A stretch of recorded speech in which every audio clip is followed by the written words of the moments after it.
Nice guy from North Dakota, used a new baseline in the budget so he could get the farm bill in the budget. And Judd Gregg, really smart guy, former budget chairman, said the chairman of the budget committee declared the new baseline under a new budget. The budget chairman has a right to do that. That's what I'm doing. I'm setting the numbers. The parliamentarian said, that's my job as budget chairman. The resolution we're operating under to get us here, we voted to make that the case. So we're not doing anything sneaky. We actually voted to give me the authority to do this, and it passed. But again, I'm not the first chairman to change a baseline for different reasons. One, to get the farm bill in, and another occasion, Senator Sanders changed the baseline in 2022, when he was budget chairman, under budget reconciliation, to issue a budget rule allowing the numbers to change to get more money for Head Start. So Senator Sanders, as budget chairman, directed a new rule be written to get more money for Head Start. So don't tell me you've never done this before in terms of changing the baseline as budget chairman. The budget chairman under 312 sets the baseline. This has been acknowledged by Republicans and Democrats. The baseline has changed in the past based on the budget committee chairman's desire, one, to get a farm bill in, and the other to change the numbers, a new rule to get Head Start spending. So this has been done before, but I'll be the first to say that what we're doing here is historic in a good way. In 2017, we passed the Trump tax cuts. They're due to expire in December. Why is that? Before I got here, current law was the way to score or implement tax policy. After 10 years, the tax cuts expired, current law. As budget chairman, I've decided to use current policy when it comes to cutting taxes. If you use current policy, they never expire. So the policies that were created in 2017 would not end in December. They would continue. And that's a good thing for the American people. That's a good thing for the economy because it gives you certainty. So I made a decision as budget chairman, working with my colleagues, to look at tax cuts, something important for the country, to give certainty to businesses and individuals, and make sure after 10 years they don't arbitrarily go away and have a cliff. So I made that decision. My colleagues backed me up, and that's in the budget resolution governing the debate that we're here today. So why do we want to make the tax cuts permanent? Because if they expire in December, the average family of four in South Carolina will have a $1,700 increase. I don't want that. And I bet you people at home don't want that. So we have to deal with that. That cliff is coming, and not only do I want to avoid that cliff, I don't want to put us in that position ever again. So the tax cuts have generated more revenue for the government than CBO estimated in 2017. The one thing about our friends at CBO, I appreciate all your hard work. You've worked really hard. When it comes to taxing, they always get it wrong about how much revenue to be collected. So when you look at the years that have passed since 2017, on the corporate side and on the individual side, the revenue to the government has actually grown because of those tax cuts, and that's a good thing. So cutting taxes means more money for you and your family.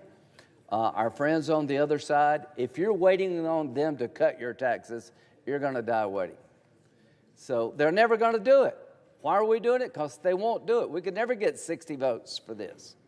So the bottom line is we're going to make these tax cuts permanent, and that's a good thing for businesses. Expensing will be allowed so you can invest and grow in your business. You can buy new equipment. You can write it off sooner, and that will get more activity in the economy. It's not me saying that. There's a track record, Mr. President. You've been in business. This stuff works. They don't like it, but it works. If you're in business and the tax code encourages you to invest in your business, you will. This stuff literally works. And they hate it because it's money that could have gone to the government went back into the economy. What they don't realize, actually, the government gets more money.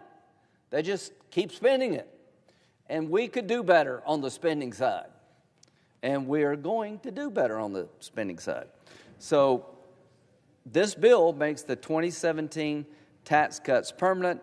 It avoids a tax increase for your family that's coming in December if we don't act now. It secures the border. One of the reasons there are more of us than our Democratic friends is how you screwed the country up for the last 4 years. We went from secure borders to completely open borders, absolute chaos, and that's why we're winning and you're losing. And you want to take us back to open borders. We're not going. We're not going back to your policies that allowed 8.3 million encounters at the border, 1.7 million gotaways, chaos to cities and communities. We're not going back to the policies that led to Laken Riley's murder in Georgia, where the man convicted for murdering her was captured several times, released because there was no detention space to hold him in Texas, and he left a free man, went to Georgia and killed this lady. That's happened too many times, and it's going to stop. Now, what are we doing to secure the border? We went from lawless borders to the most secure borders in 6 months because of President Trump. President Trump, you should be exceedingly proud. Holman, the whole team, you've locked that border down, but we want to do it in a way that it'll stay locked down for the president after you and beyond. So how do we secure the gains made by President Trump and his team?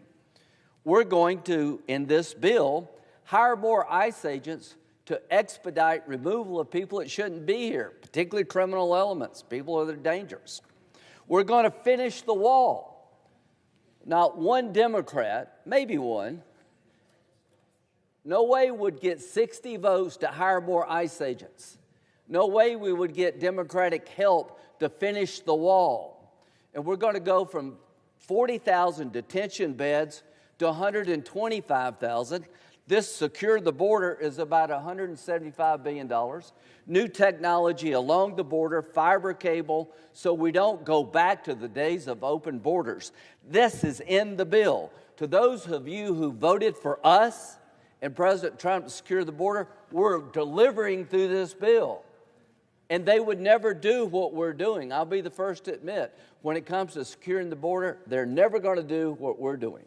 We're hiring more ICE agents, we're finishing the wall, and we're increasing more detention beds so we don't let people out that can go and murder. I'm very proud of this. I wrote this part. This is money well spent. This will secure that border in perpetuity. President Trump, this is your plan. It is in our bill. Well done. To my friends on the other side, you had your chance and you screwed it up big time, and that's why we're in charge. Revitalize our military. The world is a dangerous place. We have $150 billion in this bill to help build out the Golden Dome, to help improve the quality of life of men and women serving in the military by improving their barracks and housing. They need the money, more weapons. It's in this bill, and we didn't have to get extorted to buy a bunch of butter to get $150 billion. We reduce government spending over a decade by $1.6 trillion. We're running deficits, national debt of $37 trillion. So what have we done here? In the last 5 years, from 2020 basically to now, Medicaid has grown by 50%. So what's happened is that Medicaid was originally intended for children and poor families, children and people who were disabled and couldn't work to provide health care. Count me in for that, makes a lot of sense. Along comes President Obama. He expands Medicaid to include able-bodied adults for the first time. And what he did was he incentivized states to include these people in Medicaid. For every new able-bodied adult, you get 90% of the cost from the federal government, 10% from the states. And Medicaid has grown 50%, is going to take over Medicare because of what President Obama did. So what are we going to do? We're going to try to deal with that in a responsible way.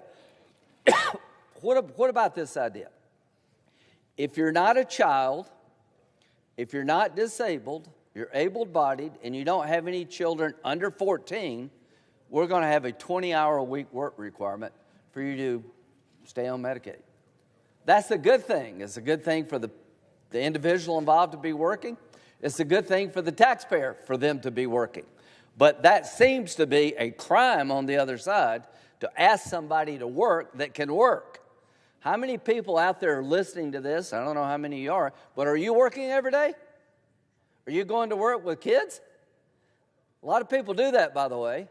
So one of the reforms in this bill is to introduce a work requirement to the additional population that President Obama put on Medicaid that was never intended on the original purpose of Medicaid. This work requirement is going to save a bunch of money. Finally, we're addressing the biggest scam I've seen in a very long time. Somewhere along the line, somebody figured out that at the state level, that if you tax doctors and hospitals and medical providers on the funds they get and take that revenue, you can actually get more Medicaid money. This is a money laundering scheme. It needs to come to an end as we know it. States have gone up to 6% of a provider tax. They take that tax revenue and they use it to get more money from the federal government. The hospitals and doctors don't lose, they get the money back. The state doesn't lose, they get more money. The only group that loses is the federal government, and we're deep, deep in debt. So we're going to reform the provider tax system that I think is abusive, very abusive. As to Medicaid, it's on a growth trajectory that will overtake Medicare. Now is the time to put common sense reform in place, not only to slow the growth, and we're not talking about cutting Medicaid, we're slowing the growth, but try to create some sense of fiscal responsibility. So, to our chairman of the Finance Committee, you have constructed a package better than 2017. You have included some growth elements in the package that will allow the economy to grow because it will be in businesses' interest to invest. And I want to applaud you for this growth package. Now, what does this all mean? Current policy, current law. If you do what I have decided to do, make the tax cuts permanent, and you implement these reforms to Medicaid and other areas, you will, over the next 10 years, reduce the deficit by $507 billion. That's CBO, not me. Now, how do you do that? You grow the economy, and you begin to control spending in a common sense way. Most people can relate to that because they do it all the time. People at home sometimes have to work extra to meet the needs of their family, and they have to tighten their belt. So what have we achieved here in the one big beautiful bill? We're going to make your border as secure as it possibly can be and never go back to open borders. We're going to put in place border security measures to keep it secure. We're going to make the tax cuts permanent so your taxes do not go up in December of this year, and we're going to add additional pro-growth policies to help our economy. We're going to reform Medicaid in a way that makes sense, deal with the waste, fraud, and abuse of that program so that there's more money for the disabled and children, because the more money you give the able-bodied who can work, it's less money for children and people on disability. And one of the most perverse things about what President Obama did is that the reimbursement rates to states are higher for able-bodied adults than they are for disabled people and children. 90%. So President Obama created a system to entice states, lure them in to add people to Medicaid that are not disabled, not poor children, because his goal was to put everybody in the country under government-run health care, and the government reimbursement is higher for an able-bodied person than it is for a poor child or a disabled person. And we're going to stop that, because that's not fair. It's not fair to the taxpayer, and it's not fair to the population that we're trying to help. So we're going to control spending in a common sense way. We're going to revitalize our military at a time of great need. We're going to secure the border, and we're going to make the tax cuts that expire in December permanent so we don't have to deal with this every 10 years. It's a big, beautiful bill if you believe in cutting people's taxes, securing the border, having a strong military, and controlling government spending. It is a nightmare, this bill, for those who want to raise taxes, who want open borders, who want a weak military, and never want to control one dime of federal spending. This bill is your nightmare if you're for open borders. This bill is your nightmare if you want the government to grow without any limitation. This bill is your nightmare if you want a weak military, because it's going to give us a stronger military. So why do we have this debate? That's what they, through years of effort, have done. The military is always the last thing that gets funded when they're in charge. When they're in charge, you have no border. Completely broken, millions of people running through our country, lawless. When they're in charge, there is no limit to growing the government. They entice everybody to grow the government. And when they're in charge, they're never going to cut your taxes in any meaningful way. The tax rates since 2017, the top rate has been 37. If these tax cuts expire, your taxes, if you're a family of four, will go up by $1,700. And we'll go back to the 39.6 rate. Here's a question for the country. How much should the federal government take of anybody's income? What's a fair share? 37% seems pretty damn fair to me. Over a third of what you make, and that doesn't count state and local taxes. The number they would pick is probably a 90. So is 37% fair? I think yes. Most Americans think 25% is fair. You know, Jesus wants 10%. There is no number they won't embrace. So somewhere between 90 and 10, 37 is fair. This is not rewarding the wealthy. It's creating a number that makes sense. 37% going to the federal government is a fair share. It's over a third of what you make. And that doesn't count state and local taxes. This has been long, it's been hard, but we're about done. In a couple of days, we're going to pass the one big, beautiful bill. President Trump's going to sign it. Mike Crapo and his staff deserve at least one day off. I cannot thank you enough for what you and your team have done. To my budgeteers, you have been terrific. You have worked really hard. To CBO and Joint Tax and all these people, hats off to your efforts to get us a quality product. To all of my colleagues who've rowed the boat with us, we're about to reach the shore. And when this boat comes ashore, every family in America can have a sigh of relief. Your taxes will not go up this December. You'll get a Christmas present of not having a tax increase. To those who've been yearning for a secure border, it will be secure. To those men and women in uniform, you're going to get some help and you desperately need it. And to those who think we should do something about the government's growth in a common sense way, we've achieved that. I am very proud of this bill. I'm very proud of President Trump.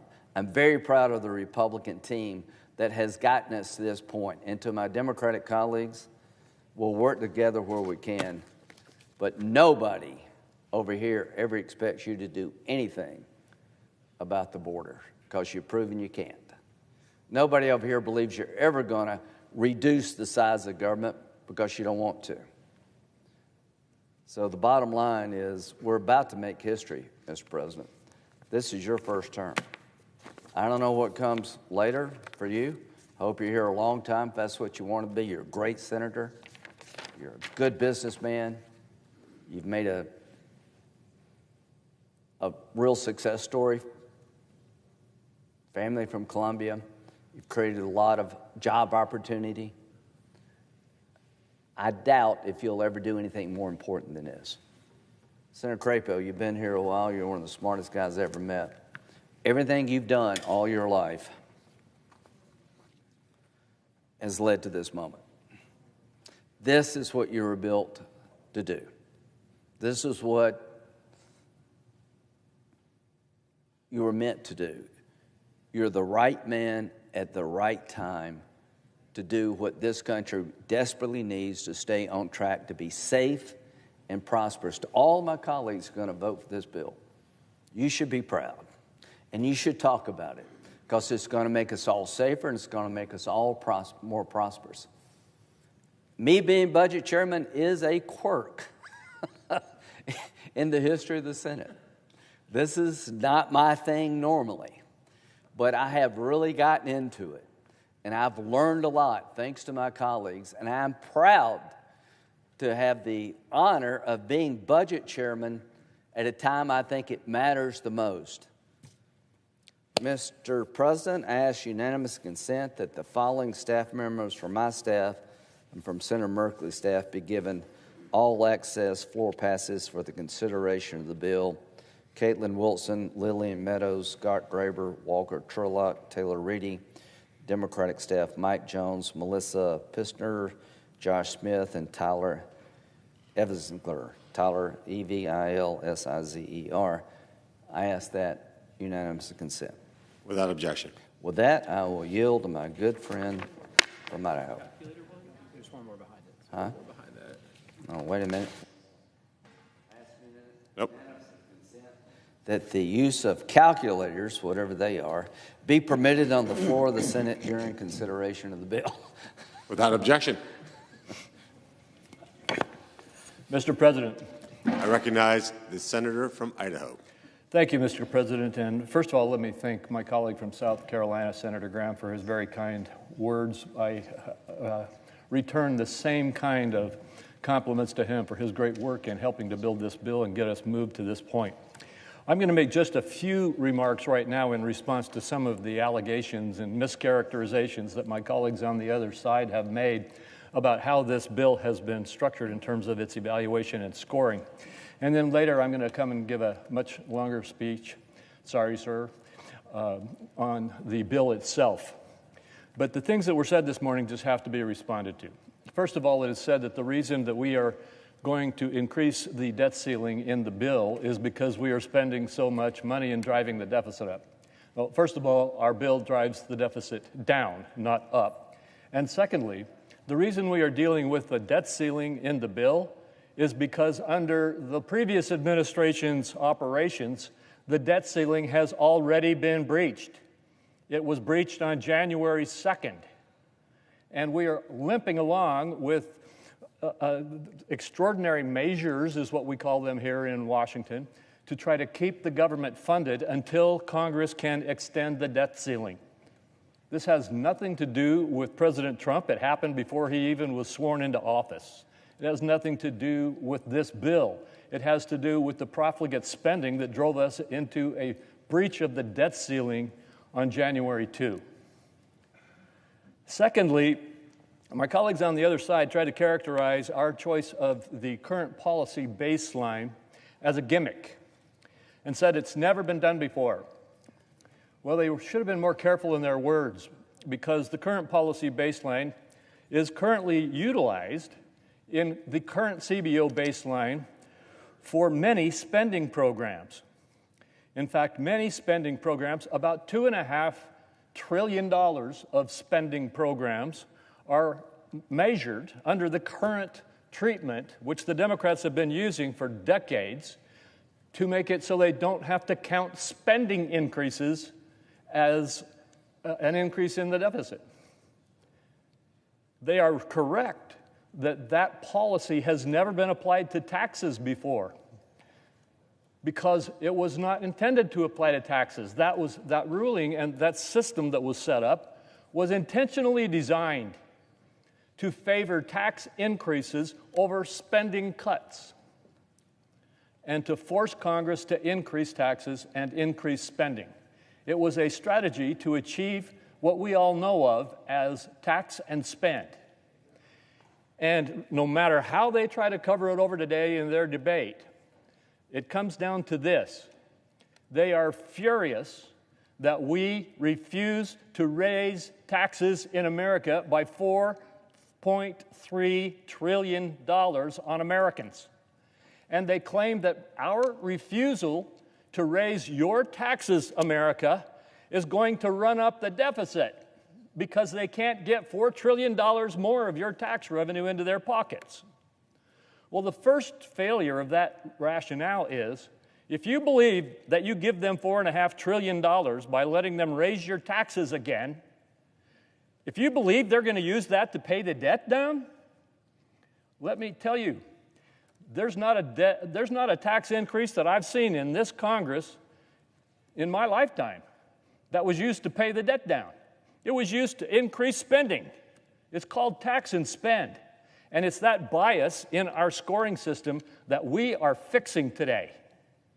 We are fixing it so that current policy is how you treat taxes, just like you treat $2.5 trillion of spending this year in your scoring system. We're evening the balance board between taxing and spending. And America should sigh a sigh of relief that finally we are fixing our scoring procedures so that we don't have a built-in drive to increase taxes. Let's put it another way. One of my colleagues said, just even children can understand the difference between $1 trillion and $0. I think they can also understand that if you don't raise taxes, you're not changing the tax code. You're making it bring in the same revenue that it brought in before.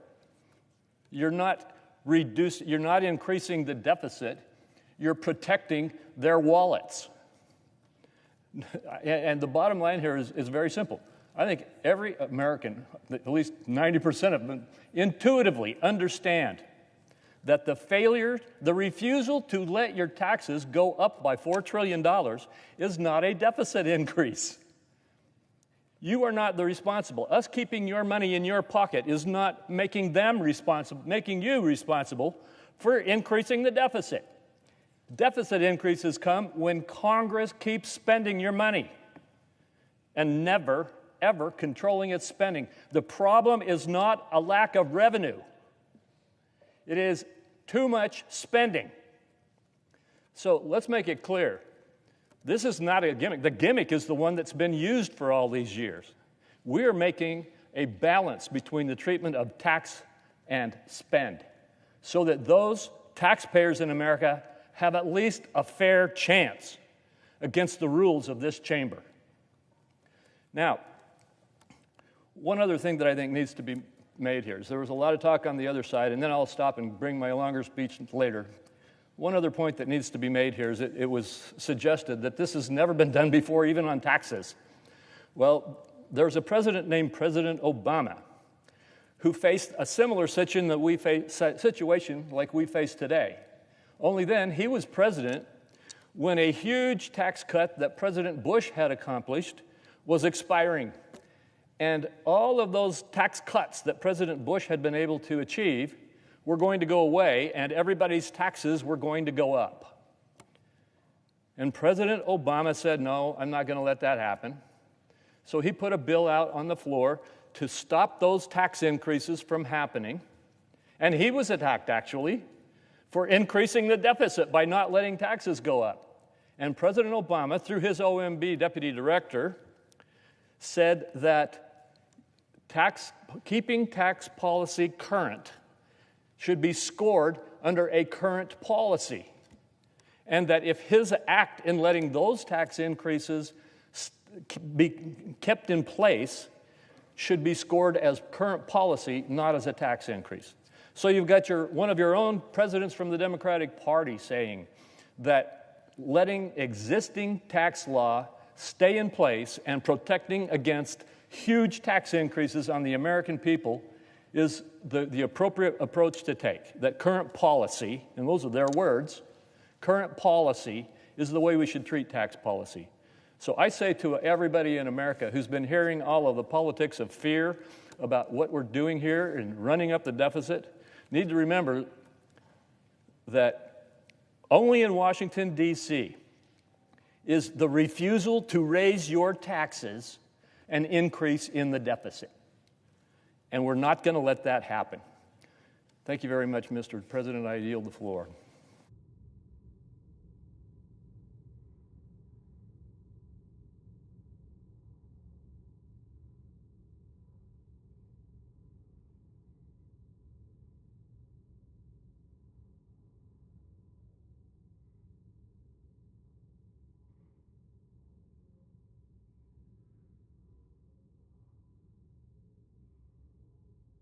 If no one yields time, time will be charged equally to both sides.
Mr. President.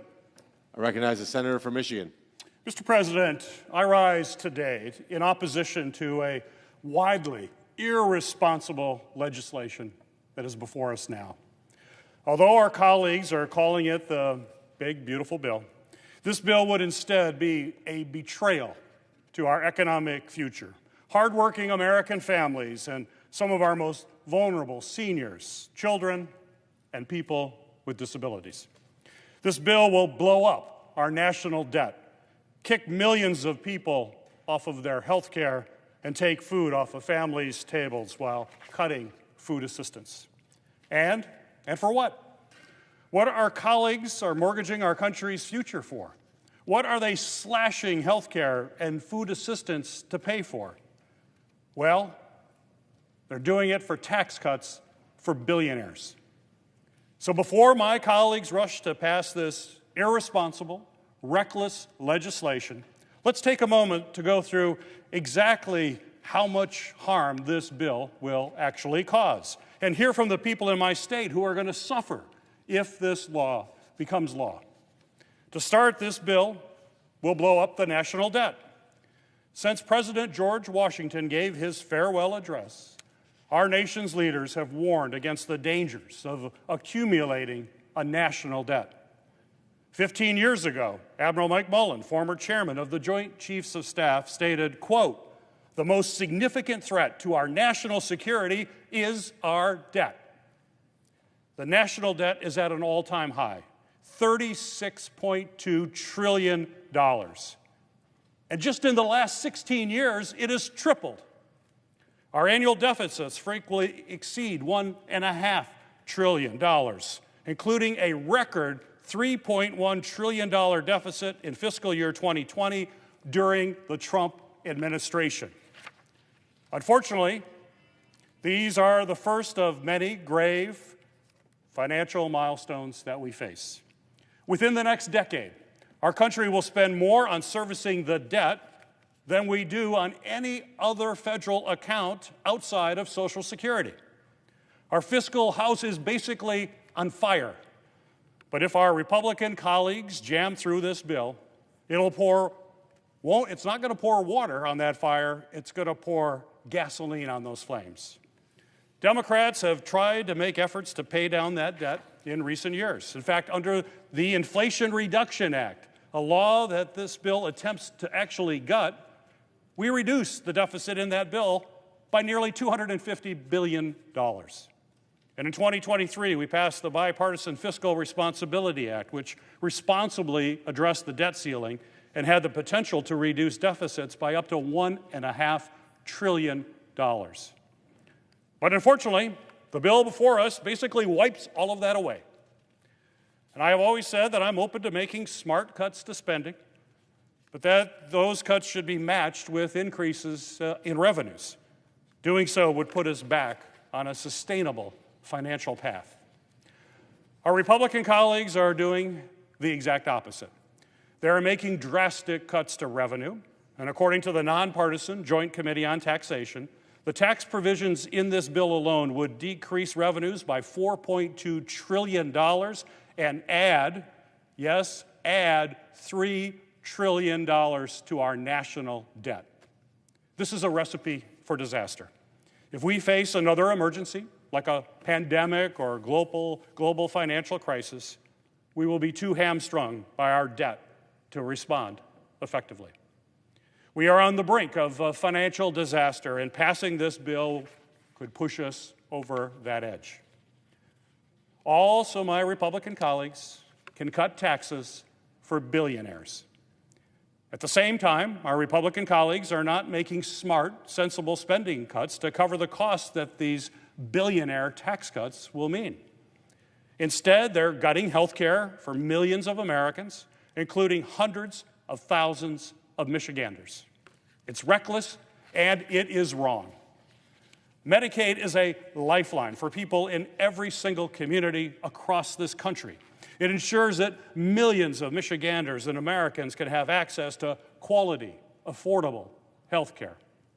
And right now, folks across my home state of Michigan are scared about what this bill will mean for their families. I've heard from thousands of my constituents from every corner of the state of Michigan on how these cuts are going to hurt them. So today, I just want to tell you, through my constituent stories, just how detrimental this bill will be for most Americans. Take Isaac from Lansing, for example, who says Medicaid is the only lifeline he has to pay for the medicine that literally keeps him alive. We've also seen how more and more Michiganders and people all across our nation have shouldered the burden of serving as a primary caregiver for an aging parent. It's the ultimate gift that we can give to the people who have raised us. But the cost of critical nursing home and assisted living care continues to rise. Medicaid has become an essential way for our aging seniors to pay for the care that they need. Take Gwen from Grand Rapids, who says she wouldn't be able to pay for an assisted living facility for her grandmother without Medicaid. Many of us know someone, or maybe even love someone, who lives with a disability. Thanks to Medicaid, people with disabilities can get the care that allows them to live healthy and independent lives. That is the case for Wanda from Westland, who takes medication for an eye condition. Without Medicaid, she would not be able to afford her medication, and she could actually go blind. As too many of us know from personal experiences or from friends and loved ones, our country is facing a mental health crisis. Medicaid has become a saving grace for those who desperately need mental health care, but simply cannot afford it. Take Alan from Fort Gratiot, who says losing Medicaid would feel like losing the lives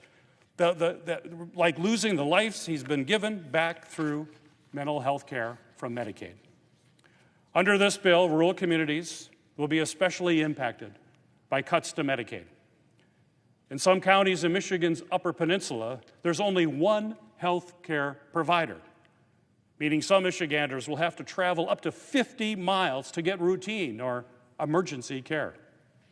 Medicaid helps keep these hospitals open.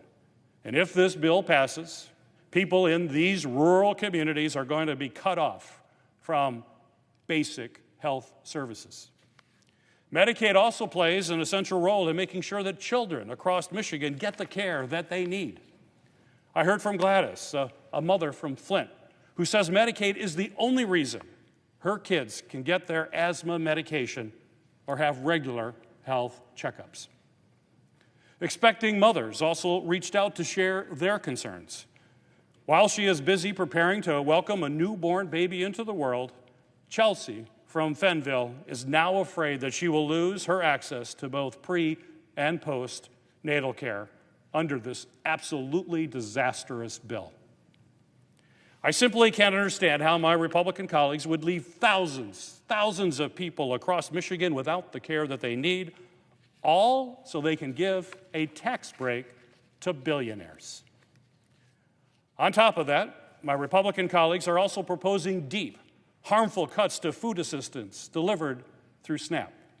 SNAP serves as an absolute lifeline for millions of Americans, including children, seniors, people with disabilities, and working families.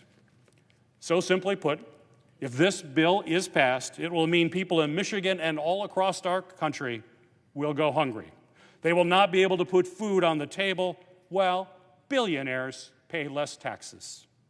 That is just wrong. But it also makes no economic sense either. Every dollar in SNAP benefits generates more than $1.50 in economic activity. This supports local grocery stores, farmers all across our country, and the entire food supply chain. So on top of jeopardizing families' ability to put food on the table, to feed their children, these proposed SNAP cuts would also hurt businesses and jobs, particularly in rural America and in low-income areas. This bill produces the most amount of pain for the least amount of gain of any legislation that I can remember in all the years that I've had the privilege of serving here in the Senate. Mr. President, I can't believe that we are standing here debating this reckless, irresponsible bill. The harm this bill will do to the American people and to the people in my state of Michigan who are counting on Medicaid for health care and on food assistance to help feed their families is absolutely reprehensible. The damage this bill will do to our nation's economic security is not only reckless, it is unconscionable. This is not what our constituents want us to be focused on. They want us to help make their life better. But instead of focusing on that, here we are on the brink of passing a bill so irresponsible that it will destroy our country's economic health, harm millions of Americans, all so a handful of billionaires, the wealthiest of the wealthy, can have another tax break. Mr. President, I will never support such a reckless and catastrophic plan. Mr. President, I yield the floor.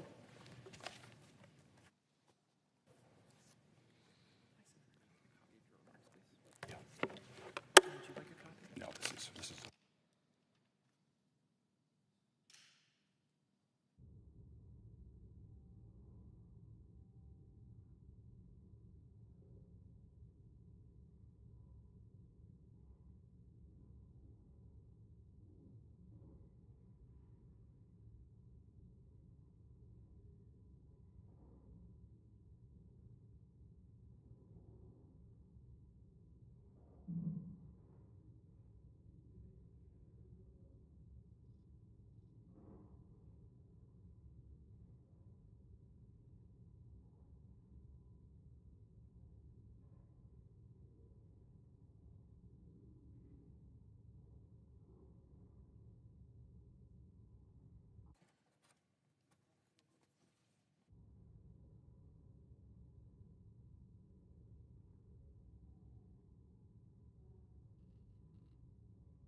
Mr. President.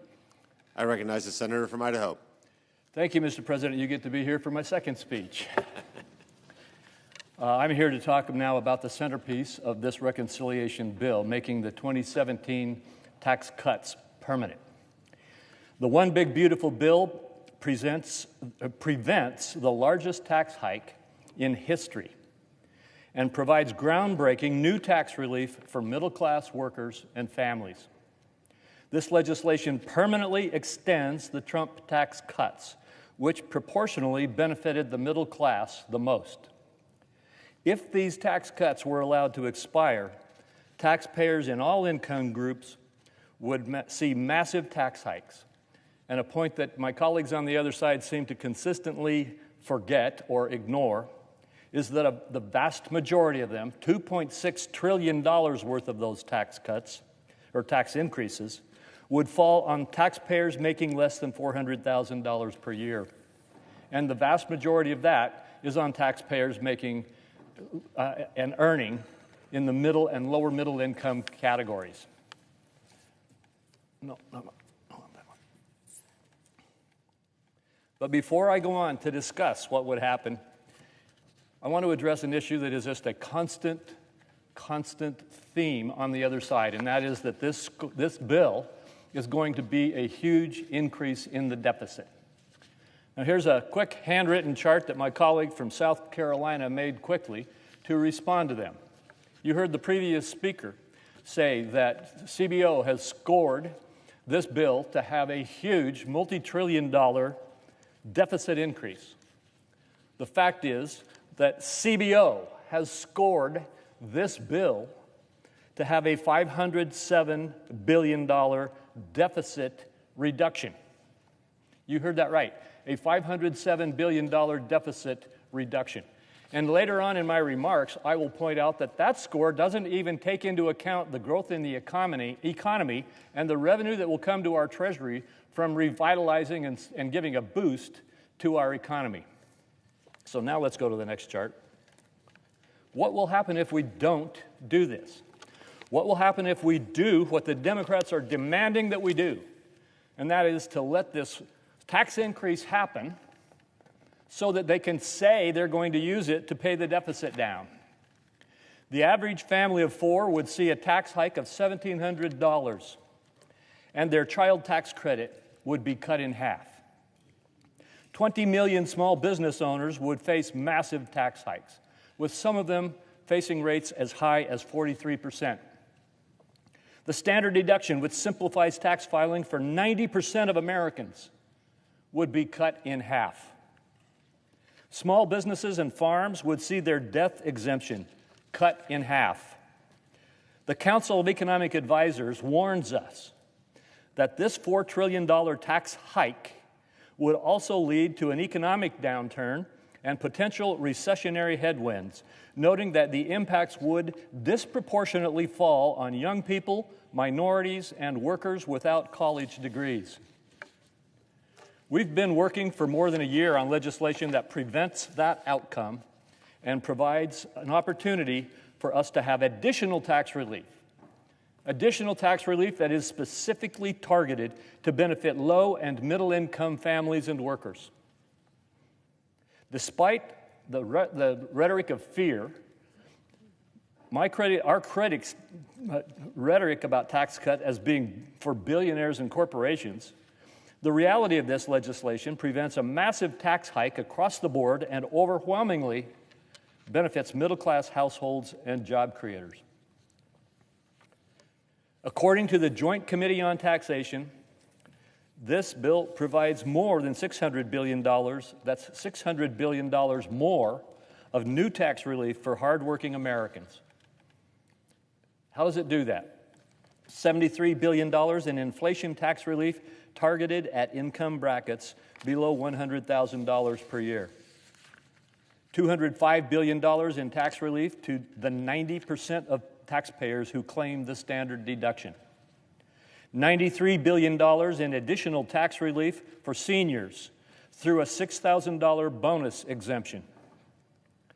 $124 billion investment in children of low and middle income families, in addition to the permanent doubled child tax credit. I'm going to say that again. The permanent doubled child tax credit.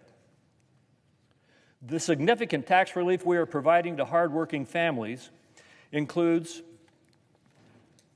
permanent lower tax rates, letting Americans keep more of their hard-earned money, permanent increased and enhanced standard deduction, claimed by over 90% of taxpayers. On top of making that doubled child tax credit permanent, we are also increasing it for tens of millions of families. Tax relief for seniors in the form of a $6,000 bonus exemption for low and middle-income seniors, slashing their tax burden.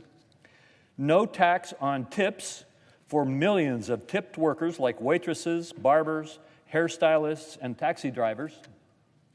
No tax on overtime for millions of America's hourly workers who work overtime and keep America running. No tax on auto loan interest for new cars made in the United States, allowing the hardworking families of America to fully deduct auto loan interest on American-made cars. Enhanced 529 education savings accounts, making education expenses more affordable and accessible for families. New Trump savings accounts for newborns and children set up to the age of 18, building financial security for the next generation. We make child care more accessible and affordable for working families by enhancing the Child and Dependent Care Credit and the Dependent Care Assistance Program. The list goes on and on. We extend the paid family and medical leave credit and expand health savings and accounts for health care expenses. We repeal onerous IRS reporting requirements on gig workers, reduce the paperwork burden for small businesses, and much more. And all of this just on the individual side of the code. The business side of the tax code has the potential to generate phenomenal economic growth. When my Republican colleagues and I began talking about how to best extend and enhance the Tax Cuts and Jobs Act, we agreed that one of our top priorities was to make it permanent. The reforms we made in 2017, including lower rates for corporations and small business owners, along with the international tax reforms, increased domestic investment, boosted economic growth, and increased take-home pay. A growing economy powered a strong labor market. Workers saw record wage growth, and the unemployment rate fell dramatically to the lowest in 50 years at 3.5%. Corporate inversions, which we used to debate endlessly, or businesses leaving America, became a thing of the past. They literally ended, and America became the place to do business again. Capital formation exploded in the United States. Restoring these critical business provisions and making them permanent is a key to driving additional growth and investment in the United States. For businesses that spur investment and economic activity across the country, this bill makes the 20% small business deduction permanent, enabling job creation and spurring local economic activity. Restores and makes permanent full expensing for domestic research and development, encouraging domestic innovation. Restores and makes permanent full expensing for new capital investments, like machinery and equipment, boosting domestic production. Restores and makes permanent interest deductibility, helping to finance critical domestic investments and keep America globally competitive. It includes full expensing for new factories and factory improvements to accelerate domestic manufacturing. Permanently renews and enhances the Opportunity Zone program, driving $100+ billion of investment to rural and distressed communities. According to the Tax Foundation, permanence for the bill's 4 cost recovery provisions I've just reviewed would more than double the long-run economic effect. The National Association of Manufacturers predicts $248 billion in economic growth will come from the manufacturing sector alone, along with over 1 million jobs and over $100 billion in new wages. The National Federation of Independent Businesses says that making the small business deduction permanent will create 1.2 million jobs over 10 years, growing to 2.4 million jobs in the long run. That growth also means more federal revenue created right along the way. And the Council of Economic Advisors estimates that the tax legislation alone, this tax legislation alone, will drive more than $2 trillion in offsetting deficit reduction, thanks to permanent provisions that power economic growth and incentivize investment. Over a 10-year window, with this legislation in effect, the Council of Economic Advisors estimates that debt as a share of GDP will fall to 94%, compared to 117% if the Trump tax cuts expire. And this chart is important to look at. This is what happens to our deficit if we pass this tax legislation and grow our economy. And this is what happens if we don't. The red line is what happens if we don't. Over a 10-year window with this legislation in effect, as this chart shows, the estimate is 94% compared to 117% if the Trump tax cuts expire. So while my colleagues on the other side complain that we will not let taxes go up, this is what will happen if they do go up. Far from adding to the deficit, this legislation will finally put us on a sound financial footing as we power growth and curb spending. For those who claim that this bill will add over $4 trillion to the deficit, it bears repeating. Preventing a $4 trillion tax hike is not the same as deficit spending. And those who say that we should let a $4 trillion tax hike go into effect to pay down the national debt, every tax increase that Congress has adopted for as long as I can remember was not used to pay down the national debt. It was used to increase spending. And that's exactly what is going to happen if the Democrats have their way and force this tax hike to happen. It was used by Congress to spend more money, not to reduce debt. Extending current tax policy means that tax revenue as a percent of GDP will remain relatively unchanged. We do not have a revenue problem in America. We have a spending problem. That's why we asked JCT to score this legislation under a more realistic scenario using a current policy baseline. The Council of Economic Advisors estimates that making the Trump tax cuts permanent, combined with other Trump administration pro-growth policies like regulatory reform and so forth, it will increase federal revenues by more than $4 trillion, far more than offsetting any deficit estimates. When combined with the $1.6 trillion in spending reductions, this bill represents historic savings for taxpayers, far exceeding the spending reductions in the past by hundreds of billions of dollars. And I want to look at this chart. I've talked a lot about tax cuts and protecting against tax increases and economic growth that happens from that. But reducing spending is another critical priority that we must address. And in addition to the pro-growth tax policy that I've just described, we cut spending by $1.6 trillion. This chart shows how other bills have tried to take a shot at reducing spending in the past. We far exceed any spending reduction bill that Congress has ever passed.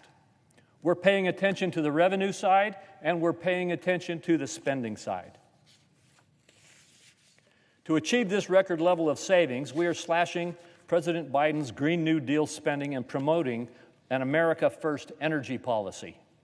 We are eliminating hundreds of billions of dollars of the Green New Deal subsidies, including ending wasteful credits like the EV tax credit.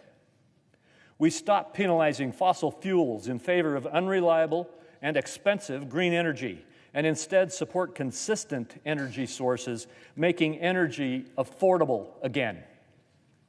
We are also rooting out waste, fraud, and abuse in federal spending programs, as my colleague from South Carolina mentioned, like those that we have identified in Medicaid. This will not reduce benefits for those who are qualified and for whom Medicaid was intended. It will reduce waste, fraud, and abusive scams that are being used to get the American taxpayer to funnel money into states or into other programs. This program was created to help pregnant women, children, and seniors in America and those with disabilities.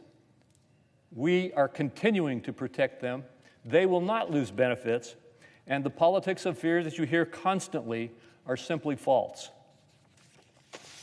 But in recent years, the Democrats have incentivized Medicaid to enroll healthy Americans and illegal immigrants, driving up costs for taxpayers and risking the program's sustainability for those who need it the most.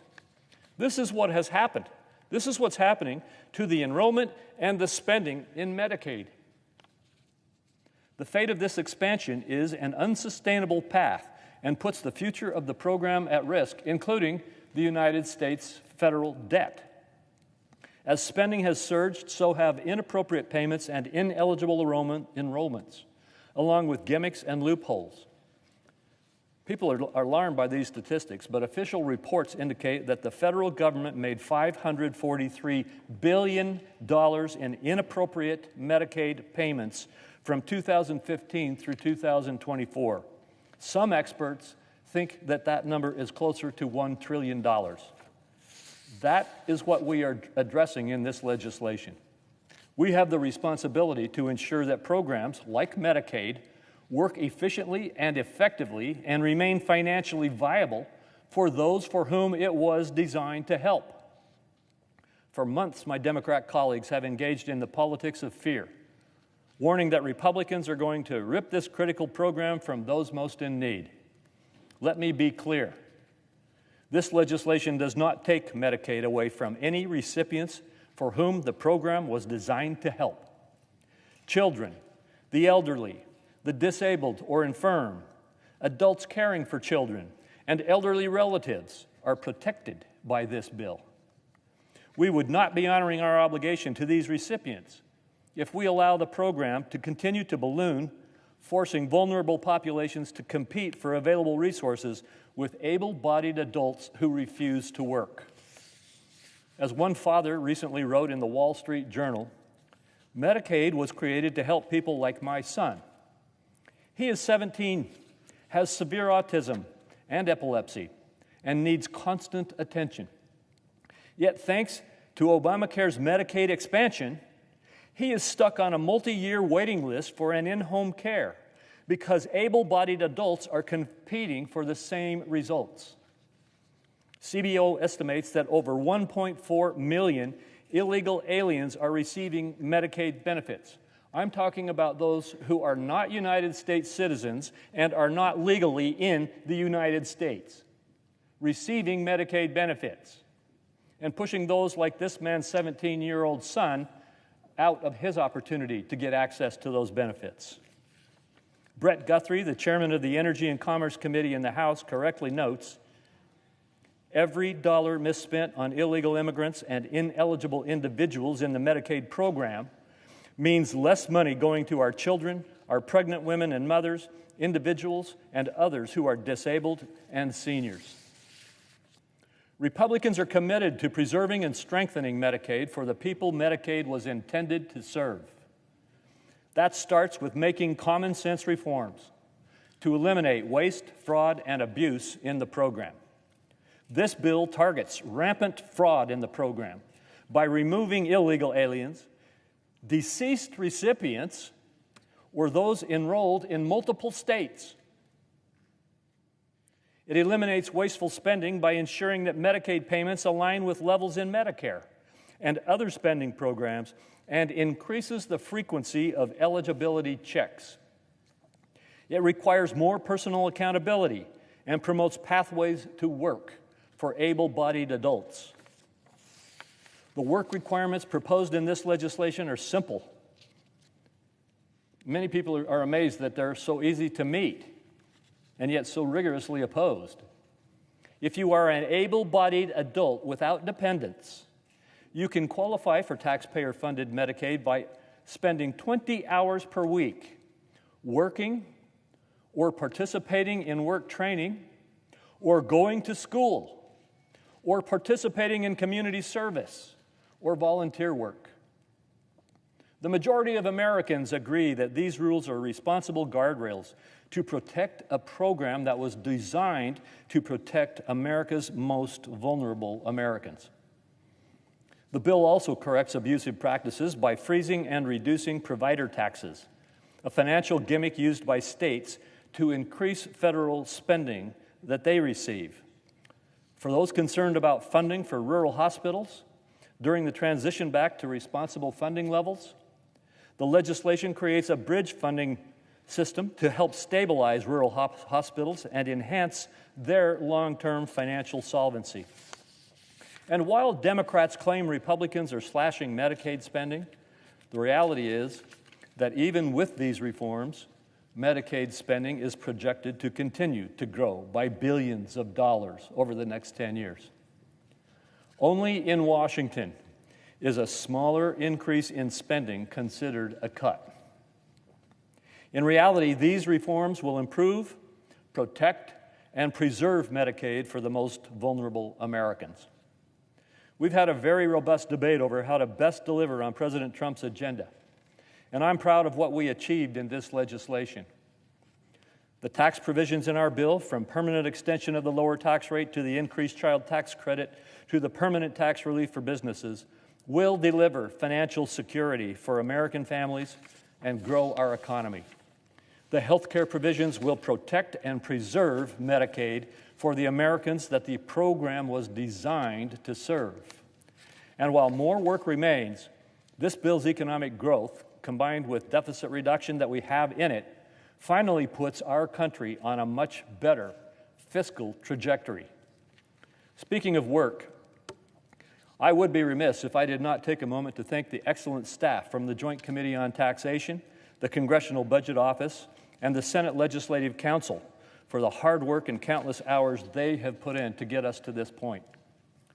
Some of them have been working with us on these provisions for years, and we greatly appreciate your partnership in this effort. I ask unanimous consent to have these individuals' names printed in the record. Thank you. I also have to thank my incredible staff who have foregone sleep over the past several months to provide timely, indispensable insight, facts, legislative text, counsel, and so much more. Without them, we would not be at this point and ready to deliver this much needed growth-focused policy for the American people. I ask unanimous consent to have the names of my entire Finance Committee staff printed in the record. Without objection. Thank you.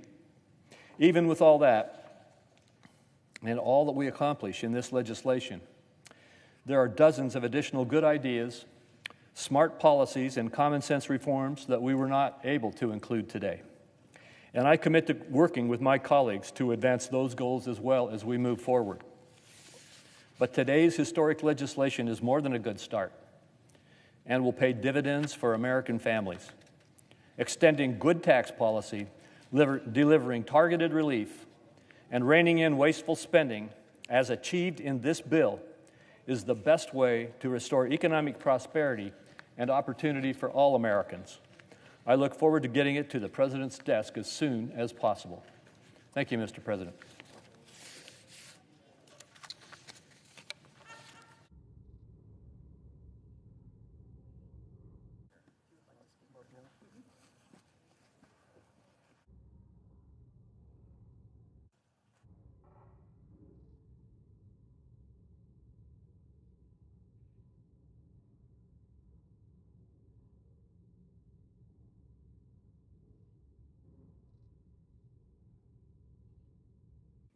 Mr. President.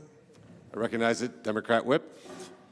Mr. President, we're here today debating a clumsily assembled package, still a work in progress, that would rip away health care from 16 million American families to give tax breaks to millionaires, billionaires, and our largest corporations.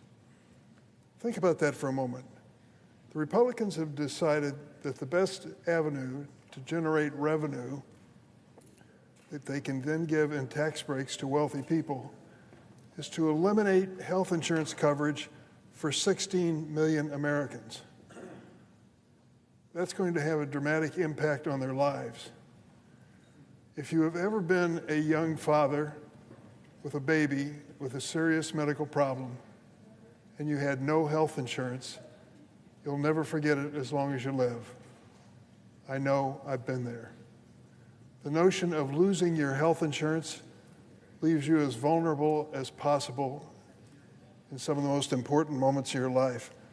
And that they would consider this provision to eliminate health insurance coverage for 16 million families is unimaginable and cruel. Let's not act like there is a unified Republican front on this issue. Even some of my colleagues on the other side of the aisle don't want to be here at this moment, jamming this unpopular bill through this chamber under arbitrary deadlines. One of my colleagues took a look at tax breaks, and you're going to hear them say over and over again, well, the average family, if we don't act, the average family is going to have to pay more in taxes. There's a way around that. If we limit any tax breaks in this bill, in this effort, to people making $400,000 a year or less, $400,000 a year or less, it virtually eliminates 2/3 of the cost of this undertaking. And it means you don't have to take away the health insurance of 16 million families. So there are ways to do tax breaks which make sense. Count this Democrat in with the Republicans for helping working families who are struggling to get by, and a lot of them are, living paycheck to paycheck.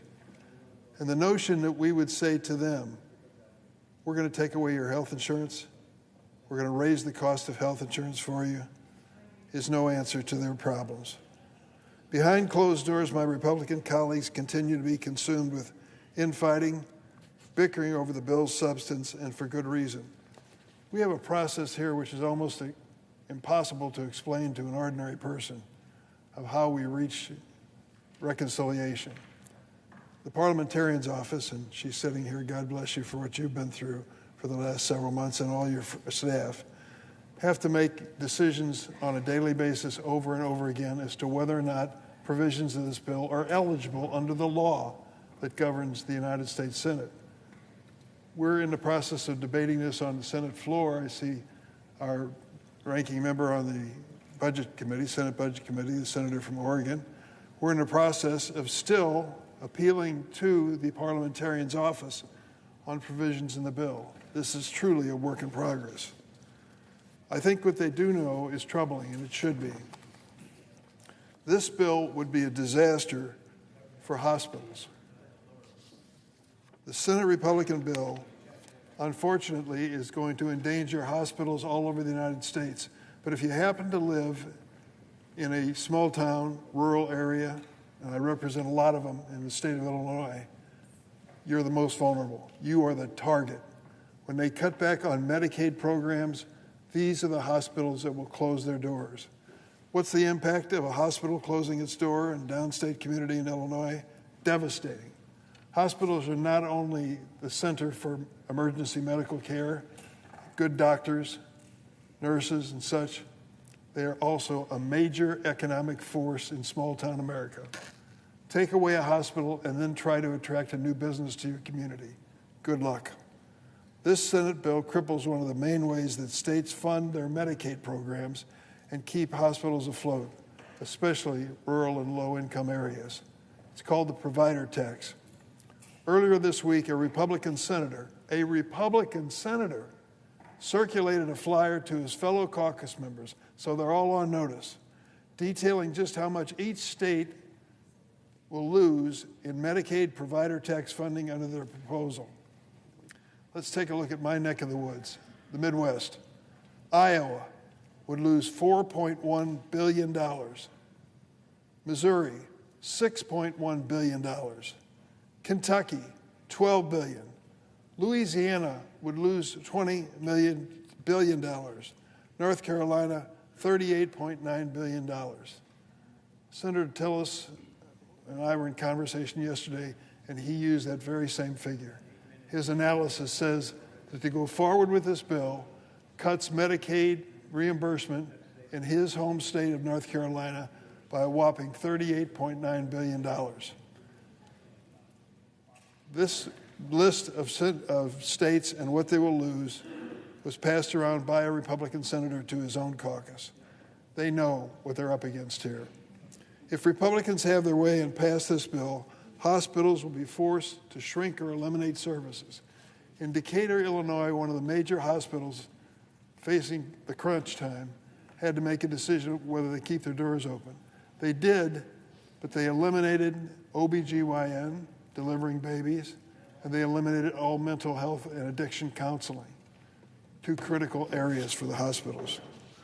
So these doctors, this bill will force hospitals to shrink or eliminate services. Doctors and nurses will leave, and in some cases, the hospital will close. Imagine that in a rural area, a remote area, an extra 45 minutes, an extra hour in the car with somebody in the front seat you love very much who's in a desperate situation. As it stands today, half of the rural hospitals around the country already operate in a danger zone. And it's the same thing for children's hospitals. Do you have one in your community that you've used? I do. These children's hospitals have warned us they can't keep their doors open if Medicaid is cut as dramatically as the Republicans want to cut it. If Republicans have their way, we're going to see massive layoffs, fewer nurses, technicians, and doctors, along with decreasing quality of care. The American Hospital Association has estimated how these cuts to Medicaid could impact not just jobs at red state hospitals, but across the entire economy. Here's what they found. If the Republican provision goes through that cuts Medicaid reimbursement in order to provide tax breaks for wealthy people, Maine, as an example, one state, would lose 5,000 jobs. Kansas, 6,200 jobs. Iowa, 11,000 jobs. Missouri, 26,600 jobs. I've talked to the administrator of BJC in St. Louis, Missouri. The reason is it's not just a Missouri hospital. They have their facilities on the Illinois side of the river. In fact, 1/3 of their patients are from Illinois, and 1/3 of their patients overall use Medicaid to go to their hospital. So he's told me what's going to happen if the Republican measure goes through and the cutbacks to these hospitals. They came up with, incidentally, the rescue fund to solve the political problem. I want to check to make sure Senator Murray can back me up on this. Our overall cut in Medicaid now is at about $1 trillion. $1 trillion. Imagine, this is Washington, we talk in those terms. Cutting Medicaid nationwide $1 trillion. And the rescue plan for the small hospitals that are in danger, the ones I've talked about, $1 trillion cut. How big's the rescue plan? $25 billion. Do the math. It's a joke. It is a joke. If Republican leaders think this is an adequate amount to alleviate pain all of our nation's rural hospitals are going to feel, then that's like trying to put out a forest fire with a garden hose. This simply won't work. I want to conclude by saying this. We passed the Affordable Care Act 15 years ago. Of all the things that I've worked on in Congress, I think it had more positive impact to help the families across America than anything. We found a way to make health insurance more affordable for families 15 years ago. And to do it, we held hearings. 100 hearings on the Affordable Care Act. Obamacare is what they called it. Roundtables, walkthroughs. 2 committees spent a combined 21 days holding markups so that everyone could offer an amendment.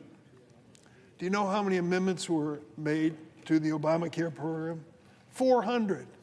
400 votes in committee and on the floor on amendments. 147 Republican amendments were included, though not a single Republican senator ended up supporting Obamacare when it was all over. What do we have here with this measure?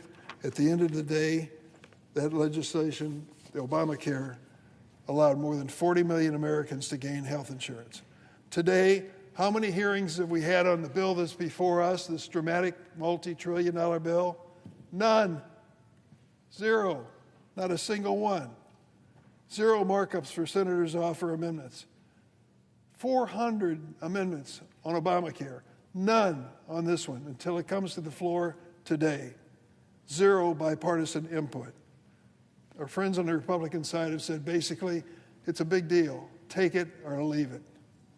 Should this bill become a law, do you know what we'll done? Thrown 16 million Americans off health insurance and closed many vulnerable small hospitals, all to pay for tax breaks for millionaires and billionaires.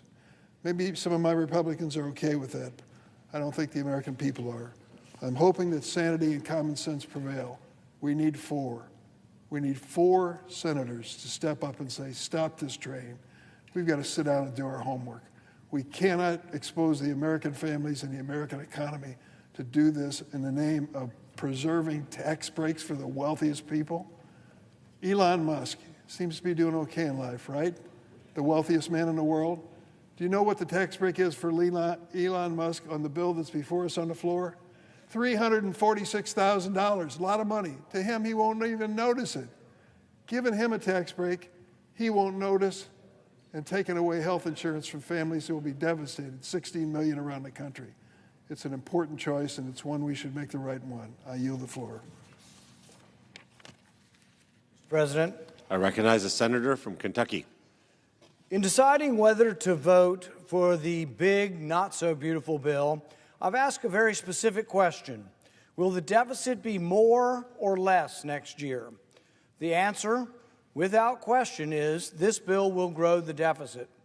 The federal government has fancy formulas and hundreds of wonky accountants who inform us of their projections over 10 years. But you often can't trust these projections. In an excellent piece written by the Foundation for Economics and Education entitled "The CBO's Projections Are Worse Than Useless," Eric Schuler writes, "Long-term analysis and language is commonplace in U.S. national politics, but it achieves no useful outcome. It confuses far more than it clarifies. It does not provide accurate estimates of long-term results. It does not improve the average voter's understanding of policy effects. And it gives politicians a means to claim they are being fiscally responsible without actually exercising any prudence whatsoever. Sometimes the predictions are off because a new Congress is elected and changes the law. Eric Schuler writes that for any projection of a 10-year budget to be accurate, the Congressional Budget Office has to assume that the law won't change for 10 years, even as most of the politicians that make the laws risk being replaced every 2 years, and all of them advocate for changes of one stripe or another. Schuler states that few in Washington will admit Congress has a knack for starting any proposed cuts in the later years while letting spending run wild in the immediate future. Sometimes these predictions are off by $1 trillion or so because the economy grew more slowly or more quickly than anticipated. Bruce Thompson, a former Senate aide and Assistant Secretary of Treasury, writes, "The Congressional Budget Office miscalculated the deficit last year by $1 trillion. So in deciding whether to vote for any big, monstrous bill, it helps to ask the right question. To me, the most pertinent question is how will the bill affect the deficit in the next year? Currently, our deficit is estimated to be a little under $2 trillion this year. What will happen to the debt in 2026 if this bill passes? Well, using the math most favorable to the supporters of the bill, referred to as the policy baseline, the deficit in 2026 will still be $270 billion more than this year. So even using the math, even using the formulas that the supporters of the bill like, the deficit will grow by $270 billion next year. That's just not good if you profess to be fiscally conservative. Why will the deficit grow next year? Well, even if you argue that the 2017 tax cuts don't need to be counted in the calculation at all, the new tax cuts add up to $234 billion to the debt next year. In addition, the big not-so-beautiful bill adds new spending of over $500 billion, military, border, agricultural subsidies, etc. That spending is front-loaded and will be spent in the first 4 years of the 10-year window. Legislated spending is one of the few items in the bill that is exact. It isn't estimated. If they say they'll spend $500 billion, they're going to spend $500 billion, all in the first few years. So in order not to add to the deficit, the BBB, the big not-so-beautiful bill, has to have corresponding spending cuts to counter all the new spending. Unfortunately, the spending cuts are backloaded to the final 5 years of the 10-year window when several tax cuts expire and the spending increases are finished. In addition, elections occur every 2 years and could easily wipe out any perceived savings that might occur in the later years. The only real certainty in this budget drama are the budget years coming in the immediate future. It's the next year or two are the only things that are actually of any certainty. So if we analyze this bill from that perspective, we discover that the bill increases the debt by $500 billion in the first 5 years. This is not the CBO projection that Republicans have not liked. This is the projection they are using, says the debt will add $500 billion in the first 5 years. Now, they say somehow, miraculously, in the last 5 years, it gets to a $500 billion in savings. So it's $1 trillion shift from year 5 to year 10. The CBO scores it differently, not as encouraging, and says it adds over $3 trillion in debt. So which is it? Does this bill save $500 billion over 10, or does it add $3 trillion over 10? The truth is that anybody, that even a person with a magic crystal ball, it's anybody's guess. Which brings us back to maybe we have to judge the effects of the big, not-so-beautiful bill by looking at what happens to the debt next year. Supporters of the bill admit it adds $270 billion to the debt next year. That's the only thing we know for certain. We don't know what happens in year 3, 4, 7, 8, 9, 10, but we know next year this bill will grow the deficit by $270 billion. In addition, the bill increases the debt ceiling by $5 trillion. What does that mean? That is an admission that they know they aren't controlling the deficit. They know that the ensuing years will add trillions more. So we're adding $2 trillion this year, but they're anticipating, the authors of the bill anticipating adding more than $2 trillion next year. That doesn't sound at all conservative to me, and that's why I'm a no.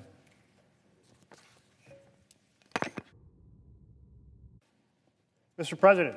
I recognize the senator from Oregon. Mr. President, joining me on the floor are experts in the budget process, former chairs and ranking members, Senator Murray, who's been Senate Budget Chair from 2013 to 2015, Senator Whitehouse, who's Senate Budget Chair 2023 through 2025, Senator Van Hollen, who was the ranking Democrat on the House Budget Committee in 2011 through 2017. We're here to address a fundamental violation of the law, of Law 313, Section 313, and it is the set of rules for reconciliation. To try to summarize this in the simplest words possible, 100 senators voted to have a special fast-track, filibuster-free pathway solely for reducing the debt. First principle was no deficits could be created in a 10-year period. My Republican colleagues blew that up in 1996 when they wanted to do a tax bill that would create massive deficits. Then, a second pillar was no deficits in any title of the bill in any year after the first 10 years. This bill right now, if this passes, that blows that up. And the third was use honest numbers, Congressional Budget Office numbers. I have a letter here from the Congressional Budget Office, and they say, the estimate is relative to CBO's January 2025 baseline. CBO is required to construct its baseline under the assumptions specified in the Balanced Budget and Emergency Deficit Control Act and the Congressional Budget and Impoundment Act. In response to your questions about the cost of Title VII, the question was, would Title VII increase the deficit by more than the $1.5 trillion over the 2025 through 34 period? The answer is yes. CBO estimates that enacting would increase the deficit by nearly $3.5 trillion over the 2025-2034 period, $3.5 trillion. We then asked, would it increase deficits in the years beyond 2034, beyond the 10-year window? The answer was yes. But if you ask my Republican friends, they say, no, no, no. We're inventing a new theory, and that is that anything that the 2017 tax giveaway to the billionaires put into the law that expired after 10 years, we're just going to assume it would have continued, and therefore us continuing it doesn't cost anything. That's a pretty crazy notion, that if they didn't put it into the bill, the law says it ends, but they say, no, no, it would have continued anyway through some magical way. So therefore, a tax break for the really wealthy costs nothing. This is exactly the type of lying to ourselves, smoke and mirrors that 100 senators agreed to end back in 1974. And that it has continued, that piece of it has continued in place for 51 years until this moment in this Senate by this Republican majority says we're going to start lying to ourselves and lying to the American people about what this bill costs.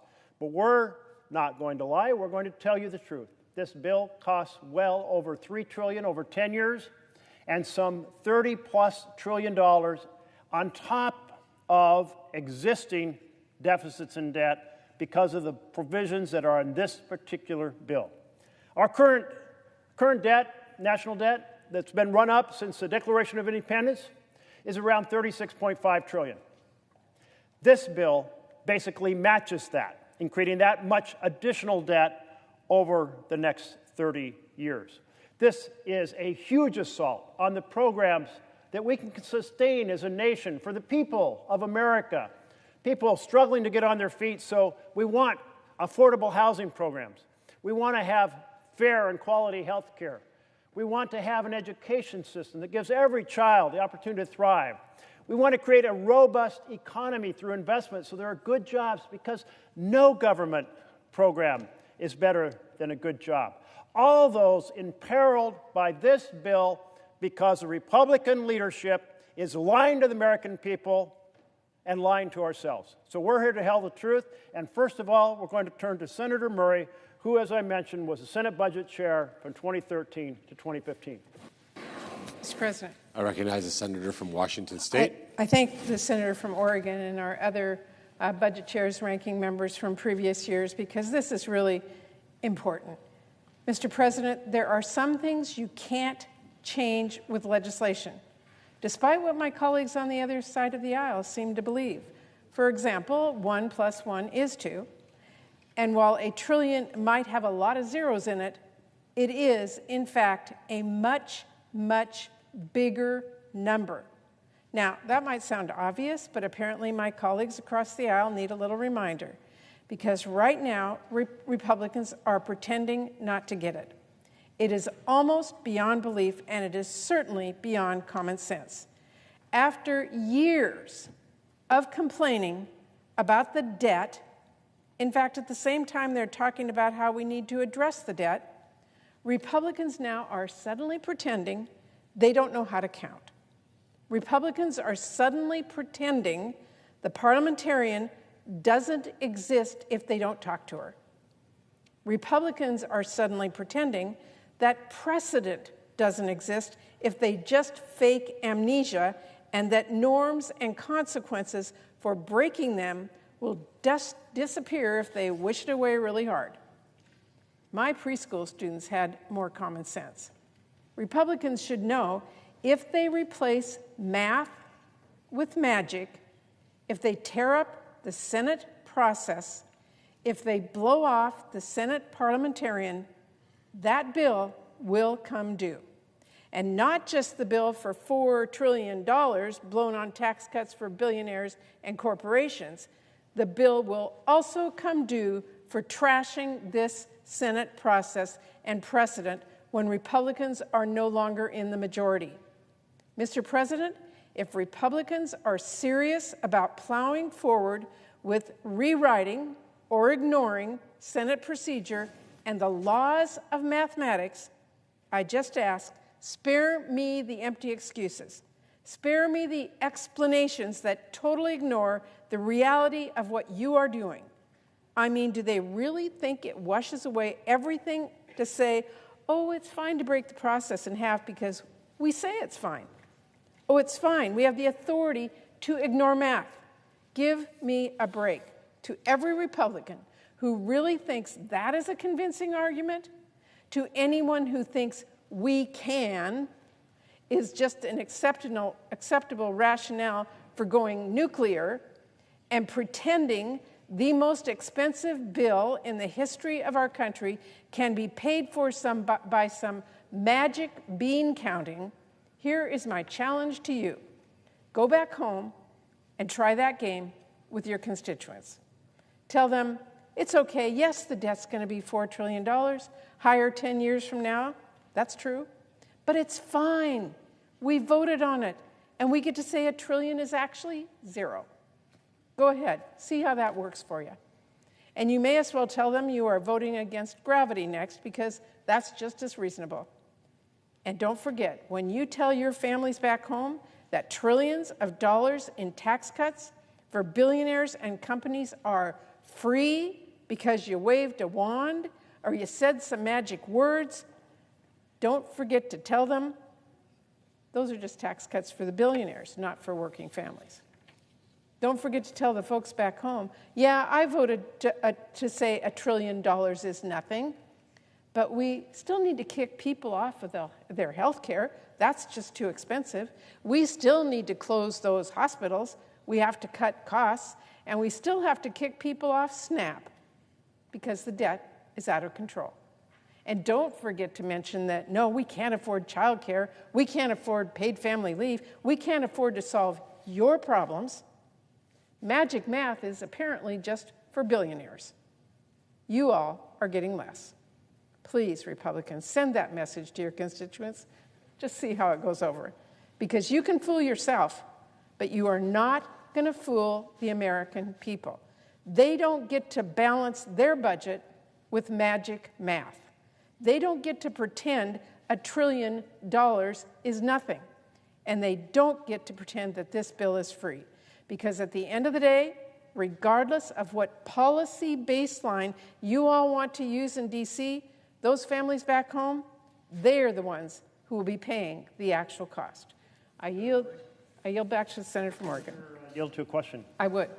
In the time that you were budget chair, did you ever contemplate a situation in which you argued that renewing a tax break that was by law expiring would somehow have no impact on the deficit? To my friend from Oregon, I never would have contemplated and I never would have put it forward, and I happen to know that if I had have suggested that my Republican colleagues would have been all over me telling me that breaks the rules. Thank you very much. We're turning to Senator Whitehouse, who was Senate Budget Chair from 2023 to 2025. Thank you, Senator Merkley. I mentioned earlier the history of the section that the Republican budget chairman is using to perform this multi-trillion-dollar magical act of making huge deficit-busting numbers disappear. It's called Section 312. It has been used before, but it has always been minor, corrective, and bipartisan. I mentioned earlier the adjustment that was made on a bipartisan basis to the Power Marketing Administration's numbers to return the CBO to an agreement that the Senate had previously made. That was not enormously consequential. This is almost certainly the first time you're hearing about it. Again, in 2023, as budget chair with Republican Chair Jody Arrington on the House side, we made a $105 million adjustment to a dairy program. Today we're talking about trillions. This was a $105 million adjustment. Again, bipartisan, minor, and corrective, fixing a technical issue on a bipartisan basis. Last year, Speaker Johnson and Leader Schumer agreed to direct CBO to score a fee program with an OMB estimate, and they used this rule again, collaborating on a bipartisan basis with a matter that was minor and corrective. Well, this is different. This is trillions, and Republicans are using this rule to pretend that it's not. Well, there are lots of ways to look at who's right. Time obviously will tell. But this bill actually has a tell right in it. Page 754 of this bill is the reality check on whether or not they're running up the debt by trillions. We know they're running up the debt by trillions because they say so in this bill. You can play Senate procedural fakery. You can wave magic wands around numbers all day long, but someday, soon, you hit reality. And you hit reality in the real world of markets and selling treasury bonds and having a legal debt limit. If this did not raise the debt by trillions, they would not need to raise the debt limit by trillions. Here is the text. Subtitle C, increase in debt limit. Section 72001, modification of limitation on the public debt. The limitation under Section 3101B of Title 31 is increased by $5 trillion. They're dodging the parliamentarians' ruling by letting the budget chair make a $1 trillion magic wand maneuver because they know pretty darn well what the parliamentarians' ruling would be. And how do they know what the parliamentarians' ruling would be? Because the answer's in their own damn bill. I yield the floor. Would the senator from Rhode Island yield for a question? Of course. You mentioned the use of Section 312, which gives some flexibility to resolve, as you put it, minor issues on a bipartisan basis to correct an issue, a technical issue. In those cases you mentioned, were those on a reconciliation bill? Were they on a reconciliation bill? I don't believe they were. No, they were not. They were In fact, just... that power has never been used on a reconciliation bill because the following Section 313 gives very specific instructions.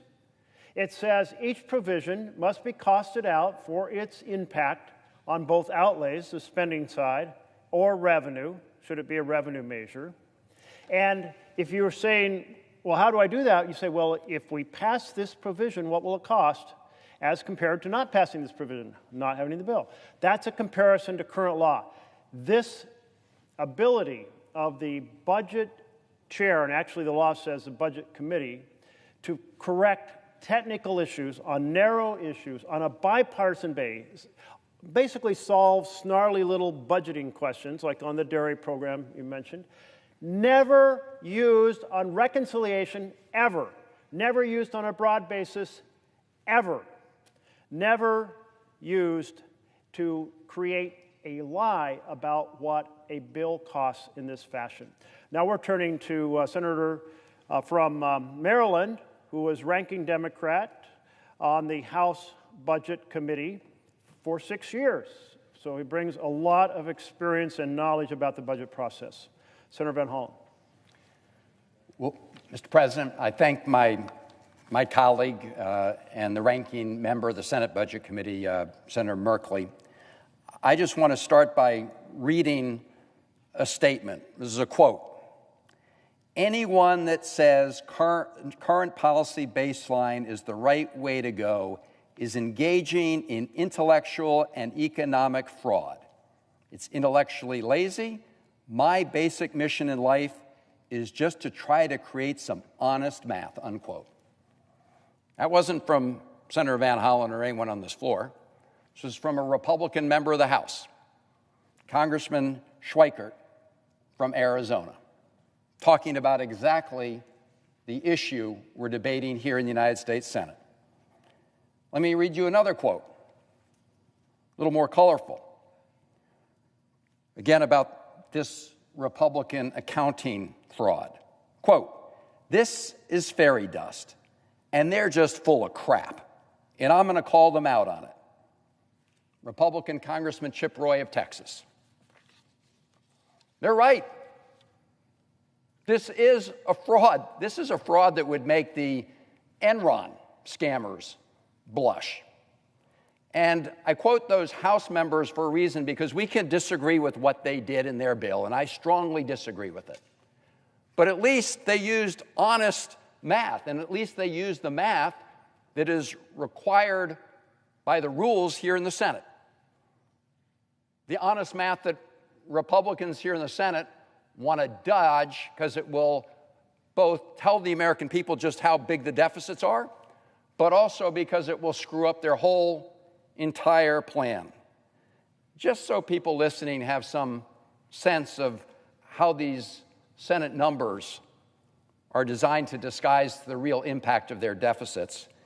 Look at, for example, the basic individual tax rates in the House bill. When they extended those tax rates from the Trump 2017 bill, it costs $2.2 trillion. Under what we call the current law baseline, which is the reality baseline, because that's what it will cost when you understand that they sunset at the end of this year, and that's what it will cost to renew them. So under honest accounting, it's $2.2 trillion.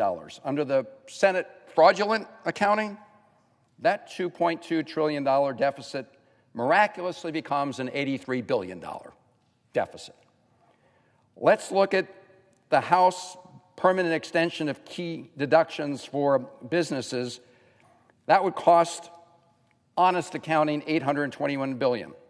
Under the Senate accounting scam, $6 billion. So what we're seeing here is this blatant, deliberate effort to mislead the American people about the true costs of this bill, about the deficit impacts of this bill, about how it will impact the debt. And we all know that when the debt goes up and we have to put more of our costs on Uncle Sam's credit card, it puts upward pressure on interest rates. That means Americans will pay higher interest rates on their mortgages, on their car loans, and everything else. So when you try to hide the deficit impact, you really are trying to fool the American people, and we're here to blow the whistle. Now, I just want to show our colleagues something that was put together by the Committee for a Responsible Budget. And if you look at the blue, you can see for each year, starting this year, 2025, 2006, the blue is what Senate Republicans claim their bill will add to the deficit. The red is how much more it will actually add to the deficit. So at the end of this 10-year period, what you see is Senate Republicans are claiming that their bill will add $441 billion, which is still a big number, but the real number when you do honest accounting, when you add up all of these, it's $4.2 trillion, a much bigger number. Now, I do want to point something out on this chart. I think everybody watching should understand it. If you look at these orange parts, these are the additional deficits from tax cuts. Starting here in year 2029, 2030, you'll see that they actually do start going down. Why is that? It's because the tax cut that President Trump promised for no tax on tips, they phased those out. This is all just a make-believe ruse. Yeah, we start providing no tax on tips, but those disappear. The tax breaks for wealthy people, they go on. And they go on not just for this 10-year period, but the reason they violate all the rules of reconciliation is because they keep going on after that. And as Senator Merkley said, if you look at the entire history of the Byrd rule, that's Senator Byrd, it was designed to make sure that 51 senators through a vote could not make these kind of permanent changes in any area, but specifically they were worried about areas that increased the national deficit and debt.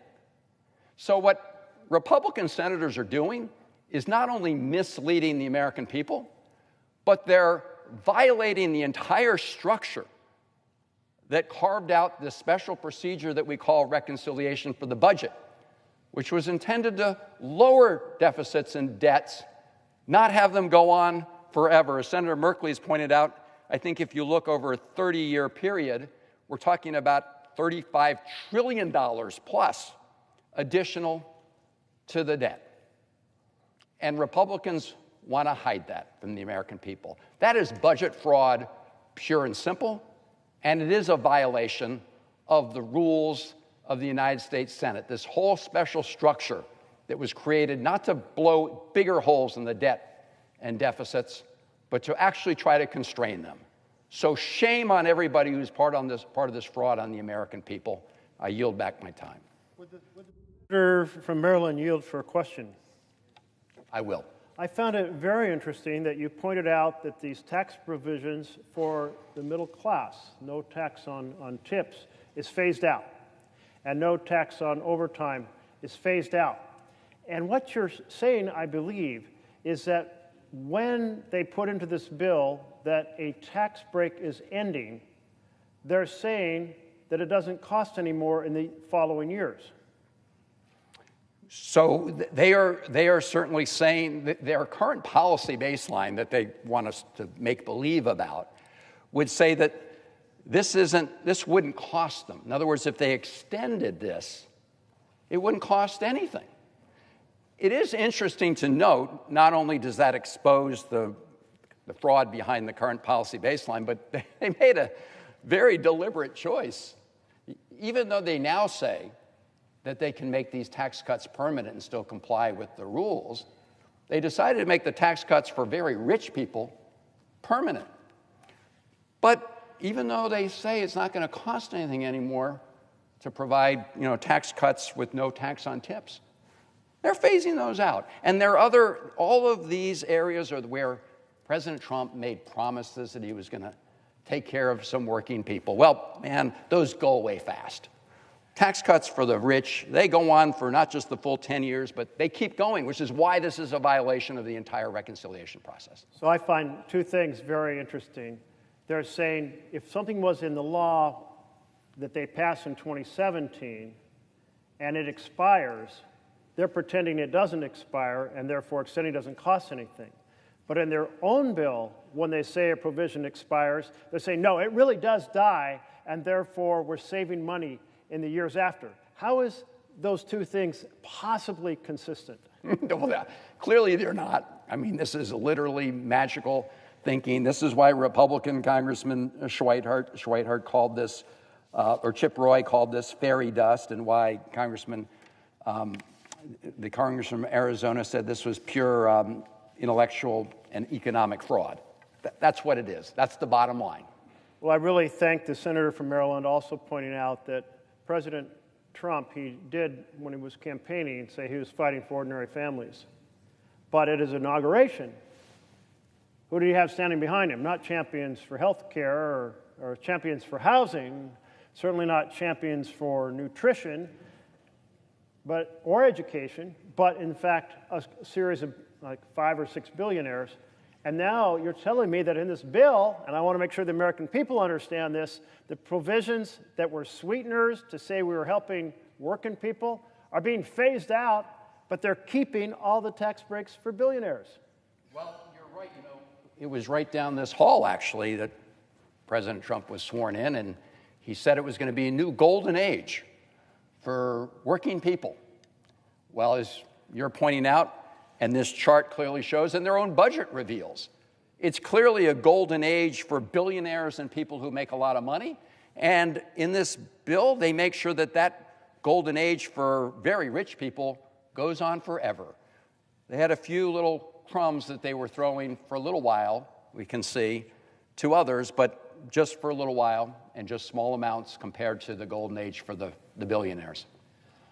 Well, I must say my impression is, and I hope you'll correct me if I'm wrong, is that the Republicans are embarrassed by the fact that they're proposing a bill that creates over $3 trillion in debt in 10 years and over $30 trillion over 30 years, and that the vast bulk of it goes to billionaires. And so they want to say, we're so embarrassed because we mentioned fiscal responsibility when we were running for office. We were going to get the budget under control, and they're doing the opposite. And they're embarrassed that they're doing these cuts in programs to fund tax breaks for billionaires, cutting regular health care, 16 million people losing health care for tax breaks for billionaires that, as you point out, go on and on and on, actually permanent. I would certainly love to yield to my colleague from Rhode Island. When I was budget chairman and we were trying to focus, for instance, on the impending economic nightmare coming our way through climate-caused property insurance failures, what I would get is nonstop regular lectures from Republicans on the Budget Committee about how we had to take responsibility for the deficit, we had to reduce the debt, nothing else mattered as much, it was absolutely vital.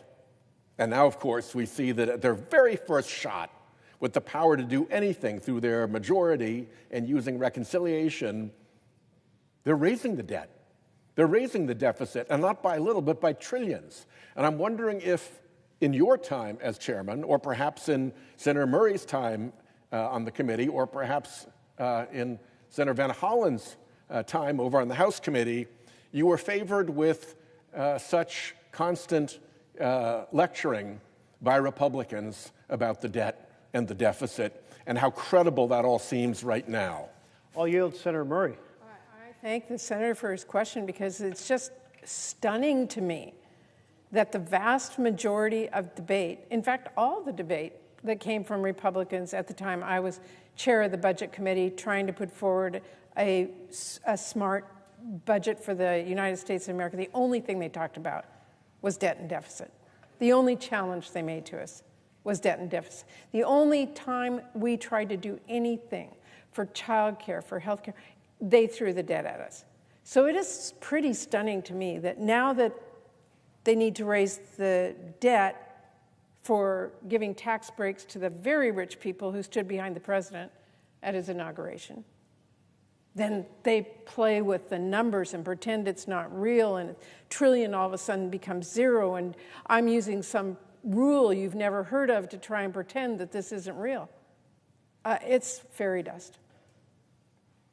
I just want to say, to answer the question from the senator from Rhode Island and pick up on what my colleagues have said, that when I was the senior Democrat, the ranking member on the House Budget Committee, Paul Ryan was the chairman of the committee. And look, we disagreed on many things. We agreed on many things. We both agreed that we should get our deficits and debt under control. We had different ideas on how to do it. He wanted to privatize Medicare. We wanted to close tax breaks for the rich. But we wanted to close tax breaks for the rich. But the reality is that the holy grail, I mean, the only guiding North Star for Republicans at that time was we've got to bring down deficits and debt. This is not that Republican Party, not in any way, shape, or form. They clearly don't give a damn. In fact, they are worried, as we can see, that the American people still care, which is why they want to engage in this fraudulent scheme. But I'll just close on this. I remember one of those years, I believe it was the 2012 Republican convention. They even put up a debt clock. They put up a debt clock at the convention. I can't find it. Right? I'm looking under my desk for the debt clock here because Republicans seem to have hidden it away forever. They want to wish it away. That's what they're telling us.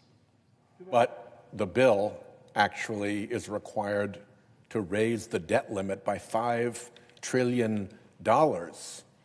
So in reality, there's a huge hit to our debt, huge additions to our deficit, and it makes me a little bit frustrated to think back to all those lectures that I had to receive as budget chairman, which the senator from Maryland witnessed as a longtime member of the Senate Budget Committee, which the ranking member witnessed in his time on the Budget Committee, and which Senator Murray experienced when she chaired the Budget Committee.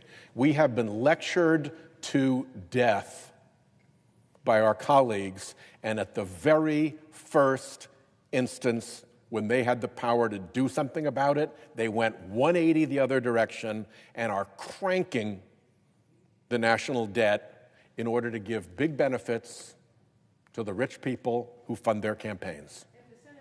For a question, and I know we need to move on here. I just want to add one thing. It's not just that it's going to be debt. It's the cost to families because this debt they are putting in place. I would ask the chair of the Budget Committee now, as he knows as I do, people's houses are going to cost more because their mortgage interest rates are going to go up. Their cars' interest rates are going to go up. This is not just magic numbers sitting out there pretending they're not big.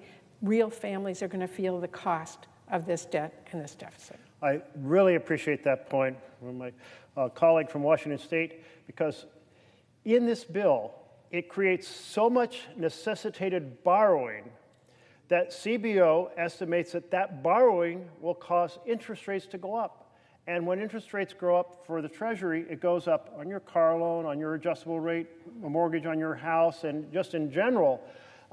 These are costs that are borne by ordinary families. And I find it very interesting because the Republicans were demanding what they called the dynamic score, saying, well, won't these cuts produce such a great economy that it will kind of lift all boats and produce more revenue and maybe the deficit won't be as bad. Here's what Congressional Budget Office found. Again, that's the nonpartisan, honest broker numbers. They found that because of the interest rates rising as a result of this massive sea of red ink that necessitates massive borrowing, that in fact those rising interest rates will hurt the economy. So there's no dynamic score that produces, oh, well, it isn't so bad after all. No, it's the opposite. And in fact, that dynamic argument has always been wrong. And we are looking at the folks who lectured, my colleague from Rhode Island, and I sat through many of those lectures as well. And I went, in my head, wait a minute, aren't these folks who did the massive ocean of red ink in the 2001 Bush tax bill? Aren't these the same folks that produced a massive ocean of ink in another tax bill 2 years later? Aren't the same ones that in 2017 did a massive ocean of red ink, and now they're doing it again? How could they possibly be putting themselves forward as deficit hawks or debt hawks?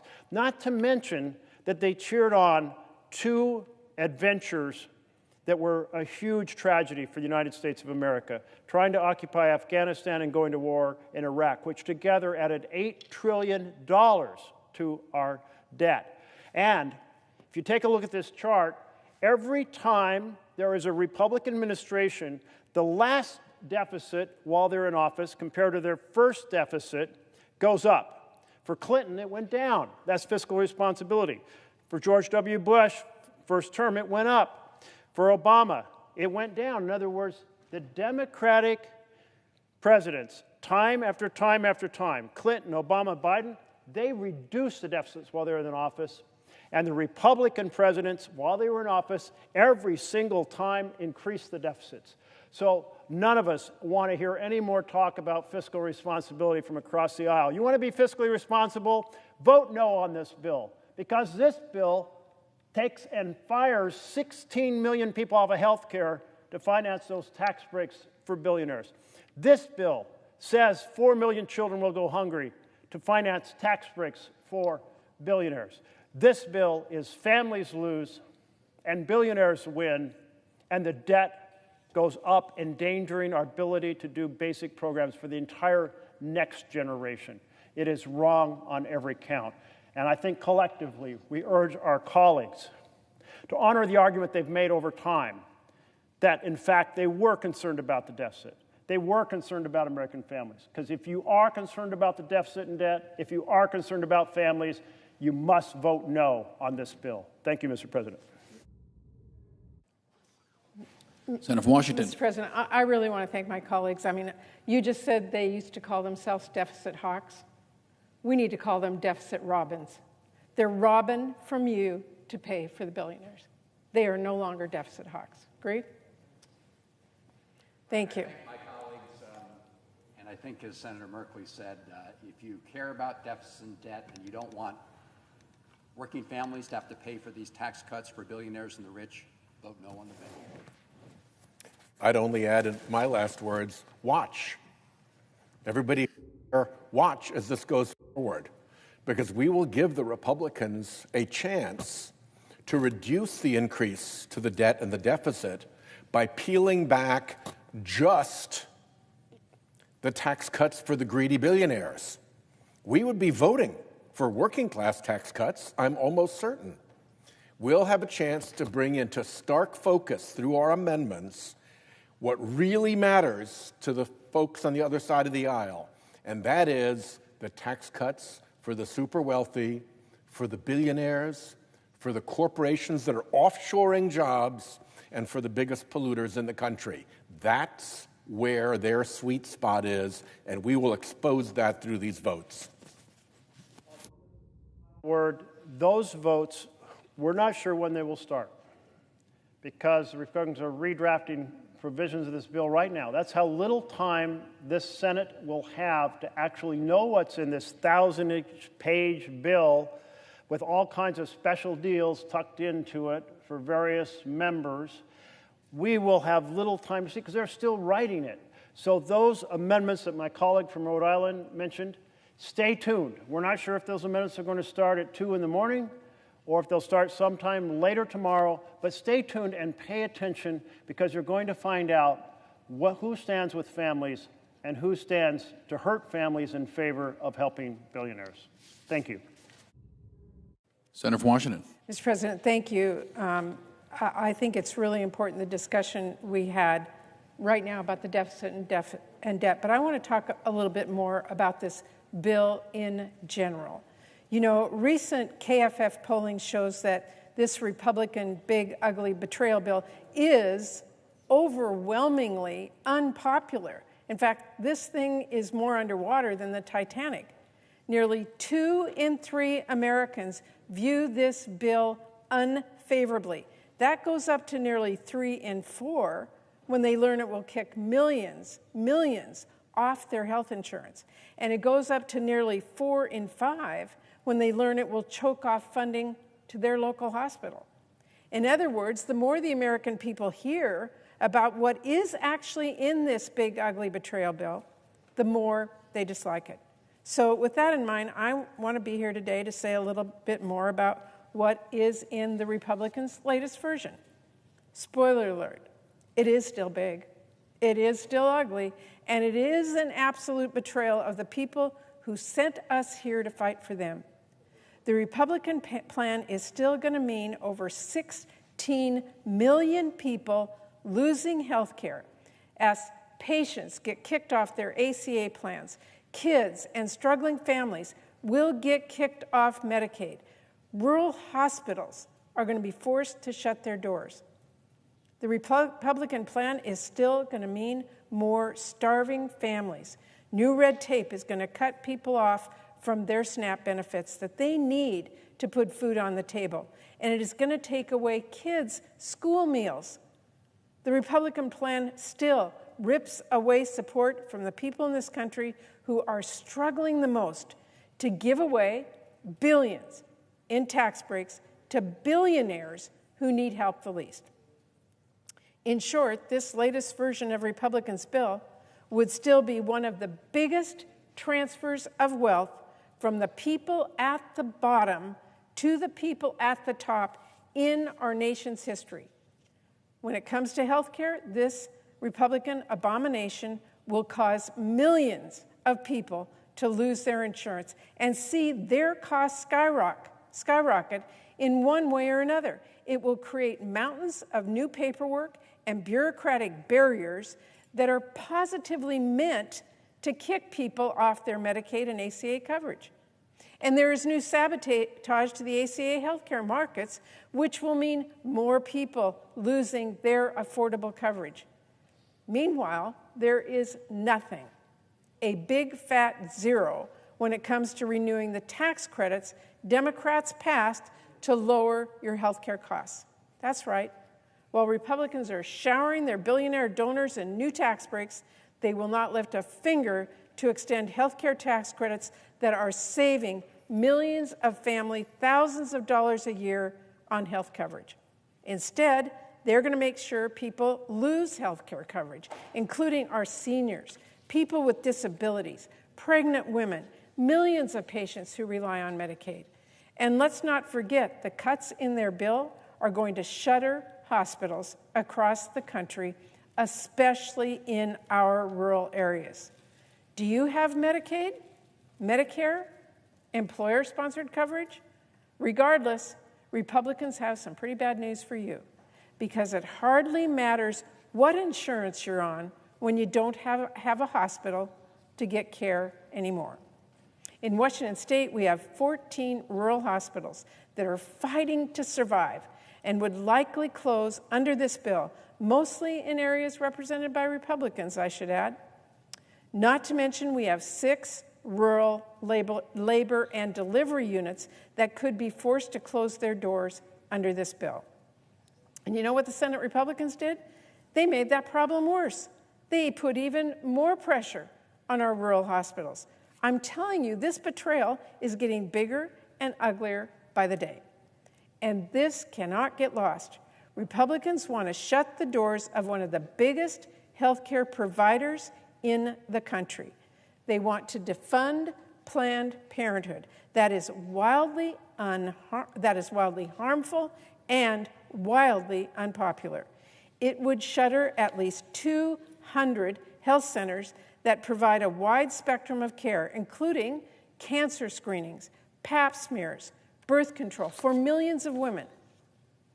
And let's not forget, Republicans are cutting nutrition assistance too. This big, ugly betrayal would make one of the biggest cuts to SNAP in history. We are talking around a $200 billion cut over the next 10 years. Now, it should be obvious, but that would be devastating for our country and for our kids' future. And yet, Republicans are not giving up on taking dinner off the table, taking school lunch off kids' trays, all so they can shovel tax cuts at billionaires and wealthy corporations.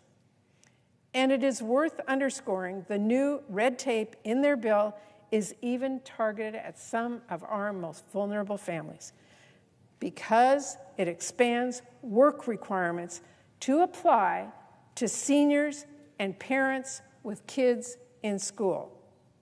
Mr. President, when my dad, World War II veteran, got sick with multiple sclerosis, he lost his job. He lost his job. My mom was at home, 7 kids she was raising. My dad lost his job, and they had to spend, my mom had to spend some time getting some new skills so she could go back to work and take care of our family. You know what, during that time? We had to rely on food stamps in my family to feed those 7 kids in my family.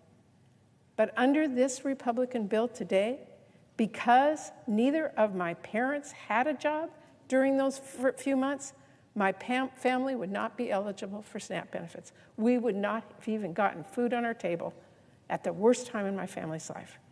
This is wrong. Thanks to those food stamps, my family did get through that rough patch. And all 7 of us kids grew up to give back to our communities. Whether it's a firefighter or a middle school teacher, or even here as a United States Senator.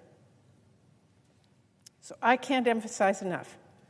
Republicans want to cut families from SNAP and Medicaid, programs that give people a hand up in hard times. Why? So they can give an enormous handout to the richest people and biggest companies in our country. Oh, and at the same time, they're making it harder to afford groceries and health care. I should mention, they are also gutting energy investments in a completely chaotic way that is all but guaranteed to drive away jobs and drive up energy costs for all of American families. And at the same time, in this bill, they're giving billionaires billions of dollars. Republicans are going to give students the short end of the stick. This big mess of a bill would tear away programs and protections that make it possible for many students to pursue a higher education. It eliminates Grad Plus loans. It cuts families off from Parent Plus loans. It punishes students who go into public service or a medical residency, and more. Meanwhile, they are tearing down the guardrails from gutting regulations that protect students whose universities commit fraud, to opening a Pandora's box for Pell Grants with a new loophole that will let low-quality programs suck up our taxpayer dollars.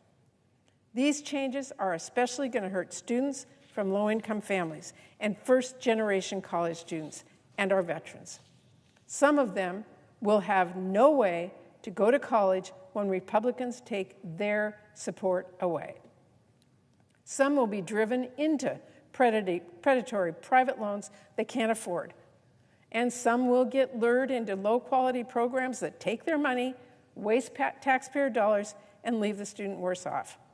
And if that wasn't enough, if the Secretary of Education wanted to try and stop this kind of fraud and protect students, Republicans will leave them at about as much authority as a school hall monitor, because in this bill, Republicans prevent any Secretary of Education from making regulations that carry added benefits for borrowers. And it hardly matters if that is a good impact, like saving students money or protecting taxpayer dollars from fraud or making higher education more accessible. Republicans are going to make problems worse and make fixing them even harder. Students in this country should be outraged. And I want to be perfectly clear about something. If Republicans charge ahead with this big, awful mess, which they seem intent on doing, they can kiss any last shred of credibility goodbye, as we just talked about, when it comes to pretending they care about balancing the budget or addressing the national debt. The idea was already laughable. For the entirety of the 21st century, the biggest driver of the national debt has been tax cuts that Republicans championed. But now, as we just talked about, they want to put at least $4 trillion, that is trillions with a T, on the national credit card. Why? So they can shower the richest people on the planet with more money. And then they're pretending all the math works and it's kind of easy peasy if they can do it if they kick people off health care or take enough meals away from kids or close enough hospitals, or better still, use some absurd accounting gimmick to pretend that billions of dollars in new tax cuts for their billionaire donors actually just don't cost anything. Well, I've got some bad news for Republicans. Your math is terrible, and so's this bill. This thing is very expensive, and you don't have to take my word for it. Ask the nonpartisan Congressional Budget Office, which just said The latest version of this bill will add 4 trillion, trillion, to the debt with just over the next 10 years. If Republicans want to ignore them, you can also ask the fiscal hawks at the Committee for a Responsible Federal Budget. They calculate that the House bill adds $5 trillion to our debt when you include interest payments and the cost of making temporary provisions in this bill permanent. And we are told the Senate bill is even less fiscally responsible. Everyone agrees this thing is not beautiful, but it is recklessly big, and it won't just increase the debt, it will blow it up. Mr. President, this may very well be the most expensive bill in history. I say may because Republicans are still planning changes. We have not yet gotten the final bill. They already cut out even more taxes for multinational corporations. SNAP benefits, they're still on the chopping block. Healthcare, still on the chopping block. In fact, they want to cut Medicaid even more painfully. We may not know how expensive the Republicans will be in the end, but we know who is paying for it. Paying for it is you, working families. And it is important for people to know, as bad as this bill is, Republicans were trying to make it even worse. Now, Democrats have been fighting them every step of the way, and we have notched a few important wins by challenging every single provision we possibly could under the Senate rules. So I want to talk about some of the things Democrats were successful in getting out. Because if Republicans had their way, not only would this bill take away more food from our struggling families or shutter even more hospitals and kick even more people off their health insurance, it would have also sold off all of our public lands. And if instead of just slashing CFPB funding, it would have completely shuttered the doors of a very important federal watchdog that protects Americans from getting scammed. If Republicans had their way, this bill would make it easier to buy gun silencers, harder to get your earned income tax credit or pay off your student loan, and effectively impossible to get insurance plans on the marketplace that cover abortion care. If Republicans had their way, this bill would have also given Trump more power to deny funding to our constituents on a whim and less power for the courts to stop him. We're talking about a whole smorgasbord of really awful, unpopular ideas and policies that would have hurt our families and weakened our democracy.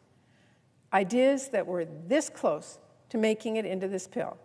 But Republicans did not have their way. Democrats have been fighting back at every single step. We got those provisions tossed in the shredder, and we are still doing our darndest to send the rest of the bill to the shredder as well.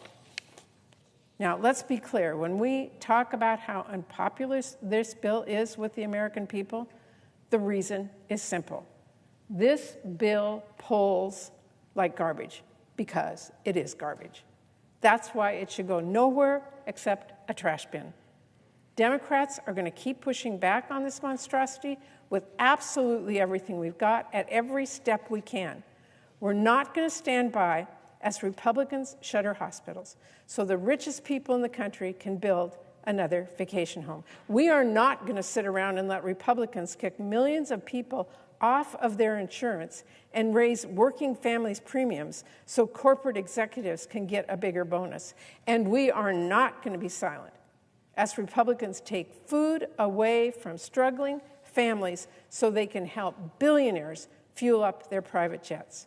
We're going to keep speaking up, we're going to keep pushing back, and we're going to make sure everyone knows exactly what is going on here. This bill is deeply unpopular, that much is clear, but if Republicans keep pushing for this disaster, buckle up, because we are only going to keep getting louder and louder about how big this is, how ugly it is, and it's only going to get more unpopular with the folks back home as these provisions are enacted if this bill passes. I'm pretty astounded by how far some Republicans are trying to stick their heads in the sand on this. One Republican senator told their concerned constituents, and I quote, "We're all going to die. Well, maybe that's a better name for the bill. At least it's more honest. Because when you take health care away from people, when you make it harder to get, when you make it harder to afford, when you close the only hospital for miles, yeah, you're right, people will die. You'd think my colleagues would show a bit more concern about that. Instead, that senator actually doubled down, and in a response video, she filmed walking through a cemetery. I don't know how you get out of touch that much to misunderstand this, but let me be clear about something to our Republicans. Whistling past the graveyard is a metaphor to stop ignoring dangers. It is not a literal messaging suggestion. And if you thought Republicans couldn't be any more dismissive to their own constituents, this week another Republican senator who was speaking about people voicing their concerns about these Medicaid cuts that said they will, quote, people will get over it. Mr. President, I have news for every one of my Republican colleagues who is trying to deny the reality of this bill and pretend the fairy tales they are telling themselves are true. When someone's local hospital closes, they don't get over it. When someone's kid is kicked off health care, they do not get over it. And if Republicans don't want to take my word for it, they can listen to the doctor I spoke with who warned when patients go uninsured, they delay care, and it increases costs for everyone. Instead of paying $10 for diabetic medication, we'll pay $10,000 for an amputation. Or Republicans can actually read the countless letters I'm getting from my constituents, sharing their stories. Quote, my dad is a double amputee. He relies on Medicaid. Without Medicaid, we couldn't get my kids anti-seizure medication. Or I'm a full-time caregiver for my daughter with cerebral palsy, or my son with spina bifida, or my elderly mother, and this bill threatens to kick them off their health care and the support services they rely on to survive. Or better yet, Republicans can go out and talk to their own constituents, because I have no doubt they will hear similar stories. They will even come to you. Advocates have been here in D.C. all week. I've seen them in the halls. I've heard them from my office. And now Republicans can listen to the people across the country who are warning them about this bill, and they can do the right thing and abandon this effort. Or they can keep ignoring them, but make no mistake, in the end, the American people will have their voices and their votes heard. Because at the end of the day, this bill, this monstrosity of a bill, is all in the goal of a tax break for multi-billionaires and corporations, and the way they pay for it is by taking away your health care and your nutrition, the things your family or your neighbors or people you know rely on. And that's just wrong. It's un-American, and we're fighting back. Thank you, Mr. President. I yield the floor.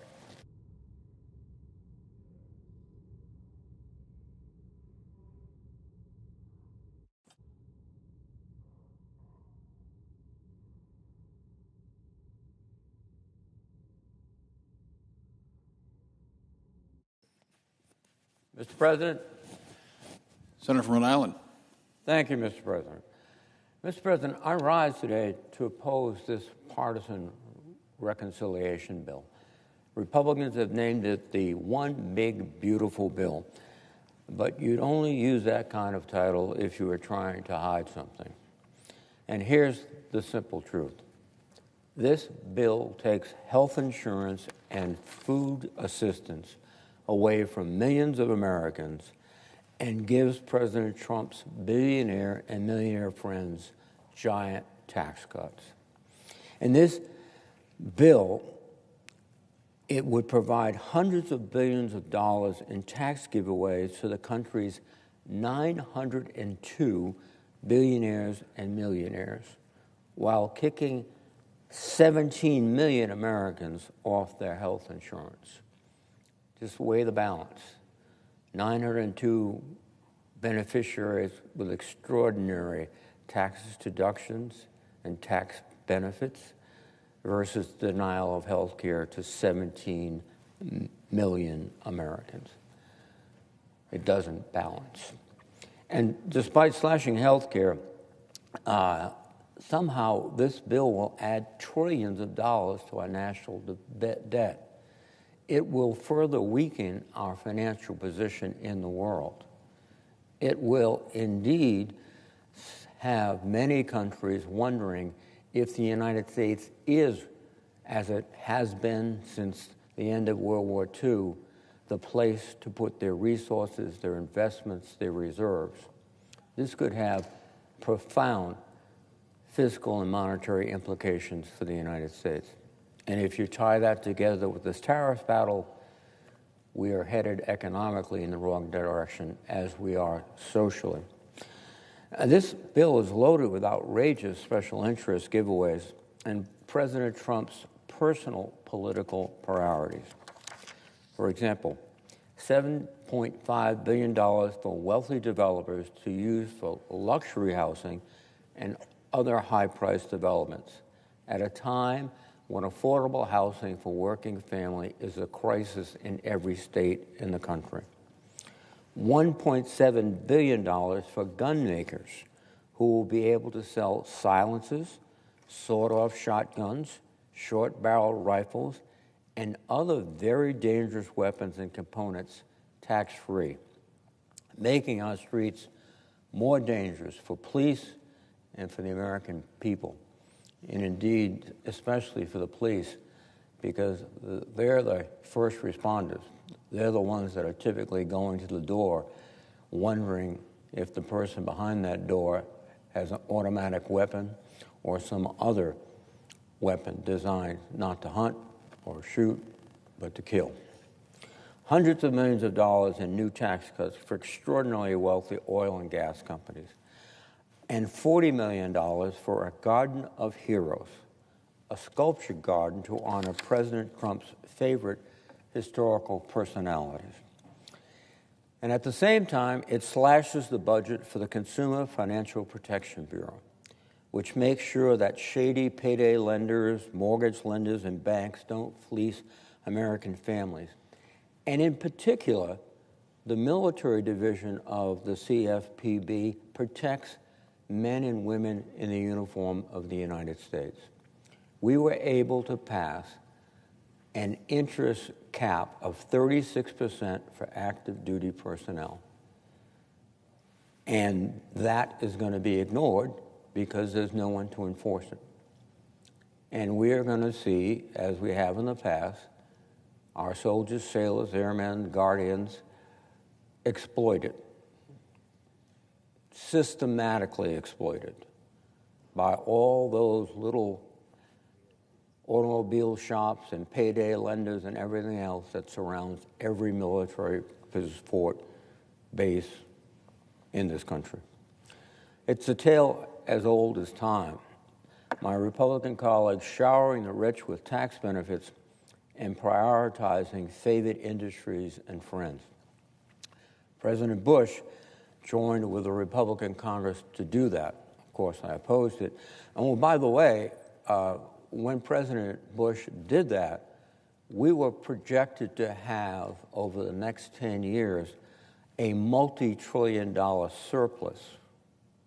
Of course, this legislation will lead us to a multi-trillion-dollar deficit.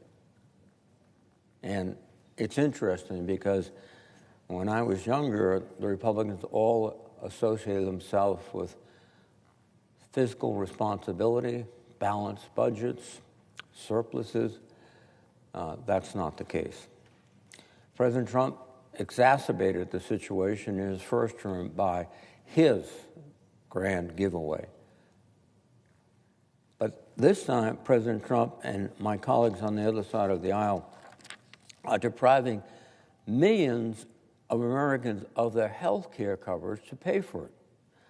They are intent on punishing the most vulnerable Americans in this bill simply for the crime of being poor.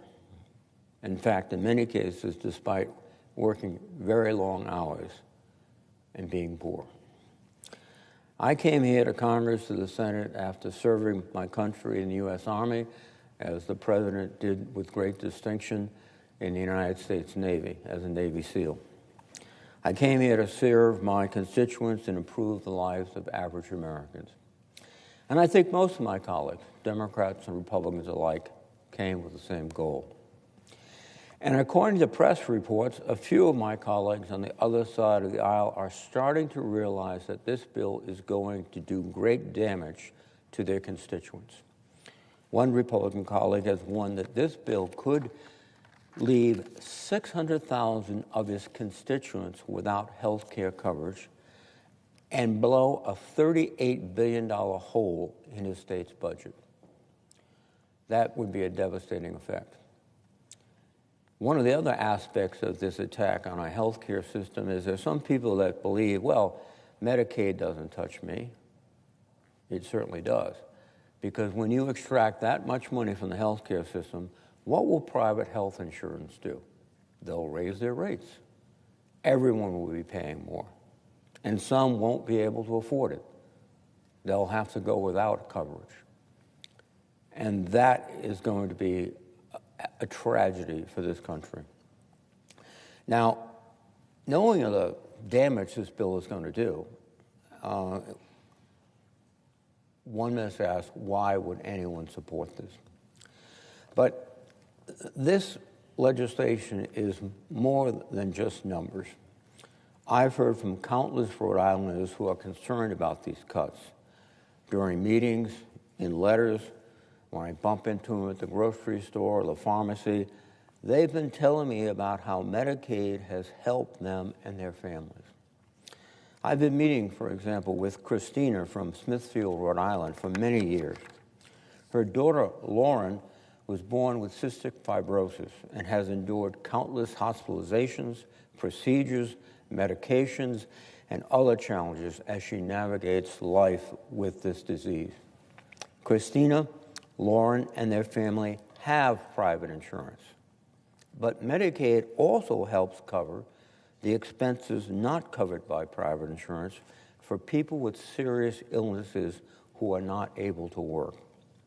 When President Trump and congressional Republicans began proposing these cuts to Medicaid, Christina told me, and I quote, "Lauren was born with CF, a rare genetic progressive disease which affects her lungs, GI, and endocrine systems. I had no idea we carried this gene. When Lauren was born, she spent a month in the hospital. We almost lost her. When she was 5, she contracted a germ that put her in the hospital for a month and almost killed her. Her lung function fell to 70%. At 13, I thought she was going to die. Her hospital stays were every 3 months for 2 weeks with IV treatments. Her lung function fell to 30%.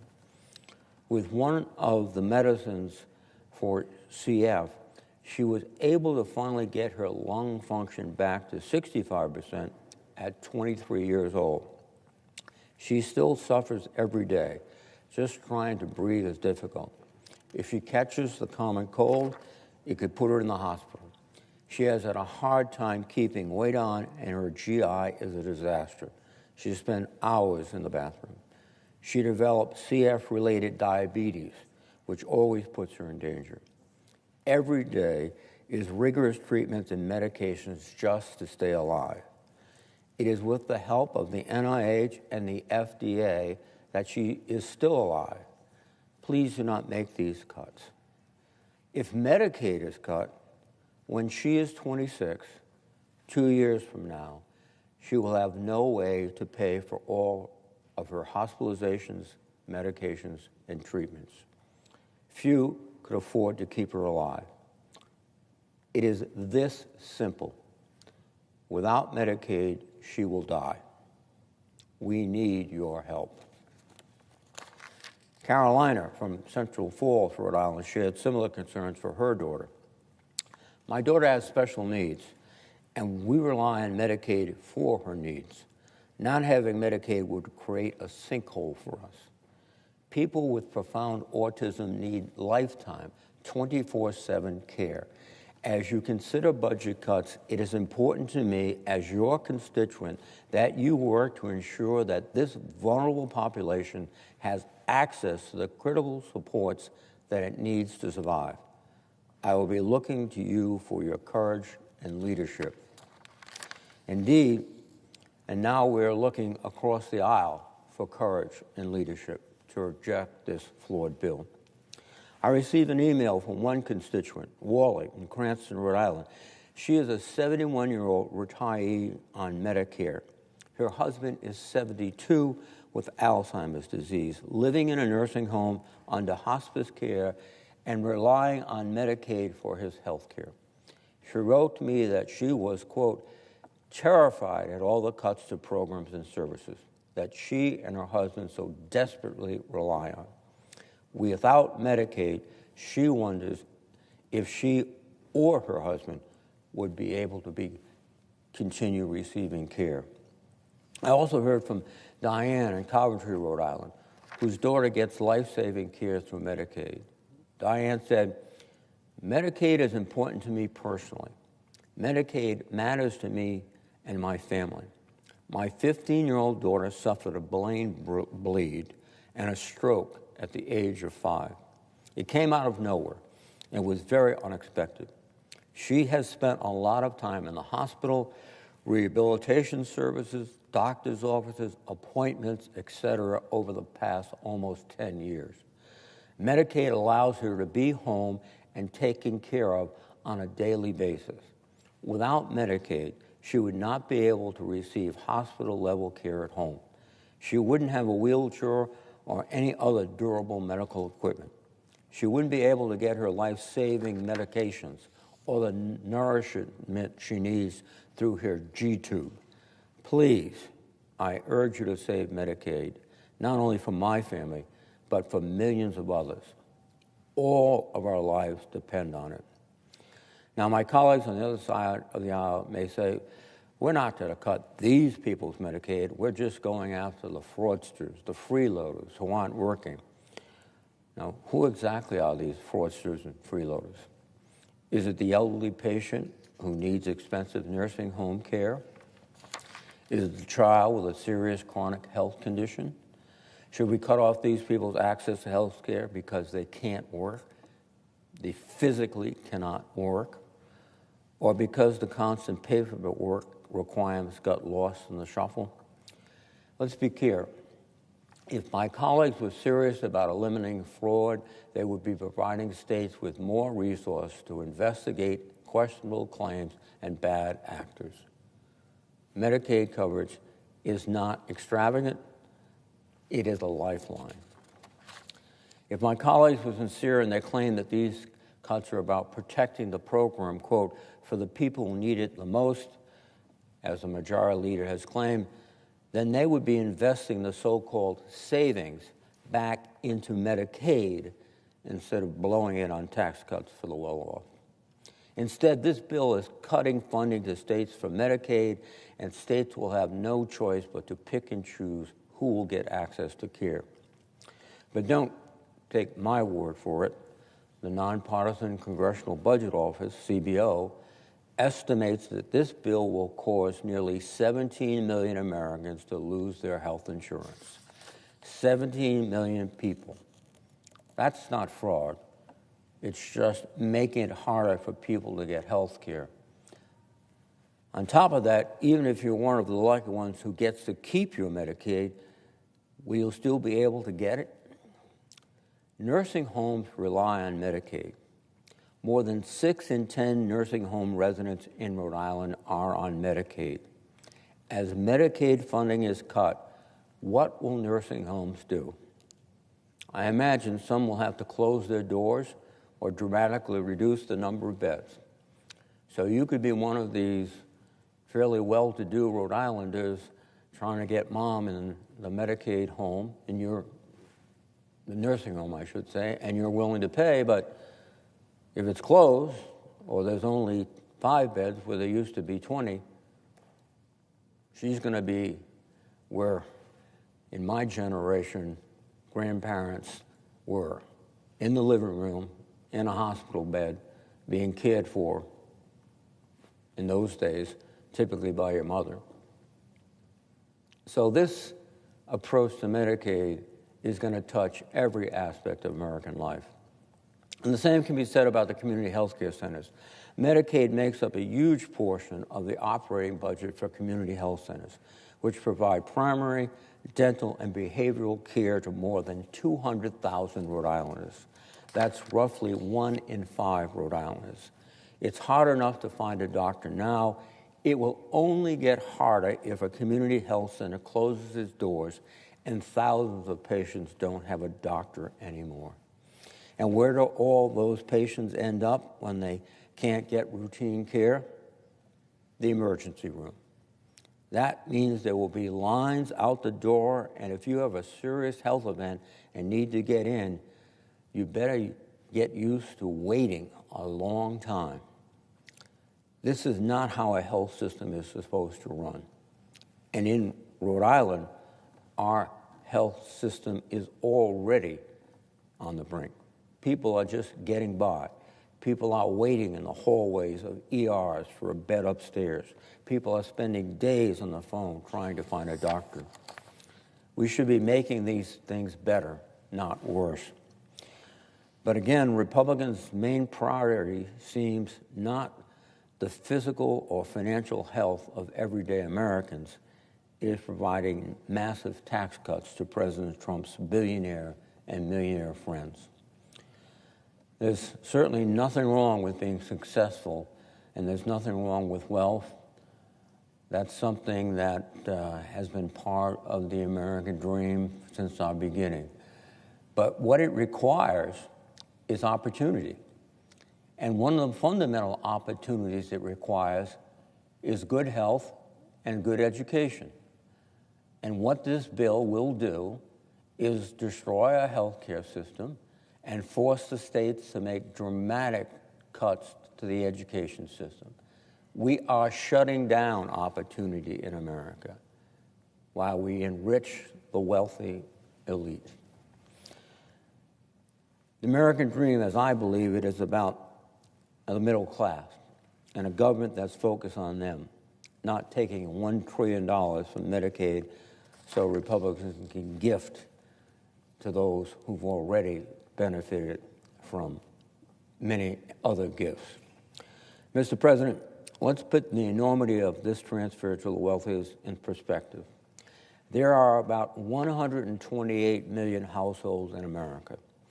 Yet somehow this bill gives the top 0.1% of households a $250,000 tax cut, a giveaway that's over 3 times larger than what the median American household makes in a year.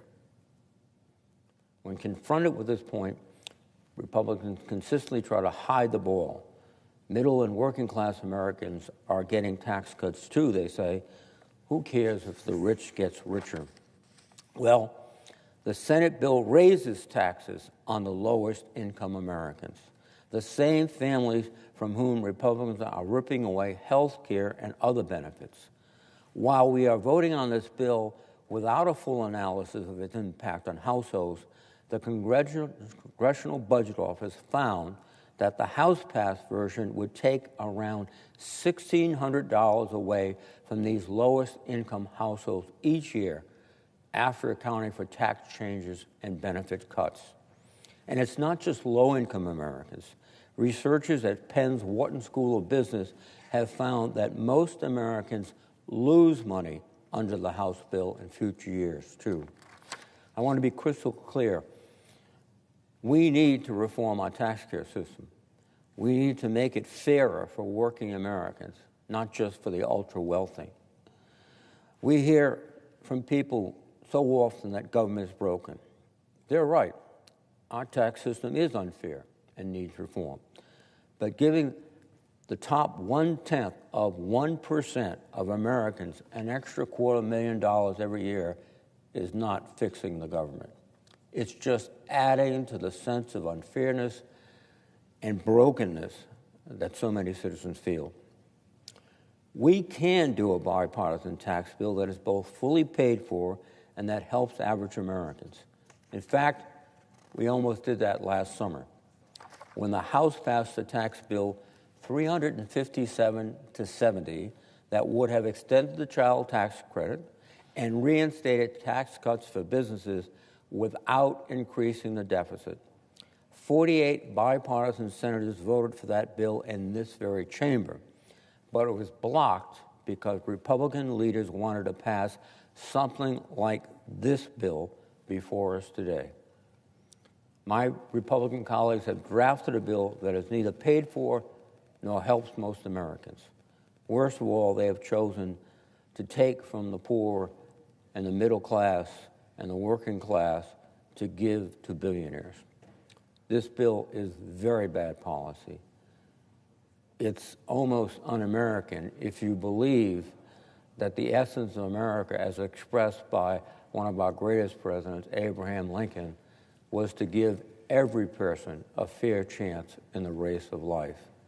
This bill denies that chance to millions and millions of Americans while enhancing and filling the pockets of the wealthiest.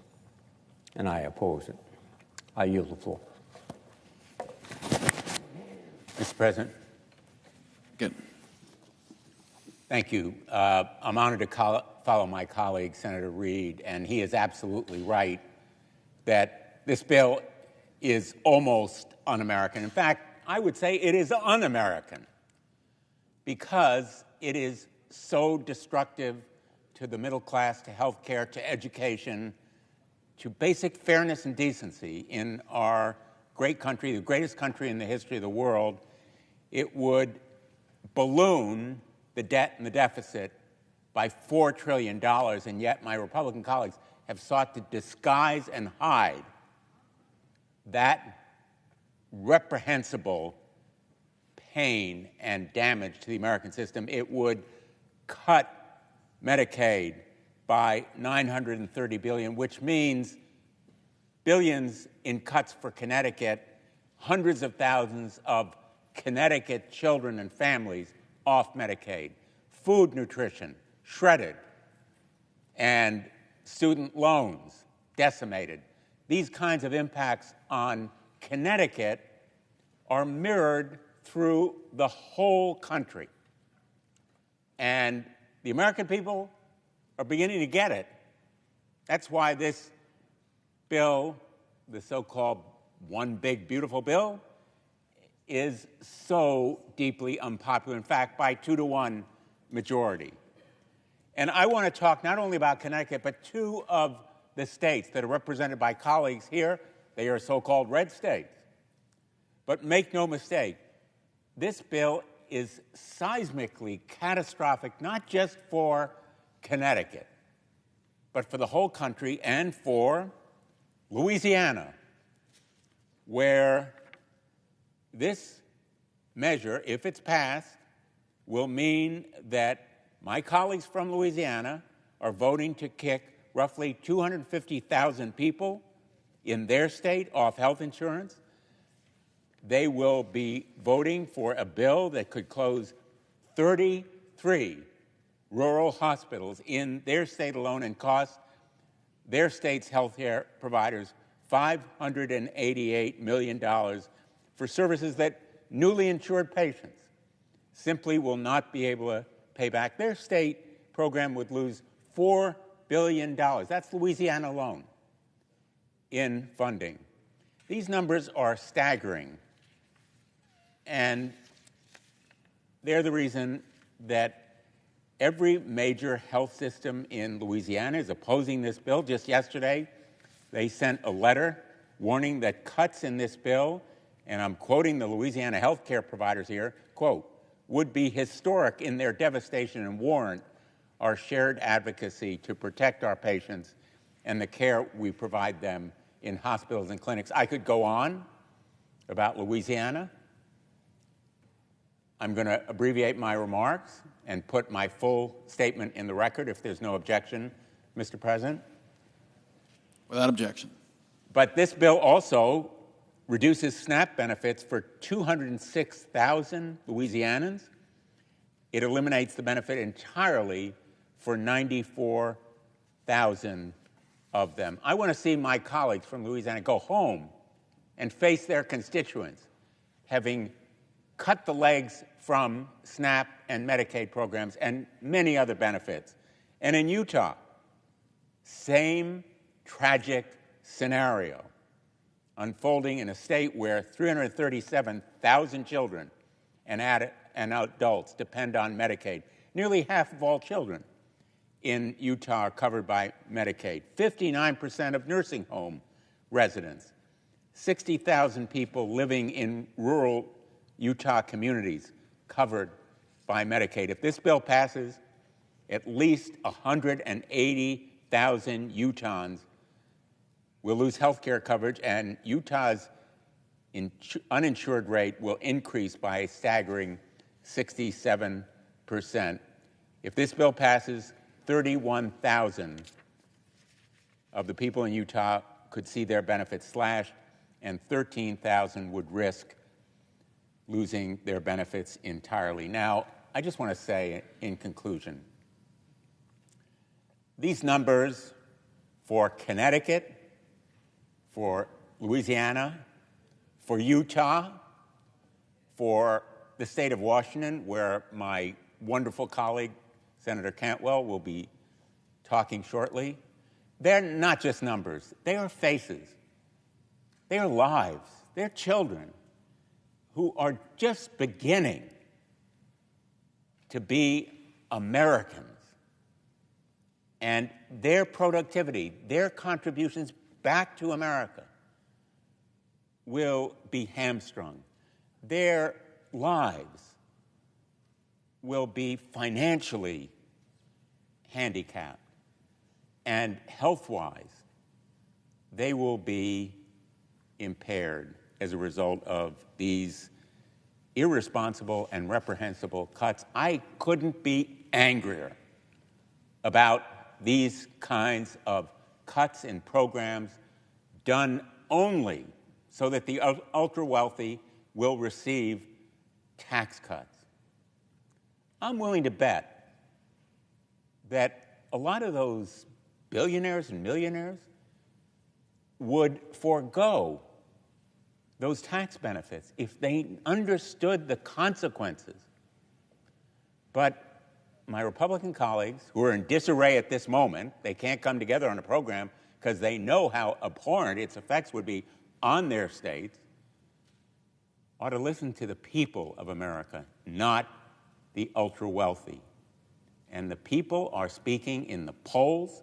They're speaking through their elected representatives, and they are speaking because their conscience simply won't let them support a bill that does such abhorrent damage to the American middle class, the American way of life, American values. And I'm proud to stand here. I wish we weren't here going all night into Monday morning, but I'm proud to stand here with my colleagues, and I just wish my Republican colleagues were on the same sides of these issues, because they're going to go home and they'll have to face the children and families who will be hurt so deeply by this bill. Thank you, Mr. President. I yield the floor. Mr. President. Senator from Washington. Mr. President, I rise to ask my colleagues to turn down this legislation in front of us, to reject it, and instead work together on fiscal policy that would help us by growing our economy more successfully and not devastating our constituents. Before I start, I want to thank the presiding officer for speaking up about not selling public lands. I very much appreciate his voice in that debate, and it's critical that we were able to successfully get that out of this legislation. I want to work across the aisle to talk about these policies so that we can move our country forward in a competitive fashion. But I'm afraid that what we have in front of us is not the answer to what will make America competitive, particularly at a time when we are putting tariffs on American imported products, when we are basically getting into a trade war, and when we are devastating what I think is the underpinning of the economy of today, that is an information age innovation economy, and here we are devastating all of our investments in NIH and NSF and in the competitiveness that we just implemented in the IRA and the CHIPS and Science Act that is making us the envy of countries around the world for innovation. We do have great capital markets, and those capital markets help us innovate. And I think some of my colleagues think, well, we have a promise to families here to give them a tax break, and while many of us would support that, you're asking us also to give tax breaks to big corporations before they can get their tax break. And that we don't like. We don't like it because it raises the cost on everybody, and that cost for middle class and lower income people will be devastating, particularly at a time when we continue with this tariff policy. This bill would make the entire healthcare system less responsive and more expensive for everyone by dismantling Medicaid and shifting more of the cost burden onto states and threatening the very existence of rural hospital.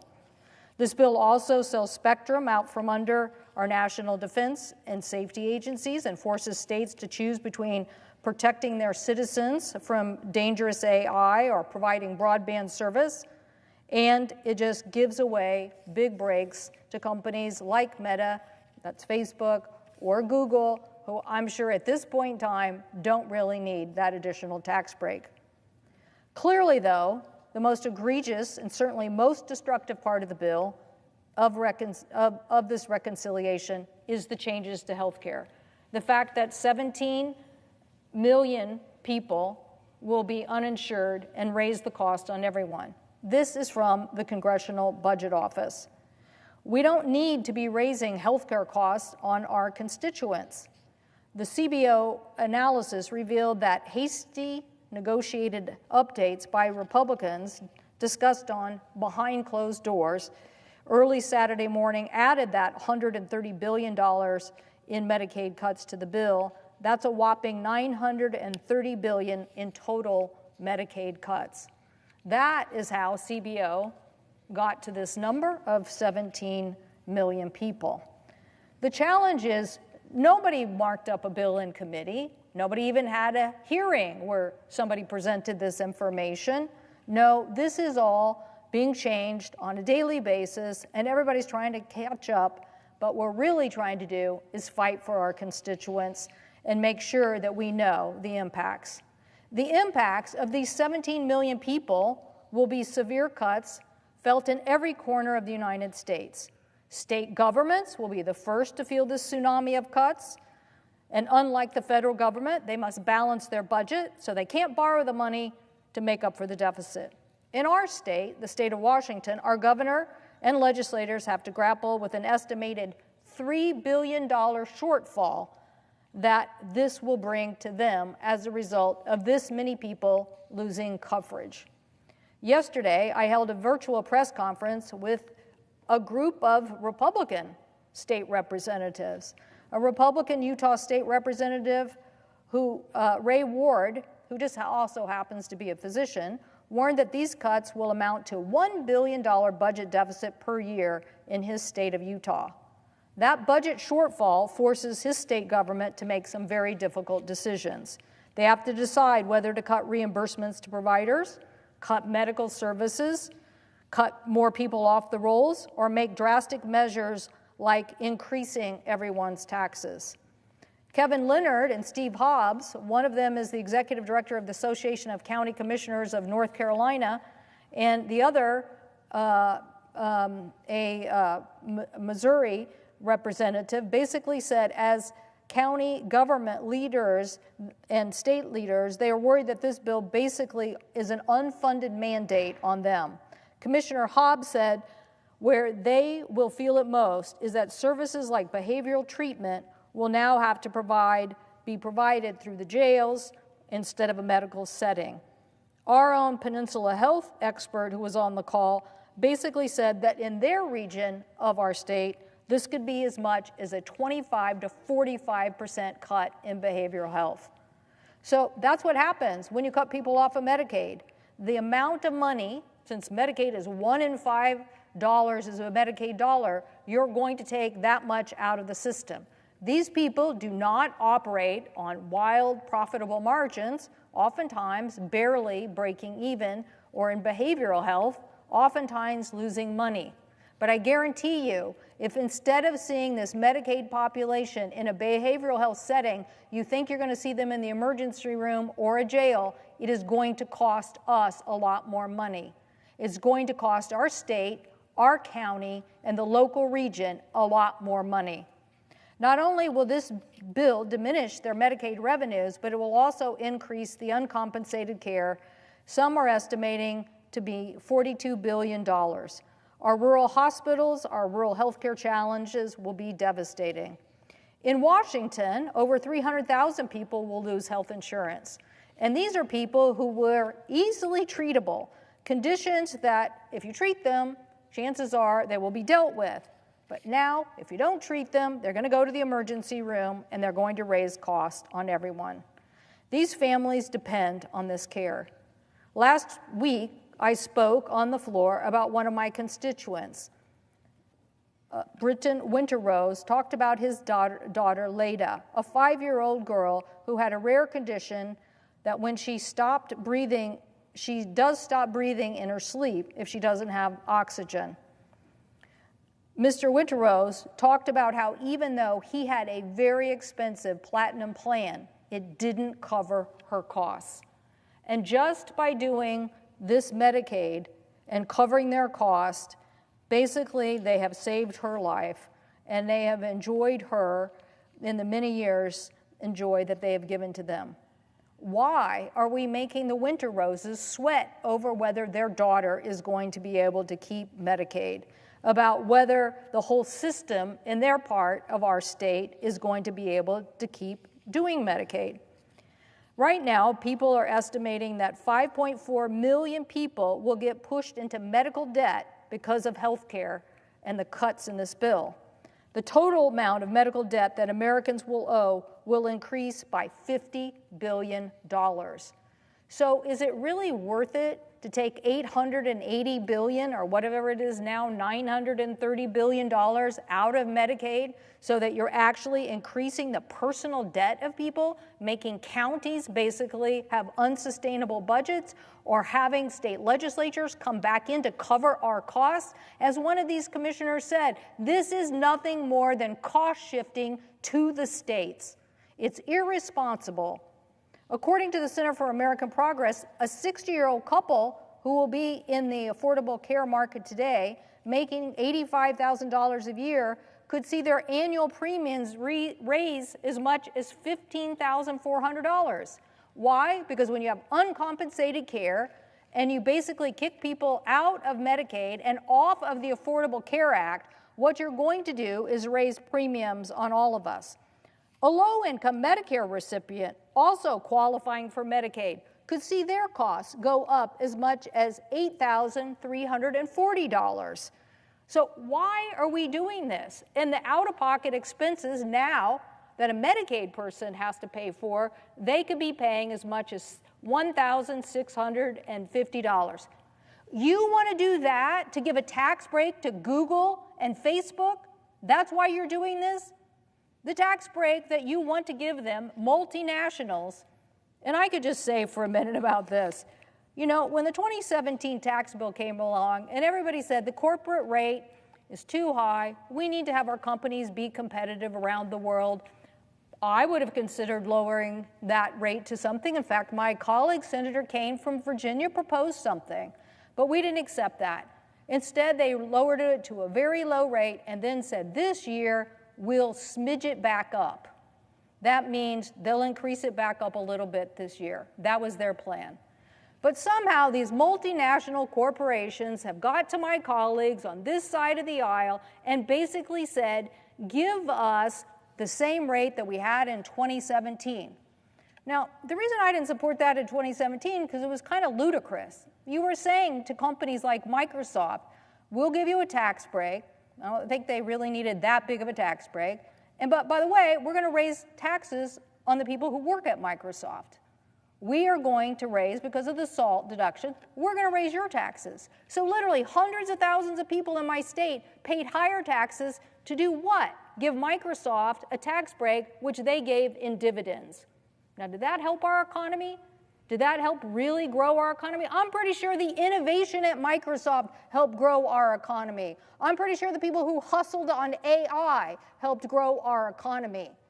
I'm sure the investments that we made at agencies across our federal government helped us meet the challenges that we are facing in innovation and competition from China. Not that dividend, but now we're doubling up again. And how much is that multinational tax break? To over $200 billion. So literally, you could take half of that money and you could give it to Medicaid instead and not cut Medicaid. Now let's see. Tax breaks to Meta and Google or paying for Medicaid. Tax breaks for Facebook and Meta, the same company now changing their name, and Google, or a tax making sure there's enough revenue to pay for Medicaid. This is ludicrous. The notion that we are continuing to make big corporations the priority when they knew this tax extension was not coming. And I'm pretty sure if you look at the numbers that you see from Facebook, Meta, and Google, you will see they don't really need a tax break. They're doing pretty well right now. So the budget reconciliation bill really threatens our progress on health care. Now let me explain what I mean by that. It's not enough to just say that this health care issue, that we are really winning the day. When you look at what happened to us in health care, when our whole goal of doing the Affordable Care Act was to basically get more people covered under insurance. Why? Because we wanted to lower all the costs on health care overall. We wanted health care costs to go down, and we wanted the cost of premiums and the cost to individuals to go down and to be more like the rate of inflation, 3 to 4%. That has been our goal forever, forever. And so prior to the Affordable Care Act, it rates on an annual basis. Think about this, on an annual basis. Your healthcare premiums, your healthcare costs were generally rising about 5.4% a year. Okay, who could keep up with that? Who could keep up with every year your healthcare costs continuing to rise? And so we did the Affordable Care Act, and guess what? We did get that into the rate of inflation. I think there's more we could have done. Lots of things happened in between, but we literally got it down to 3.7%. And we did that by covering more people. The audacity of my colleagues over here to now claim that Medicaid expenses got too expensive, when in reality we made this choice to drive down these premium costs so they were only rising close to inflation, and that was our goal, and we succeeded. So what are we doing now? Well, under the GOP plan, Wakely Healthcare Institute and the Center for Budget Policy, these are numbers that come from them. The GOP plan will now go back to raising your premiums and your healthcare costs between 7 and 11% a year. A year. So we're going to go blowing way past the 5.4. We're going to go back here.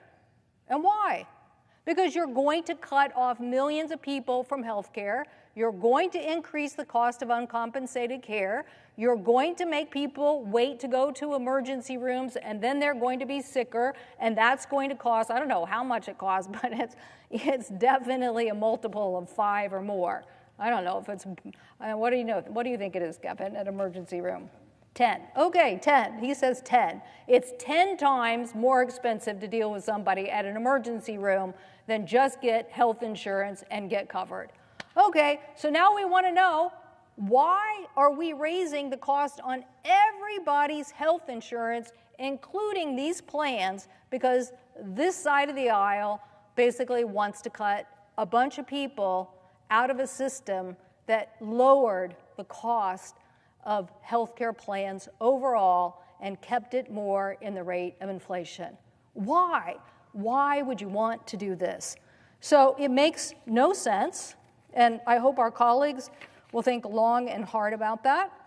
I also think that you could still take the Google Meta tax break for multinationals and pay for $100,000 and cover the Medicaid.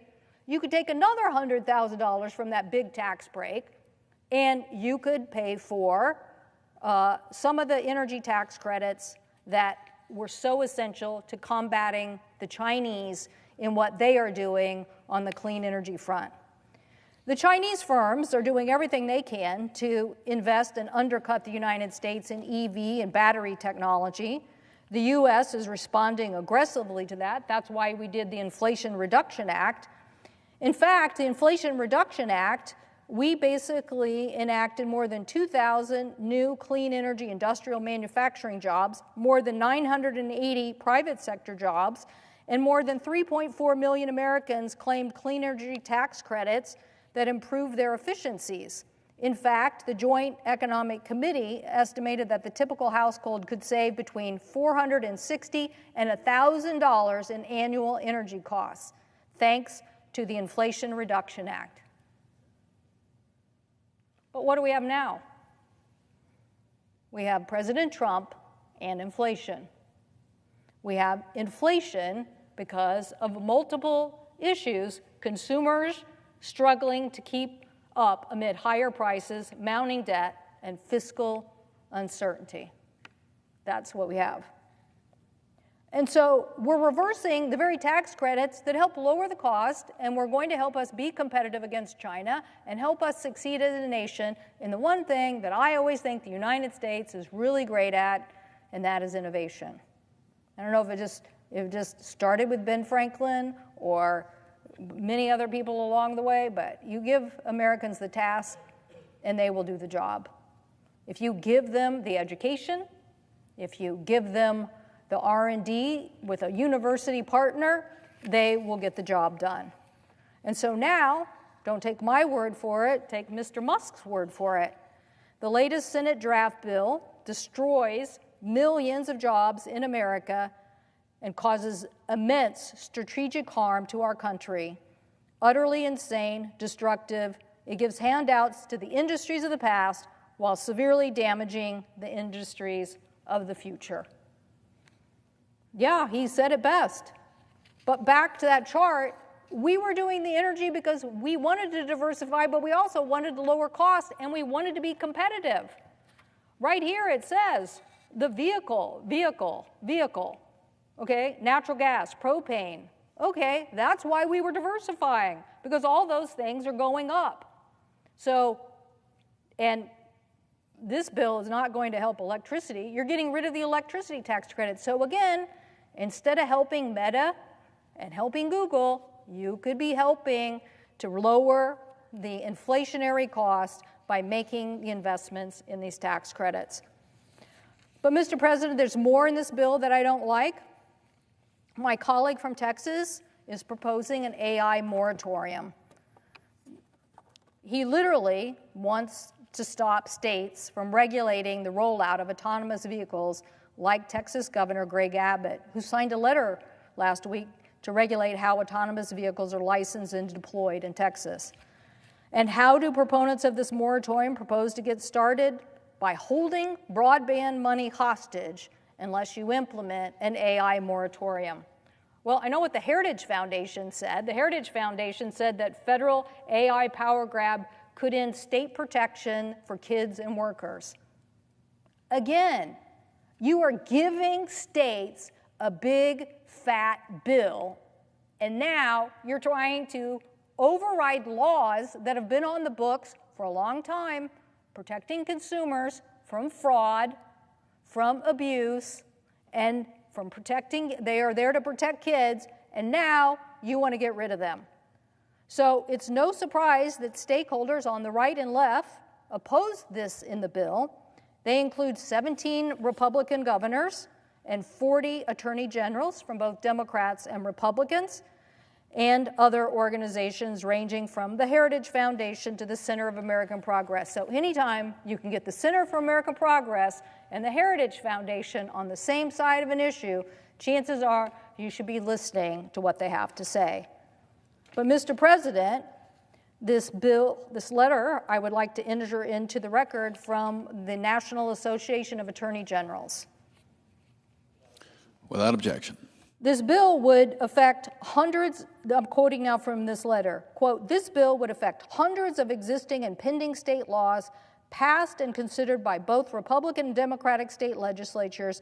Some existing laws have been on the books for many years, end quote. Okay, so these are attorney generals from a variety of states who basically know the laws on their books, and they're basically saying, don't do this to us. Don't override our laws. So I'd also like to enter into the record, Mr. President, a letter from 17 Republican governors also against this provision. Without objection. Their letter, I'd like to read from, is really about this point I was trying to make about fighting China. I mean, I thought we were here to be competitive against them, to basically beat them in a race on innovation, just like we did with chips and science to try to move for the future. But basically their letter says, quote, we fully recognize that AI is dominant in the next industrial competition between the United States and adversaries like Communist China. States have led anti-Communist China action, banning Chinese affiliated companies from owning farmland and property critical for infrastructure and military bases. But America should not sacrifice the health and safety and prosperity of its people in this fight. We must curb AI's worst excesses while also encouraging growth, which is exactly what states have done through their creation of their own regulatory framework, end quote. So they're basically saying the states are on the front lines of helping to protect on AI. Now, Mr. President, I have no idea why the President of the United States has not protected the American people or the American military from the Chinese scams that are happening on TikTok. No, we would never let China own ABC News and put out Chinese communist propaganda on ABC News, but we let them do that on TikTok. This body and our colleagues said, no, stop that and stop the Chinese. And yet, we still haven't stopped the Chinese. So now, here we are in this bill, cutting out the state's abilities to fight Chinese AI companies like DeepSeek or Alibaba, and they have no interest in stopping the scammers from using their AI products to harm Americans. They have none. And if you think we're going to pass something here, I'm always ready to sign up to get legislation done. But that isn't going to happen anytime soon. And so now you're telling these governors, these attorney generals, yep, I'm not even going to let you fight China because I'm going to take that tool away from you. So clearly, I don't support this part of the legislation, and I appreciate my colleague from Tennessee and her attorney general working on this very important issue. And finally, I come to the issue of spectrum. This is a very ill-conceived plan to auction off our precious spectrum. Such an auction will fundamentally compromise our defense capabilities while endangering aviation and important federal capabilities like weather forecasting and scientific research. This bill would require the FAA would require an auction of 800 megahertz of spectrum critical to our military and civilian infrastructure. It would compromise military radio frequencies and weather and other spectrum issues, most importantly, drone operations. And I know the presiding officer knows how much drones are now at the epicenter and forefront of warfare and is reshaping the battlefields across the globe. So why would we do this? Well, my colleague, Senator Cruz, is pushing for something that experts say would risk military operations. Last Congress, we got the Department of Defense and the Department of Commerce to agree that we should test bed the next generation of technology because we don't like interference. Now, I'm sure most Americans sitting at home thinking, what is she talking about? Well, if you drive in a car and you have a radio station, and all of a sudden the radio station doesn't get its signal or has some interference, you know that there is an issue. The tower, not big enough, not strong enough. This is the same. This radio spectrum has been used by Department of Defense for secure purposes, very important secure purposes. Mr. President, think of the Chinese balloon and the fact that we want to detect when a Chinese balloon is flying through our airspace. We want to be able to stop people from spying on the United States of America. And yet, instead of basically saying, we are going to look at this military spectrum and make sure that it continues to be secure, my colleague is suggesting to all of us that we sell that and basically allow, I believe, for what is going to be a good amount of interference without solving this problem first. Why does that bother me? Because I think we live in a world where you're going to see more and more spectrum, more and more warfare based on satellite and communication, and the landscape is changing. So I certainly don't want our military preparedness to be affected. Air Force leaders warned that spectrum bands are crucial to this radar operations, and I'm not going to go into more about why, but I'm just saying, just like you can't have 4 radio stations basically interfering with each other, my colleagues want to allow the major telcos, mostly AT&T and Verizon, who are so hungry to sell more, whatever it is, $79.99 plans or $59.99 plans. They literally are going to give away national security just so they can sell more telephone plans. In fact, I would ask them, what have you done to clean up the last disaster that you had when the Chinese hacked you on Salt Typhoon? Now, they didn't successfully hack the telecom company in my state because they were smart enough to do all the preparatory work not to be hacked. But these guys didn't do the work, and now they're up here pushing our colleagues to say, give us more, give us more, give us more, without doing the homework required to figure out how to make sure our military is protected. But what's even more infuriating is they want the same spectrum from our airlines as well. They want to cause confusion between the spectrum of aviation and in this telecommunication. Last time the Trump administration did this, there was a major, major debate, and the White House and the Biden administration had to come in and fix it. It's all related to the altimeter on a plane. Again, the presiding officer knows this well. An altimeter helps tell the plane what altitude they're at and what to do. But if you have interference with that altimeter, as we just saw in this helicopter accident, we're pretty sure now that this accident between an American plane, regional jet, and an Air Force helicopter, there were some altimeter issues, and that caused a discrepancy and a crash. So I am not for any interference with an aviation altimeter. I'm not for it. But instead of figuring this out, working together, both commercial and defense, we're jamming into a bill the overriding of the defense interests and saying just give it to these 2 commercial bidders, maybe more, who then will basically just feel empowered to sell more of these telco plans. Mr. President, our competitiveness is too important. Our effectiveness is too important. Collaboration and working together to solve these problems is how the United States is going to succeed. Basically, trying to pit each other against each other in these kind of technology issues is not going to help us win. So, Mr. President, I've outlined many issues here, and I've outlined how you could fund Medicaid without basically doing what we are doing here. There is no reason.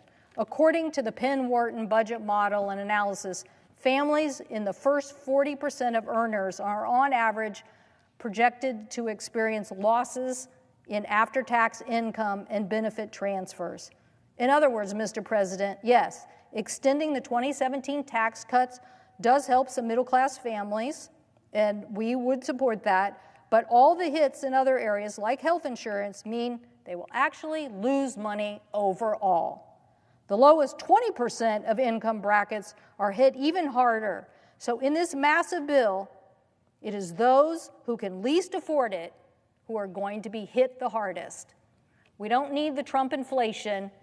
We need to protect health care. We need to make progress in America's competitiveness. But this is not the answer, and I encourage my colleagues to vote against it. I thank the President, and I yield the floor.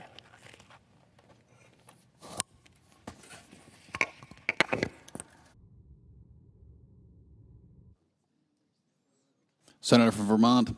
Thank you. Mr. President, President Trump's so-called big, beautiful bill, now on the floor of the Senate, is the most dangerous piece of legislation in the modern history of our country.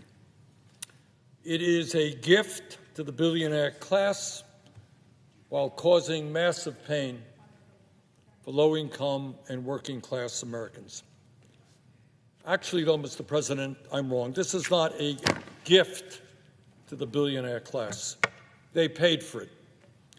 This bill is an absolute reflection of a corrupt campaign finance system which allows billionaires to buy elections.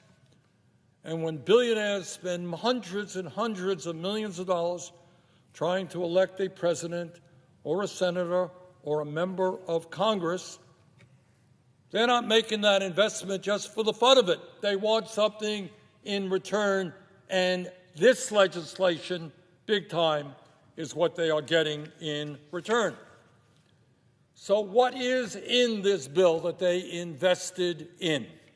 Well, if you are in the top 1%, you and the class you represent will receive a $975 billion tax break. $975 billion tax break at a time when the richest people in this country have never, ever had it so good. Further, this is really quite unbelievable. If you are among the wealthiest 0.2%, not talking about 1%, talking about the top 0.2%, you will be able to pay zero taxes on your $30 million inheritance. So all of you folks out there who are waiting to inherit at least $30 million, today is a good day for you. Collectively, you will receive approximately $211 billion in tax breaks for the top 0.2%. Congratulations, you hit the jackpot. If you are a large corporation and you want to throw workers out on the street and replace them with artificial intelligence, or maybe you want to shift your profits to the Cayman Islands or other tax havens, you are going to get a $918 billion tax break. Congratulations to the CEOs of large, profitable corporations. But while the rich and large corporations make out like bandits in this bill, what does it do for low-income and working families? Well, let me say a few words on that. If you are concerned about health care, which I suspect that everybody in the world is, this bill throws over 16 million people off the health insurance they have, according to the Congressional Budget Office, by cutting Medicaid and the Affordable Care Act by over $1.1 trillion. In other words, the top 1% getting a $975 billion tax break, and that is coming directly by throwing 16 million people off of the health insurance they have. This bill, for the first time, forces millions of Medicaid recipients who make as little as $16,000 a year to pay a $35 copayment every time they visit a doctor's office. So what is the impact of all of that? You throw 16 million people off health care. You force people who don't have any money pay a $35 copayment. So what's the impact of it? Well, this is not my view. This is what the Yale School of Public Health and the University of Pennsylvania determined based on a study that they did. And this is the result. And it is almost so horrific, so grotesque, that it is difficult to speak about. But they estimate that if this bill goes through with all of these cuts in health care, if 16 million people are thrown off of the insurance they have, over 50,000 Americans will die unnecessarily every year. 50,000 Americans will die unnecessarily in order to give tax breaks to billionaires who don't need them. In other words, this bill is literally a death sentence for low-income and working-class people. Further, if this legislation is enacted, rural hospitals all over the country, and I come from one of the most rural states in America, rural hospitals are already struggling. But when you make massive cuts to Medicaid, many of them are going to shut down or not be able to provide the level of services they do today. In other words, this bill would be a disaster for rural America. It would also make massive cuts to community health centers and nursing homes who are very heavily dependent upon Medicaid funding. Bottom line is that this legislation is the most significant attack on the health care needs of the American people in our country's history. We already have, as everybody knows, a health care system which is broken, which is dysfunctional, and instead of addressing it, instead of doing what every other major country on earth does, guarantee health care to all people, we are throwing 16 million people off the health insurance that they have. But it's not just health care. The future of America rests with our children. And yet, in a nation which now has the highest rate of childhood poverty of almost any major country on earth, this bill wipes out nutrition assistance for millions of hungry kids in America. We are literally taking food out of the mouths of hungry kids to give tax breaks to Mr. Bezos and Mr. Musk and Mr. Zuckerberg and the other multi-billionaires.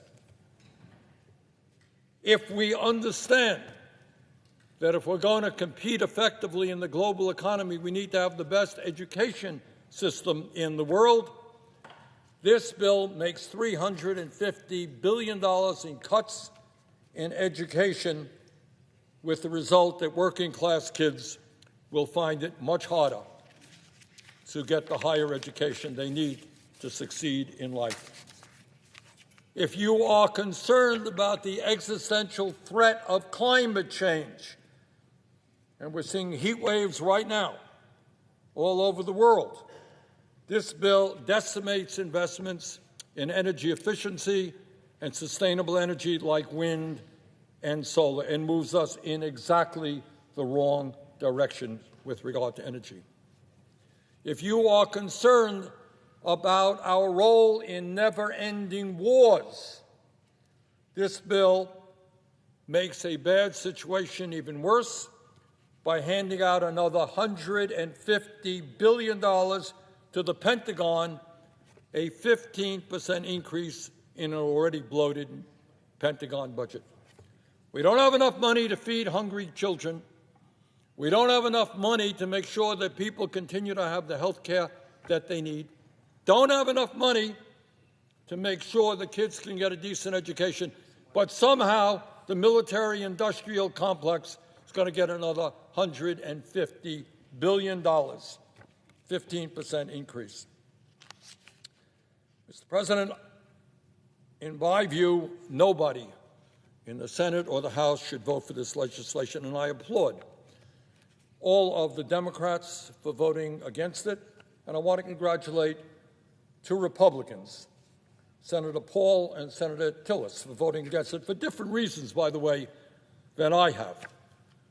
But I do find it interesting, and it does tell us where we are as a nation today, that when one of those senators, Senator Tillis, voted against it because he thought it was not a good bill for the people of his home state, North Carolina, suddenly the President of the United States went after him in a very, very vicious way. And today he announced that he will not be seeking re-election.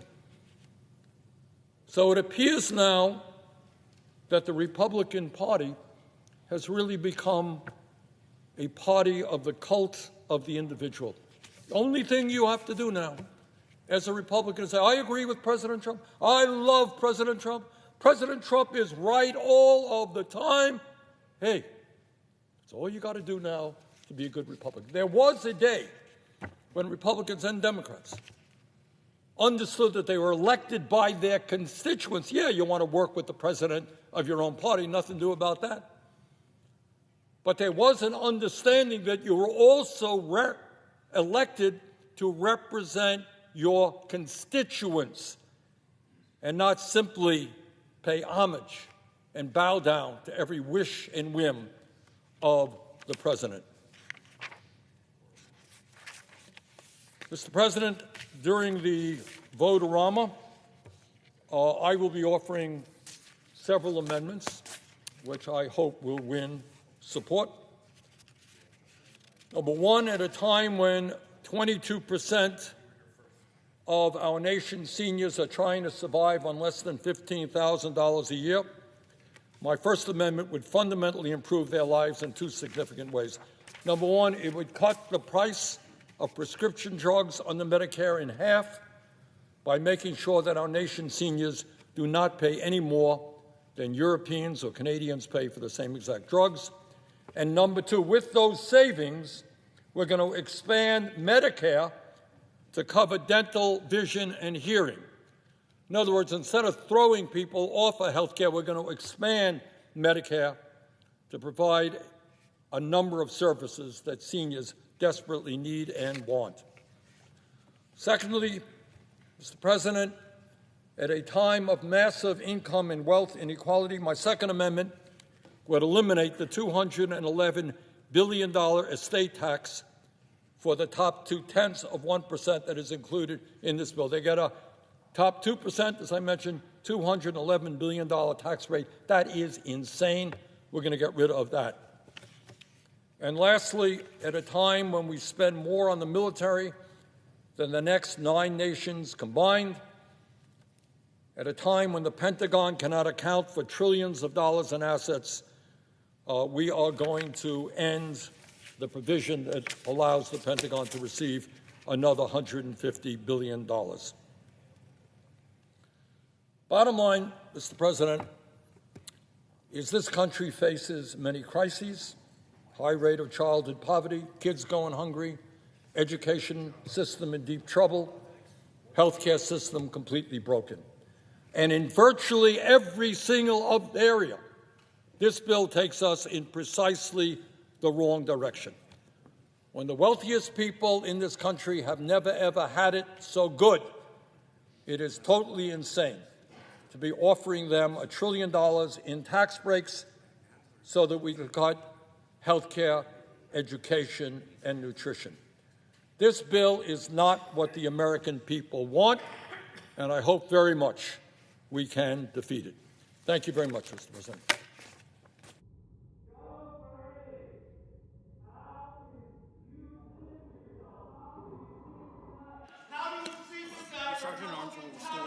The Sergeant of Arms will restore order. The Sergeant of Arms will restore order in the galley. The Sergeant of Arms will restore order. The Sergeant of Arms will restore order in the galley.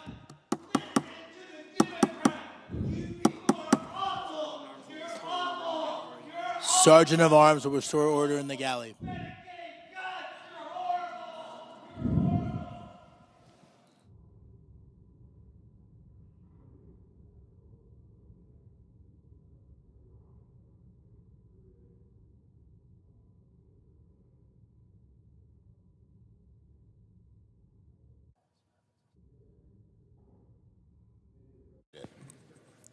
The Democratic leader. Mr. President, I thank my colleagues for coming to the floor. Wait, we'll put this up when we begin. Okay. We'll leave it up. All right. I thank my colleagues for coming to the floor all day today. I thank them for speaking so fiercely, so clearly about what's at stake for the country. And the American people deserve to see this debate. That's why we last night forced a reading of the bill. Republicans don't want people to know what's in the bill. They want to hide it. They know it's not popular. We all know it's not popular. We all know it's totally against what people want.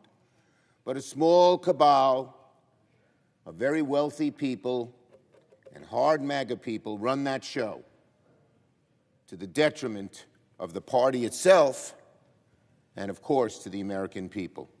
So we forced a reading of the bill last night and allowed people to catch up because the bill was just put on the floor right before the reading started, the amended bill.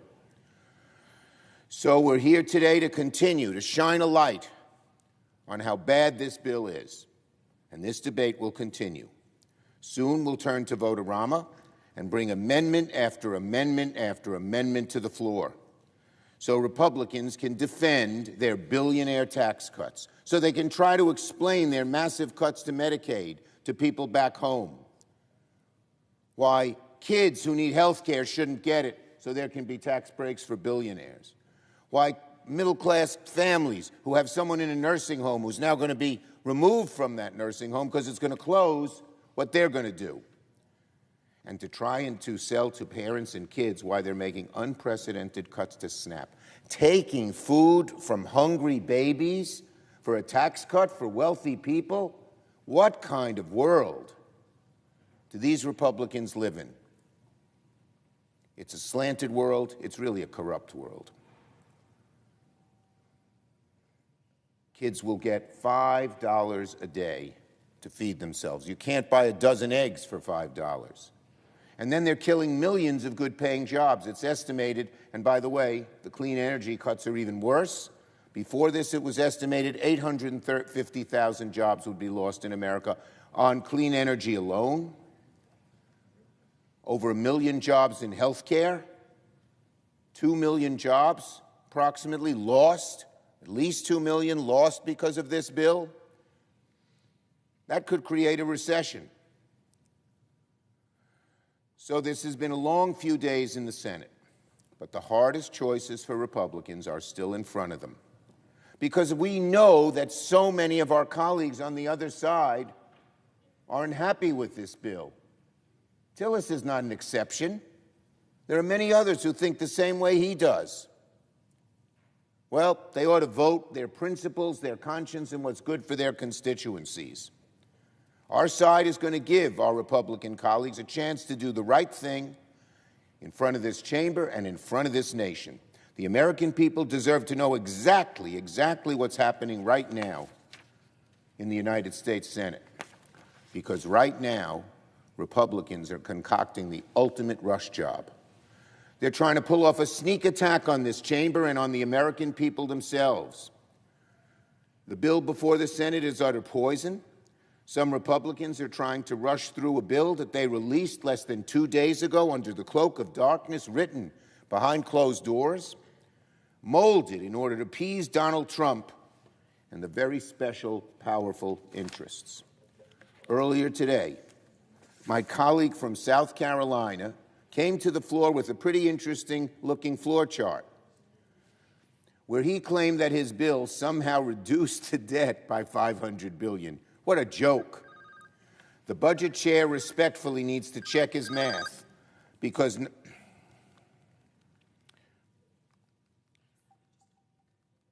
somehow Lindsey Graham, the chairman of the Budget Committee, said that his bill reduces the debt by $500 billion.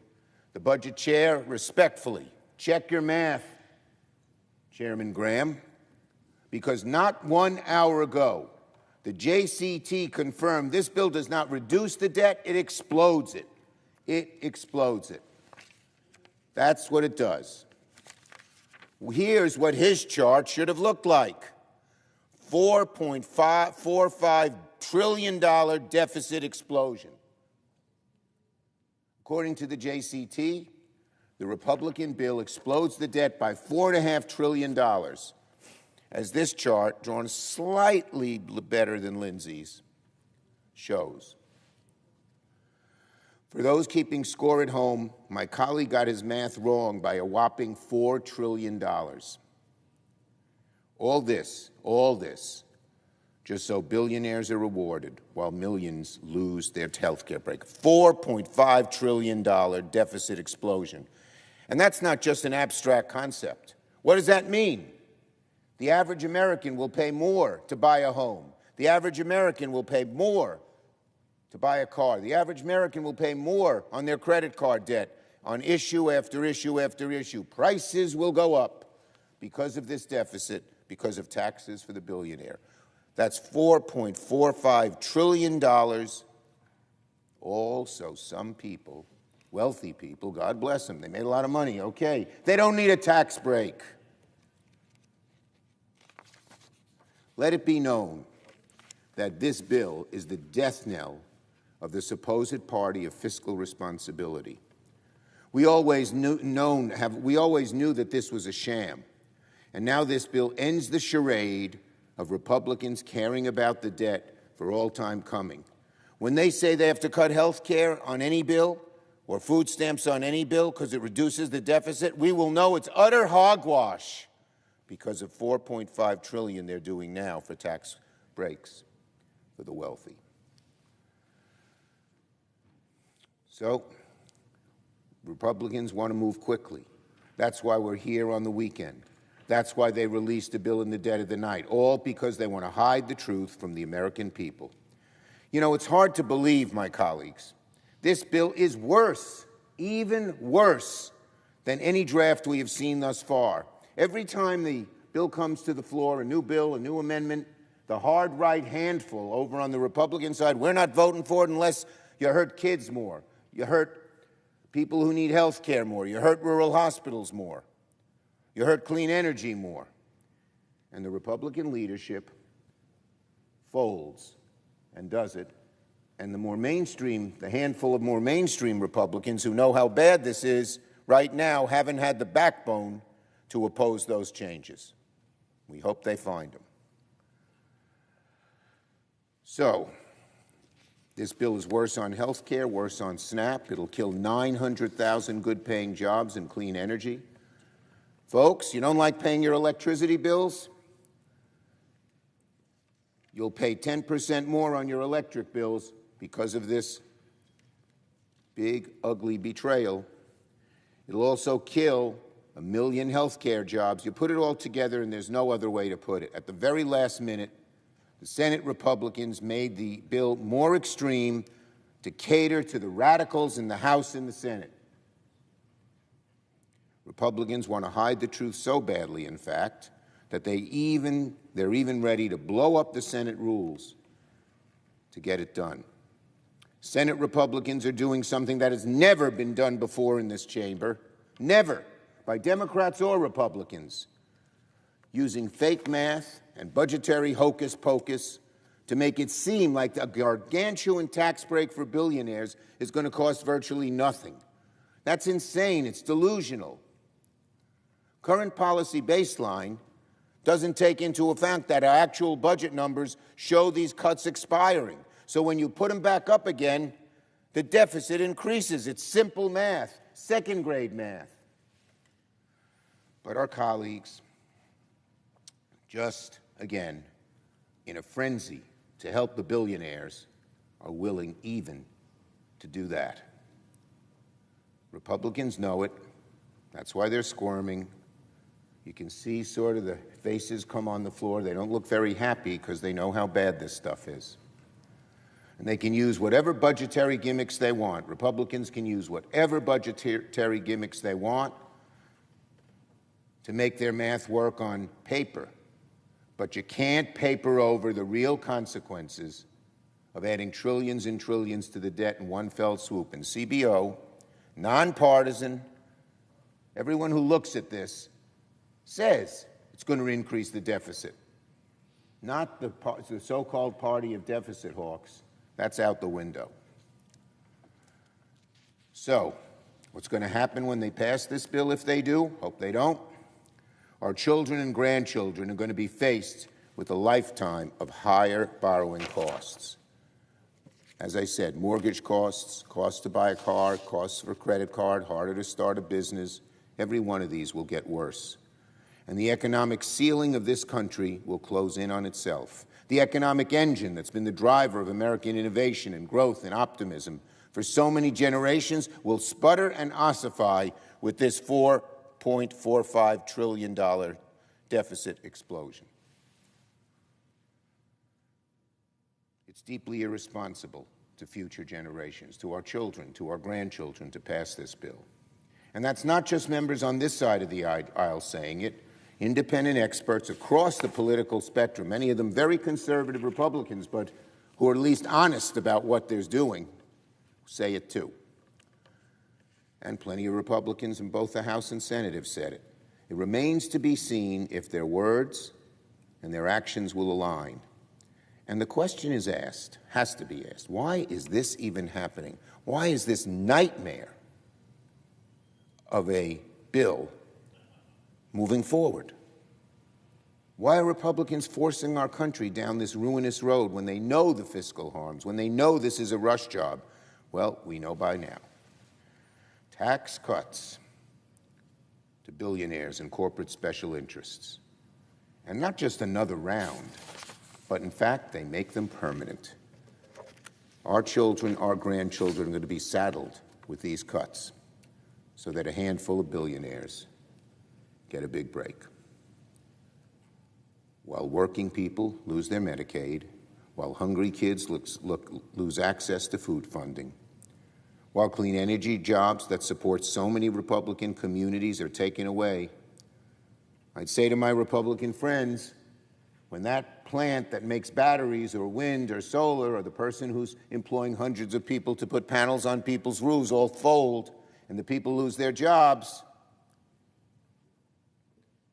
don't shrug your shoulders and say, I don't know why that happened. You made it happen with a nasty bill. It just makes no sense. We need more energy. AI, everyone says we need more energy. And to take away the cheapest, quickest way to put more electrons on the grid, solar, makes no sense, except we know Donald Trump has an irrational, infantile mania against clean energy. So they all listen to him. Makes no sense. This bill is sabotaging of America. It's the sabotaging of America. It's antithetical to what the country needs. It's antithetical to what the American people demanded last fall. And our Republican colleagues don't even want to tell the American people the truth. That's why Democrats are here on the floor today, sounding the alarm, setting the record straight. I also must say this. The way this bill is being passed so deeply violates the spirit of the Senate. The majority forgets that this chamber is unlike any other institution in government. It's meant to facilitate debate, careful consideration, sound judgment, honest numbers. We're supposed to resist the passions of the radical extreme. We're supposed to hold the line against policies that will devastate our country. We're supposed to resist the gravitational pull of extremists like Donald Trump, who gets these little bugaboos in his head and then wrecks America because of it, and they all go along. Senate Republicans are turning their back on the Senate's long-standing tradition of debate deliberation. By rushing this bill, by upending the rule of the chamber, by engaging in what amounts to accounting magic to hide the cost of their bill, Republicans, simply put, are accelerating the erosion of the Senate to the nth degree. Senate Republicans are turning their back on what makes this institution great. More importantly, they're turning their back on the people, their own constituents, in their own communities. People struggling to afford going to see a doctor. You have a child with cancer and you don't have health care? How can we put people in that position? or families who have to choose between paying for groceries or paying for prescription drug costs, or families who are watching their electricity bills go up and up, families who are paying more and more costs. This bill, America, you don't want to pay higher costs? We don't want you to on our side of the aisle. The Republicans are making it happen. You will pay more and more and more. And about the future, they're not worried about our kids' livelihood. They're not worried that kids won't be able to find good-paying jobs. The families are worried about the future of this country. But the Republicans are not. And they're worried, Americans are worried about the continued radicalization of leaders in government. And here's the shining example. So the bill is the wrong answer for the American people. By every objective standard, it's deeply irresponsible. It's not only a violation of how the Senate's supposed to work, it's a violation of the promises that Republicans and Donald Trump, when they campaigned, made to the American people to look after their issues, not those at the very top. So I implore my Republican colleagues, there is still time. Abandon these terrible policies. We'll continue to have this debate in a real way, not jamming it through in the dark of night. My Democratic colleagues and I will continue exposing the truth. And if Republicans go down that road, we will continue to make sure today, tomorrow, next week, next month, next year, that the American people know exactly what happened here. I assure my Republican colleagues, I assure them this vote will not be forgotten. Their betrayal will not go unanswered. This bill must not stand. I yield the floor. President. Senator from Massachusetts. Thank you, Mr. President, and thank you, Mr. Leader, for setting the record straight. It's really awful when we hear Republicans come down here and they just don't tell the truth about the bill that they are trying to pass. Maybe that's why they try to pass it in the middle of the night. They think no one will really notice. Would the gentlelady yield? I will. Senator, yield. All you have to do is look at their faces. Yeah. They know that what they're doing. They know it's unpopular. They know they're, as Senator Murkowski said, that they're all afraid. But it's time for them to stand up, isn't it? Yep. So on Friday, I met Vivian. Vivian is an 11-year-old kid from Winston-Salem, North Carolina. Vivian likes school. She likes her friends. She likes reading Harry Potter. She is a lot like any other 11-year-old. But for Vivi, going to school and being with her friends depends on Medicaid, because Medicaid covers the cost for her wheelchair, for her therapists, and for her health aid. Right now, Republicans are trying to rip away health care from kids like Vivian. The cruelty is truly breathtaking. I ask for one Republican senator, just one Republican senator, who plans to vote for this bill to look into Vivi's eyes and tell her that her health care is just not a priority for this country.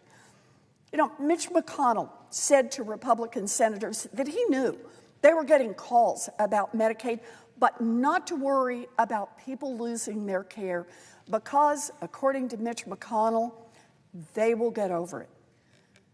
So I ask the Republican senators to look at Vivi and Vivi's sisters and Vivi's mom and Vivi's dad and say, if Vivi loses her Medicaid and her wheelchair and her therapists and her health aid, tell all of them that they will get over it. Because here's the deal. Vivi won't get over it. Her family won't get over it. The people of North Carolina won't get over it. None of us, Massachusetts, Idaho, Louisiana, none of us will get over it. The cruelty here is off the charts. But the part that really burns is the Republicans are trying to slash the health care that keeps kids like Vivi alive so they can hand out more tax cuts for billionaires. It is beyond cruel. It is obscene. I am angry, and we should all be angry. Because instead of playing at the pool or the park like a regular kid on summer break, Vivian had to come here to Washington to beg senators not to cut her health care. In a country as rich as ours, that shouldn't even be a question. Now, I actually don't think that my Republican colleagues have lost their hearts.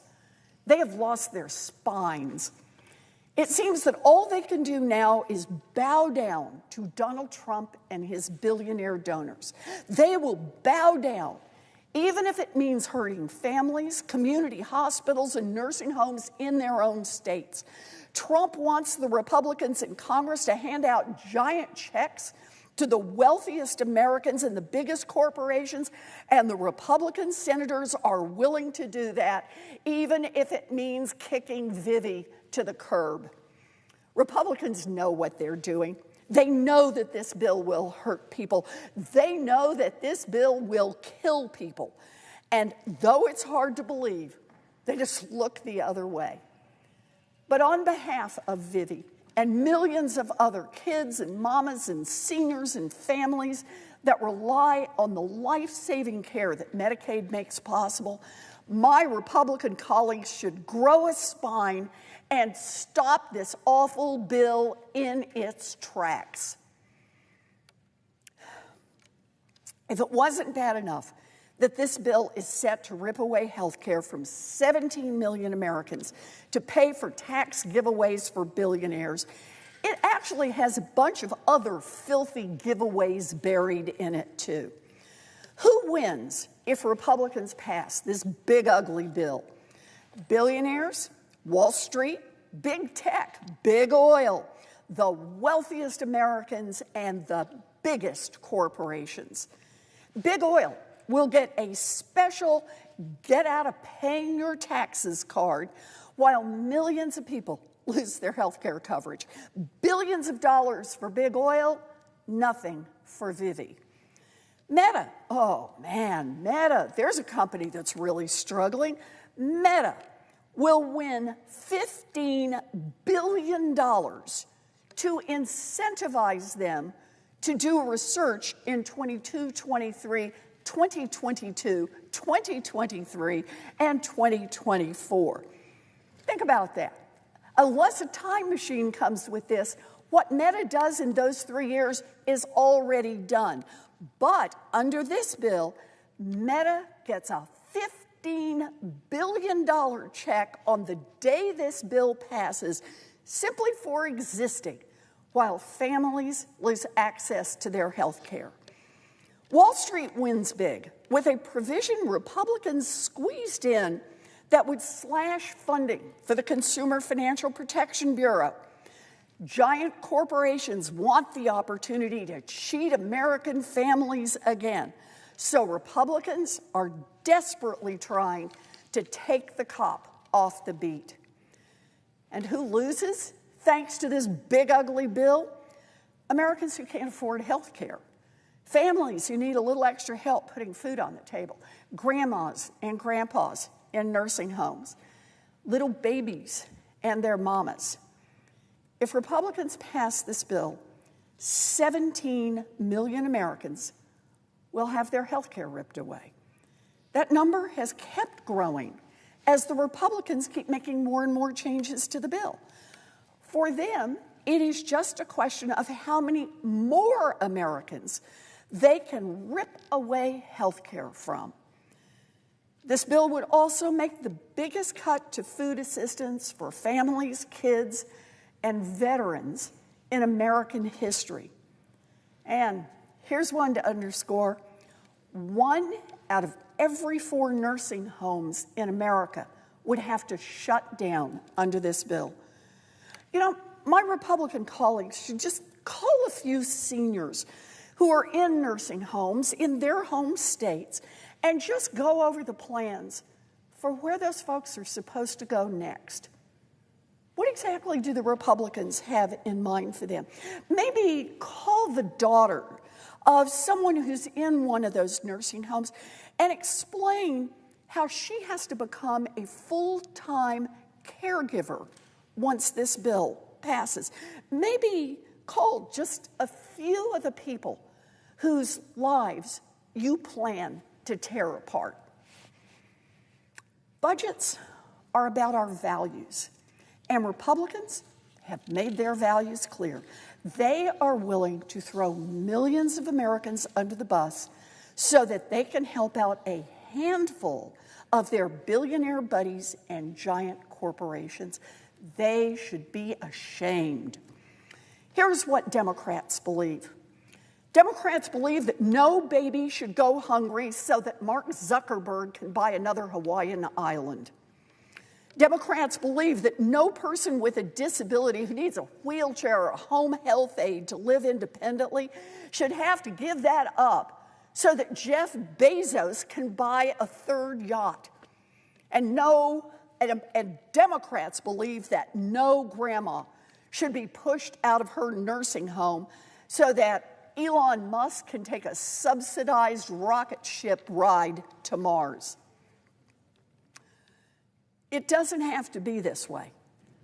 What if, instead of tax breaks for billionaires, we make the rich pay their fair share? What if, instead of slashing health care for our kids, we make it possible for every American to see a doctor when they're sick without breaking the bank? And what if, instead of giving big oil more giant handouts, we make universal child care a reality for families all across this country? We can tax the rich. Damn it, if Jeff Bezos can afford to rent Venice for $50 million for his wedding, he can afford to pitch in his fair share on taxes so the next kid has a chance to make it big, and the kid after that, and the kid after that. We can make life better for working people. We can make it easier, not harder. We can lower costs for families, not jack them up even more like this bill does. We can put families first, not billionaires and billionaire corporations. Democrats believe this. Democrats are willing to fight for this. We will vote no on this awful bill. And for kids like Vivian, for seniors in nursing homes, for families who rely on home health aides, and for the millions more Americans that this bill will hurt, I urge my Republican colleagues, grow a spine and vote no. Thank you, Mr. President. I yield the floor. Senator from Oregon. President, before she leaves the floor, I want to thank my colleague in particular for putting a human face on what this is all about for us on this side of the aisle. That small child, the senior you were talking about, I'm going to pick up on what you said, and I thank you for your leadership. Mr. President, I'm going to get into the specifics of this horrifying bill in a moment, all the details of the healthcare carnage and the clean energy bloodbath that Republicans are dragging America toward. First, though, I want to spend just a few minutes on the state of the Senate and our democracy. As of a few hours ago, the rules of the Senate are whatever Republicans feel like when the day begins. It's democracy defying, plain and simple. The bill before the Senate is loaded with fraudulent budget math that hides trillions of dollars in handouts to corporations and the ultra-wealthy. It's a violation of the rules that used to be followed for years for the reconciliation process. It's a violation of the Congressional Budget Act. It's a violation of common sense. Republicans decided that none of that matters, so they've kind of gone nuclear to advance the bill. Apparently in this chamber, if the Republican chair of the Budget Committee says so, 1 + 1 = 3. That is unsustainable. We are going to be a sicker, poorer, and weaker country if this bill becomes law, and the Republicans have used this process, going nuclear, to pass it. But these moves cut both ways, and there'll be a lot of cleanup for Democrats to handle down the road. Now, in my time in public service, Mr. President, I have never seen a more destructive, regressive, common sense defying bill debated in the Senate. This bill is going to determine the future of health care in America. Millions of Americans will lose their health insurance if Republicans pass the bill. My colleagues seem to be ignoring, for example, the fact that rural hospitals are the anchor of life in much of America. This bill will sever that anchor and set rural health care adrift. Here's how flawed the Republican plan is. The danger they're causing for rural hospitals is so great, Republicans have had to create a rural hospital relief fund. It is a Band-Aid on an amputation. I can tell you one thing I know for sure is only in Washington, D.C. would you create a relief fund to address a problem that you caused. How about you just not cut $1 trillion from Medicaid in the first place? Now, I wanted to get a sense of what rural America thought of this legislation. So last weekend, I held 4 town halls in 3 eastern Oregon counties. It's as rural as it gets. Donald Trump carried these counties overwhelmingly. One of them was Malheur County, where Donald Trump received more than 70% of the vote. This is where I held an open-to-all town hall meeting. It happens to have one of the highest Medicaid enrollments in the country. The message I heard was very clear and very loud. This bill will be a disaster for Malheur County on rural health. Now, health care is a top employer in America. If these cuts go through, the health care workforce in rural areas of our nation is going to be decimated. Nurses, doctors, and support staff will lose their jobs, and rural economies are going to suffer. Many of the Americans that will feel the consequences of this legislation today walk an economic tightrope. Many have multiple jobs. Millions more Americans will lose their benefits like home care and mental health and services that already fall far short of what our people expect. These are overwhelmingly kids, people with disabilities, seniors, all to pay for more tax cuts for multinational corporations and the ultra-wealthy. It's not just the cuts.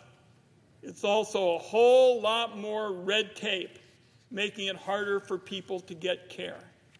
At the center of the Republican Medicaid changes is a bunch of red tape thickets designed to entrap people into a never-ending maze of AI chatbots and phone trees that make it impossible for them to get the coverage they need.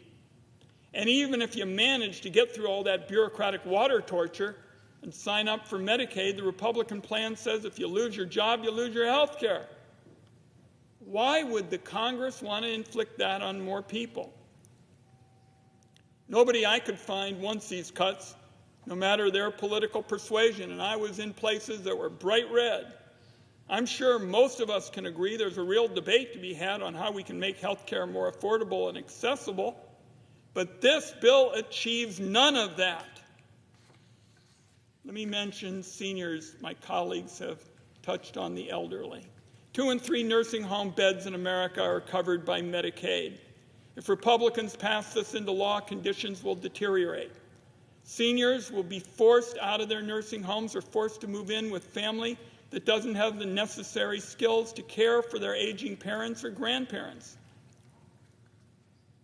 Nursing homes would be forced to shut their doors as a result of these cuts during a time when states are in desperate need of more nursing home options, not fewer. The bill also repeals nursing home safety standards. That's going to mean fewer nurses in nursing homes. You would think that'd be a concern of Republicans in the Trump administration. But when the Finance Committee was considering the nomination of CMS Administrator Mehmet Oz, he said, and I quote, "I believe we can provide quality of care equivalent to having a nurse in that nursing home using tools and technologies." Dr. Oz was apparently talking about AI. And I said, "You're for cutting nurses. What's going to happen when an 85-year-old woman has to go to the bathroom in the middle of the night and needs some help?" He had no answers, but he's still being a big booster on artificial intelligence. I'm deeply troubled about what the Trump administration has in store for America's seniors. That's on top of the fact that home-based care that most seniors prefer will be one of the first benefits states are forced to cut because it's optional now rather than mandatory. Hundreds of thousands of seniors, Mr. President, are going to see a premium increase of about $200 a month. The bill also applies the worst forms of corporate red tape to the Affordable Care Act. Shorter enrollment periods, more verification forms, more hoops, more bureaucracy, more red tape for Americans who just want affordable health care. And the health care carnage may get worse with the Republican amendments coming up. It's my understanding that they're going to offer an amendment that would lower the federal Medicaid match for new enrollees in what's known as the Medicaid expansion. That was a key part of the Affordable Care Act that delivered affordable health care to roughly 21 million Americans last year. If this amendment is adopted, taken together with the other awful policies in the bill, it would amount to repealing the Affordable Care Act and making good on the 15-year Republican crusade to dismantle that law. Millions more working Americans, Mr. President, are going to lose their health insurance, and it would break a promise to the 41 states that have expanded Medicaid, many of them red states. These health care cuts aren't just going to be felt by Americans with Medicaid, and those who buy health insurance on their own are going to be similarly hit. Emergency room wait times are going to skyrocket, and premiums will spike. Families will be one lost job or financial calamity away from being tossed onto a safety net that has rips and tears everywhere you look. So many are going to fall between the cracks. I also wanted to touch on another horrendous provision on health care buried in the bill, the defunding of the Planned Parenthood program, and they're doing it in a way that's essentially a backdoor, nationwide abortion ban. This provision is going to strip clinics of their funding and make it impossible for them to provide life-saving health care. Cancer screenings, annual exams, all of that will disappear for the people that rely on these clinics for basic care. The health care cuts are getting a big focus, Mr. President, with myself, my colleagues, because of the challenge for so many communities. But there's something else that's absolutely imperative. That's the clean energy bloodbath, and it certainly deserves attention. In the middle of the night, Friday into Saturday, the bill that was already a disaster for clean energy got much, much, much worse. What Republicans have on offer doesn't just repeal the tax credits that I wrote for wind and solar energy in the Finance Committee. Now we've got an actual massacre on our hands. This Republican plan actually taxes wind and solar, a new tax on the cheapest and easiest way to get new energy to the grid. At the same time, somebody tucked into the bill a brand new tax break for coal. So here we are, 2025, and the Senate is about to pass a bill that taxes wind and solar while subsidizing coal. It is so backward, it leaves you slack-jawed. When you look at this bill, it's awfully clear that the Republican goal is to destroy key sources of clean energy in America. It's a death sentence for the wind and solar industries in our country. A total abandonment of hundreds of thousands of workers who are about to lose their jobs as a direct result of the bill. The head of the North American Building Trades Union, that represents millions of construction workers, issued a stunning statement on the bill yesterday. I'll read a few select lines from the statement. He said, "It's the biggest job-killing bill in the history of the country. is how he described the Republican plan. Staggering and unfathomable job loss, a threat to an estimated 1.75 million construction workers. And this union leader said it was the equivalent of terminating 1,000 Keystone XL pipelines. And it was another lifeline and competitive advantage to China in the race for global energy dominance. He also said critical infrastructure projects will be sacrificed at the altar of ideology. Mr. President, those were all direct quotes. Hundreds of billions of dollars in clean energy investments under the Republican plan will simply disappear. Not government subsidies or handouts. These are private sector investments we will not have. And even worse, this is a guaranteed way to hike utility bills for families and businesses of all sizes in every nook and cranny of America. I have never seen this kind of economic self-sabotage. The demand for energy booms right now. Even the heads of companies involved in fossil fuels are saying to me and other members of Congress, we need solar quickly to get more electrons to the grid. But Republicans don't want to listen because this plan risks plunging us into an energy crisis. It would be a disaster and a total surrender to China on clean energy manufacturing. It's clear as a sunny day that all the talk from Donald Trump and Republicans about American energy dominance was just a fraud, nothing but a hollow campaign slogan. And I'll close with this. There is no question in my mind, Mr. President, the American people went to the polls in 2024 to vote for cheaper groceries, cheaper utilities, and cheaper gas. They didn't vote to kick 16 million people off their health care so Republicans can give more tax breaks to billionaires and corporations. They didn't vote for an energy crisis that benefits nobody except big oil investors. There is a real cost of living crisis facing American families right now. And this Senate ought to be focused on finding ways to lower drug prices, for example, expand access to quality and affordable health care, and bring down the cost of living. Instead, Republicans are using every ounce of their power to jam through another round of tax breaks for those at the very top, and they're doing it on the backs of everybody else. There are serious challenges ahead, Mr. President, and there's going to be a serious mess to clean up. But until then, countless Americans will needlessly suffer and die as a direct result of losing their health care under this legislation. I don't believe the American people are going to forget. On this side of the aisle, we'll make certain that this topic is something that's dealt with again and again until the American people finally get a fair shake. I yield the floor.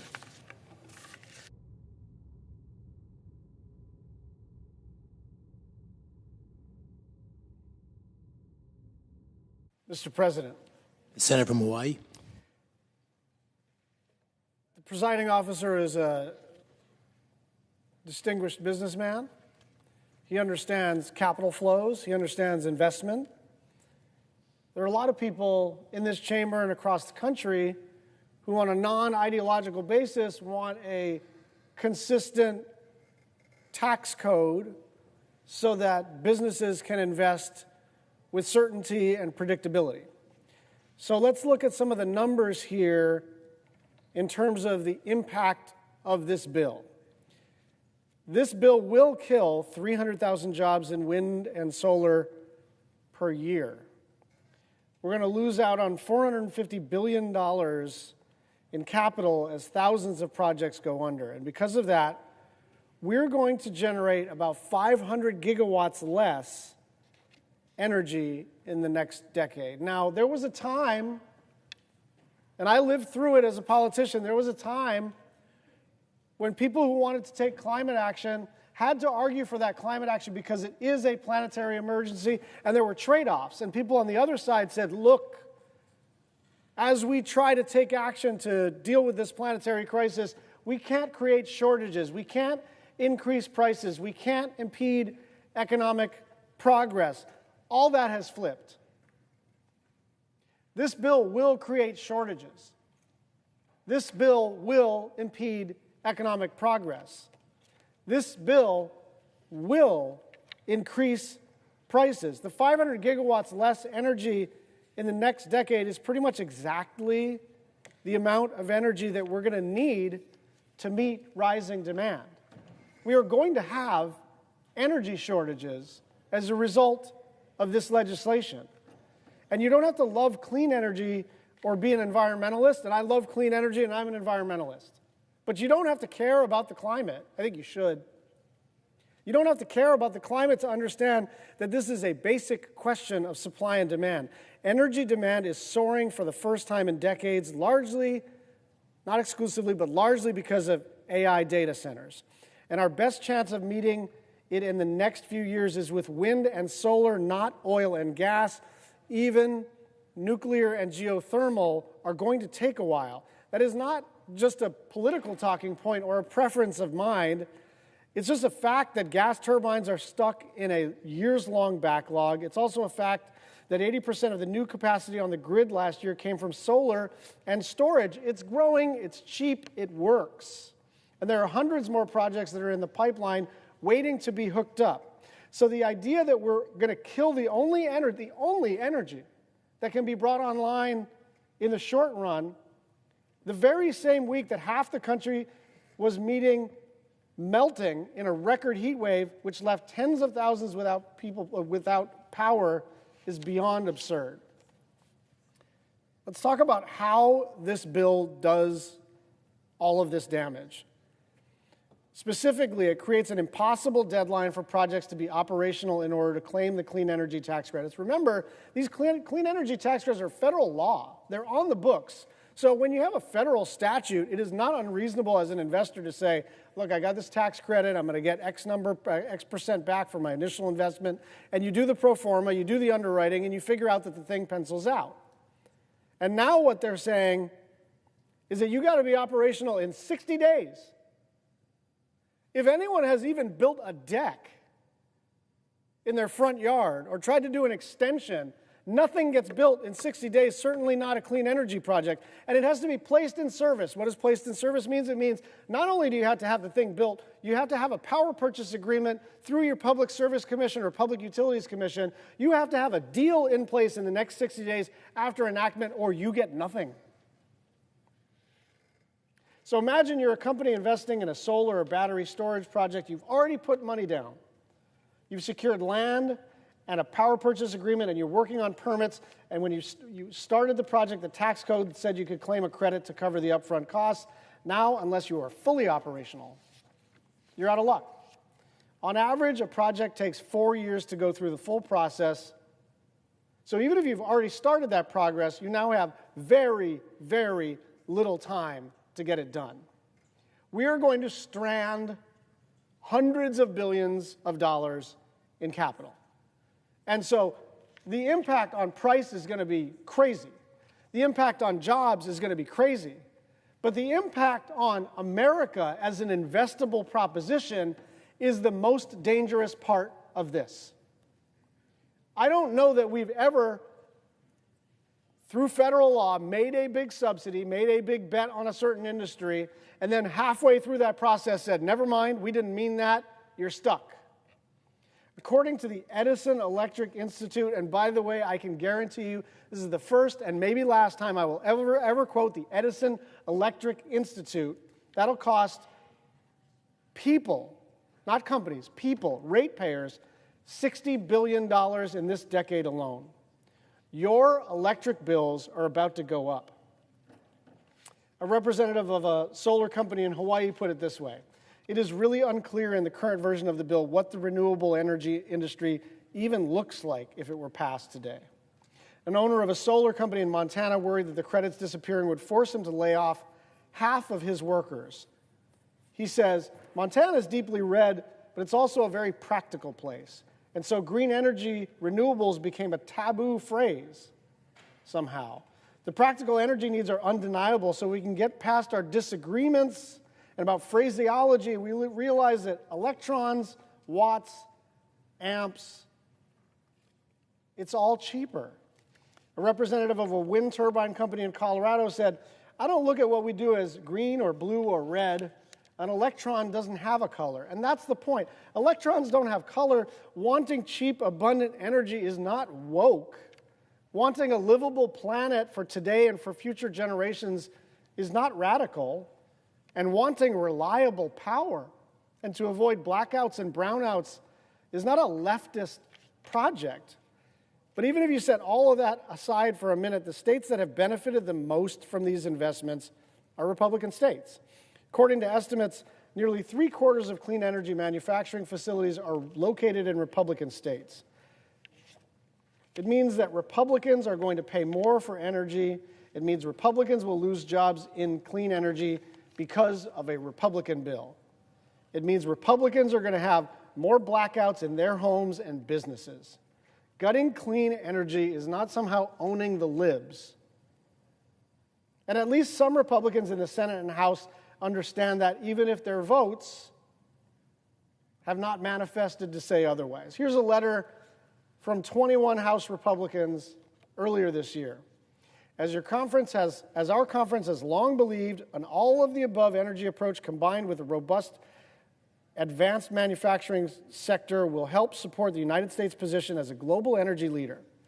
Countless American companies are utilizing sector-wide energy tax credits, many of which have enjoyed broad support in Congress to make major investments in domestic energy production and infrastructure for traditional and renewable sources alike.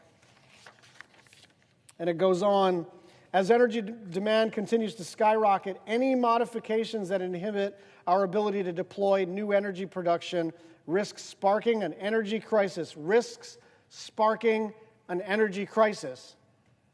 21 House Republicans are worried about an energy crisis imposed by the Republican Congress. It goes on. This is especially true for energy credits with direct pass-through benefit to ratepayers, where such repeals would increase utility bills the very next day. This is not me, progressive senator from the state of Hawaii, who has made a career out of fighting climate change. This is 21 House Republicans saying, like, we're going to create a crisis here. Maybe we shouldn't pass this thing.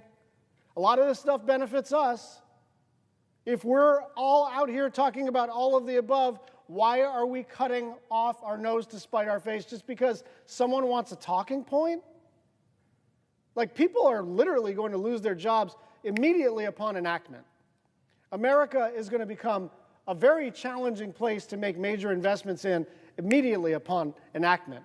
The AI industry may move abroad immediately upon enactment. And prices will go up pretty much right away as well. A group of 175 mayors and local leaders wrote, for the first time, state and local governments, as well as essential nonprofit community organizations, such as houses of worship, hospitals, and schools, can access the same clean energy tax credits as the private sector through elective pay. This has led to major projects in our communities like solar installations for town halls, alternative fueling infrastructure, and charging stations for local government fleets. After 1 year of direct pay implementation, over 1,200 organizations, including 500 state and local governments, are already accessing these incentives. We are excited about these projects and the benefits that they will bring to our communities. However, as local leaders, we are concerned that repealing these tax credits would create economic uncertainty in our communities, as it would prevent us from accessing those important benefits. You know, I grew up to understand Republican. Look, I didn't grow up as a Republican, but I did understand Republicans were for avoiding unintended consequences. Republicans were against radical change too quickly. Republicans wanted a solid business environment that people could rely upon. This is literally none of that. This is ideology manifesting itself as energy policy. And what's going to happen is people are going to lose their jobs and pay tons more for electricity. The building trades union called this bill, quote, the biggest job-killing bill in the history of this country. And they go on, simply put, it is the equivalent of terminating more than 1,000 Keystone XL pipeline projects. I've been here for a while. Keystone XL was a big deal to our friends in labor. I had some very tough conversations with my friends in labor about how important that project was to them and how it was in tension with some of our climate goals. But listen to what they say. It is the equivalent of terminating 1,000 Keystone XL pipeline projects. These guys are not me or Jeff Merkley or Eddie Markey or Sheldon Whitehouse or Martin Heinrich or Rep. Ocasio-Cortez or any climate advocate. This is the building trades. And they're saying this is the biggest job killer perhaps in American history. We actually don't have to do this, you know? The impetus behind this bill was essentially border spending and preventing the Trump tax cuts from expiring. And then a bunch of stuff got added on because that's what happens. And we were there for our own version of this, our own BBB, our own Build Back Better, and everybody in your party piles on with something new. And then the thing becomes a really challenging thing to pass because everybody's got their hobby horse. And somebody's hobby horse is not just to have an all-of-the-above energy strategy, but to go out of your way to kill clean energy. It doesn't matter that it's going to raise prices. It doesn't matter that it's going to kill jobs. People at all levels in the public and private sectors across the political spectrum are all saying the same thing, which is this is a bad bill for regular people, for the economy, and for the planet. One of the great things about our climate bill was that it made what was good for the planet also good for the economy. Clean energy became eminently profitable for businesses and widely accessible to consumers. And we made a choice there because some in our party didn't like the basic premise. They were attached to the idea of personal, political, economic sacrifice because the planet is in peril. And I understand that instinct. But we paved a new path and we decided, look, there's enough technology out there. There are abundant energy sources out there that we can actually solve our planetary crisis and create jobs and lower prices. And we can do it in such a way that blue states and red states, urban, rural, suburban, all benefit. Republicans are on the verge of undoing all of that, even though it will hurt their constituents. And in doing so, we're virtually guaranteeing China's dominance in clean energy for decades to come, because if you're China, you cannot believe your luck. Your biggest competitor is willingly forfeiting the fight over who controls the energy technologies of the future because Donald Trump is too busy trying to get us back to the pre-industrial age. This is the worst piece of legislation for the planet in the history of our country, and it's not even close. Republicans are effectively codifying big oil's wish list into law without exception. They are killing clean energy. They are subsidizing coal. They are dramatically expanding oil and gas leasing. They are purposely jacking up energy prices and creating shortages. And for what? Partially, it's to find enough savings to shovel tens, if not hundreds, of thousands of dollars into the pockets of individual billionaires. But even kicking more than 16 million people off of health care coverage, denying food to the poor, and adding almost $5 trillion to the national debt was not enough.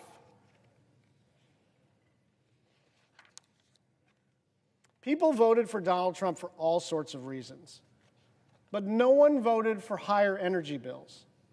No one voted for more frequent blackouts and brownouts and dirtier air and water. No one, whether you're a Democrat or a Republican or independent, wants that. I want to be clear. This fight is far from over. This fight over this bill is far from over. But even if this bill passes, it will set us back. But the fight for the planet is bigger than any one bill or vote, and that includes the big climate bill that we passed in the previous administration.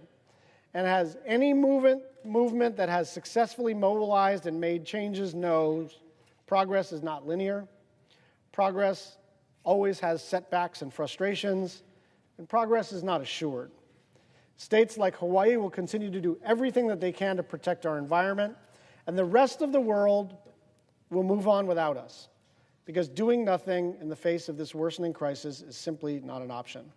But make no mistake, what Congress is doing today will cost all of us in the years and decades to come. I yield the floor. President. Senator from Rhode Island. Mr. President, I rise today, and I will confess, I rise today a bit angry about this bill. This bill cooked up in back rooms, dropped at midnight, cloaked in fake numbers, with huge handouts to big Republican donors. It loots our country for some of the least deserving people you could imagine. When I first got here, this chamber filled me with awe and wonderment.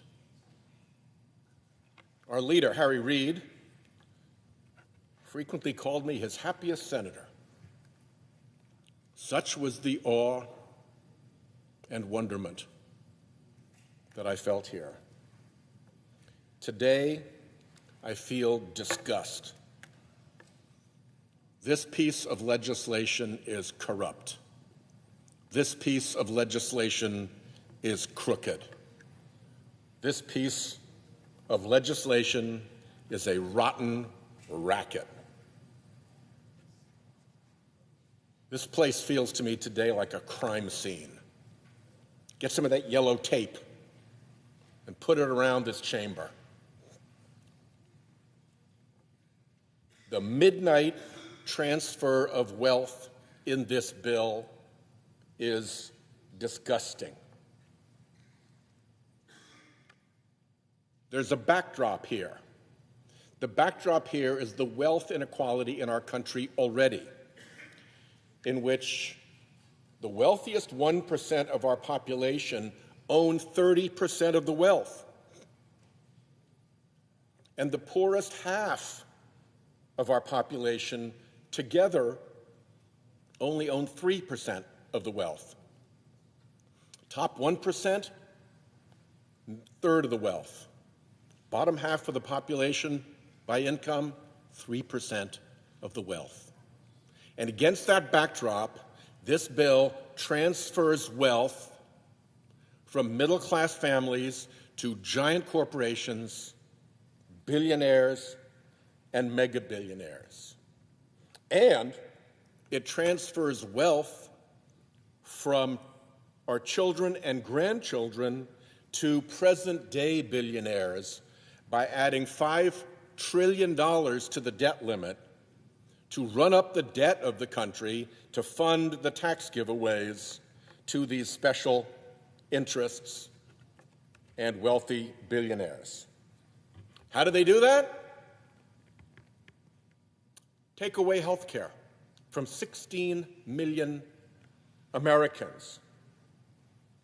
Give huge tax breaks to billionaires. Most families have someone sit down once a month and go through the bills. And you try to figure out what bills you can pay. You may not pay the whole insurance bill. You may just pay the minimum. You may not pay your whole credit card bill. You may just pay the minimum. You're aware of exactly how much money you have because you need to make those payments. That's kitchen table world. Billionaire world is different. You have a family office, you never see bills, you don't even know how much money you have, not even to the nearest $100,000. And you don't care because you got more than you could ever spend in your life. You could pay taxes. like regular people.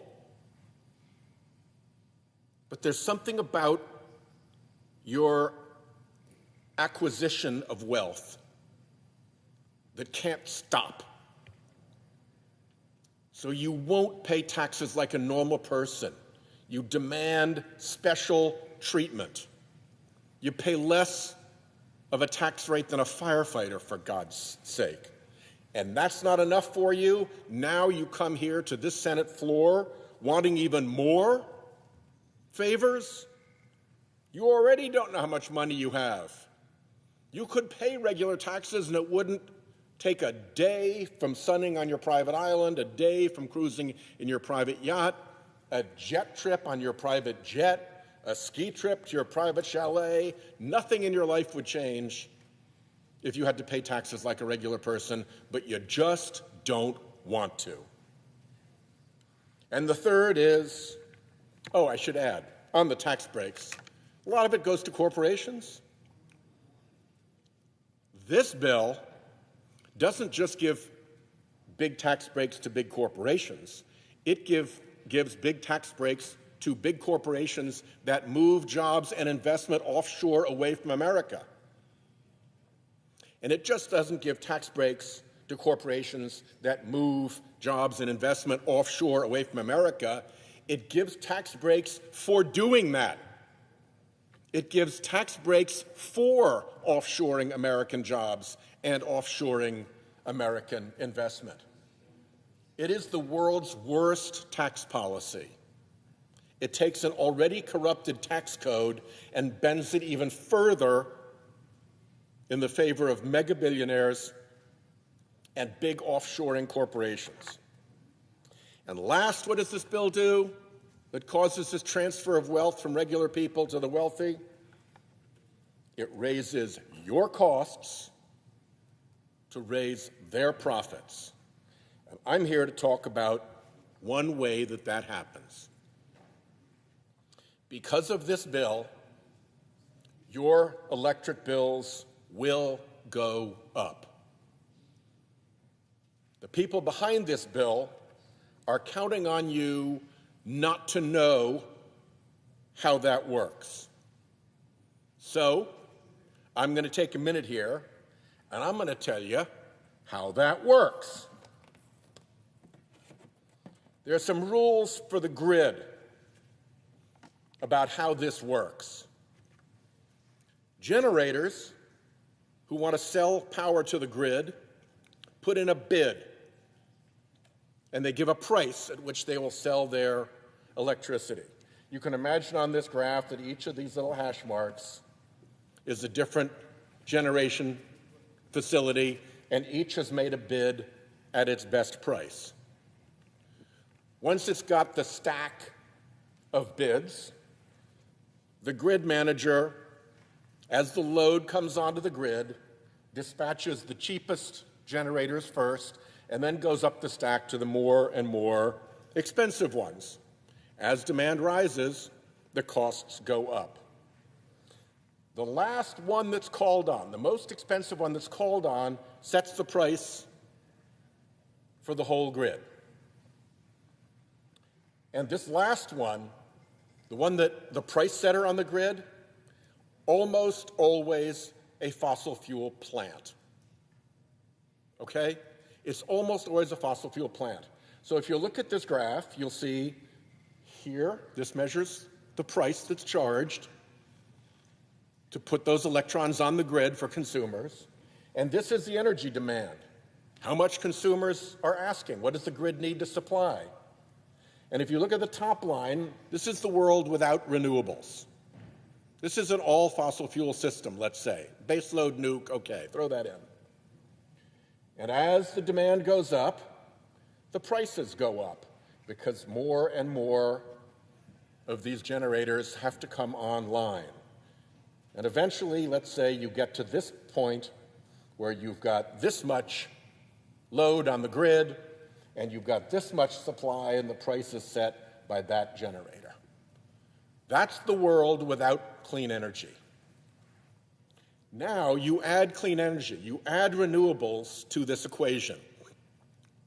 What do we know about the renewables. They're almost always cheaper. They're almost never the price setter. So they fill in down here, and they fill in below the price of the fossil fuel plant. So if you've got load requirement X and you live in fossil fuel only world, you're going to be paying that price for energy on the grid. All of it, because it's set by that price setter generator. But if you filled in with renewables, then you're down here for price for that much load.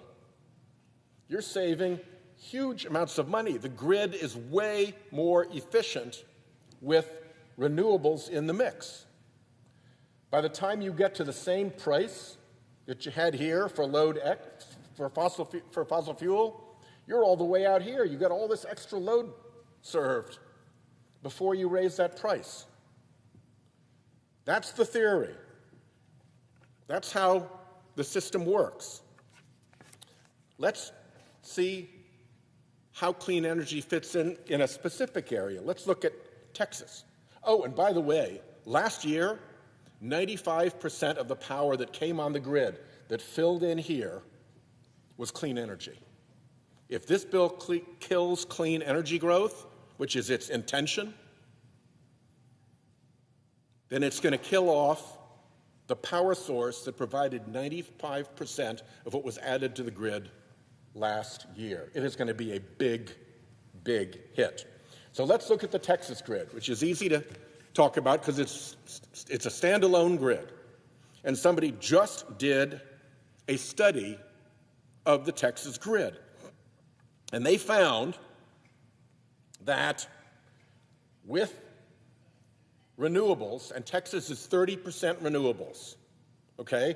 So we're in the with renewable situation.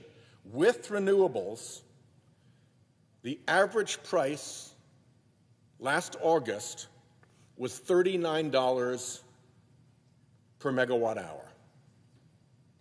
This was $39. And then they calculated what happened if you backed out all the solar that had been added. If it weren't for the solar driving this price down, instead of $39 per megawatt hour, it would have been somewhere between $55 and $90 per megawatt hour. Minimum $25 differential. Maybe more than twice the cost.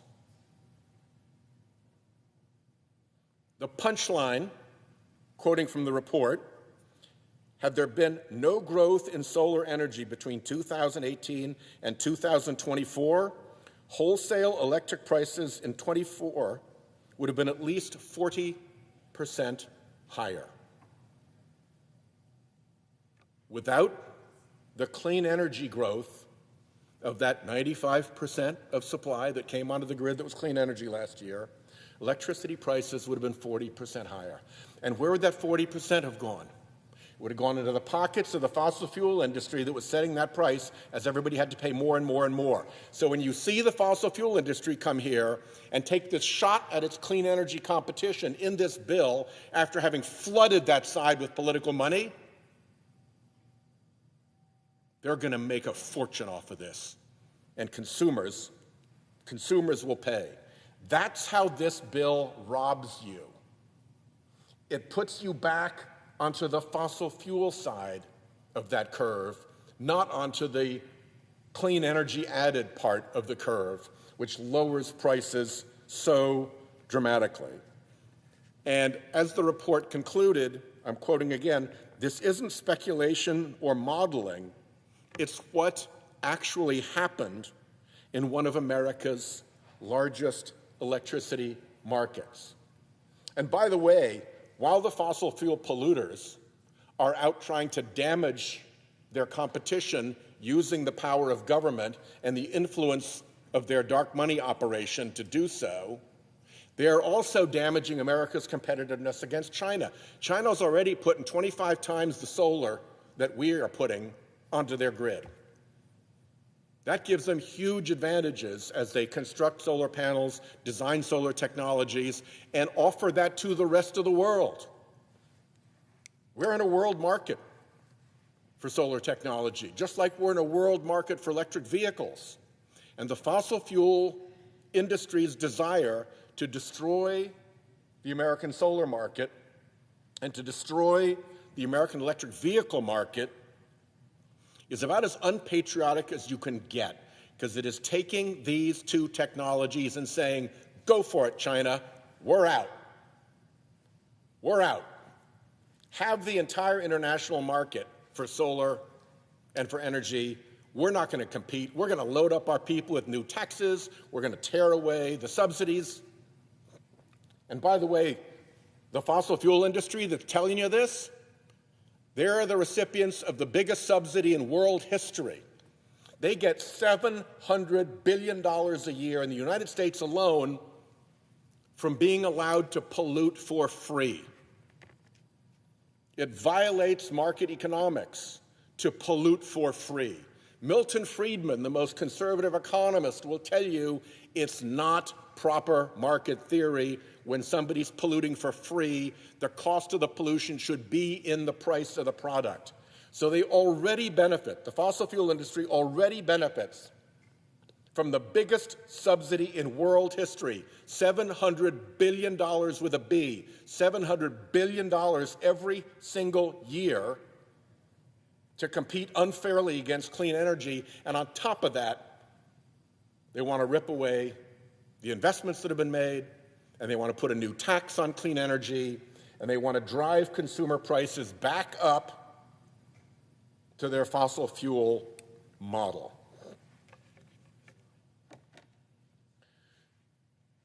There's some really big losers in this big loser of a bill. Anybody who cares about adding $5 trillion to our national debt, that's a big loss. Comes through in interest rates for people with car loans and home loans. Health care, 16 million people getting chucked off their health care. Hospitals and nursing homes facing receivership as their revenues dry up from a nearly $1 trillion hit to their revenue streams. Taxpayers getting clobbered by an already corrupt tax code that this makes even worse for the individuals benefiting the most from the corruption of the tax code and who are the least deserving of our solicitude and who are the most able to pay. I promise you, there are people who will not know they even got this $300,000 individual billionaire benefit because they're so rich already it won't even count.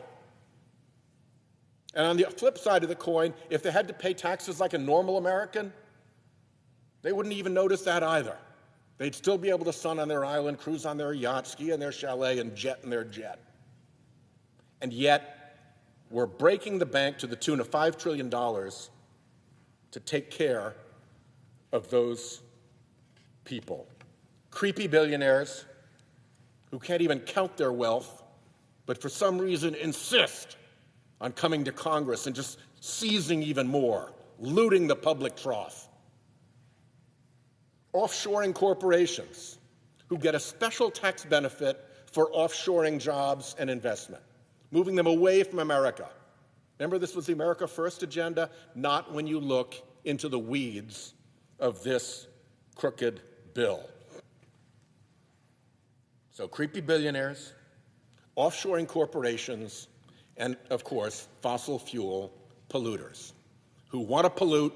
They've got all the money in the world. They've made massive profits. They could do their own carbon removal and make their product safer. They choose not to.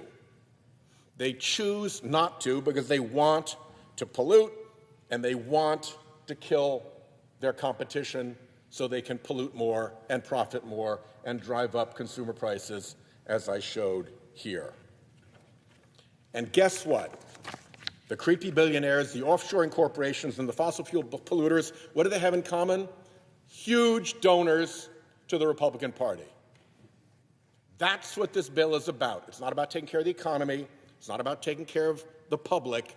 It's payback to big special interests and billionaires who provide the dark money funding that floats the Republican Party, and now they're demanding payback for the majorities that they bought. There is a wasp, Mr. President, that lays its larvae inside another bug. And the larvae of the wasp inside that other bug are able to take over the nervous system of that other bug. They can take over the command and control system of the bug, and they start driving the bug around from the inside. They make it do what the larvae wants it to do. They make it go where the larvae want to be. They make it hang where the larvae want it to hang, and then the larvae consume it from the inside. They eat it, and they turn into the next generation of wasps. That's a pretty good analogy for what has happened here. Those creepy billionaires, those fossil fuel polluters, those big offshoring corporations have taken over the command and control system of the Republican Party. The bug over there is being marched around by those special interests doing exactly what it's told. And it doesn't care about the 16 million people coming off insurance. It doesn't care about the added pollution. Doesn't care about the increased cost. Doesn't care about the unfairness. Doesn't care about making the tax code more corrupt. Because the special interests are in that bug running that show. I yield the floor.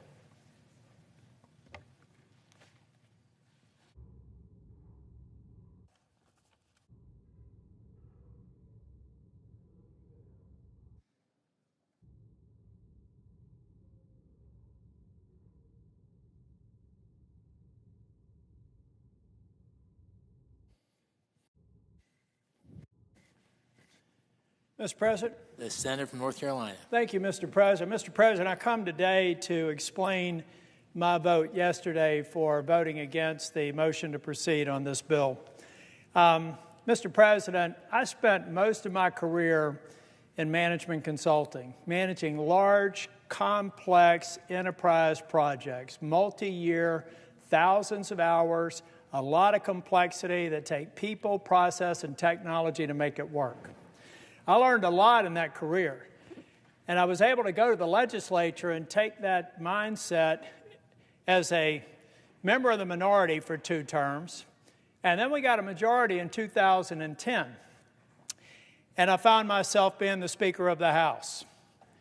Mr. President, we were in the middle of the financial crisis. When I got sworn in January of 2011, North Carolina had a $2 billion shortfall on a $20 billion general revenue fund.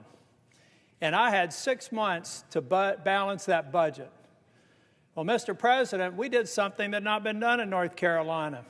We took the time to understand every aspect and every dollar that was being spent in government. We determined how to cut government in a way that was sustainable. We cut 12% from the university system budget. Not the rate of growth, but the actual spending. And I had some people say that it was going to be disruptive and the University of North Carolina would never be the same again. But, Mr. President, we did it in a way that was instructed by the operations of the university system. And we did it in a way in concert with the chancellors. And you know what happened, Mr. President? We actually balanced the budget. We did do those cuts. And the last time I checked, the North Carolina university system is still considered one of the greatest systems in the United States of America. Why do I use that example? Because the Medicaid proposal in this bill bears no resemblance to that kind of discipline and due diligence.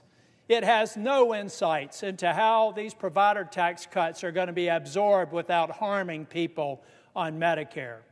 And even worse, most of my colleagues do not even understand on either side of the aisle the interplay of state-directed payments and the devastating consequences of the funding flows that are going to be before us. Mr. President, here's how I figured out the impact in North Carolina.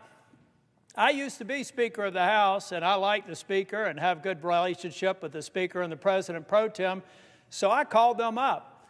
And I had my staff ask them if they would do an economic impact assessment on what this proposed bill would do to the Medicaid program in North Carolina. But I didn't want just the view of the Republican partisan staff that reports to the Speaker and the President pro tem on how they're going to absorb this bill. I decided to go to Josh Stein, the governor, and I went to his Democrat staff for Medicaid. I asked them to prepare an estimate, independent of the estimate that I had done with Fiscal Research. But I took a step further, Mr. President. I went to the Hospital Association. I asked 3 different independent groups, a partisan Democrat group, a partisan Republican group of experts, and a nonpartisan group of the Hospital Association to develop an impact assessment independent, not talking, not sharing, reporting to me. And what I found is the best case scenario is about a $26 billion cut. Now, we've got a delay, so it may be 2 years, it may be 1 year. All it does is make that $26 billion happen in year 1 or year 12, but the impact is the same, Mr. President, and it's indisputable. Now, when I actually presented this report that you can find on my website, I had people in the administration say, "You're all wet, you don't know what you're doing." I said, well, why don't we assemble a series of meetings? We're going to provide you our analytics. You go through it, tear it apart. And I told about Mehmet Oz, who I consider to be one of the most capable people in the Trump administration. He's a brilliant man, and I'd encourage my Democrat colleagues to talk to him. He knows this stuff, and he's very focused on getting efficiencies out of CMS. So we had 3 different conference calls with CMS, with Oz on the phone and on the video, and me on the video. And I said this, guys, I would love nothing more than you to prove me wrong. I would love nothing more for you to tell me it's not $26 billion or $30 billion, that it's $2.6 billion or $2 billion or $200 million. But after 3 different attempts for them to discredit our estimates, the day before yesterday, they admitted that we were right. That between the state-directed payments and the cuts scheduled in this bill, there's a reduction of state-directed payments. And then there's the reduction of the provider tax. They can't find a hole in my estimate. So what they told me is that, yeah, it's rough, but North Carolina's used the system. They're going to have to make it work. All right. So what do I tell 663,000 people in 2 years or 3 years when President Trump breaks his promise by pushing them off of Medicaid because the funding's not there anymore, guys? In the White House, senators advising the president are not telling him that the effect of this bill is to break a promise. And you know the last time I saw a promise broken around health care, with respect to my friends on the other side of the aisle, it's when somebody said, if you like your health care, you can keep it. If you like your doctor, you can keep it. We found out that wasn't true. That made me the second Republican Speaker of the House since the Civil War, ladies and gentlemen, because we betrayed the promise to the American people. 2 years later, 3 years later, it actually made me a U.S. Senator, because in 2010, it had just been proposed. And just anticipation of what was going to happen was enough to have a sea change election that swept Republicans into the majority for the second time in 100 years. Now, Republicans are about to make a mistake on health care and betraying a promise. It is inescapable that this bill in its current form will betray the very promise that Donald J. Trump made in the Oval Office or in the cabinet room when I was there with finance, where he said we can go after waste, fraud, and abuse on any programs. Now, those amateurs that are advising him, not Dr. Oz, I'm talking about White House healthcare experts, refuse to tell him that those instructions that were to eliminate waste, fraud, and abuse, all of a sudden eliminates a government program that's called the provider tax. We have morphed a legal construct that admittedly has been abused and should be eliminated into waste, fraud, and abuse. Money laundering. Read the code. Look at how long it's been there. I was Speaker of the House. I refused to do it. When I left North Carolina, I said, we're not going to do a provider tax. I left it at 2.5%. Now it's 6%. Mistake on the part of the leadership. And frankly, I know my friends are probably going to think I'm a little bit crazy here, but I actually passed a law that made it illegal to expand Medicaid. Why did I do that? Because I was convinced someday we would be here. And I would have rather found a way to get more people on Medicaid at the standard FMAP than having this 90-10 match and watching it disappear and taking away desperately needed health care. So, Mr. President, over the course of the evening, I may look for an opportunity to speak again. But I'm telling the President that you have been misinformed. You supporting the Senate mark will hurt people who are eligible and qualified for Medicaid. I love the work requirement. I love the other reforms in this bill. They are necessary, and I appreciate the leadership of the House for putting it in there. In fact, I like the work of the House so much that I wouldn't be having to do this speech if we simply started with the House mark. I've talked with my colleagues in North Carolina. I know that we can do that, and I believe that we can make sure that we do not break the promise of Donald J. Trump that he's made to the people who are on Medicaid today, Mr. President. But what we're doing, because we've got a view on an artificial deadline on July 4th that means nothing but another date and time, we could take the time to get this right if we lay down the House mark of the Medicaid bill and fix it. And I know that my friend and colleague from New Hampshire, I jumped in front of her, so I'm only going to take another minute or two. But, Mr. President, we owe it to the states to do the work to understand how these proposals affect them. How hard is that? I did it. How hard is it? How hard is it to sit down and ask the Medicaid office, ask the legislative staff, ask the Independent Hospital Association what the impact is? If there's no negative impact, what's wrong with daylight? What's wrong with actually understanding what this bill does? Mr. President, I know what it does because I spent a career implementing complex systems, and then I had the privilege of being Speaker of the House, and I implemented them in a government setting. And since I've been here, I've focused on bills and watched their implementation from the cradle until they're fully implemented. Mr. President, we owe it to the American people, and I owe it to the people of North Carolina to withhold my affirmative vote until it's demonstrated to me that we've done our homework. We're going to make sure that we fulfill the promise, and then I can feel good about a bill that I'm willing to vote for. But until that time, I will be withholding my vote. Thank you, Mr. President.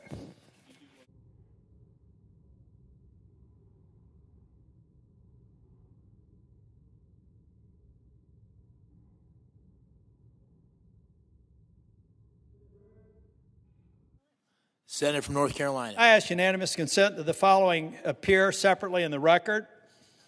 Without objection. I ask unanimous consent that the Senate proceed to executive session to consider the following nominations in block, calendar 198 through 249, with the exception of calendar 241, and all nominations on the Secretary's desk with the exception of PM 89. That the nominations be confirmed en bloc, the motions to reconsider be considered, made, and laid upon the table with no intervening action or debate. That no further motions be in order to any of the nominations, that the President be immediately notified of the Senate's action, and the Senate then resume legislative session. Without objection. Thank you, Mr. President. Mr. President, I also ask just for indulgence for one more minute. I ask unanimous consent that this also the following appear separately in the record. Without objection. This is really easy, Mr. President. Yesterday was my 38th wedding anniversary. I've convinced Susan Tillis to stay married to me for 38 years. I wish I was going to be with her and a couple of dozen family members down at the beach, but I'm doing my work here and I'm going to stay until it's done. I also want to wish my grandson that they're celebrating his second birthday today down there at that same beach house. God bless my family. I love you.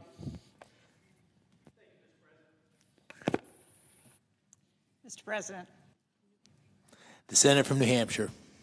Thank you, Mr. President. I'm sorry to see my colleague, Senator Tillis, leave before I have a chance to tell him how much I'm going to miss him. And we have worked together on a number of things, including the Senate NATO Observer Group, and he's been a great partner, an excellent senator, and I'm sorry to hear that he's not going to be staying in this body. But, Mr. President, I'm really here on the floor to oppose the reconciliation bill that we're considering today. It would be the largest transfer of wealth from the poor to the rich in a single bill in our history. This legislation would take away health care from millions of Americans. It would cut food aid for millions more. It would raise household energy and health care bills, and it would add trillions to the debt, all to give the top not just 1%, but the top 0.1% of people who make more than $2.5 million a year an extra $250,000 a year. At a moment when Americans are struggling with the high cost of living, this bill will take money out of the pockets of working people, the average household making less than $50,000. That's 30% of Americans. So 30% of Americans will lose about $700 a year from this bill. Now, here are some of the ways that it hurts middle-class Americans, the people who I'm very proud to represent in New Hampshire. Somehow the Senate took the bad bill, or what I thought was a bad bill from the House, and they made it much, much worse. This bill is the largest cut to health care in American history. In total, the bill proposes more than $1 trillion in cuts to Medicaid and the Affordable Care Act. $930 billion of that is Medicaid alone, and because of these cuts, more than 300 rural hospitals could close. More than 500 nursing homes could close. These are core programs and services that benefit seniors, children, veterans, people living with disabilities, and working families. The Congressional Budget Office estimates that 17 million Americans, including 43,000 Granite Staters, will lose their health insurance. Now, over the past several weeks, past couple of months, I've toured New Hampshire. I've heard from countless constituents who are deeply anxious about what this bill means for them and for their families. Again and again, they have said plainly, without Medicaid, without the Affordable Care Act, they would not be here today. I heard from Danielle in Dalton, northern New Hampshire. Danielle is a proud mother of 3 sons, 2 of whom have autism. Danielle's sons rely on Medicaid for their health coverage and for their home care. Danielle is not only their full-time caregiver, she receives a stipend from Medicaid to provide for their care. And thanks to Medicaid, both of her sons are able to work part-time. They're able to live at home with their mom, and they're able to remain active in the community. This bill would put all of that at risk. Danielle says her sons could have difficulty qualifying for Medicaid under these new rules. And losing Medicaid would be catastrophic for her family because it would likely force her sons out of work, out of her home, and into a group home or institution. And so it's going to cost a lot more if that happens. Her boys are now contributing members of society, and this bill threatens not only their livelihood and their independence and their future, it threatens their dignity. I heard from Sean in Claremont. Sean shared with me his story of addiction to alcohol, cocaine, and heroin, and his long road to recovery. After several near-death experiences, he found stability in a sober living home and enrolled in Medicaid. With access to treatment, he was able to hold a job and get his life back on track.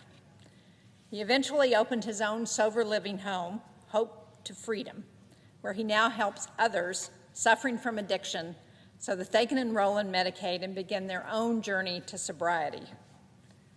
I heard from Carla in Exeter. Carla has twin 3-year-old boys, one of whom had serious medical complications at birth. Now, she always was able to have health insurance with her job, but as her family's medical bills piled up, she enrolled her son in Medicaid to ensure that he got the care that her family could not afford and her employee-sponsored health insurance wouldn't pay for. He still needs extensive care to this day, and losing her coverage would put her family into devastating medical debt. Probably the story that I heard that touched me as much as any was from a man in Berlin in northern New Hampshire. He had had a number of substance misuse issues, mental health challenges. He said, without Medicaid, without this center, we were at a center where Medicaid helped pay to support people who needed help. He said, without this, I would just give up. I would commit suicide because there would be nothing for me. These are just a handful of the countless stories I've heard these past few months. They're about real people. This bill isn't just words on a page. It's a direct attack on not only their health and their economic security, but their very dignity, their ability to have fulfilling lives and to contribute back to their communities and to society. We owe them better than this. This bill would also make catastrophic cuts to food assistance that's provided by the Supplemental Nutrition Assistance Program, also known as SNAP. During this time of high food prices, of increasing food insecurity, it's particularly critical for families to be able to rely on SNAP to help them keep food on the table. One of the ways this bill cuts the program is by requiring states to pay higher costs. Now, as the former governor of New Hampshire, I can tell you how much of a burden this is on our state's budget. And there are all kinds of provisions in this bill that are nothing but massive cost shifts to states. And this is one area. The bill puts food assistance at risk for families with teenage children, as well as older adults, veterans, and individuals experiencing homelessness. In New Hampshire, an estimated 1,000 older adults could lose SNAP access. These cuts will mean increased hunger across the country. You know, we talk a lot about kitchen table issues here. Passing this bill is an explicit vote to take food off of families' kitchen tables. I heard from Rachel. She's a care coordinator at a behavioral health center in Claremont, which is in the western part of New Hampshire. She told me, and I'm quoting here, SNAP is not just a program, it's a lifeline. For the parents I work with, it means being able to send their children to school with full stomachs and functioning minds. For caregivers struggling to make ends meet, it provides some peace of mind knowing there will be something on the table each night. And for children, many of whom are navigating mental health challenges, SNAP supports stability, dignity, and health during formative years. Without SNAP, the strain on these already vulnerable families would increase exponentially. And she goes on to say, finally, SNAP is not a handout. It's a step forward for families working hard to survive and succeed against overwhelming odds. And on the energy front, for families concerned about energy costs, this bill only offers more pain. In addition to cutting off tremendously successful incentives for electricity that are adding reliable, affordable, and clean energy to the grid at a record pace, this bill cuts off long-standing tax credits for consumers for average everyday Americans to make energy-saving improvements to their homes or to add rooftop solar to take control of their own energy bills. After countless promises to lower people's energy bills, this legislation would do just the opposite. Last year, 2.3 million families took advantage of the home energy efficiency tax credit and cut an average $130 off of their yearly energy bills. Now, that may not sound like a lot to the Mar-a-Lago crowd, but it makes a big difference for families in New Hampshire who worry about how they're going to heat their homes. American households are expected to pay an extra $170 billion in energy bills over the next 10 years thanks to misplaced priorities in this bill. And add to that 1.5 million good jobs that are likely to go away. And it makes you wonder if supporters of this bill have actually read it or if they actually care about American energy dominance. And on taxes, this bill spends more than $4 trillion on tax cuts, including nearly $1 trillion in new tax breaks for the biggest corporations. But for taxpayers earning less than $30,000 a year, they would see an average tax increase. Let me say that again, because I didn't say that quite right with the right emphasis. For taxpayers earning less than $30,000 a year, they would see an average tax increase in 2029. And these are the same families who are going to be harmed most by extreme cuts to Medicaid and SNAP. Families making under $50,000 are likely to be worse off, and some could lose more than $1,500 a year under this bill. So if you add to that the effects of Trump's tariffs, which raised the cost of living for a typical family by $2,000 a year, this makes it even worse for families. So the bottom 80% of households, those making less than $175,000, will be worse off on average under this bill. Now, I've talked about how this bill makes families pay more for health care, for energy and food, in order to give more money to billionaires. But there are a few other things that people should know. First, because of the trillions of dollars this bill would add to the debt, interest rates are likely to go up. That adds more than $1,000 a year for a typical mortgage. This bill makes it harder for students to afford the cost of college, and it removes debt protections for students who have been defrauded by their schools.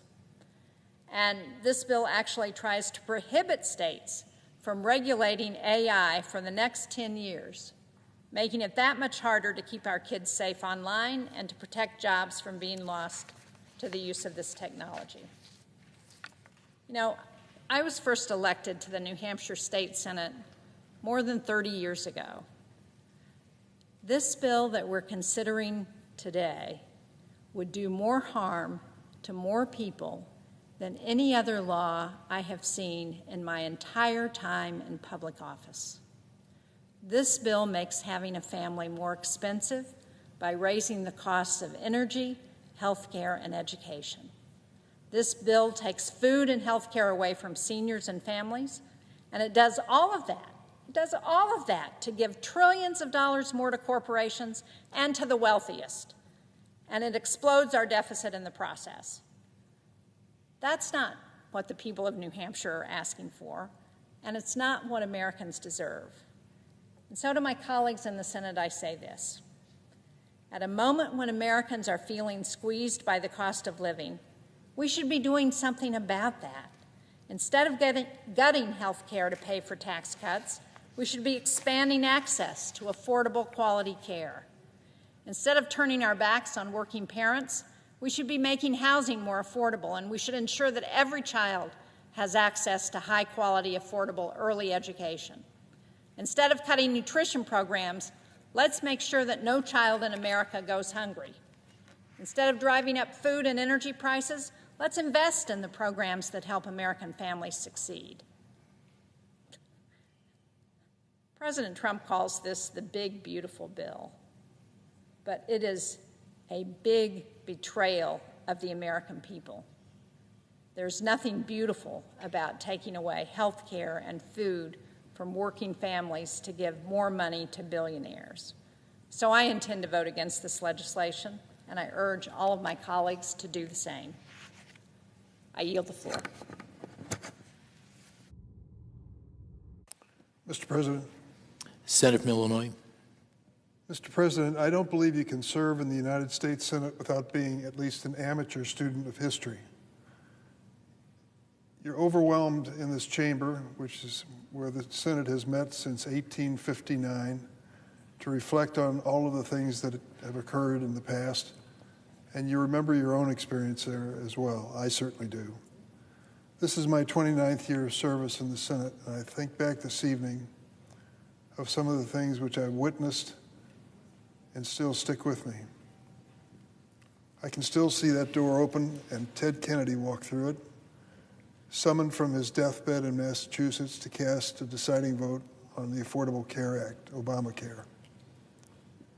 He wouldn't miss it, even if it meant he was going to die in the process.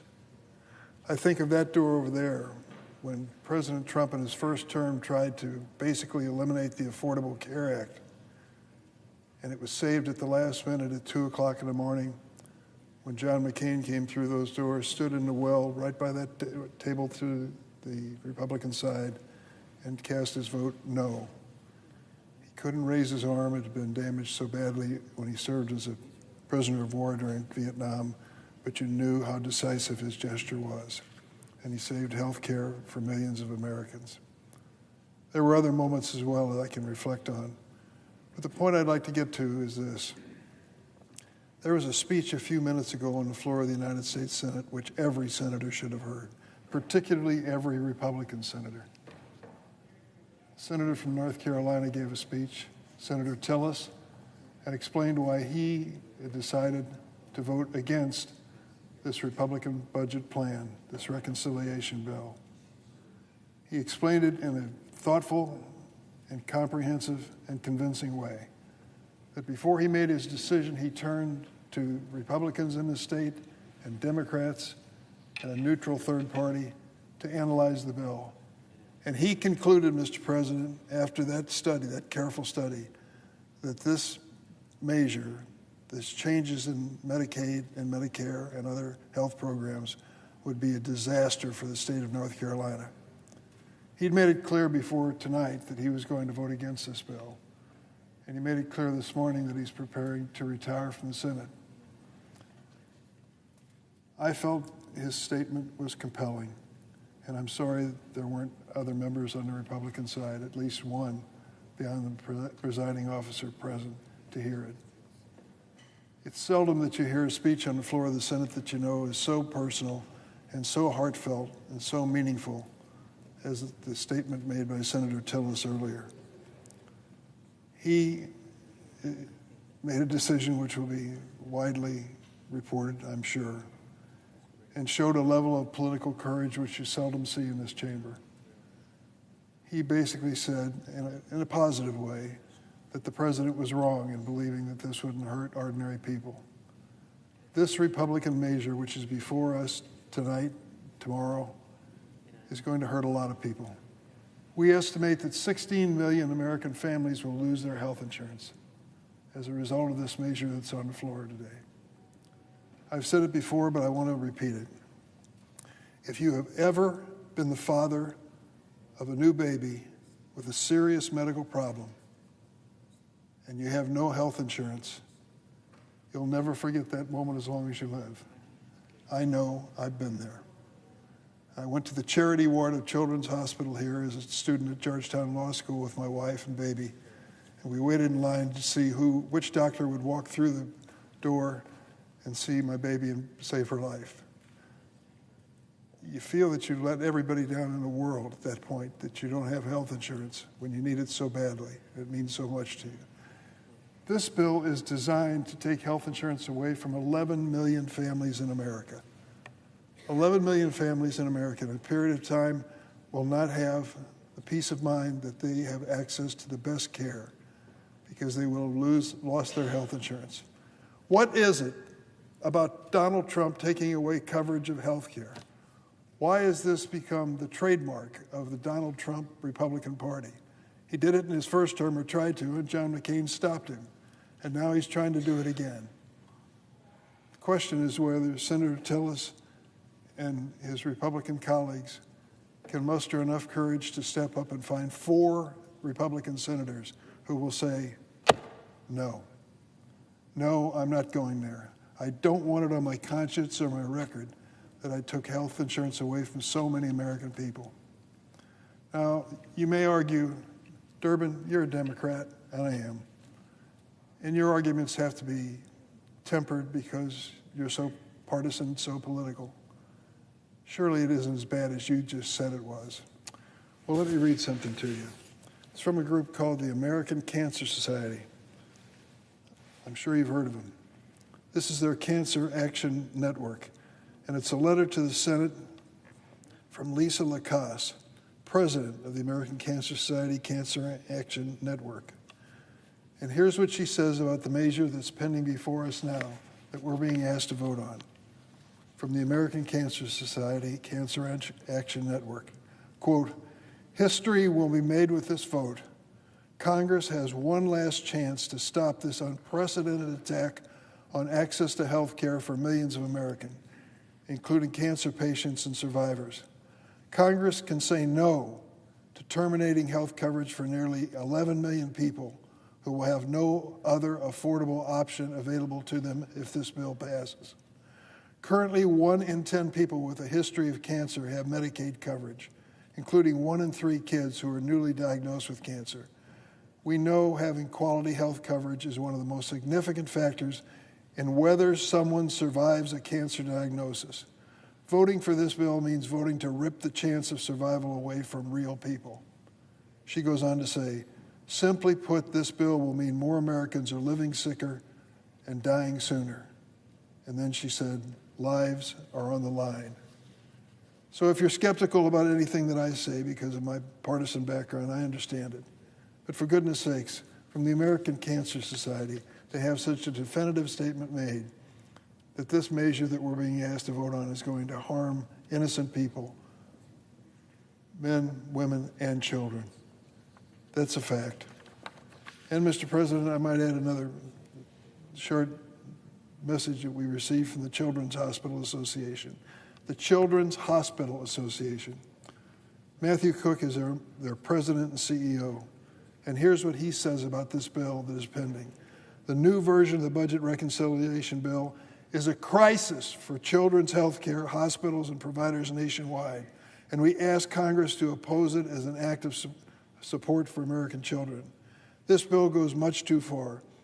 The bill amounts to fewer doctors and nurses to see your child, longer wait times, and sicker children. We know that the impacts of poor pediatric health care reverberate for a lifetime.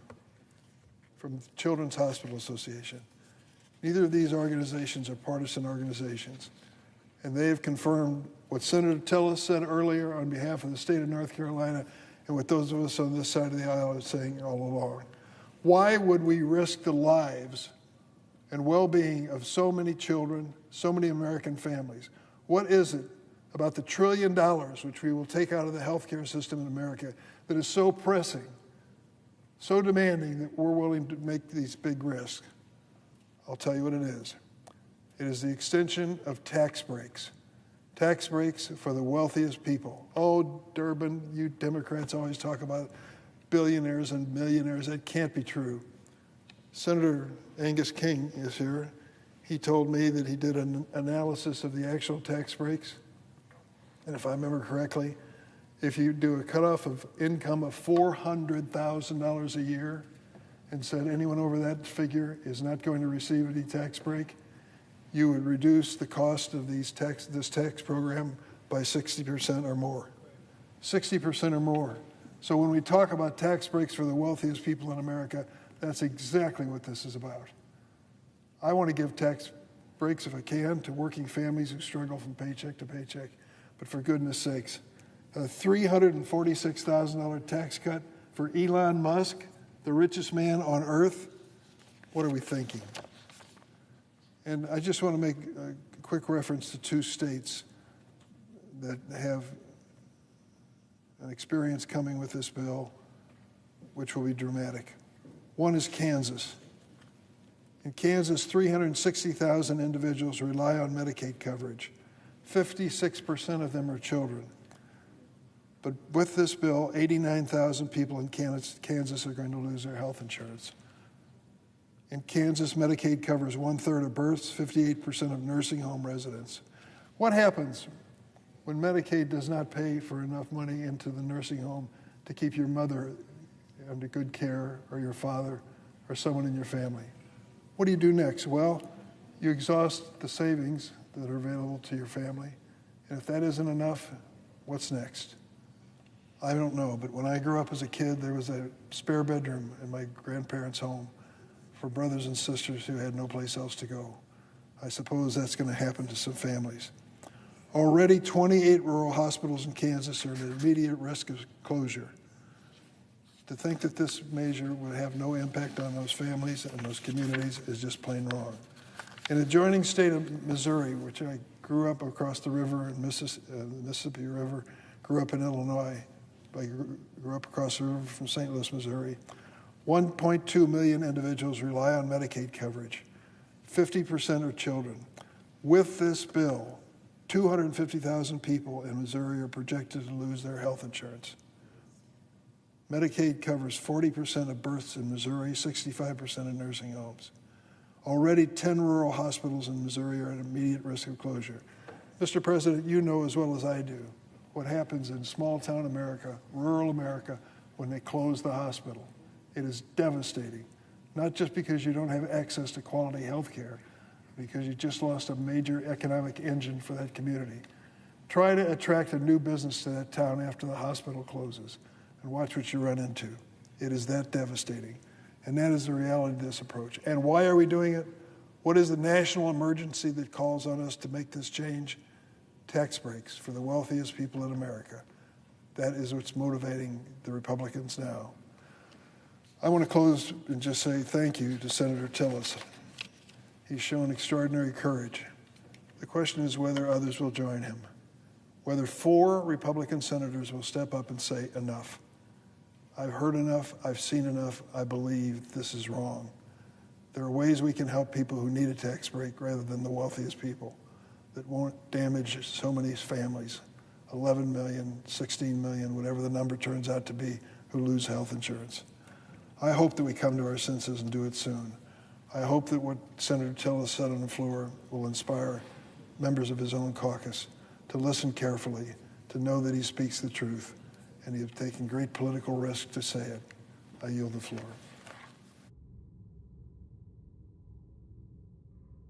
Mr. President. The senator from Wisconsin. Thank you. I am proud to join my Midwestern colleagues today to draw attention to what is happening in our states if this bill were to come to pass. And so I rise today on behalf of the 17 million Americans who are poised to have their health care terminated because of the Republicans' disastrous budget bill. And while I'm laser focused on the nearly 260,000 Wisconsinites whose health care will be placed in jeopardy by this measure, I realize that so many Americans who reside in states that are represented by Republicans don't have a voice in this fight right now on this Senate floor.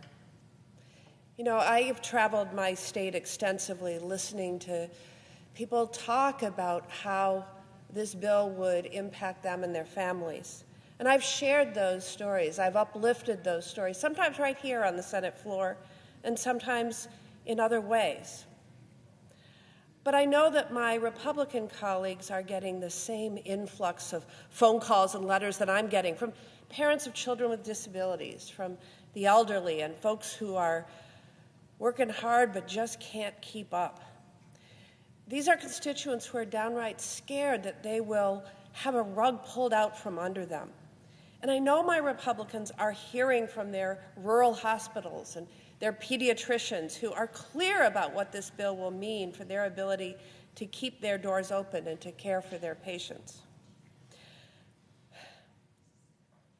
According to reports, my colleague from Kentucky even admitted as much behind closed doors last week, saying that, "I know a lot of us are hearing from people back home about Medicaid, but rather than committing to join us in this fight," he said, "they'll get over it," and urged his colleagues to forge ahead with this bill. Well, if my Republican colleagues won't fight for these Americans, I think it's well past time that some of us do. And that is why I'm proud to be standing with my Midwestern Democratic colleagues to do and say something about it. I'm here to stand up for the over 500,000 Midwestern Americans in Iowa, Kansas, Missouri, Nebraska, the Dakotas, whose health care is on the chopping block if Republicans jam through this terrible budget bill. In just those 6 states alone, over 340,000 Americans will lose their Affordable Care Act coverage, and over 225,000 Americans will be kicked off Medicaid if the Republicans get their bill and their way. In Iowa, over 100,000 Americans' care could be on the chopping block, including over 58,000 Americans whose families rely on Medicaid. When we talk about hundreds of thousands of people losing health care coverage, it can sometimes get lost that this actually means people, not numbers. The numbers we're talking about are people. They have faces, they have stories, they have families, and they matter.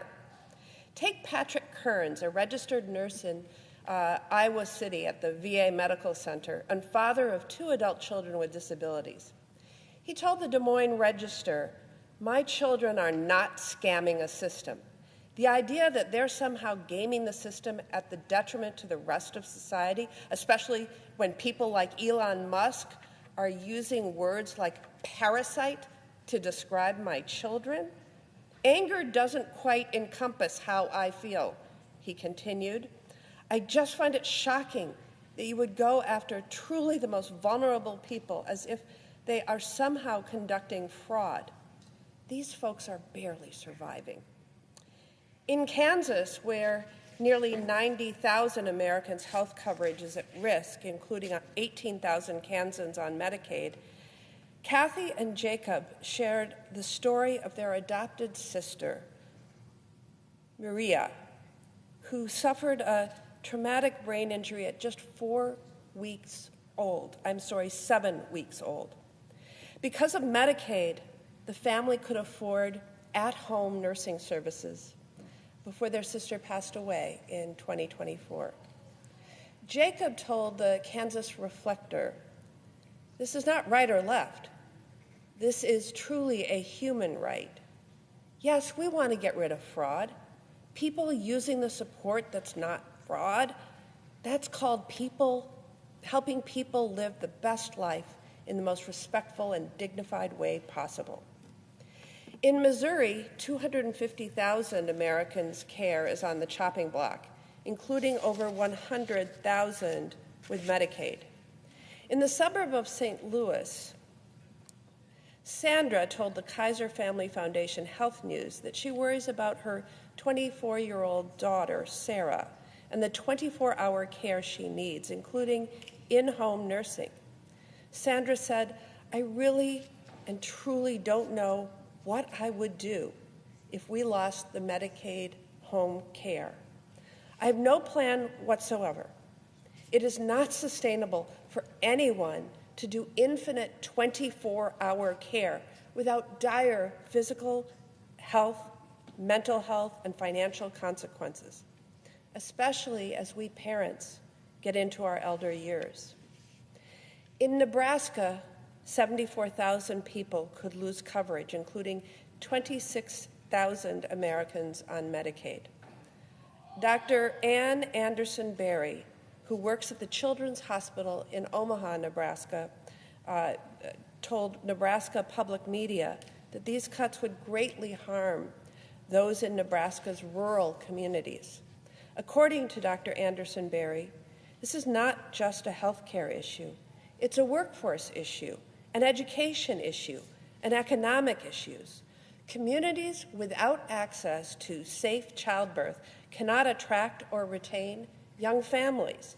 They struggle to grow and they suffer generational consequences. Nebraska simply deserves better. Our rural families deserve better. Cutting Medicaid may save money on a spreadsheet, but it will cost lives in real communities and put the expensive burden of care back on our communities. In South Dakota, 31,000 Americans' insurance is at risk under this bill, including 12,000 Americans on Medicaid. Retired family physician Tom Dean from Wessington Springs shared his concerns about what the cuts to Medicaid will mean for nursing homes and the health of moms and babies. He told the South Dakota Searchlight, "I'm really frightened about the impact it will have on nursing homes. Medicaid is a major payer for prenatal, delivery, and postpartum care, and that's a major concern, especially in rural areas." I know that my Republican colleagues are hearing these stories from their constituents, and we need to make sure that they can't ignore them. These stories and the people behind them make all the difference in this fight to protect Medicaid. I'm proud to give them a voice in the Senate as my Republican colleagues continue their crusade to rip away health care from 17 million Americans. The American people don't like this bill, and that includes Americans who live in red, blue, and purple states. We're going to keep ringing the alarm bells on behalf of Americans in every corner, every part of this nation, and protect the critical coverage working families need and deserve. Lives depend upon it. I yield.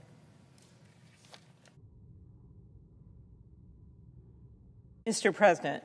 The senator from Minnesota. Mr. President, I rise today along with my colleagues from Illinois and from Wisconsin, and you just heard from Senator Baldwin, about the effect of this budget bill on the Midwest. I guess I'd start by asking the same questions that our colleague, Senator Tillis, who just announced he wasn't going to seek re-election after the president threatened him with a primary, and after he took a vote and had the audacity to ask the questions that had to be asked about this bill. And you heard him today. He talked about how he had talked to the hospital association in his state, how he had talked to the governor's office, how he had gotten the actual data on the effects of Medicaid in North Carolina.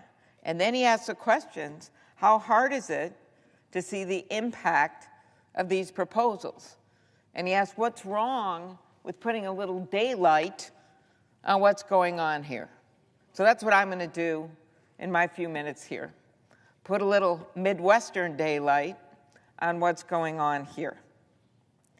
That is that under this bill, 17 million people would be kicked off their health care because of the Medicaid and the Affordable Care Act changes. That was 16 million people until we got the updated numbers from the Congressional Budget Office. That's a nonpartisan group. It also drives $4 trillion in debt. It used to be 3.4. Now it's up to $4 trillion. And what will that mean? That will mean big time in the Midwest, where I have so many of my own constituents wanting to buy their first house. It's going to mean major increased interest rates. It's going to mean difficulty in buying all kinds of things for which you would take out loans, or for small businesses. All for giving a bunch of tax cuts for millionaires and billionaires. $400,000 for multi-millionaires. Our colleagues are going to raise costs and take health care and food away from millions of Americans. So my colleagues have talked about, Senator Baldwin and Senator Durbin, talked about the effect that this bill has in the Midwest when it comes to health care, the closing of the rural hospitals. The Midwest has a huge number of these rural hospitals, about half of them that be forecast to close. She talked about the Medicaid cuts. So I'm going to talk about a different piece of this, and this is the impact of cuts to food assistance. There is no avoiding the facts. Here they are. About a month ago, the House passed a budget bill, as you know, that cut nutrition assistance by nearly $300 billion. It put the country on track to eliminate SNAP for 4 million Americans and reduce benefits for millions more. I was hopeful that we would go in another direction. And while there were some changes made by the Republicans on the Agriculture Committee that I appreciated, it still amounts to over $185 billion in cuts from the SNAP program. And let me remind you that the vast majority of people on SNAP are older Americans, people with kids, veterans, people with disabilities. We were just out on the Senate steps with a number of those people and the groups that they represent and faith leaders talking about this very subject. Why them? Why give tax cuts to the wealthy on their backs? We know that the impact of the big, beautiful betrayal of a bill will be even more stark in the Midwest. In the Midwest, here are some examples. Americans use SNAP benefits. Nearly 155,000 people in Nebraska. And let's face it, that is not the biggest population state, but 155,000 Nebraskans use SNAP. About 190,000 people in Kansas, 260,000 people in Iowa, 660,000 people in Missouri, 700,000 people in the state of Wisconsin. Senator Baldwin just talked about the impact of health care there, but 700,000 people and my neighbors in Wisconsin. Nearly 1.5 million people in Michigan use SNAP. And in Minnesota, 450,000. So yes, those people will be affected greatly by this faux shift to the state. And unfortunately, while we tried to fight part of this, the state shift, we were not able to get that changed in the last few days. This means certain states, I'm just going to give you some examples, hundreds of millions of dollars are supposed to shift over to states in the Midwest when 41 of the 50 states in our country have balanced budget amendments. So what are they supposed to do? Cut infrastructure? Cut law enforcement? When the majority of these cuts, and this is why this is such funny math, are shifts to the states. And it's why governors, especially in the Midwest, Governor Kelly in the state of Kansas has been speaking out big time on this, why they are so concerned about these shifts. In addition, and this is not something everyone thinks about when they think about SNAP, but we think about it big time in the Midwest, farmers and grocers. Over a third of America's farmland is located in the Midwest. That includes more than 722,000 farm operations, which is more than 1/3 of farms nationwide. So why would farmers care about this? Well, they will lose revenue because Americans won't be able to buy their products. And that loss, that's a SNAP program, right? It buys food from America, just like international organizations were buying food from America with USAID. That's been cut. Or the Trump tariffs, which dry up markets in places all over the world because of retaliatory tariffs. That's hitting our farmers. Input costs, inflation, you name it. And now this on top of it. In addition, this is going to be a big hit to our grocers. In many rural counties throughout the Midwest, their independent grocery store is the lone grocer in the country, in the county. So in 76 counties nationwide, they don't even have a single grocery store. And half of those are in the Midwest. I recently visited an employee-owned grocery store in rural Long Prairie, Minnesota. Population, 3,600. Businesses like that operate on tight margins, and they usually serve not just that county, as you could see from the numbers I just provided you, but with the surrounding counties, or they may be the only one in town.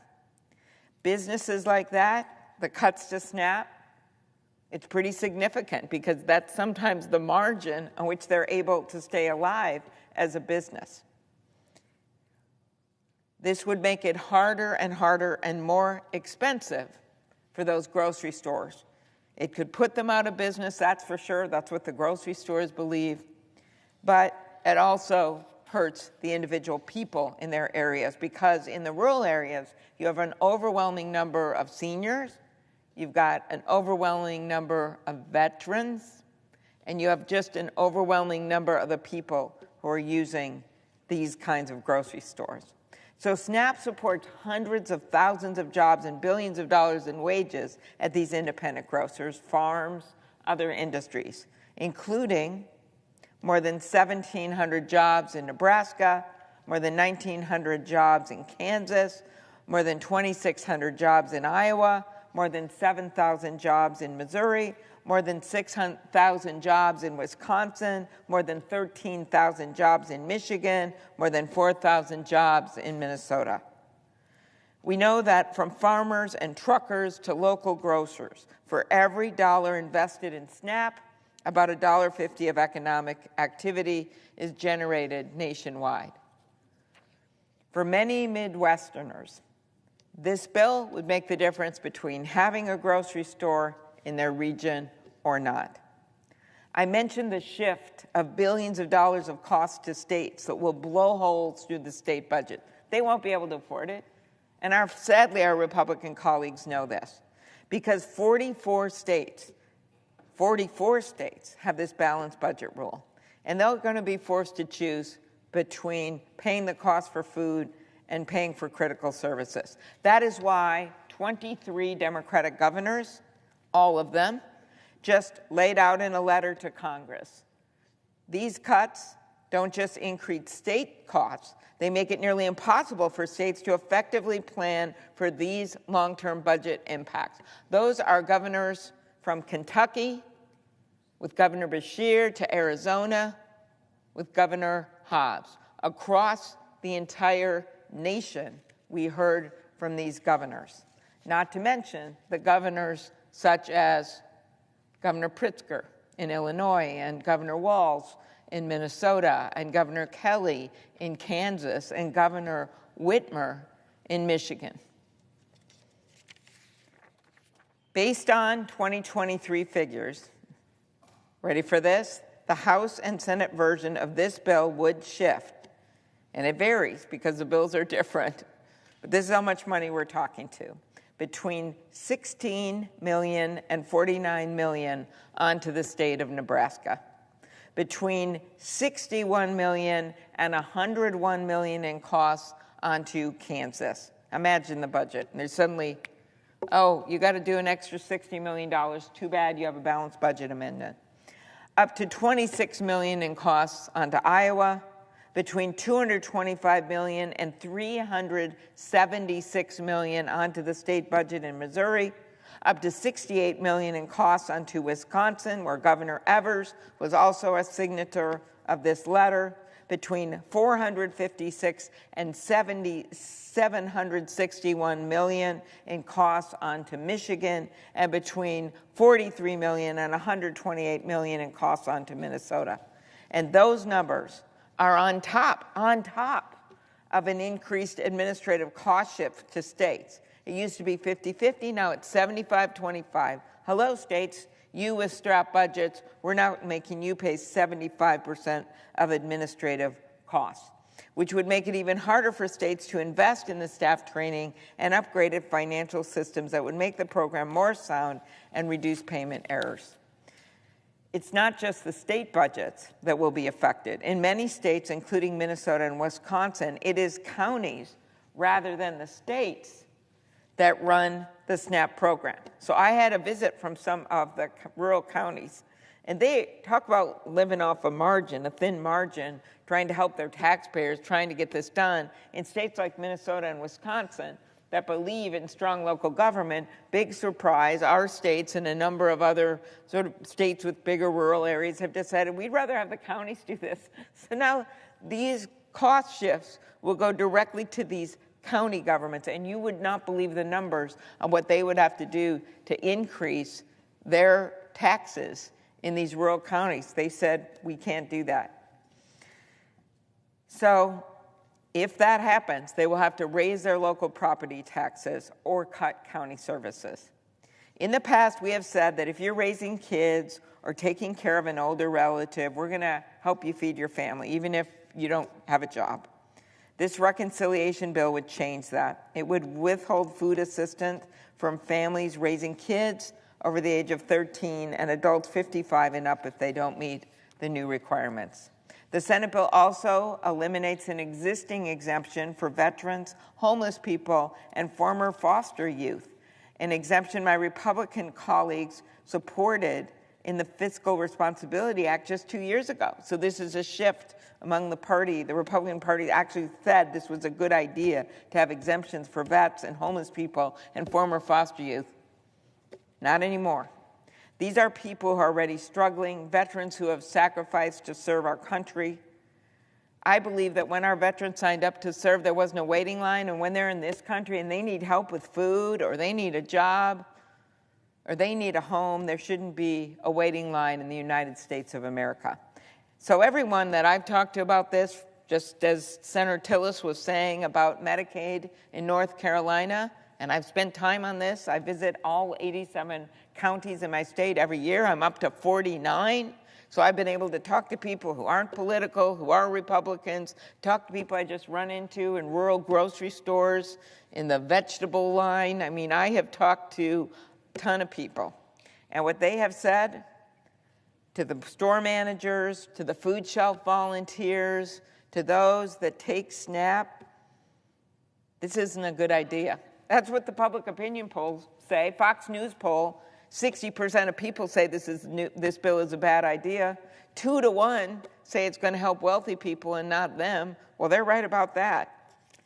This is a betrayal of the middle class, and it only takes 4 of our colleagues, and 4 in the House, by the way, to stand up and say, we need to rewrite this thing. Let's start over. With that, I yield the floor.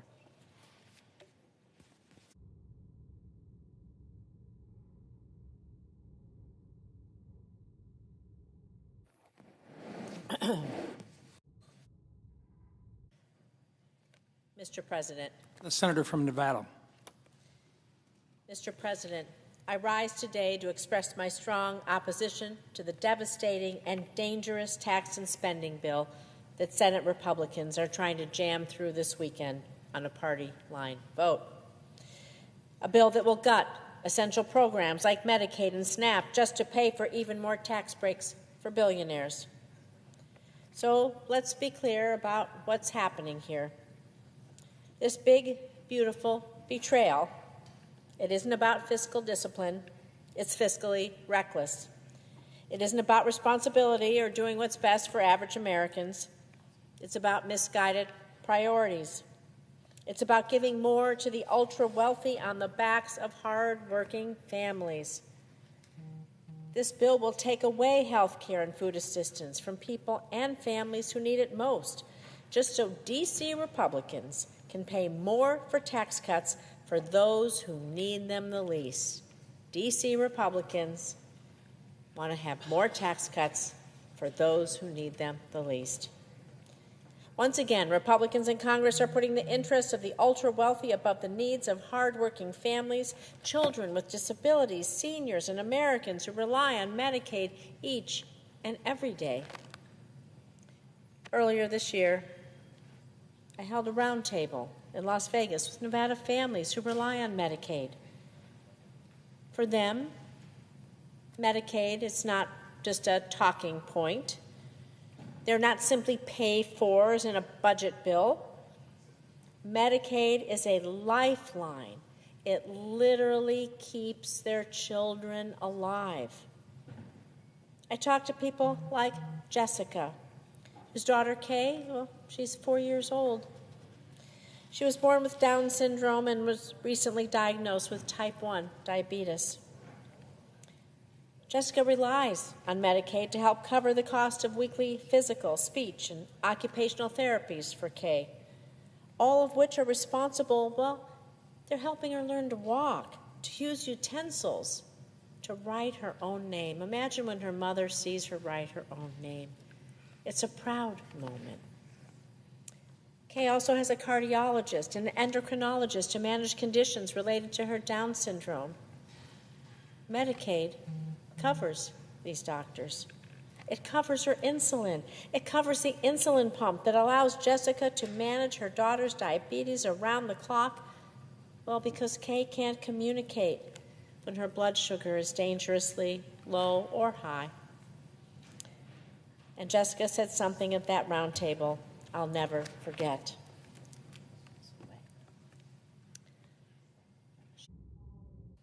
And I quote, "I can't imagine losing Medicaid. Obviously, I'm going to have to try to give up something because I'm not going to let her go without insulin and the life-saving care she needs. And I can't even imagine to think about what I'd have to cut or what I'd have to do in order to pay for the life-saving care that she needs and deserves." Christy, another Nevada mom, was also at that round table.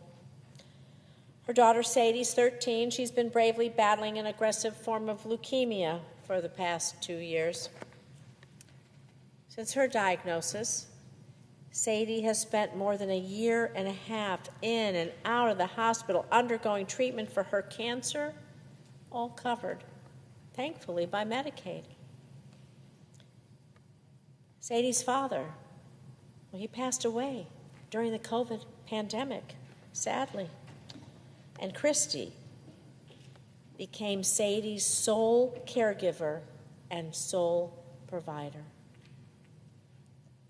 Medicaid, it's critical, and simply put, it is life-saving. So why are Republicans looking to cut it? So billionaires can get another tax break? So that Republican lawmakers can hand out trillions of dollars in tax giveaways to the wealthiest 1%, while thousands of people lose access to life-saving care? The cuts proposed to Medicaid, well, they're going to affect veterans and Nevadans with cancer who can't work and will be kicked off their health insurance, the insurance that they need to stay alive. It'll kick the family caregiver who takes care of both her aging parents, maybe off her own coverage. The majority of adults on Medicaid already work, and Republicans are counting on savings from these hardworking Americans losing coverage too because of paperwork. The paperwork is just going to be so bureaucratic, so full of red tape. The goal is to make it so hard, so damn burdensome that nobody can do it. No one can go to work, take care of their sick loved one, be sick themselves. They're hoping they drop off, even if they technically qualify. This is where they find their savings. Aren't we supposed to cut red tape and improve the lives of our constituents? And so this is just cruel. It's a lose-lose situation. People can't work because they have a life-threatening illness, or they're working and they miss the complicated new paperwork, where people are hoping that they can't do, so they'll drop off, and that's where they'll find the savings. They'll lose their health insurance, and maybe they'll drop off, and they'll lose their life too. All for a tax break for the wealthiest, for the billionaire cabinet of our current president. Mr. President, this is just shameful. This bill would also slash SNAP, as my colleagues before me have told you some of the statistics. SNAP, the nutrition program that helps nearly 1 in 6 Nevadans put food on the table. Most of these recipients are children. When they cut this program, you tell me what our families supposed to do. You tell me what families are supposed to do when they cut food assistance. How are they going to put food on the table? What will they say to their hungry children? Sorry, kids, you have to go hungry so billionaires can get a tax break? This just can't be right. This just can't be right. And it doesn't stop there. This bill threatens thousands of good-paying union jobs in Nevada, across our country, by letting critical tax credits for solar, for wind projects expire before those projects can even get off the ground. You know, in Nevada, we have more solar jobs per capita, more than any other state in the nation. And we have enough solar energy to power nearly 1.3 million homes. It's a growing, terrific industry in Nevada. We need all the energy we can get at an affordable price. And this bill is going to decimate this important and growing industry, not just in my state, but in states across this country. And on top of that, Republicans have added an additional new tax on wind and solar projects. It just won't kill the industry. Like I said, it's going to raise prices on hard-working families who are already paying too much for their energy. I thought we're supposed to be lowering prices, creating opportunities, expanding, and investing in our infrastructure and in our nation. But this bill is going to add more taxes, slash products, and raise energy prices for hardworking families. And all of this is causing companies across the country to stall or cancel projects over the uncertainty of losing access to the tax credits. This means fewer jobs, less investment, and just more families wondering actually how they're going to make ends meet. And we're talking about an industry that supports nearly 280,000 American workers, electricians, technicians, construction crews. I could go on and on about all the jobs that are in our solar and wind industry. And we're pulling the rug right out from under them, and killing thousands, hundreds of thousands of clean energy jobs. Again, I'm going to remind you, all of this for one purpose and one purpose alone, to give tax breaks to billionaires. So anyone who supports this bill is not pro-worker. They're not looking out for underdogs, for hardworking families. They're just focused on making the rich, well, richer. And I'm not going to stand by and let families lose access to their health care, to their food assistance, to their jobs. Also, billionaires can pad their pockets. And I want to remind people what we did when we used the reconciliation process. We expanded health insurance subsidies, and for the first time, we gave Medicare the authority to negotiate for lower drug prices for our seniors. We invested in our clean energy future. We cut costs for families instead of cutting lifelines. And this D.C. Republican bill is extreme. It's cruel, and it's not what the American people want. People want lower costs. People want economic security. Parents want their kids to have care when they're sick and a fair shot to thrive. They don't want their future sold off to billionaires. So I say to my Republican colleagues, please don't turn your backs. Please don't turn your backs on families who need you, who need this the most.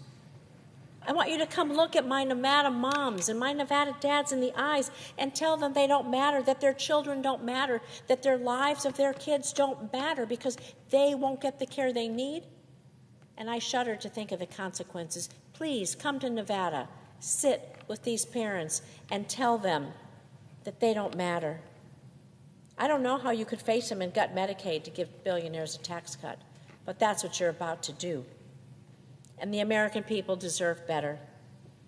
And I will fight every single step of the way to make sure that they get it.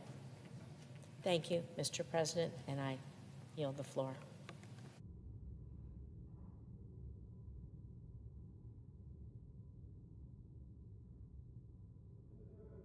The senator from North Carolina. Thank you, Mr. President. I'm going to be brief. I promised Senator Hollins, Senator. Going to be about 5 minutes. This is an easy one. Number one, I should have probably said this earlier. My colleagues on the other side of the aisle, I completely disagree with the narrative of the billionaire taxes. Folks, this is actually reducing or making sure that we don't raise taxes on people like me that grew up in trailer parks, didn't get my degree till I was 37, struggled to make ends meet. Those people benefit from that. I've read the bill. I think most of you know I'm detail-oriented. It's not what it seems. So I also should thank Senator Crapo. He's a good friend, great leader. I should have thanked him for the hard work that he's doing. I got a little bit focused on the Medicaid failed baseline that's in the bill, but I should have started with that. So thanks to Mike Crapo and to Senator Thune, who I admire as our leader. Mr. President, I'm here to talk about the production tax credit and the investment tax credit, though. It's another classic example where think tanks and people that haven't worked a day in business are setting policy in the White House without a clue about what they're potentially doing to our grid. A lot of people probably, I had Alex Weinstein, who is a self-described philosopher and expert in this area, in my office, talking with 3 people, practitioners that actually work in it. One of them is someone who specializes in power purchase agreements for large businesses. Walmart's one of the most sophisticated buyers of electrons in the world. They map out their power requirements years in advance. They want to make sure that their food doesn't spoil, and they got power running. They've already made several power purchase agreements with projects underway, folks. And this bill is basically gutting it. Instead, and everybody's high-fiving. What's amazing to me, Mr. President, is the mark that we laid down the other day almost achieved the same level of cuts of the House bill within $30 billion. Within $30 billion. And instead of thinking that was progress, somebody got cute and decided to take away in construction and put it in service. Let me tell you why that's disingenuous. I was a partner at Price Waterhouse, worked in the utilities practice, large utilities like TECO, Duke, Florida Progress, AEP. I know this industry. I understand base load. I understand peaking, and I understand this technology, which is increasingly becoming viable because of storage as a part of augmenting base load. Well, now we've got the Walmarts and all of these data centers and everything that we want to bring back on shore, putting in these power purchase agreements teed to these projects like solar in particular, like wind and other innovative, renewable natural gas, methane, hydrogen. I can go on. But somebody, a self-described philosopher in a think tank that I admire a lot, but I realize if you're a philosopher and you're in a think tank, you by definition have never worked in an operational role. So you can't possibly understand what happens to this pipeline of power purchase agreements and the future of our grid. So here's what's going to happen. Wipe it clean. Put an excise tax in. Effectively throw the football in the end zone, spin it, and walk away and do the party dance. And what you have done is create a blip in power service because there isn't going to be a gas-fired generator anytime soon. Folks, the generator's necessary to create power with gas, best case 5 years from now. That's best case. 5 years from now. So you can't get that online at the same time this whole pipeline is going down.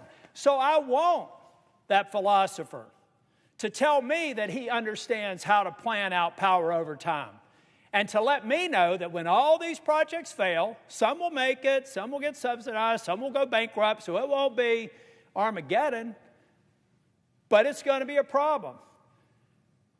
So they better get it right. It's another example, folks, when you rush a bill and you don't think through the implementation, you don't get it right. And so I hope that my colleagues recognize it's half-baked.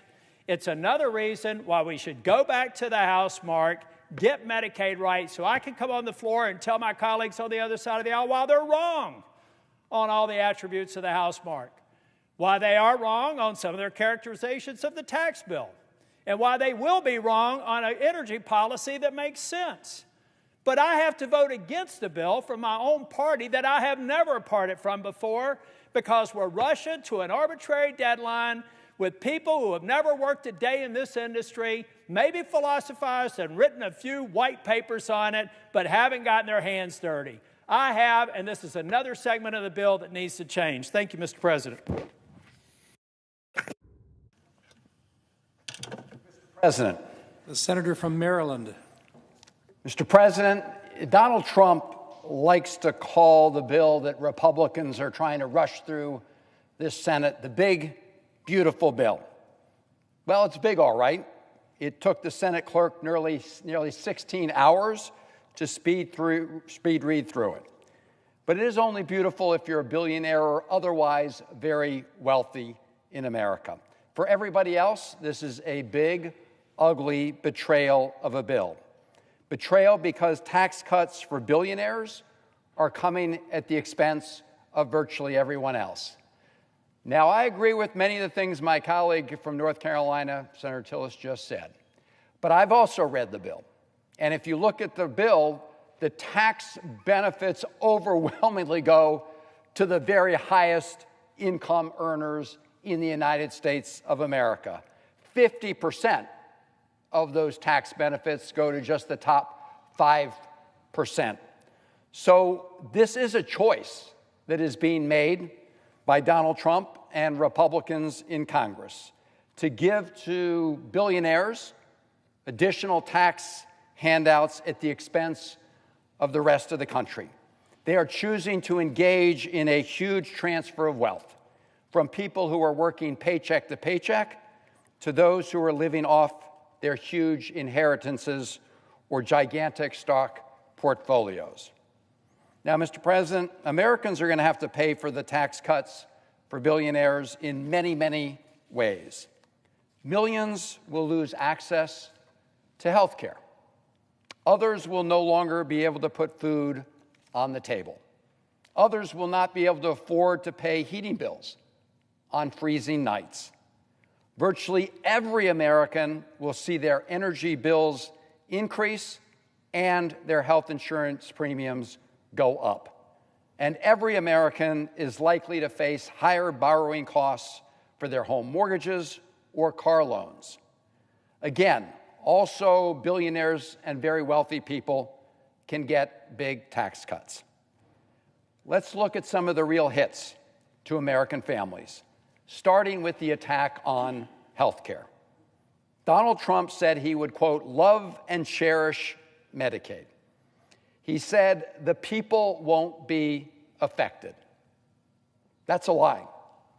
What he loves are tax cuts for his billionaire buddies. So let's just take a look. This bill pays for over $1 trillion in tax giveaways to people who make over $500,000 every year by cutting $1 trillion of health benefits from those who rely on Medicaid and the Affordable Care Act. Think about that trade-off. Indeed, because of the cuts to Medicaid and the Affordable Care Act in this bill, 12 million Americans will lose access to health care coverage. On top of that, another 5 million Americans will lose access to health coverage because Republicans refuse to extend the tax credits that millions of middle-class Americans use to purchase coverage through the Affordable Care Act. So while extending tax cuts for the very wealthy, they are not extending the health care tax credits that middle-class Americans use to help afford health insurance. The result of these cuts and the refusal to extend those tax credits means that nearly 17 million of our fellow Americans will lose access to health care coverage. In my state of Maryland, that's 229,000 of my fellow Marylanders. And who are these Americans? Who are these Marylanders? They're babies and children. Medicaid and the Children's Health Insurance Program covers 38 million children in America, 700,000 children in Maryland. Medicaid covers 40% of births in America, over 40% of births in Maryland. More mothers will die during pregnancy-related deaths as a result of pregnancy-related deaths if this bill passes. I think we also know that Medicaid is especially important to helping people through the vulnerable stages of their lives. It covers 1 in 4 people with mental health or substance use disorders. It's the primary payer for long-term health services, covering 60% of nursing home residents. If even a fraction of those residents lose coverage, entire nursing homes can close. And those families will have to figure out how to care for their expelled loved ones.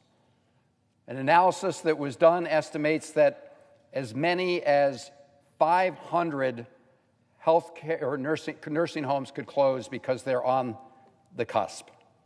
Rural hospitals are also especially vulnerable, and it's estimated that up to 300 rural hospitals could close if this bill passes. Americans with disabilities, Medicaid is absolutely essential to their lives. It helps them receive home and community-based care so they don't have to choose between getting the care they need and being separated from their loved ones.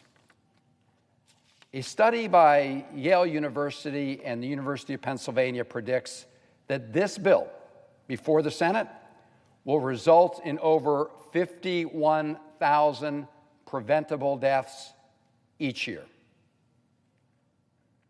Preventable deaths. So officially, the death certificates will say that somebody passed away because they had late-stage cancer. It was detected too late, because they couldn't get the preventative care they needed. Or an accident occurred at a nursing home because there were not enough nurses on site. But those reasons, those conditions will have been set because this bill passed. And again, making millions of Americans more vulnerable to pay for tax cuts for the ultra-wealthy is unconscionable, but it is the choice being made in this bill. Now, 17 million people who will lose their health coverage is a very big number to wrap our heads around.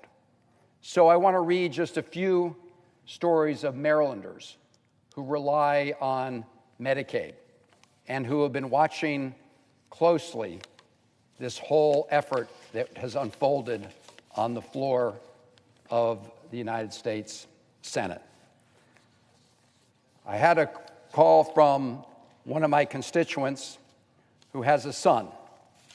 Her son takes chemotherapy, and it relies on those chemotherapy treatments to sustain his life.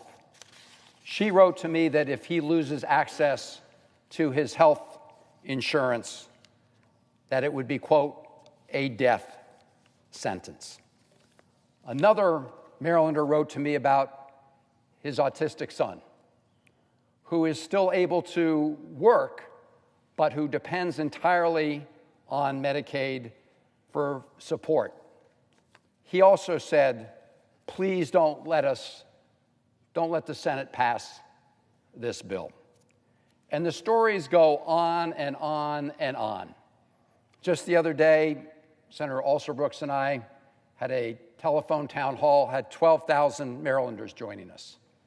And after that call, we received many more stories about people who would really be in desperate shape if they lost access to their health coverage. Now, Mr. President, on top of the 17 million Americans who stand to lose their health coverage, all other Americans are likely to see higher premiums, because what happens when you have uncompensated care is more people go to the emergency rooms at the hospital, and those hospitals can't just eat all those additional costs. And at the end of the day, those additional costs cycle through the system in the form of higher premiums for others. And we are already seeing that impact in Maryland as insurance companies today look at the possible liability that they will have going forward as a result of this legislation. Now, beyond the 17 million who will lose access to affordable health care, you also have millions of Americans who are going to be hit as a result of the cuts to the food and nutrition programs, the SNAP programs. We're going to see a whopping 20% cut, $200 billion, to the SNAP program. Over 40 million Americans get some kind of help from that food and nutrition program, and over 3 million of them will lose their SNAP benefits entirely. Others will see rising costs.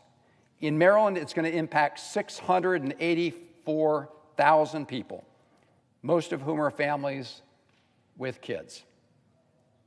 Now, Mr. President, in addition to 17 million Americans losing access to health care coverage, in addition to the 40 million Americans who will be impacted by cuts to food and nutrition programs, I want to just focus for a moment on another hit to American households. Some of us have discussed it on this Senate floor before, but it hasn't gotten as much attention.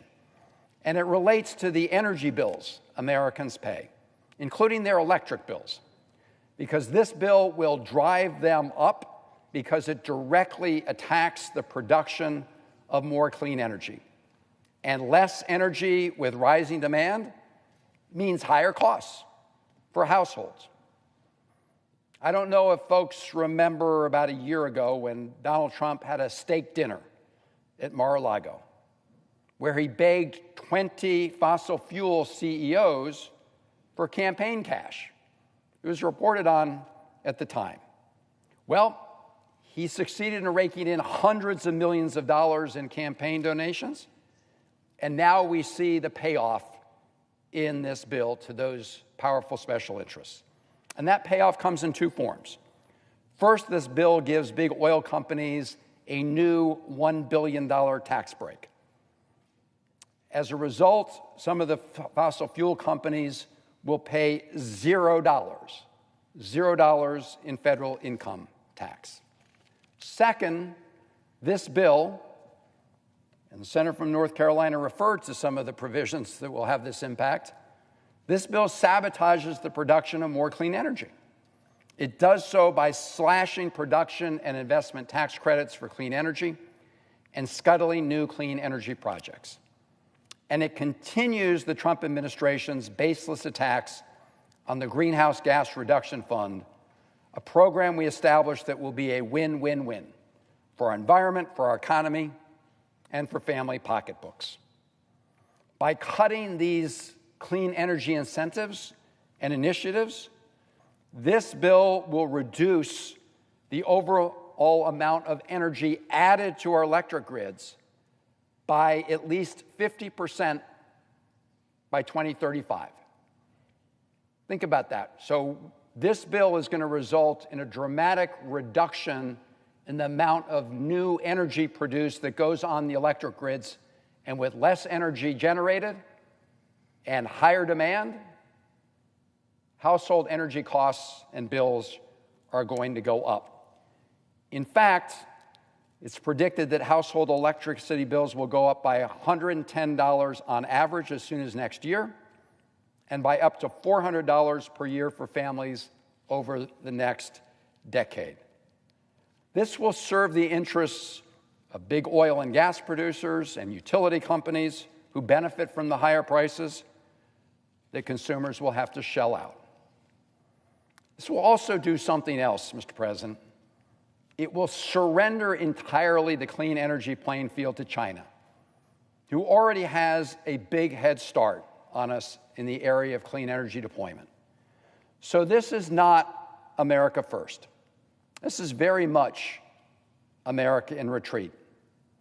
I don't often agree with Elon Musk, but he is absolutely right when he said just a few days ago that, and I quote, "The latest Senate draft bill will destroy millions of jobs in America and cause immense strategic harm to our country. Utterly insane and destructive. It gives handouts to industries of the past while severely damaging industries of the future." That's the Republican Senate bill, looking in the rearview mirror rather than ahead. And again, what is the driving purpose? What's the North Star of this bill? To give very, very wealthy people tax cuts at the expense of everybody else. Everything else is sacrificed. As a result of those tax cuts, the top 0.1% highest income earners will get an average tax break of $255,000. Top 0.1%. Tax break of $255,000. Individuals making over $1 million a year will get a $35,000 tax break.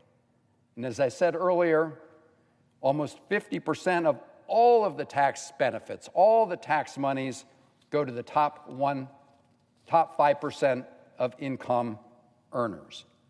And to make that happen, as I've said, everything else gets sacrificed. Cuts to Medicaid, cuts to food and nutrition programs, cuts to clean energy that result in higher costs for consumers. But even after making all of those cuts and imposing all of that pain on so many Americans, this Republican bill is still going to add over $4 trillion to our deficit over the next 10 years, and an estimated $35 trillion over the next 30 years.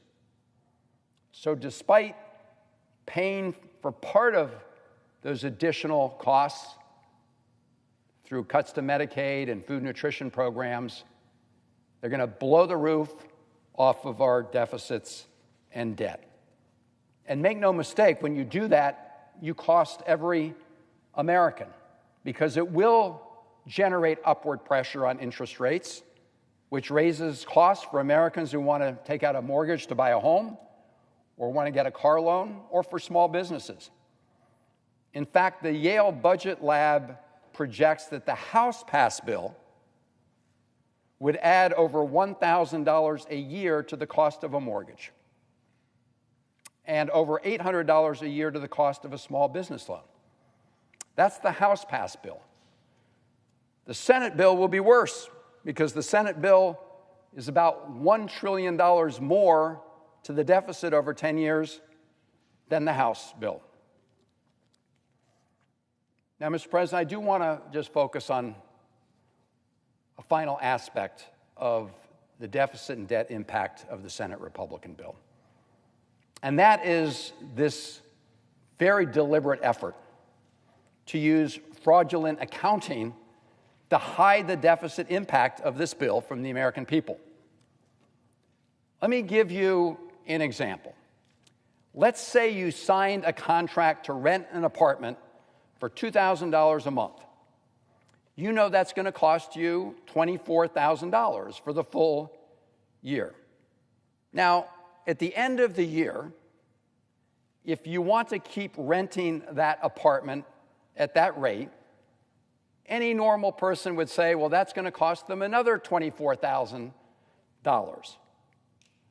Senate Republicans want to tell the American people that the cost of continuing to rent that apartment for another year is zero, because the amount of rent they have to pay in year 2 is the same rent they had to pay in year 1. In other words, Republicans want to say that because they've been giving billionaires and wealthy people tax cuts for 10 years, it will cost nothing to extend them for another 10 years. That's the so-called, quote, current policy baseline.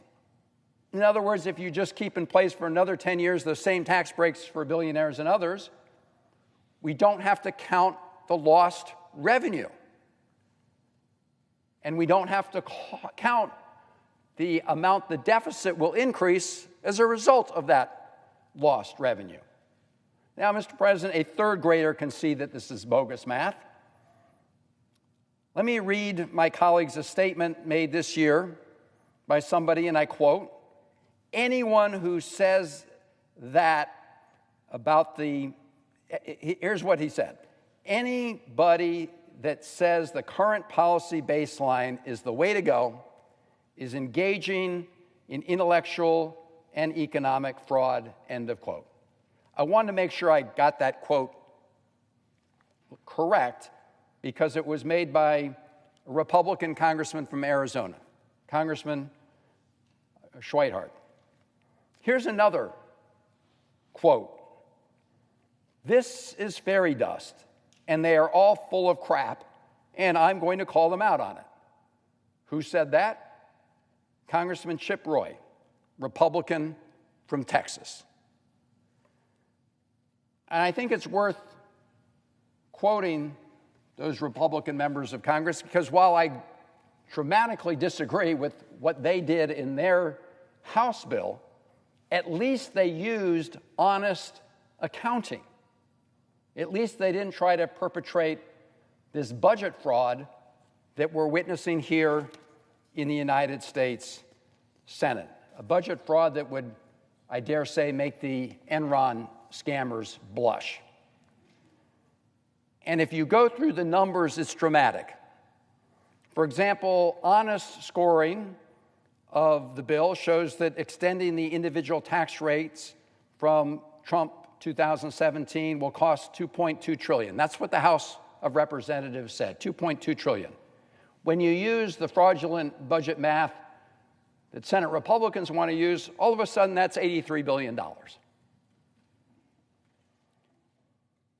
If you look at the cost of extending key deductions for businesses, the House used accurate accounting. It comes to $820 billion over 10 years. Under the Senate plan, $6 billion. So I'm not going to spend a ton of time, Mr. President, going over this chart, but I do want to put it up here. This is from the Committee for a Responsible Federal Budget.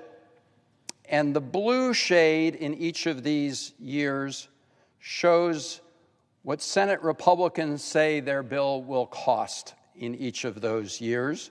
This is the so-called current policy baseline. This is what those House Republican members called fraudulent accounting, and it is.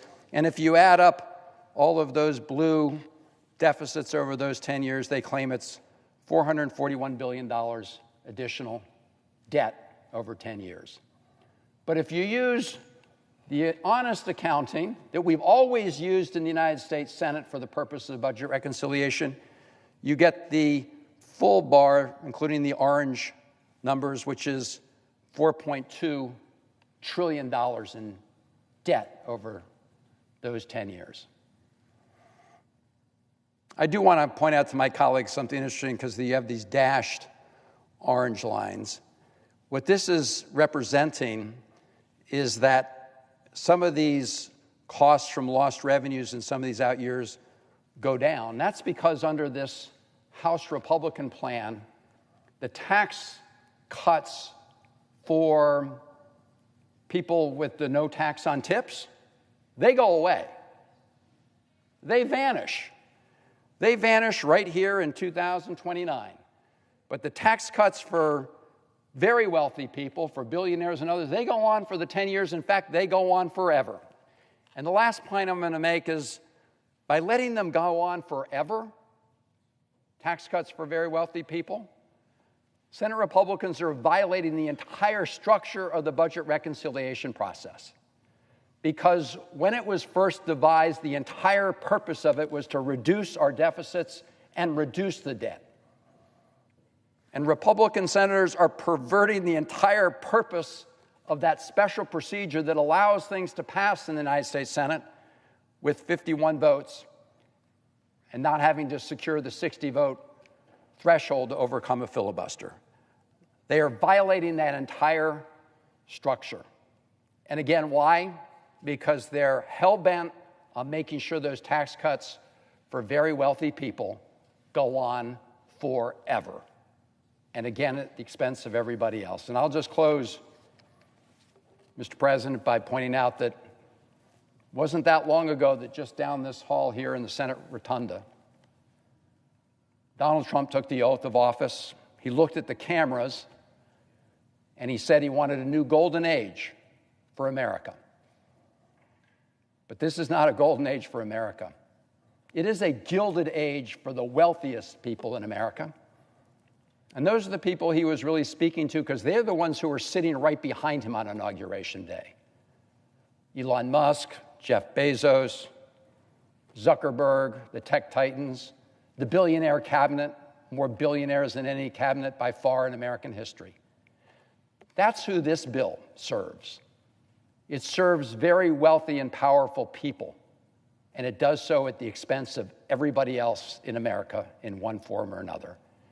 And I hope our Senate on a bipartisan basis will give it a big thumbs down, and I yield the floor.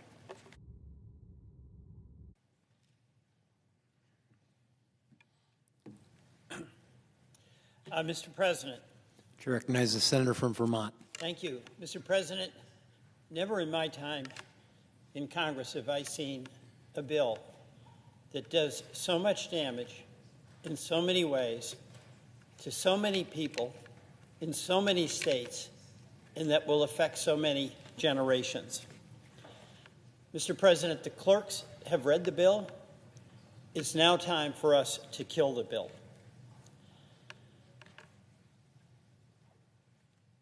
The point of reading the bill was to reveal that this bill has one goal, and that is to extend tax cuts to very wealthy Americans, where the top 1% will get 60% of the benefit, and to make everyday Americans pay the price to fund those tax cuts. And it's no wonder right now that 2 in 3 Americans oppose this bill. The question is, will the United States Senate oppose this bill? Here are just a few ways that the president's so-called one big, beautiful bill will hurt Vermont. In Vermont, 11,500 people will lose their health care coverage under Obamacare, the Affordable Care Act. 21,000 Vermonters will lose Medicaid coverage. And food nutrition programs that are so essential to the well-being of your citizens and mine. In Vermont, the SNAP program, 11% of our households use it, 65,000 people. A little over a third of households rely on the SNAP program, and they have kids. Nearly 3,000 veterans in Vermont rely on the SNAP program. By the way, we're talking about $6 a day. Billions are going to be cut across the country, and that's going to hurt Vermont, and it's going to hurt everyone. In Vermont, some homeowners, to save money on their energy bills, use the home energy efficiency upgrades that was made possible under the Inflation Reduction Act. Those are being ripped apart. Folks saved about $420 to $980 a year. That's real money for people living paycheck to paycheck. This bill scraps that. Mr. President, here's the good, the bad, and the ugly. The good, we still have time to kill this bill. And we should kill this bill. We Democrats are united in opposition to this bill, but it's not only Democrats whose constituents are going to be hurt by this bill. My colleagues on the other side of the aisle have an opportunity to make a choice. Read the bill and decide, are you going to protect your constituents who are going to suffer the same afflictions as my constituents, or are you going to defer to President Trump? The bad in this bill, it's going to inflict bipartisan pain.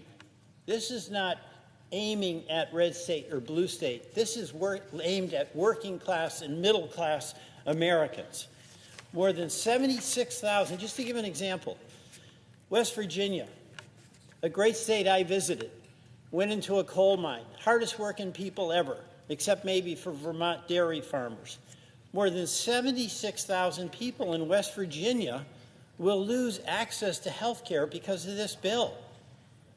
278,000 West Virginians are going to lose access to the nutrition programs of SNAP. In Tennessee, more than 295,000 people will lose access to health care, Medicaid, through this bill. And SNAP means 758,000 Tennesseans lose their nutrition benefits. So I just want to repeat here, this is the bipartisan infliction of pain. This is real. This is real. And is the tax cut largely directed to the very wealthy people? Is it worth inflicting that kind of pain on so many when the tax cut benefits so few? Mr. President, let's talk more about what's in this bill, because the American people, they need to know what we're voting on. It makes major cuts, of course, as I've said, in Medicaid. But the immediate effect of those Medicaid cuts is that it really threatens the financial stability, the viability of the community hospitals that are in all of our communities. Folks are going to show up to get care. And across the country, 17 million people will lose any reimbursement from Medicaid.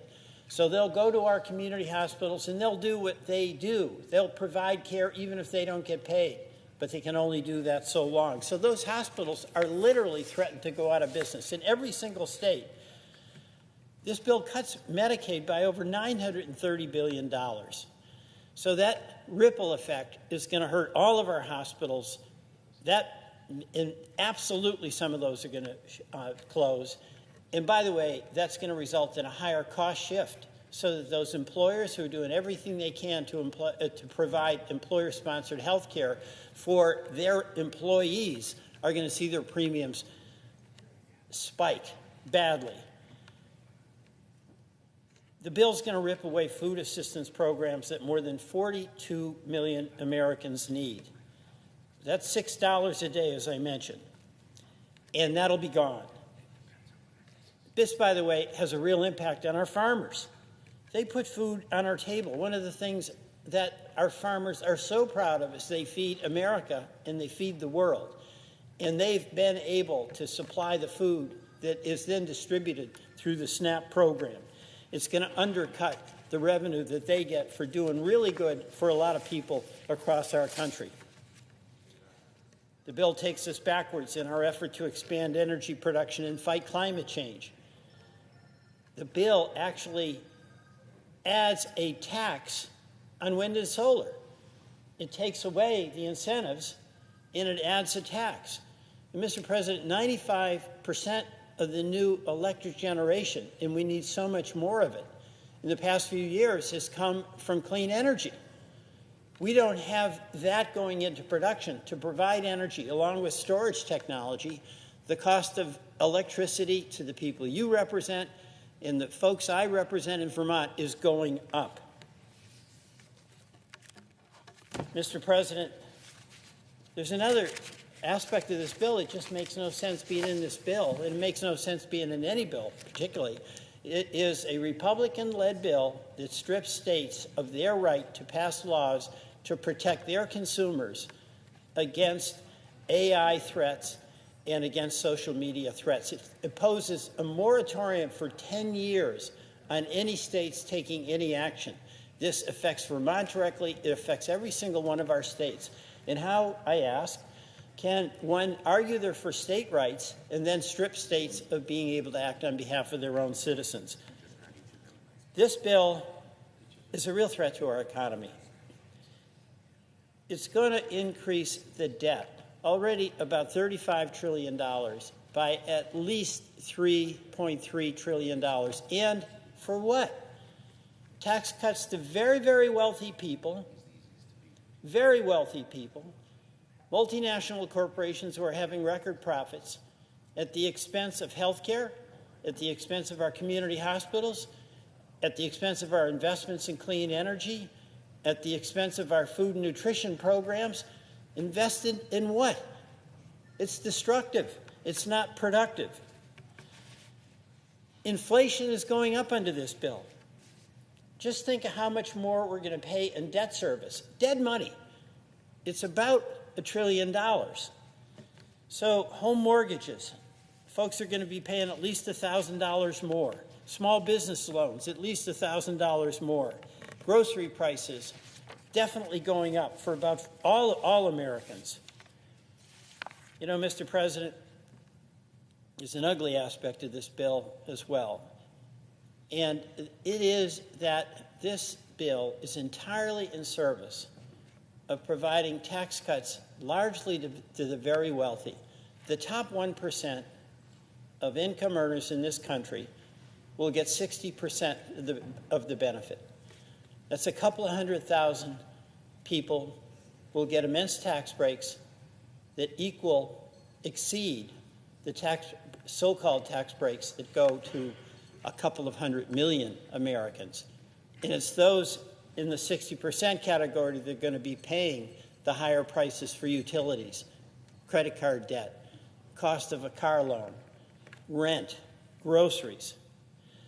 So, Mr. President, I say let's come to our senses and not do something that is in a massive escalation of the wealth transfer from the working class, the middle class, to the very, very wealthy.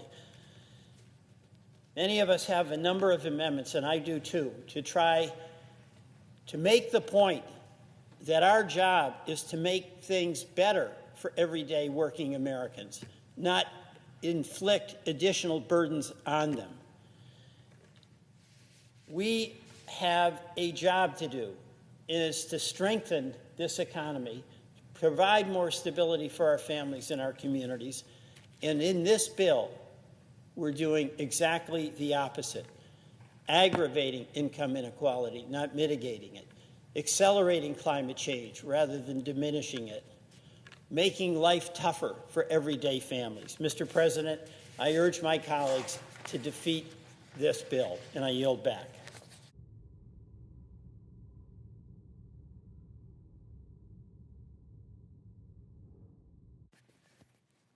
Mr. President. To recognize the senator from Maine. Mr. President, this bill is a farce. Imagine a bunch of guys sitting around a table and saying, I've got a great idea.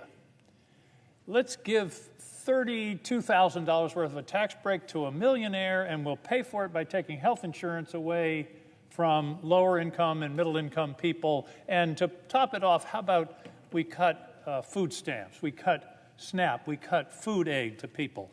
It's a joke. I would say it was a joke, except it's not the least bit funny. I've been in this business of public policy now for 20 years, 8 years as governor, 12 years in the United States Senate. I have never seen a bill this bad. I have never seen a bill that is this irresponsible, regressive, and downright cruel.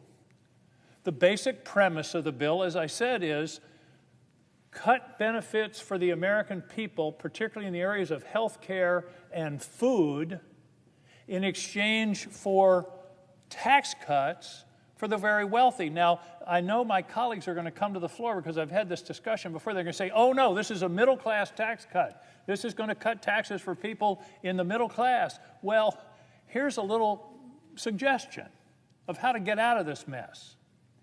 If you cap the tax cuts at people making $400,000 a year, which is a pretty healthy income,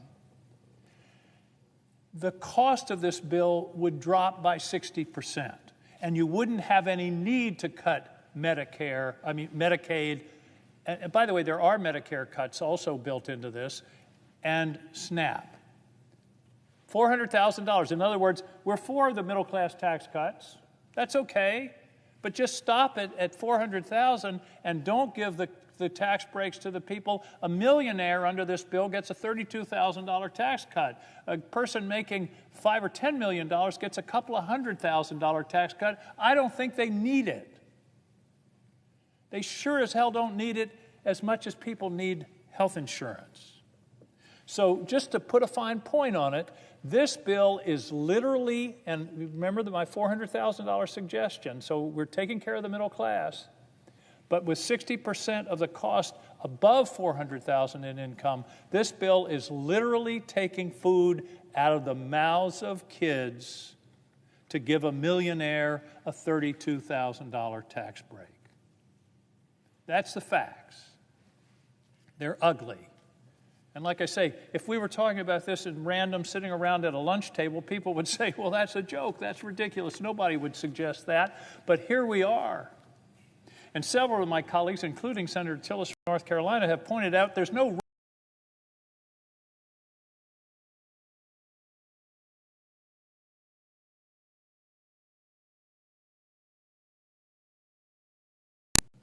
Let's take our time and write a decent bill. Let's kill this bill. It'll only take 4 or 5 senators on the other side. We can kill this thing and start over and write a decent bill on a bipartisan basis. And I think we'd find agreement on middle-class tax cuts.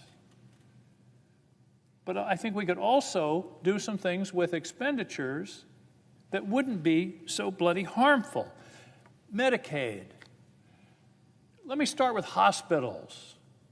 In Maine, I've talked to the hospitals, I've talked to the hospital association, I've talked to small hospitals, large hospitals. they're mostly running on a 1, 2, or 3% margin.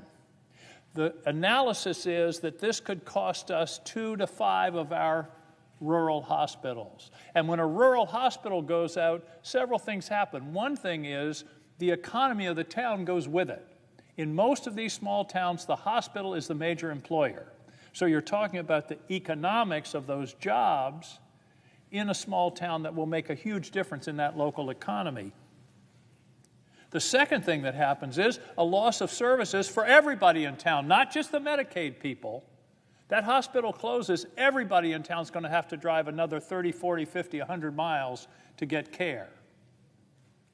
And they're going to have to not only, there may be closures, there will certainly be cutting of services. We already have a serious problem in Maine of obstetric services. We've got a county with no obstetric services.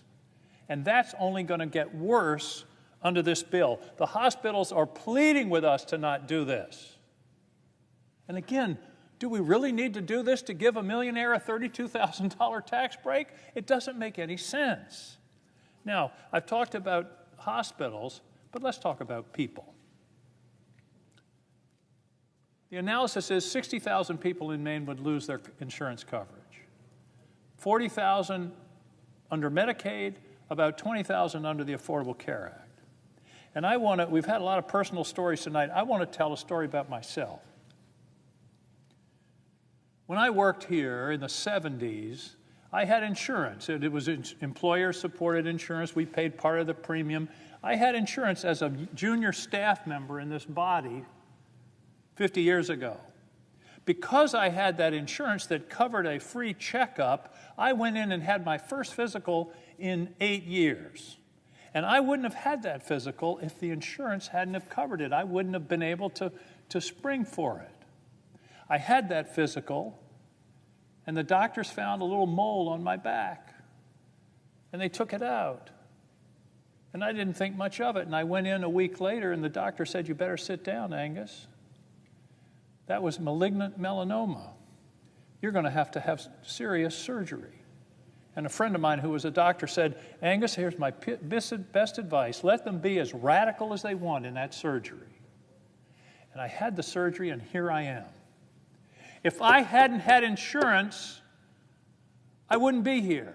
And it's always haunted me that some young man in America that same year had malignant melanoma. He didn't have coverage, he didn't have insurance, he didn't get that checkup, and he died.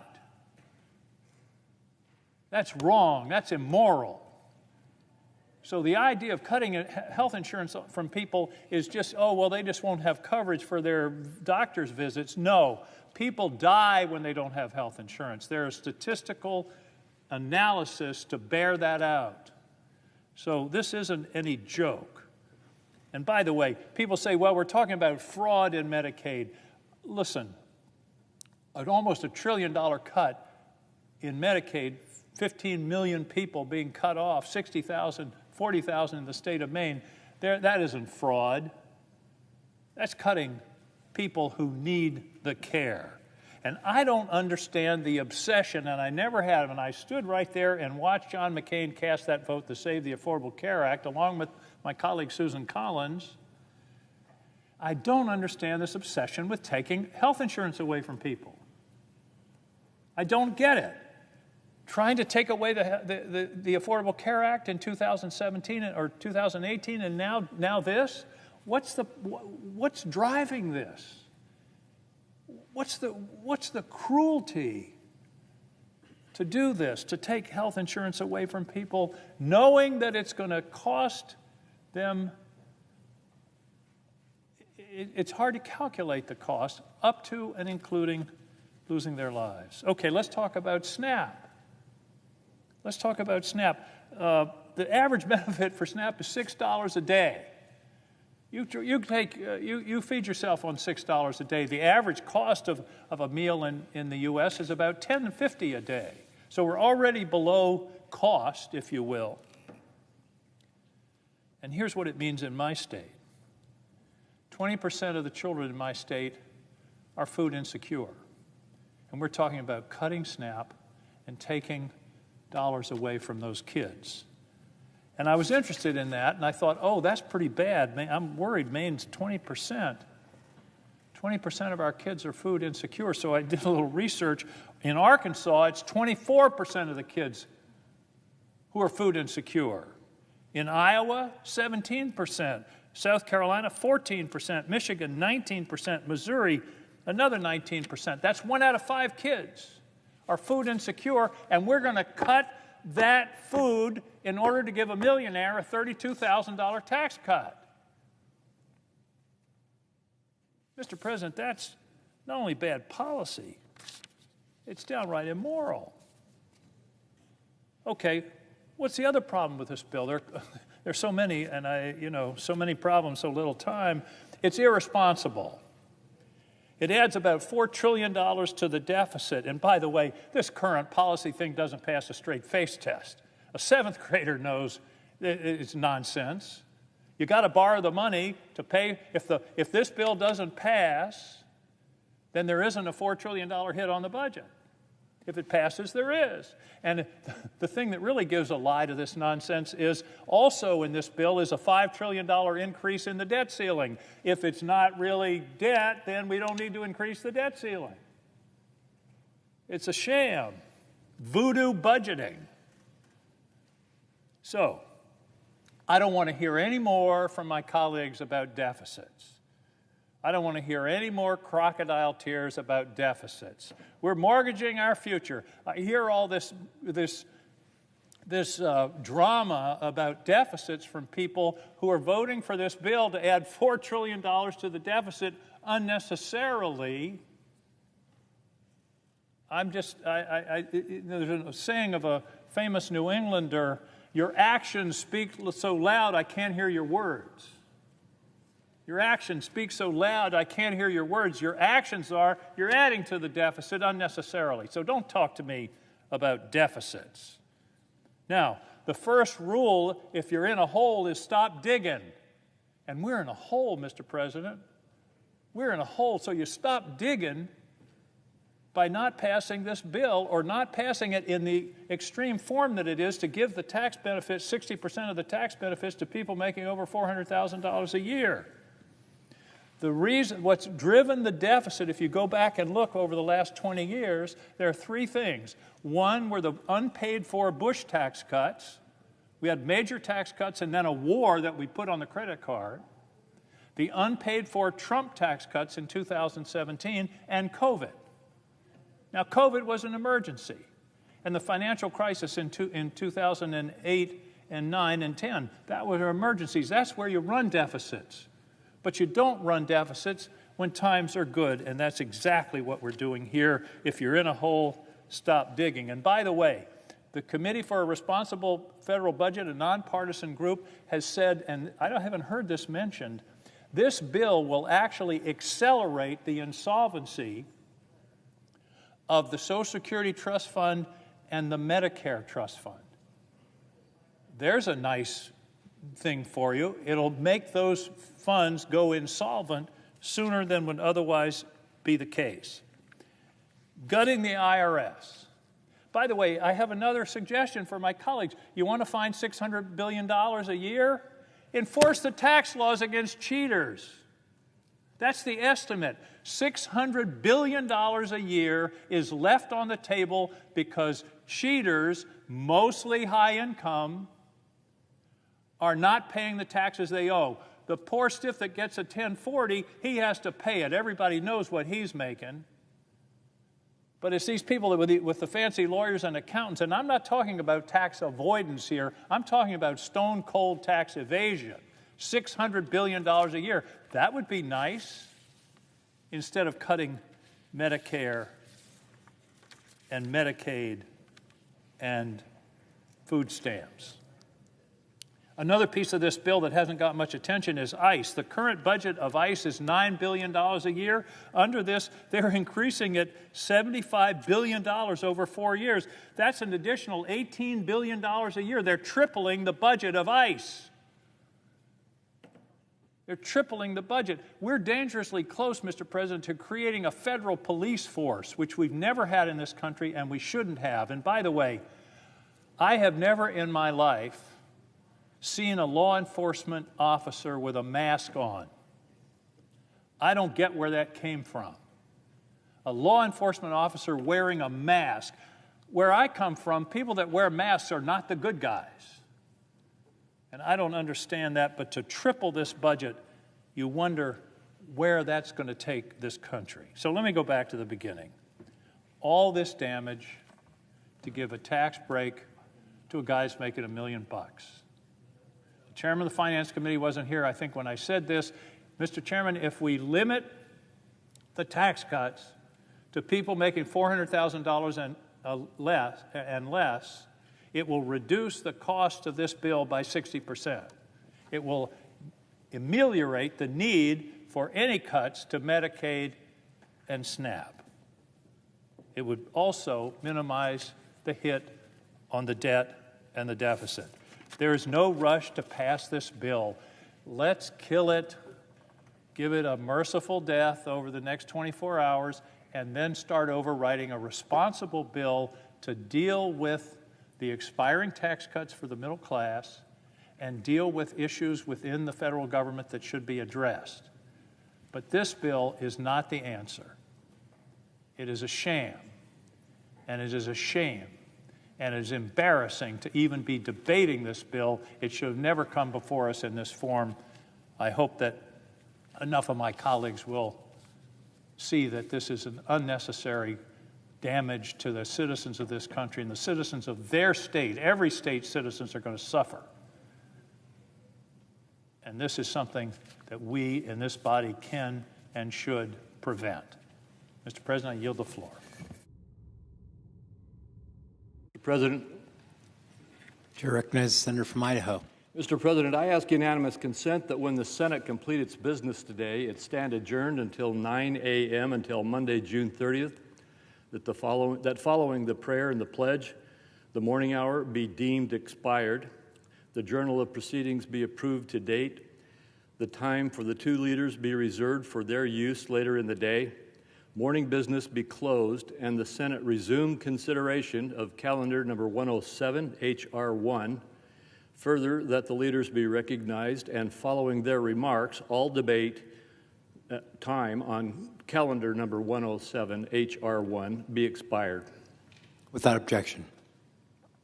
And Mr. President, if there's no further business to come before the Senate, I ask that it stand adjourned under the previous order following the remarks of my colleagues, pursuant to the relevant debate time limits under the Congressional Budget Act. Without objection. Mr. President. To recognize the senator from Arizona. Mr. President, what are we doing here? Seriously. I'm still waiting for somebody to tell me how this makes sense. We are debating a budget that gives another round of tax cuts to billionaires and giant corporations on the backs of everyday Americans. And it also adds trillions of dollars to our national debt. That doesn't make any sense to me. And it doesn't make sense to the Arizonans that I've been hearing from in every corner of our state. If you grew up in a household like mine, where money was tight, you would know that budgets are about priorities. I can still picture my mom sitting at the kitchen table trying to figure out which bills to pay. You take the money you have and you put it where it's needed.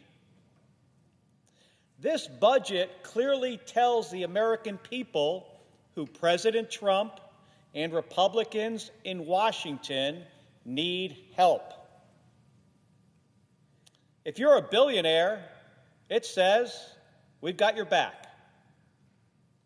But if you're a parent trying to provide for your family, a senior in a nursing home, or a child who counts on school for your only hot meal, you're on your own. This isn't about balancing the books.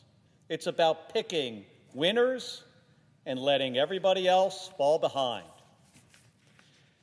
And who loses? It's the Americans working 2 jobs, raising kids, caring for elderly parents, and just trying to stay afloat.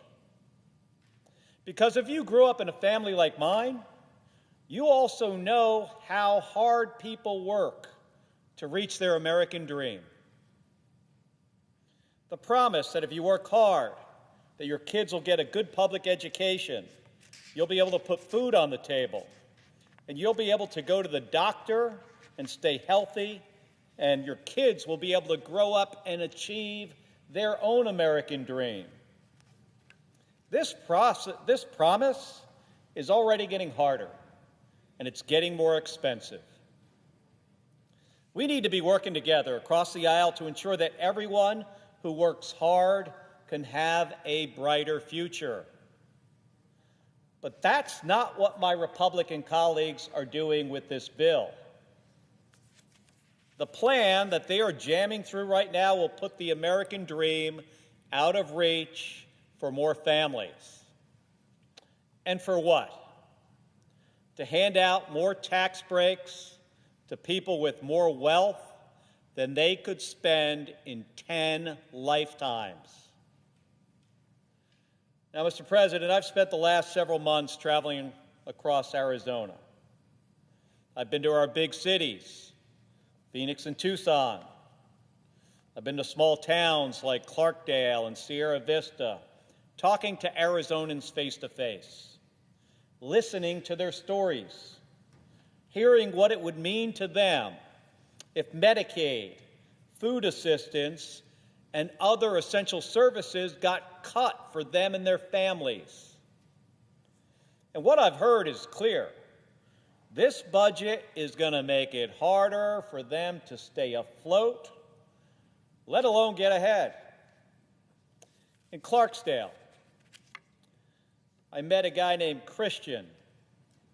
He's a rural hospital nephrologist. That's a kidney doctor. And he told me that his patients, many of whom rely on Medicaid for dialysis, are now considering stopping treatment altogether because they might not be able to afford it. He said, this is a quote from Christian, he said, financially, none of the patients I serve can pay out of pocket. It's a choice of either massive debt or death. That's the reality to many rural communities. Another woman told me about her friend, a survivor of 2 car accidents and a spinal injury. Her friend relies on Medicaid to help her deal with her chronic pain. Without it, meaning Medicaid, she said that her friend might end her life because the pain is unbearable. She asked me to deliver this message to my colleagues. She said, this is not a country that can't afford to care for people like her. We can afford to care for everyone if we change our priorities from giving tax cuts to billionaires to taking care of Americans who are in pain every day. Mr. President, people across Arizona are pleading with us to get our priorities right.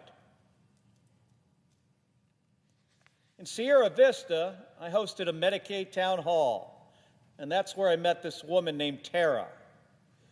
She told us how she was once a single mother and how programs like Medicaid and SNAP helped her raise her kid and build a stable life.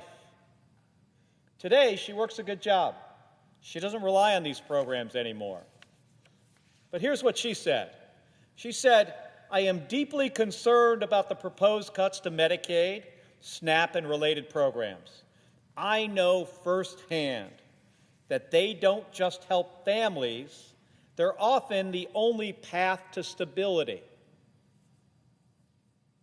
Just last week, I was in Tucson, where Gabby and I live, helping distribute school lunches at a local high school. It's actually the high school that my wife went to.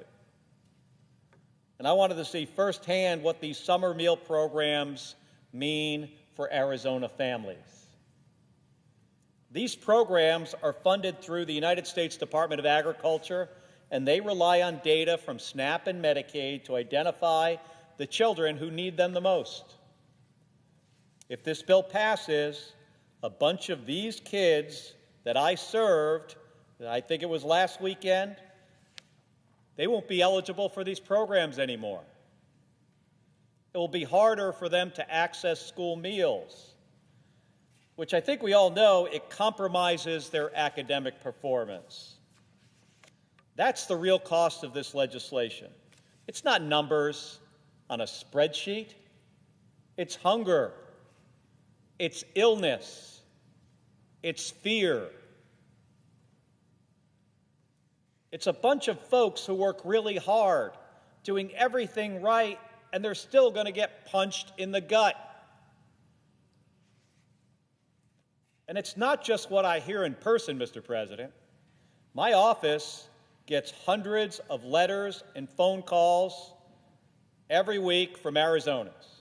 People are scared, and they want us to listen. I want to share some of their voices.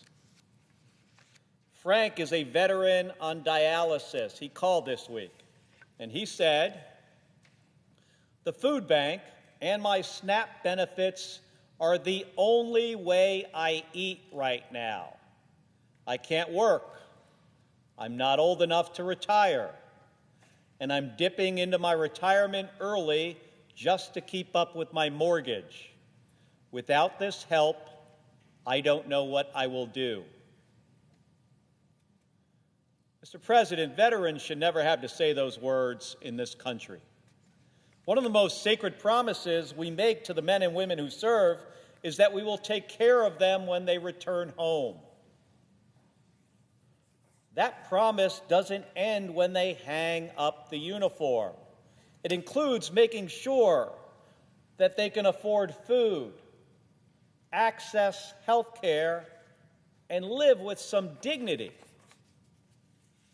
And yet, here's Frank, sick, struggling, and wondering how he'll survive because the programs he relies on are under threat.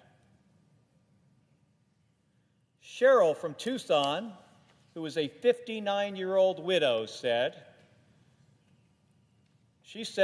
"I receive disabled widows' benefits, Medicaid, Medicare, and SNAP.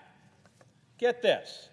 She said, my rent and utilities eat all but about $300 of my monthly income. SNAP and my health care card used to cover most of my food costs.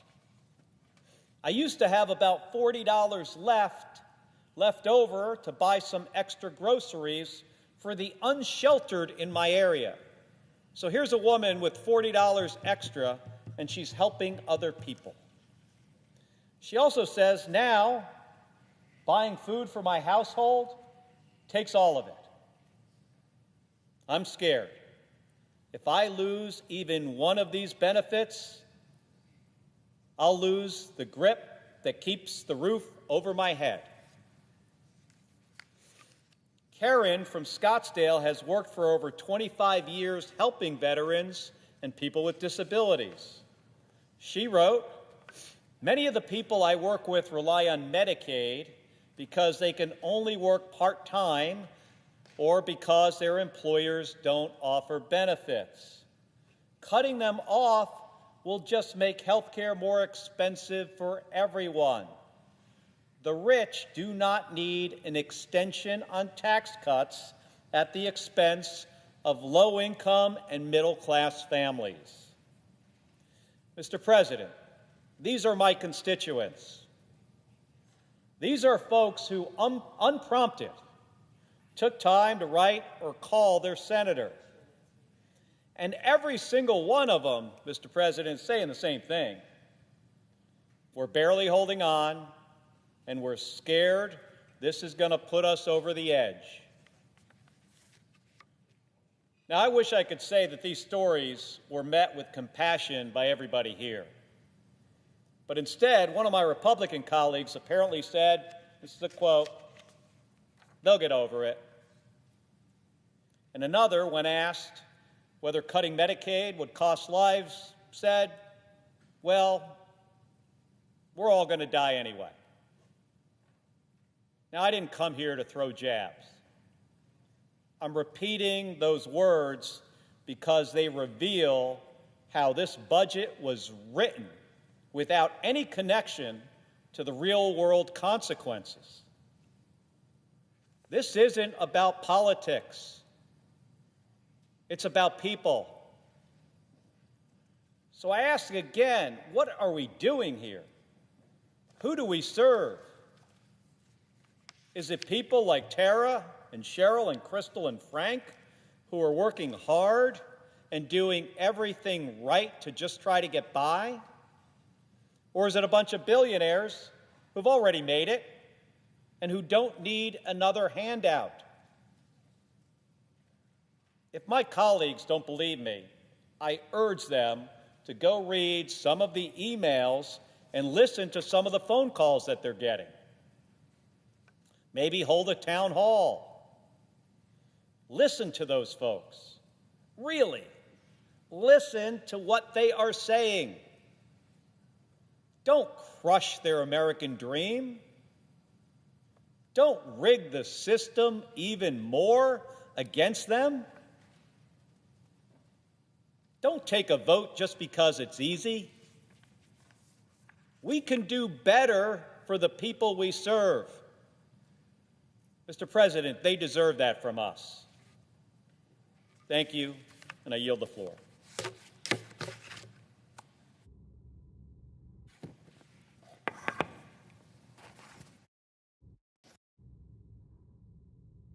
Mr. President.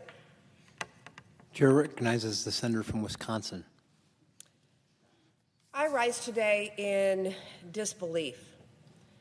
You know, it may sound a little cheesy, but at the end of the day, I fundamentally believe in public service. I believe it can be a force for good, a force that gives people opportunity, a force that is people-powered, that can lift our neighbors up and instill hope, a force that meets the toughest challenges of our constituents, and that is why I am struck with disbelief. Disbelief because if you believe these things like I do, which I would argue most of my colleagues here do, why would you be jamming this bill through? At a time when Wisconsin families are asking us to take on the high cost of living and let them have a fair shot at success, Republicans are raising costs and making an already unfair tax system even worse. My Republican colleagues are not using their time and energy to go after greedy corporations, not to lower the cost of housing, and not to expand access to affordable health care, but rather they are instead forging ahead with a bill that will kick millions of Americans off their health insurance, jack up prices for care for millions more, and literally take food off the tables of hungry families. Look, I was on the same ballot as Donald Trump last year. I heard the same concerns from my constituents that he did. Families needed some breathing room. My Republican colleagues often say that this president's victory gave him a mandate. Well, then, the president and I got the same mandate: to lower costs and give people the opportunity to live a steady and comfortable life. But in response, the difference could not be more stark. I'm actually working to do something about it. And this bill, the landmark bill from this president and the Republican Party, does just the opposite and will raise costs for families. One of the biggest cost drivers I hear about is health care. And so instead of standing up to big drug companies to lower prescription drug costs, and instead of building on the Affordable Care Act to expand access to health care coverage, this bill actually terminates coverage for Americans. In fact, 17 million Americans will be kicked off either Medicaid or the Affordable Care Act because of this bill.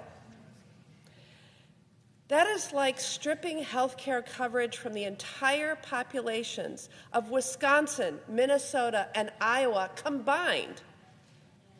And these aren't just numbers. These are people. These are people who have stories, and they matter. I should know, after battling a childhood illness, I became one of those Americans labeled as having a pre-existing health condition. And insurance companies were legally able to deny me coverage. But because of the Affordable Care Act, we changed that.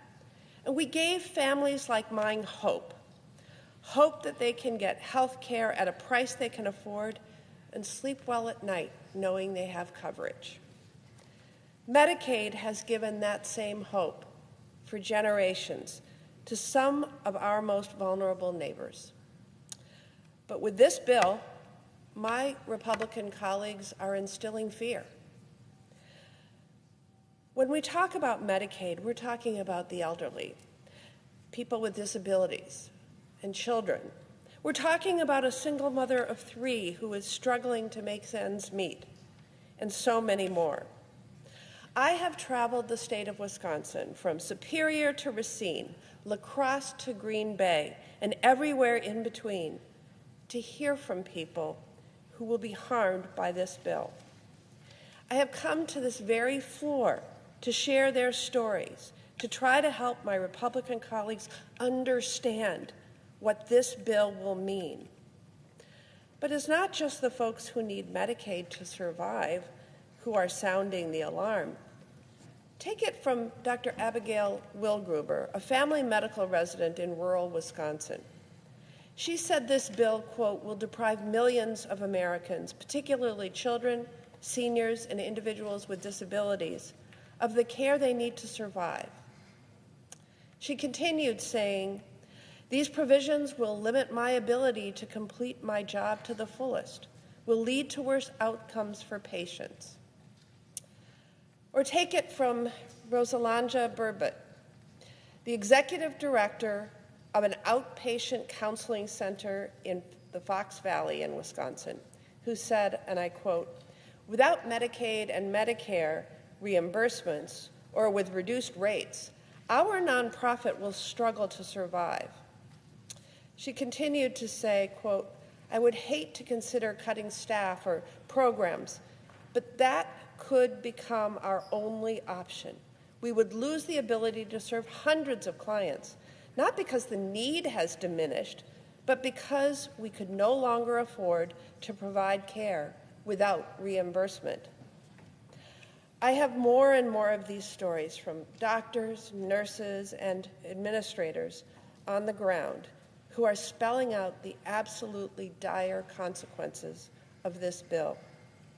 In Wisconsin, we are already in a crisis when it comes to getting good health care in our rural communities.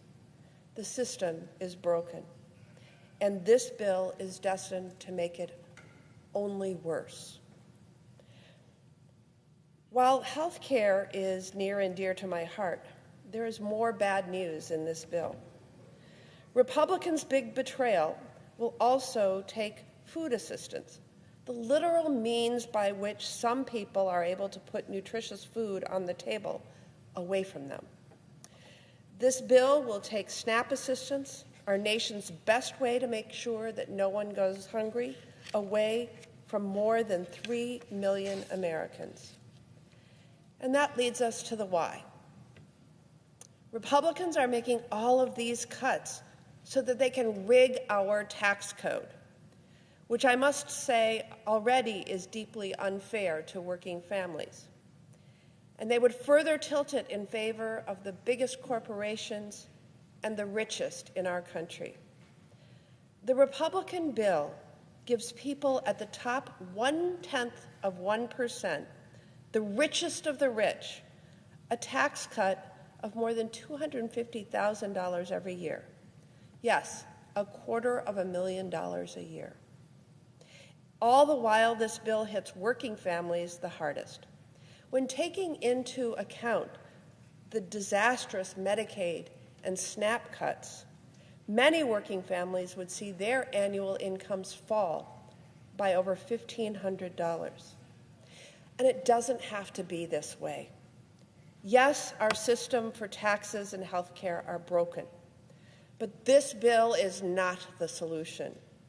This bill would make it harder for working families to have the opportunity to get ahead, harder for parents to get their kids health care, harder for families to put food on the table. We, Democrats and Republicans, should be working together to give some relief to workers. But instead, Republicans will choose to go it alone and vote to give the biggest corporations and the wealthy another unfair leg up.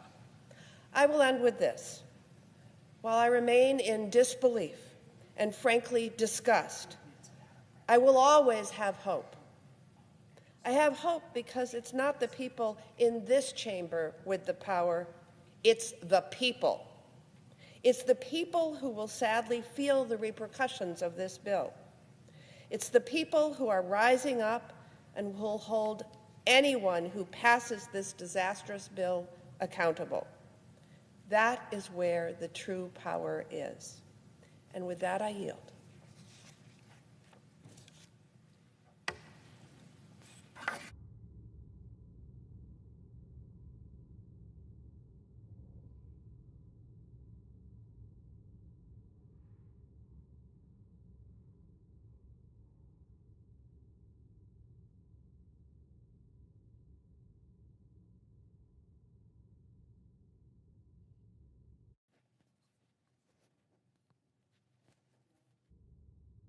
Madam President. The senator from Hawaii. Madam President, Democrats have been on the floor for hours today, pointing out what's in this 1,000-page bill that took over 16 hours to read. I call it the 1,000 pages of pain, the billionaire's gain. So it's bad enough that my colleagues have been on the floor talking about how this bill is going to hurt people on Medicaid, taking food away from our children and families through major cuts to the SNAP program, health care, food, housing, energy support, you name it. The pain is in this bill. But one of the areas that people don't know about is this bill actually has provisions that would take away support for our public schools. Okay, let that sink in. It's not enough that this bill has 1,000 pages of pain in just about every aspect of our lives that you can think of, but now they're coming after support for our public schools. So today, I am rising as an advocate for the 49 million children who are enrolled in public schools across our country. Nearly 90% of K-12 students go to public schools, including 95% of children with disabilities. Yet, we have a regime that is actively working to end federal support for public schools. We have a president who tried to totally eliminate the Department of Education, and sadly for him, he can't do it with through executive order because only Congress can do that, but they're doing a lot of other things that withhold support for public schools. So as Republicans in Congress are trying to undermine support for public schools through the first ever national private school voucher program. Let that sink in. The first ever national private school voucher program. That is taking money away from public schools and basically turning it over to private schools. through a voucher program. So let's be clear.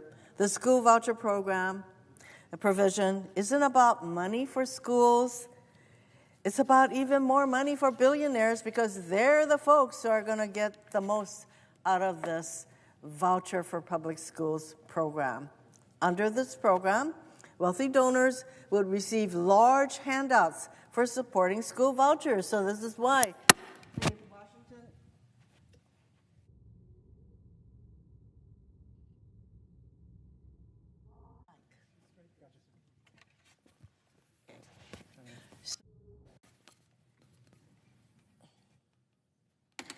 the Washington Post in their headline, GOP voucher plan would divert billions, $4 billion a year in taxes in perpetuity to private schools. So specifically, the plan would provide a dollar-for-dollar tax credit. We're not talking about tax deductions. We're talking about a tax credit. This is money that comes right off your taxable amount. So what this bill would do is provide a tax credit of $5,000 or 10% of a taxpayer's adjusted gross income, whichever is greater. So a taxpayer making $10 million, we do have people who make $10 million a year, could contribute $1 million and receive a credit for that full amount. How do you like that? You can get $1 million off your tax bill by contributing to this private school voucher program. So rather than calling this plan what it is, and I tell you, the word scam comes to my mind. It's like scamming the public schools. Republicans are deceitfully trying to sell this plan as an expansion of school choice for families. Oh, isn't this voucher program great? More families can send their kids to private school. Here's the reality. Based on what we know about school voucher programs, they do not promote school choice. Let me give you two examples of why this argument does not hold water. For one thing, school vouchers do not cover the full cost of private school tuition. When was the last time anybody thought about how much private schools cost? Maybe, in schools in Hawaii, private schools can cost something in the order of $15,000 to $20,000 a year, starting from kindergarten. A voucher program will not support that full amount. That means that families who want to send their kids to these private schools will have to make up the cost difference. Well, how many middle-income, low-income families would be able to exercise that choice to send their child to a private school that costs that much? And not only that, as we have seen in states that have passed voucher programs, private schools often raise their tuition when they become eligible for vouchers. Iowa is an example.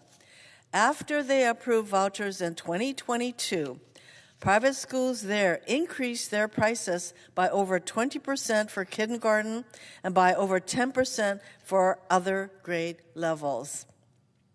Here's another example of why this argument that this program promotes choice. There are fewer private schools in rural communities, so many families do not have access to private schools if they live in rural communities. How does this expand choice for these families? The reality is the majority of vouchers have gone to wealthy families and to subsidizing school tuition for students who already attend private schools. Under this bill, Republicans will make that even worse by prioritizing scholarships for these students. I'm going to repeat that because not only is it bad enough that we're going to divert all of this money basically to private schools, but this bill actually has a provision that says the people who will get these scholarships are students who already go to private schools. In Louisiana, for example, now 99% of voucher tax credits there went to families with annual incomes above $200,000. In Virginia, the number was 87% of vouchers in that state going to wealthy families. In Arizona, it was 60%. Americans have consistently rejected school voucher programs and initiatives. Nebraska, Kentucky, and Colorado have all voted against voucher programs within the last year. In Nebraska, school vouchers were put on the ballot last November, and they were soundly defeated for the fourth time. This is not a Democratic or a Republican issue. Nebraska is not a red state. They voted for a Republican president by a 20-point margin, and yet they rejected school vouchers with 57% of the vote. The bottom line is vouchers take money away from public schools, and Americans of all political stripes understand that. According to All for Ed, over 2/3 of voters would rather increase funding for public schools than increase funding for voucher programs. That is not a new sentiment. In all 17 state referendums on school vouchers since 1967, voters have rejected these programs. While the Republicans in this chamber may not give a rip about public schools, the vast majority of Americans get it. Democrats, Republicans, independents alike support strengthening our public schools, not taking money away from our public schools, because they know that strong public education is fundamental to a strong country. Well, undeterred by public sentiment, Republicans are trying to create, as I mentioned, a nationwide school voucher program. It's not enough that some states have voucher programs, but now the Republicans, through this misguided almost 1,000 pages of pain bill, they want to provide $4 billion per year for a private school voucher program with no accountability. Remember early on I said that a huge percentage of children with disabilities go to public schools? Well, private schools do not have any responsibility to make sure that they are providing education for children with disabilities. So no accountability. Let's just provide $4 billion per year, perpetuity, tax credit for private school programs that have no accountability along these lines.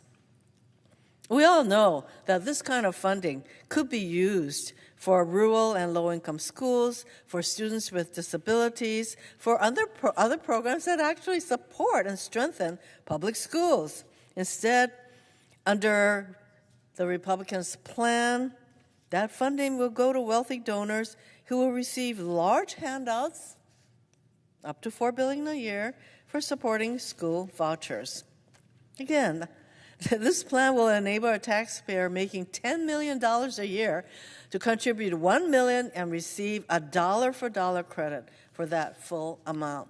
And even worse, the taxpayer could contribute appreciated stock and avoid capital gains on the appreciation.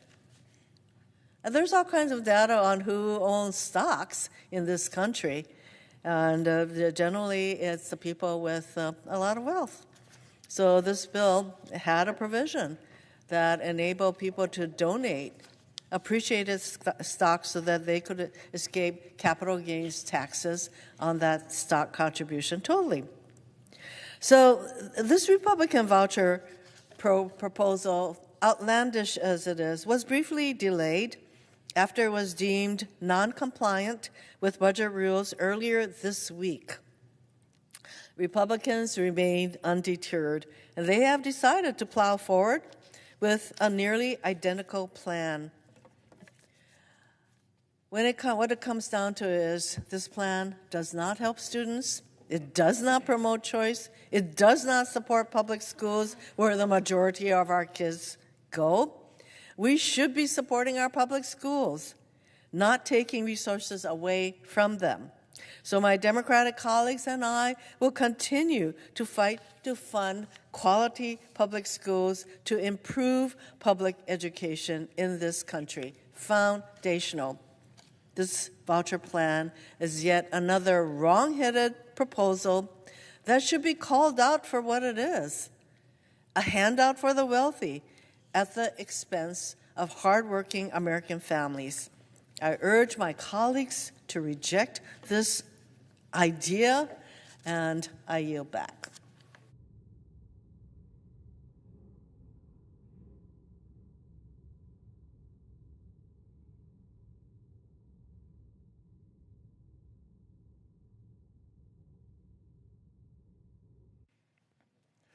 Madam President. The senator from Georgia. Madam President, I rise tonight in a moral moment in our nation. As we debate this bill, so much is on the line. The health care of over 16 million Americans, 750,000 of them Georgians, is on the line. Food for hungry children. In a wealthy nation where 1 in 5 children are already food insecure. They don't know where their next meal is coming from. Their livelihood, their welfare is on the line. The well-being of seniors in nursing homes and the disabled who rely on Medicaid and those who care for them is on the line. The fate of rural hospitals in Georgia, in Alaska, in Louisiana, in little towns all over this nation that are right now barely hanging on is on the line, and the scraps that they are throwing them while cutting them will not save them. And my friends on the other side of the aisle know it. They know that these scraps that they're throwing at rural hospitals will not save them.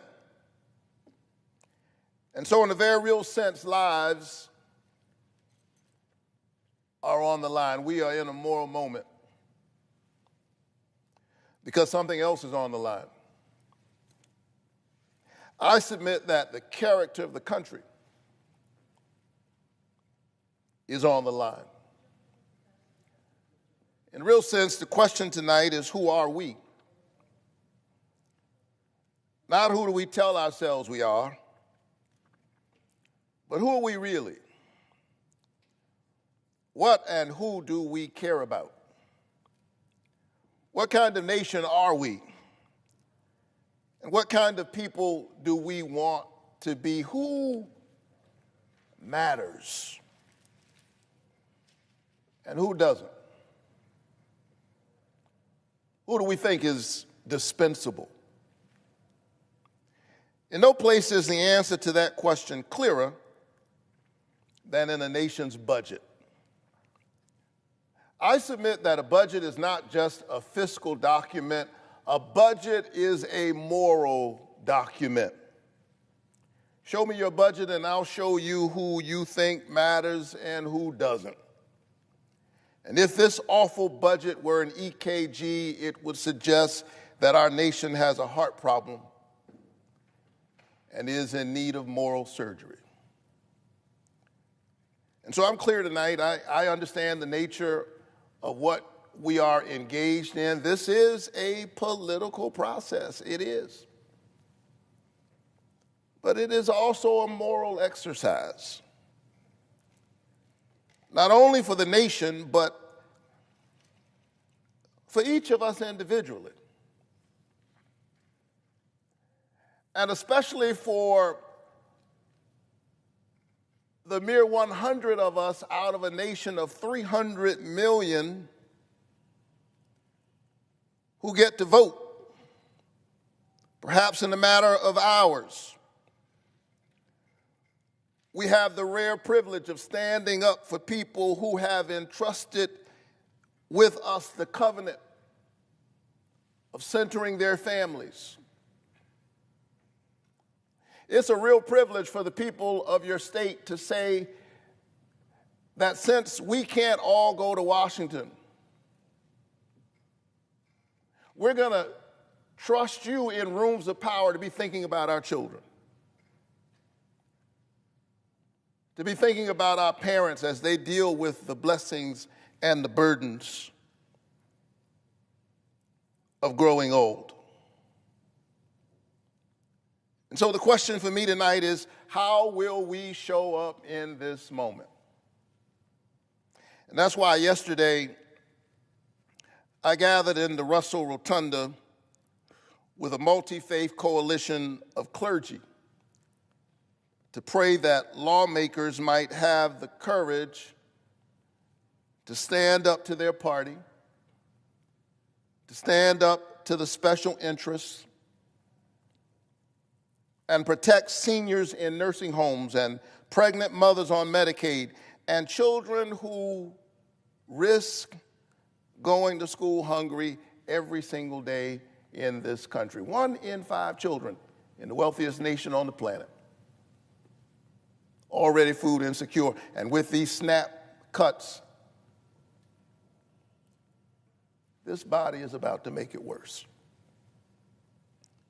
And so, surrounded by clergy of many faith traditions, yesterday I prayed that we would have the courage.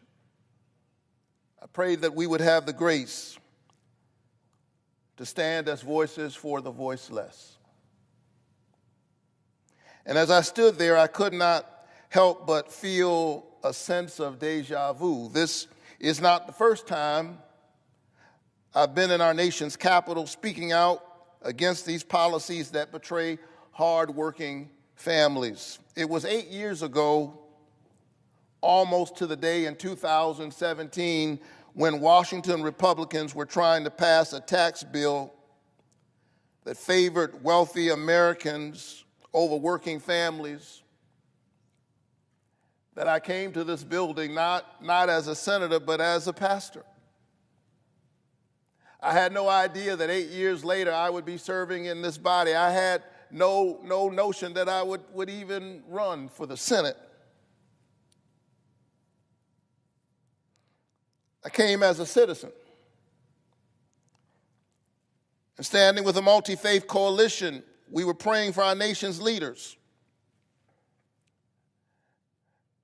We were gathered in the rotunda of the Russell building, and as we were singing and praying, the Capitol Police said, I'm sorry, pastors, you can't sing and pray in the rotunda. If you do not disperse, we will have to arrest you. And let me say that the Capitol Police did not mishandle us that day. They were first-rate professionals. But they said that if you don't disperse, we will have to arrest you. What they didn't understand is that I had already been arrested. My conscience had been arrested. My heart and my imagination, my moral imagination, had been arrested by this idea that we as a country are better than this. I come from a tradition where you don't just pray with your lips, you pray with your legs. You put your body in the struggle for other struggling bodies. And so here I am tonight, 8 years later, having transformed my agitation into legislation. I was arrested that day, but I have transformed my protests into public policy. 8 years ago, I was on the outside. Tonight, I'm on the inside, but it's the same fight. Some of us fight on the inside. Some of us fight on the outside. Some of us get to serve in the Senate or in the House. Others are just watching at home tonight. But be really clear that we are in the same fight, whether we are on the streets or in the suites. Same fight.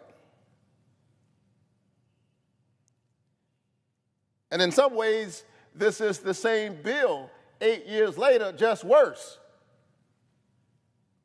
Like most horror movies, the sequel tends to be worse. We were here 8 years ago.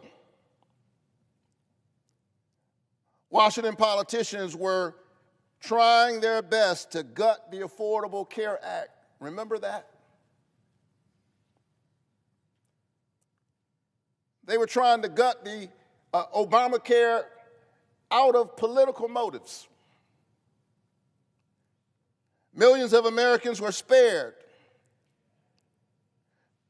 But tonight is the sequel to that horror movie. They are back to their old political tricks, trying to dismantle the ACA again with this legislation. It's the same fight, just worse this time.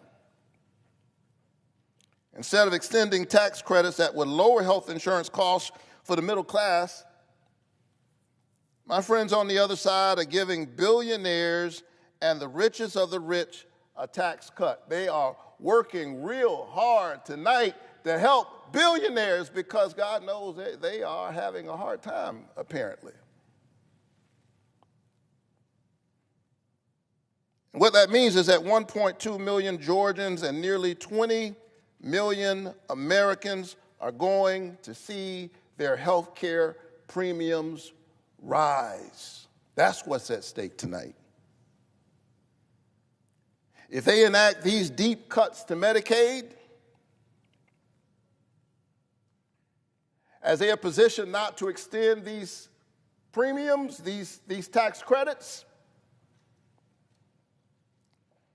they are raising the cost of health care for all of us. Even if you are on private insurance, you are not safe.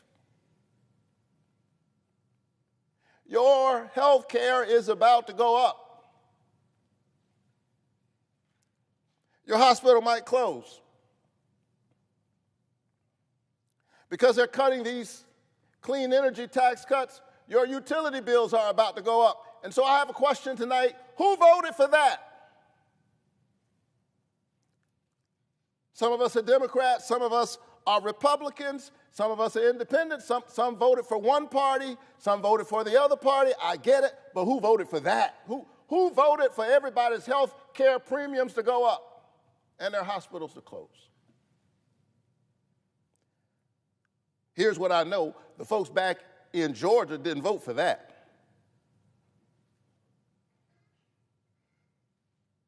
They voted for me and they voted for Donald Trump, but they didn't vote for that.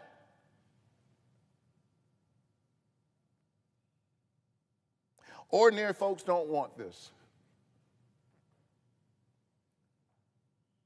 Just ordinary, everyday people who barely pay attention to politics, they don't want this. Even a Fox News poll, and you won't often hear me say that, but even a Fox News poll from this month found that Americans don't support this big, ugly bill. This is symptomatic of the ways in which the people's voices have been squeezed out of their democracy. This is not just a health care fight. It is that. It is not just a fight for food security, for SNAP. It is that. But in a real sense, it is a fight for our democracy, whose voice gets to be heard in this chamber. That's what this is about, the character of the country. Ordinary Americans don't want to do this to our children. That's why they need to know that 71% of all Medicaid enrollees in Georgia are children. 71%. Taking away health care from kids to pay for tax cuts for billionaires. Now, let me be clear. I'm all for tax cuts. I believe working families deserve a tax cut, and I certainly don't want to see them face a tax hike this year. That's why I want to nearly double the child tax credit. I believe in tax cuts for hardworking families, for middle-class people, for working-class families. But instead of doing that, instead of helping working-class families who are struggling now against a 10% tax on everything and rising costs, we're now burdening our children by adding $3 trillion to the debt. We're taking away health care from kids and then burdening them with the debt. We are engaged in Robin Hood in reverse, this body of stealing from the poor in order to give to the rich. This massive transfer of wealth from the bottom to the top. Yeah, this is socialism for the rich. And when the people hear about it, guess what? They don't like it. Democrats and Republicans and independents, when the people hear about what's in this big, ugly bill, they don't like it. And that's why the folks on the other side are trying their best to fast track it. That's why they're trying to pass it, and they haven't even finished writing it. They're twisting themselves in knots, making their members walk the plank under the threat of a primary to pass this big, ugly bill. The American people do not want to rob our children of food and health care and then burden them with trillions in debt to give billionaires and wealthy corporations another tax cut. The people do not want this bill.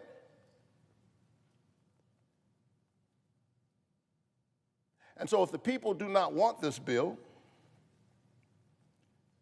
but they are trying to pass it, here's the question you got to ask yourselves at home. You have to ask yourselves, well, who are they working for? Who are they fighting for? Who do they think matters?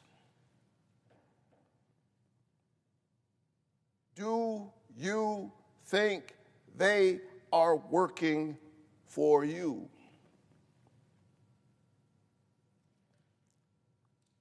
This is a moral moment, and a budget is a moral document. And we have been summoned to this moment, people of faith and people of moral courage who claim no particular faith at all. And maybe because I was here yesterday and 8 years ago for a similar fight with faith leaders, maybe because I'm a preacher and it's Sunday, and I've been here instead of church, I have especially been thinking about those of us who are people of faith. People whose lives are informed by Scripture, people of the book. And maybe those of us who have different politics but read from the same book ought to spend some time together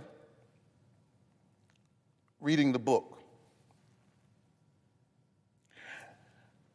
Because I do sometimes wonder, and I say this with all humility, none of us owns the truth. But if I'm honest, there are days when I have to ask people of my faith tradition as a Christian, are we reading the same book?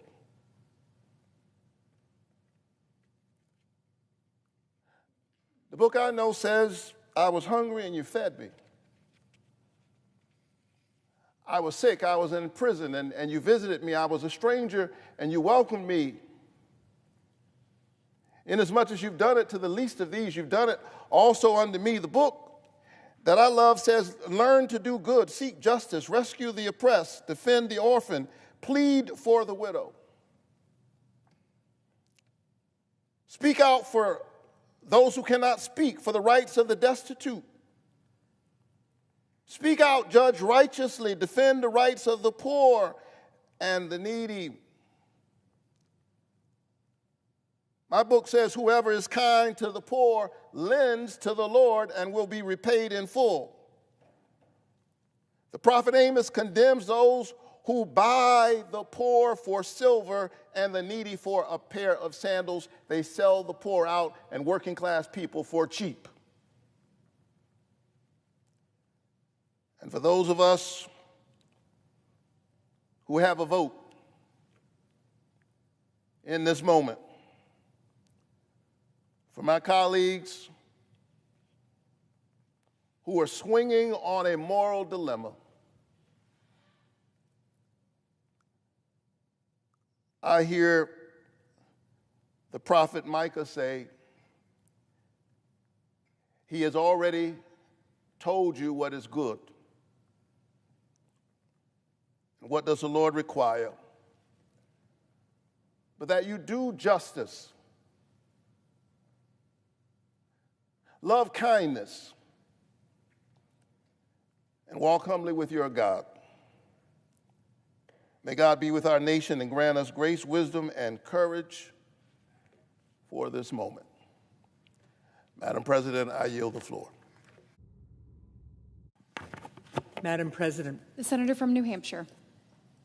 Madam President, first I want to thank my colleagues, and especially just now my colleague from Georgia, for their work tonight, for their expression of what's at stake in this moment, and to Senator Warnock, I say thank you and amen. I'm here today because I'm joining the majority of Americans who are deeply alarmed by this plan from the President and his congressional allies, a plan that will make life less affordable for more Americans.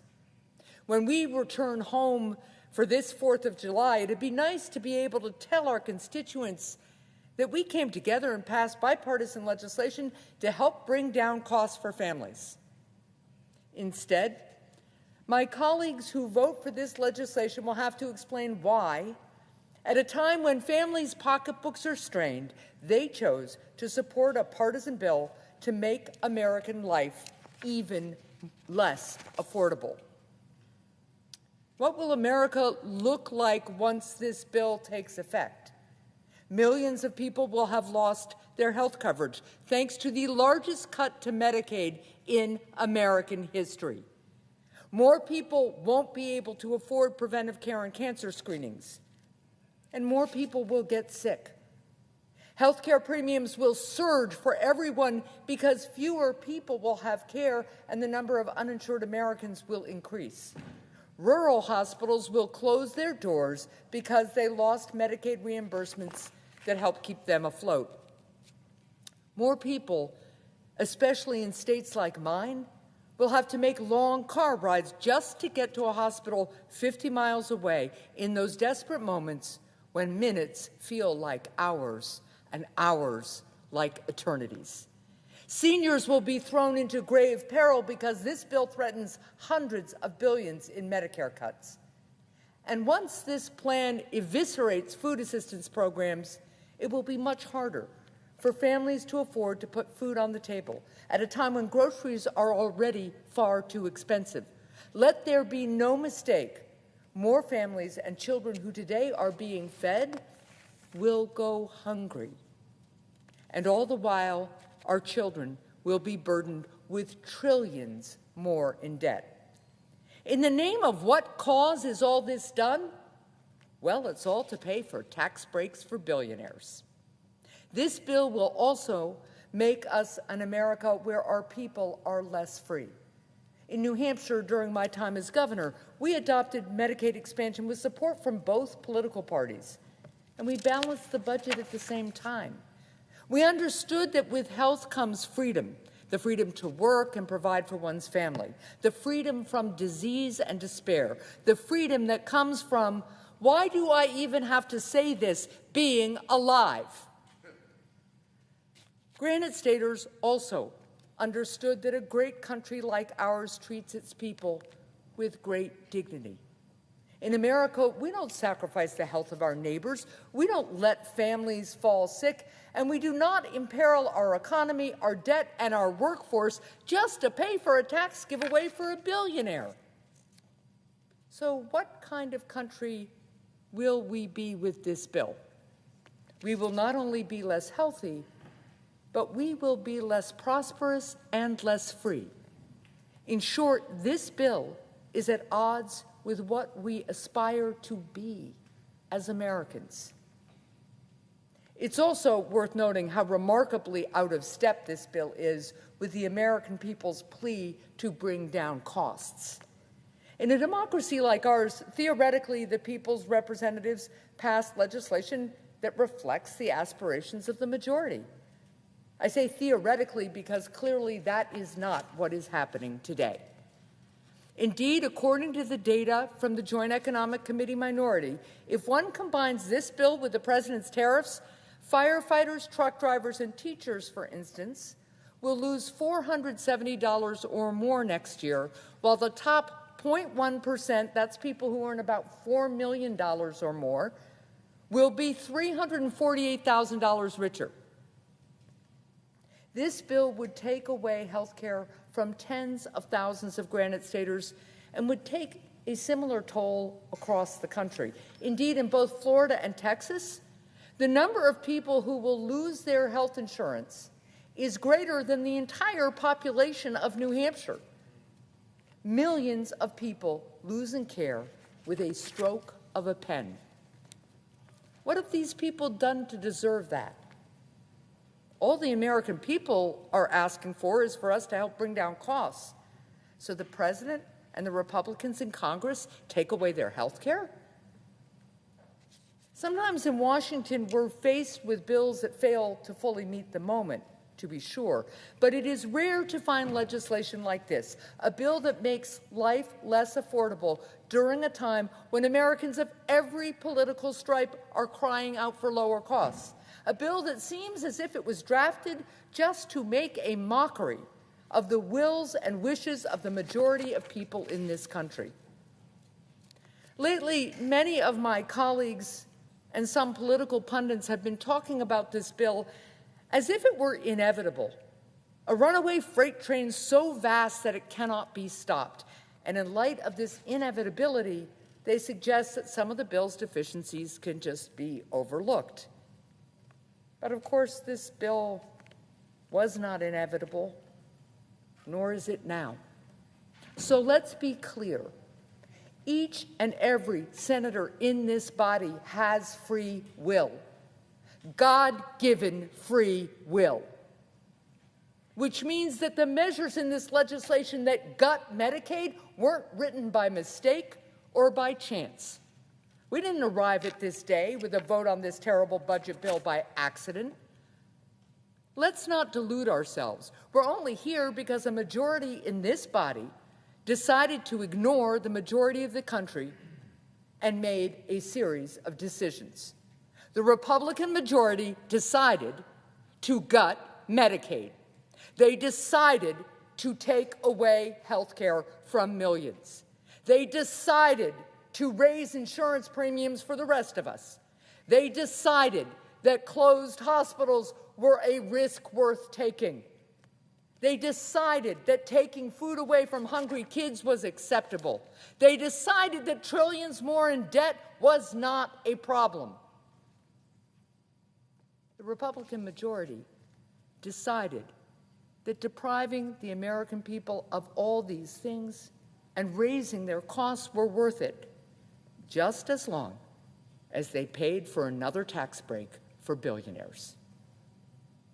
Because that's the bargain that this administration, along with my Republican colleagues, is forcing the American people to accept.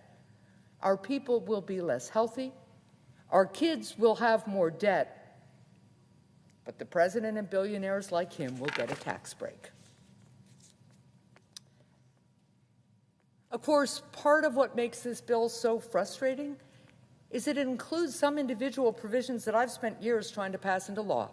This bill includes provisions I support, some even that I authored, like strengthening the R&D tax deduction to support our entrepreneurs and a tax cut for families to make child care more affordable. I also support this bill's provisions which would tackle our housing crisis by expanding the low-income housing tax credit to bring down the cost of housing, as well as a provision making mortgage insurance tax deductible so that it's easier to buy a home. And I'd support a bill with real tax cuts for the middle class and small businesses, unlike the token measures included in this bill. If my Republican colleagues worked across the aisle to draft a bill that brought this bipartisan approach to other critical areas, like health care and food assistance, I'd vote for it.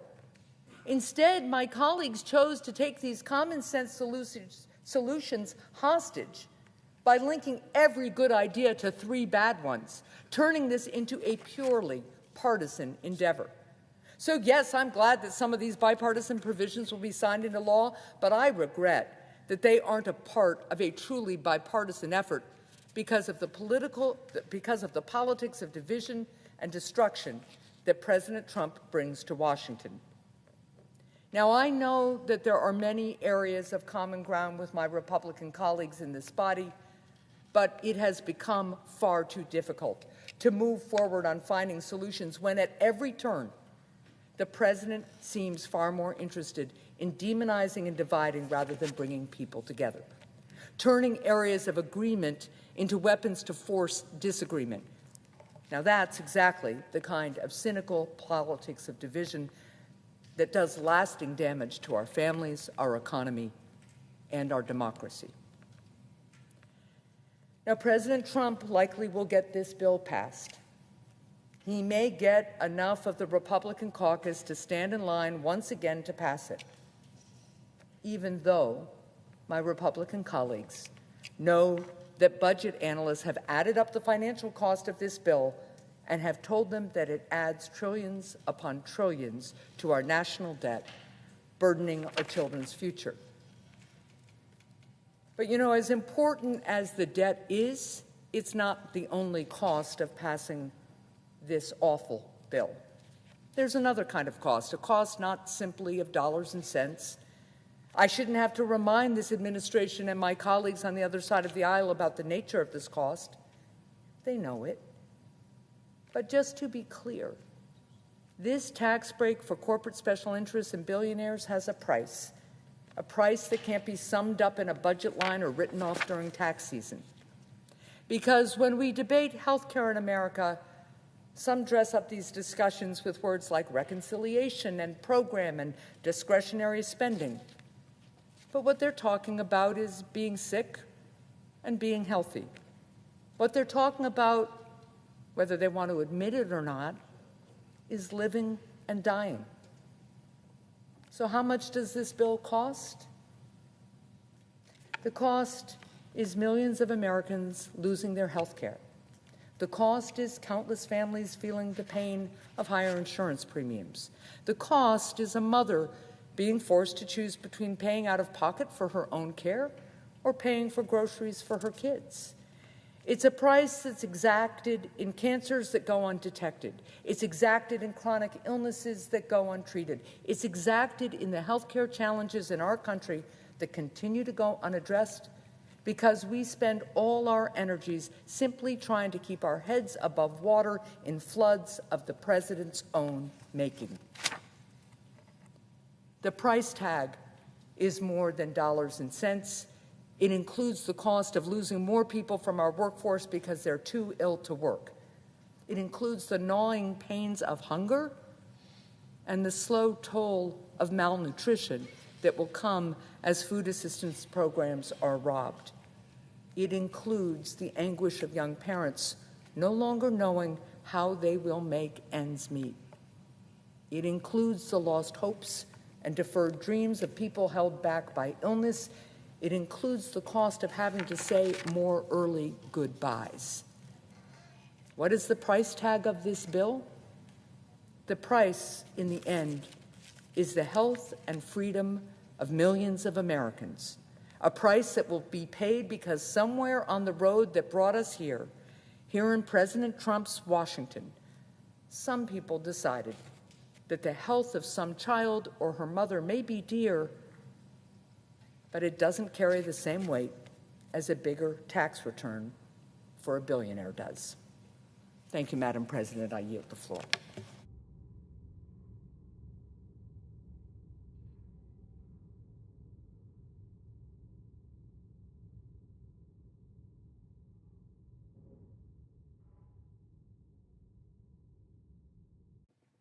Madam President. The senator from Colorado. Thank you, Madam President. And the hour is late. I want to thank the presiding officer for being here. I'm glad to be here with my colleagues from New Hampshire and my neighbor from New Mexico. I want to thank the floor staff that's here tonight. And I would like to suggest, this is not the purpose of my speech, but the next time that senators make the suggestion that the floor staff should spend the entire night reading a bill here, that the senators actually read that bill.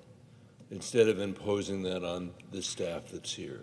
I think that would be a just thing for us to do and the appropriate and proper thing for us to do. Madam President, the last time that we were headed down this road, when Republicans were passing President Trump's 2017 deficit exploding tax cut, it didn't take a mathematical genius to figure out what was about to happen. I told the Senate at that time, as our debt grows, we will spend billions more, not on schools, roads, and innovation, but on interest costs. Worse, we're about to blow another hole in the debt without really helping the middle class. 8 years ago, I said, on top of that, we know that when deficits swell, as they surely will, cuts to Medicaid and Medicare are sure to follow, further burdening working families struggling to make ends meet. Well, here we are. That's exactly the story of this bill. Utterly predictable. This bill which massively increases our deficit when our children can least afford it. The Republican senators passing this bill tonight or tomorrow morning, if they do, know they're doing it when we have already hit a new milestone for the first time in American history. Our interest payments, Madam President, exceed the amount that we spend on our national defense. For the first time, the American people, because of the irresponsibility in this chamber, are going to pay $1 trillion in interest. That is a massive number. That is essentially the same as what we spend on Medicare, what we spend on children and higher education together, what we spend on housing, bridges, broadband, ports, and highways combined. I want to be very clear tonight that over the years, Democrats and Republicans have pursued policies that have led to that $1 trillion in interest payments. There is no doubt about it. And it's worth thinking about what we could do if we hadn't made such fiscally irresponsible choices. Expand the child tax credit, as my colleague from Georgia said, and cut childhood poverty in half and hunger by a quarter. Build a modern energy grid to meet our expanding energy demands so Americans in cities and rural communities can enjoy affordable, reliable energy at home.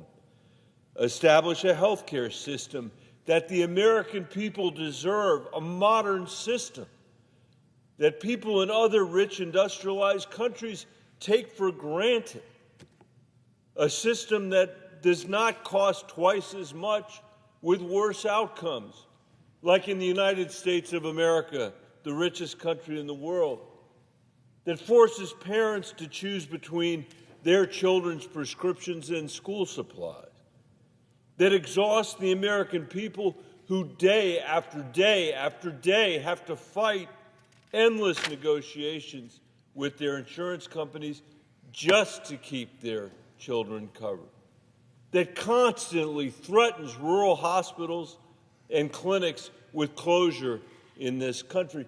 No other rich country in the world puts up with that craziness. And we're spending twice as much as any other country in the world to get worse health care, worse outcomes, more scarcity. Every senator on this floor might make a different choice about the policies that they would enact, their preferred policies. But I doubt, Madam President, there is anybody here who is willing to go home and defend the virtues of wasting $1 trillion of the American people's money on interest payments. The nonpartisan Congressional Budget Office and outside groups like the Penn Wharton Budget Lab tell us that by the end of the next 10 years, we will have the highest debt ratio ever, eclipsing the debt our nation had in the 1940s. What was happening in the 1940s? That's when the greatest generation had borrowed money to defeat economic misery at home through the New Deal and European fascism by becoming the arsenal of democracy. Those were their receipts. Those were the receipts of a generation that understood its commitment to the next generation, to us. When we contemplate from this broken Senate the patriotic accomplishments of the greatest generation, what has always seemed particularly egregious to me have been the tax policy Republicans have passed 4 times since Ronald Reagan passed it in 1981. Every single time they made the same promises. Every time. Look it up. They made the same promises that their trickle-down tax policy would drive economic growth, cut our deficit, pay for themselves. Every time, including the recent Trump tax cut in 2017, these promises have been false. They've been false. That was 8 years ago. That wasn't a century ago. We know what the math is. Everybody in this room knows the deficit is far worse today than it was when Donald Trump passed those tax cuts. President Trump has had a very rare thing happen, which is he got to take 4 years off and come back and be president. The effect of the tax cuts he passed the last time that he said we're going to pay for themselves clearly have not. There's nobody in this chamber who can deny that. I always find it amazing when I hear these promises, why people make them if they know they're so false, over and over and over again. And I think the reason is, Madam President, that it is a way that politicians in Washington can avoid the objections that you could never get away with at home.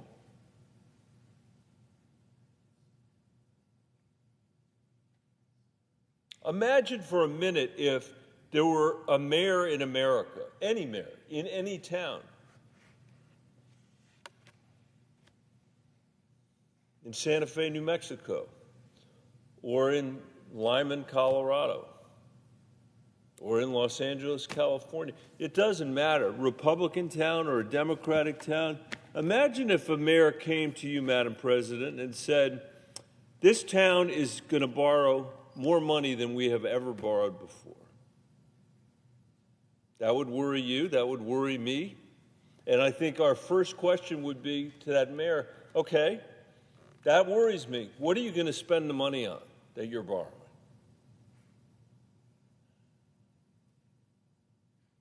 Are you going to spend it on schools? No. Are you going to spend it on parks? No. Are you going to spend it on the water infrastructure that so many communities in New Mexico require? Are you going to spend it on the mental health crisis that our teenagers are facing because of our failure to address it? Are you going to spend it on infrastructure?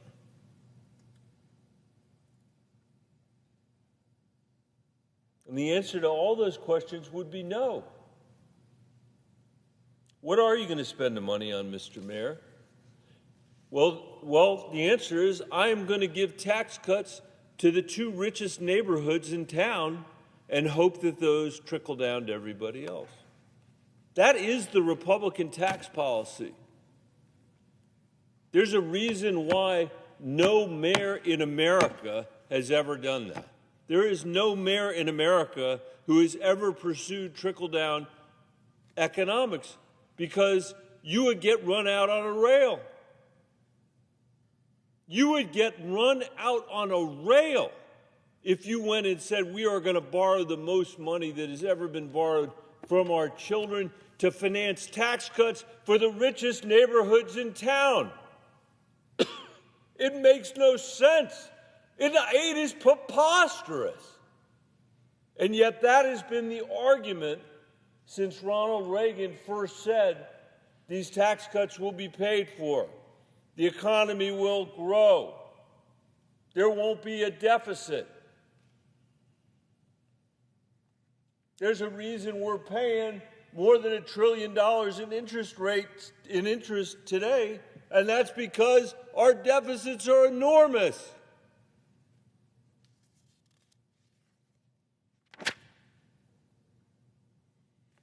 Fortunately, and this is really important for the American people to understand, we still live in the strongest country in the world. We are in the world's richest economy. We have the most lethal military. Apart from our president, we have a national commitment to an independent judiciary, the rule of law, and low levels of corruption in our economy and in our society. We have unparalleled capital markets, cutting-edge innovation, and world-leading universities. We have all those things going for us, partly because the folks that came before us invested in those things and built those things and tended those things. But what we struggle with in our time is a sense among most Americans that they can't get ahead, that the American dream is farther and farther out of reach for themselves and for their family.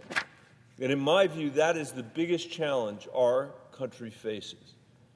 And in the face of this bill's ill-considered tax cuts to our health care, and in the face of this bill's ill-considered tax cut and cuts to our health care system, which is going to throw millions of people off their health care and make health care more expensive for everybody else. By the way, what's the logic of that?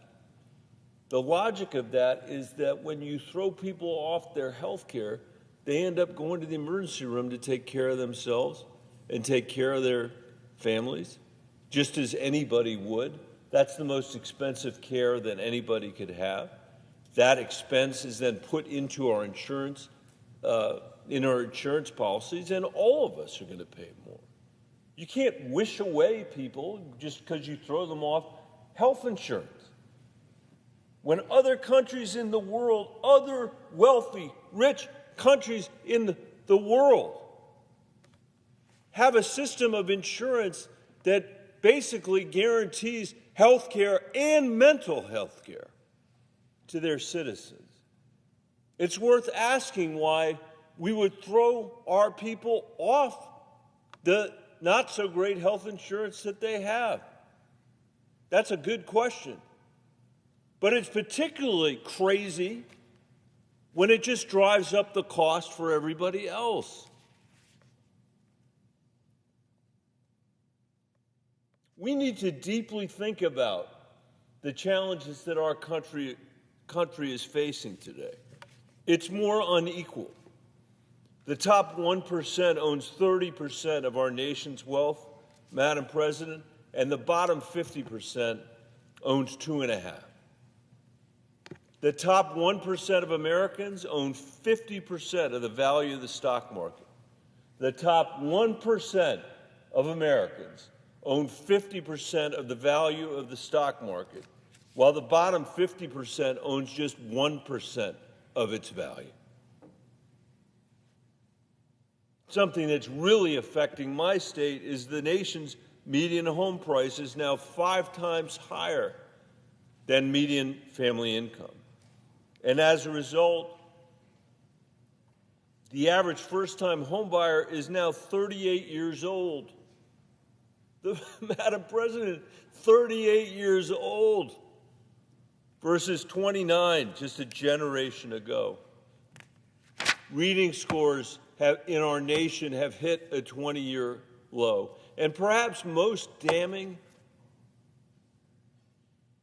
and perhaps most upsetting is that our lifespan has declined since the 1980s.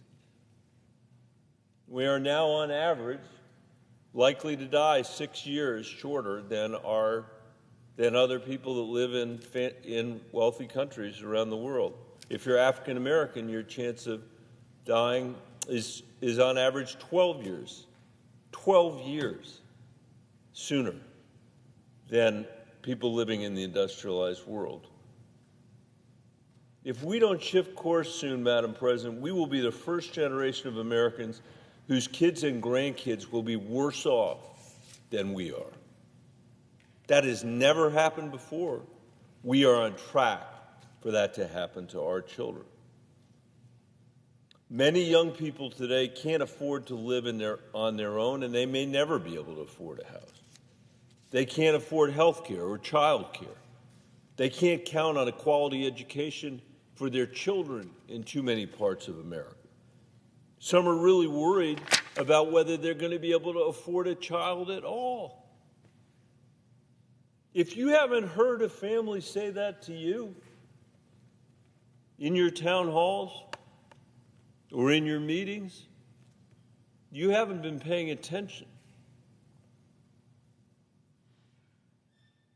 But instead of addressing any of these challenges, we are debating a bill tonight that will make the wealthiest Americans even wealthier and the poorest Americans even poorer, 500,000 of whom live in Colorado, while adding millions more to the debt which working Americans are going to have to pay back.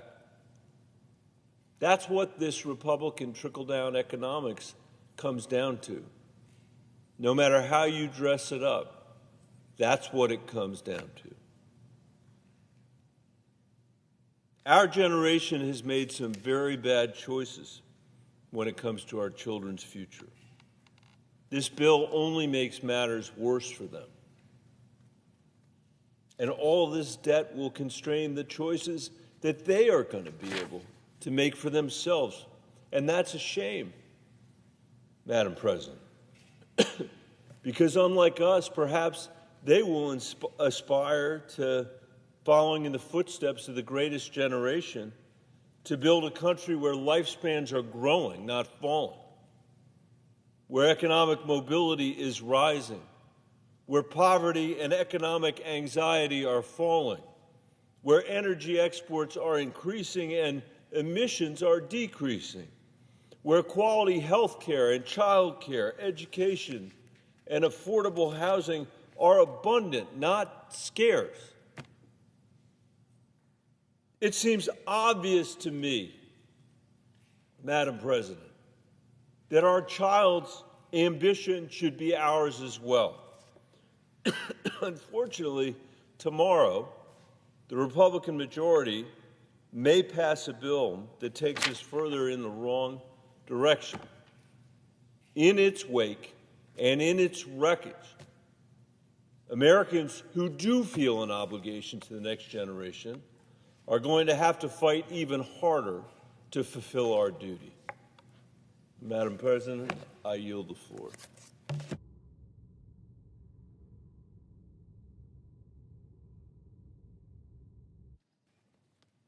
Madam President. The Senator from California. Madam President, today we meet at the center of a great debate, at a crossroads that will determine the direction of the country for another generation.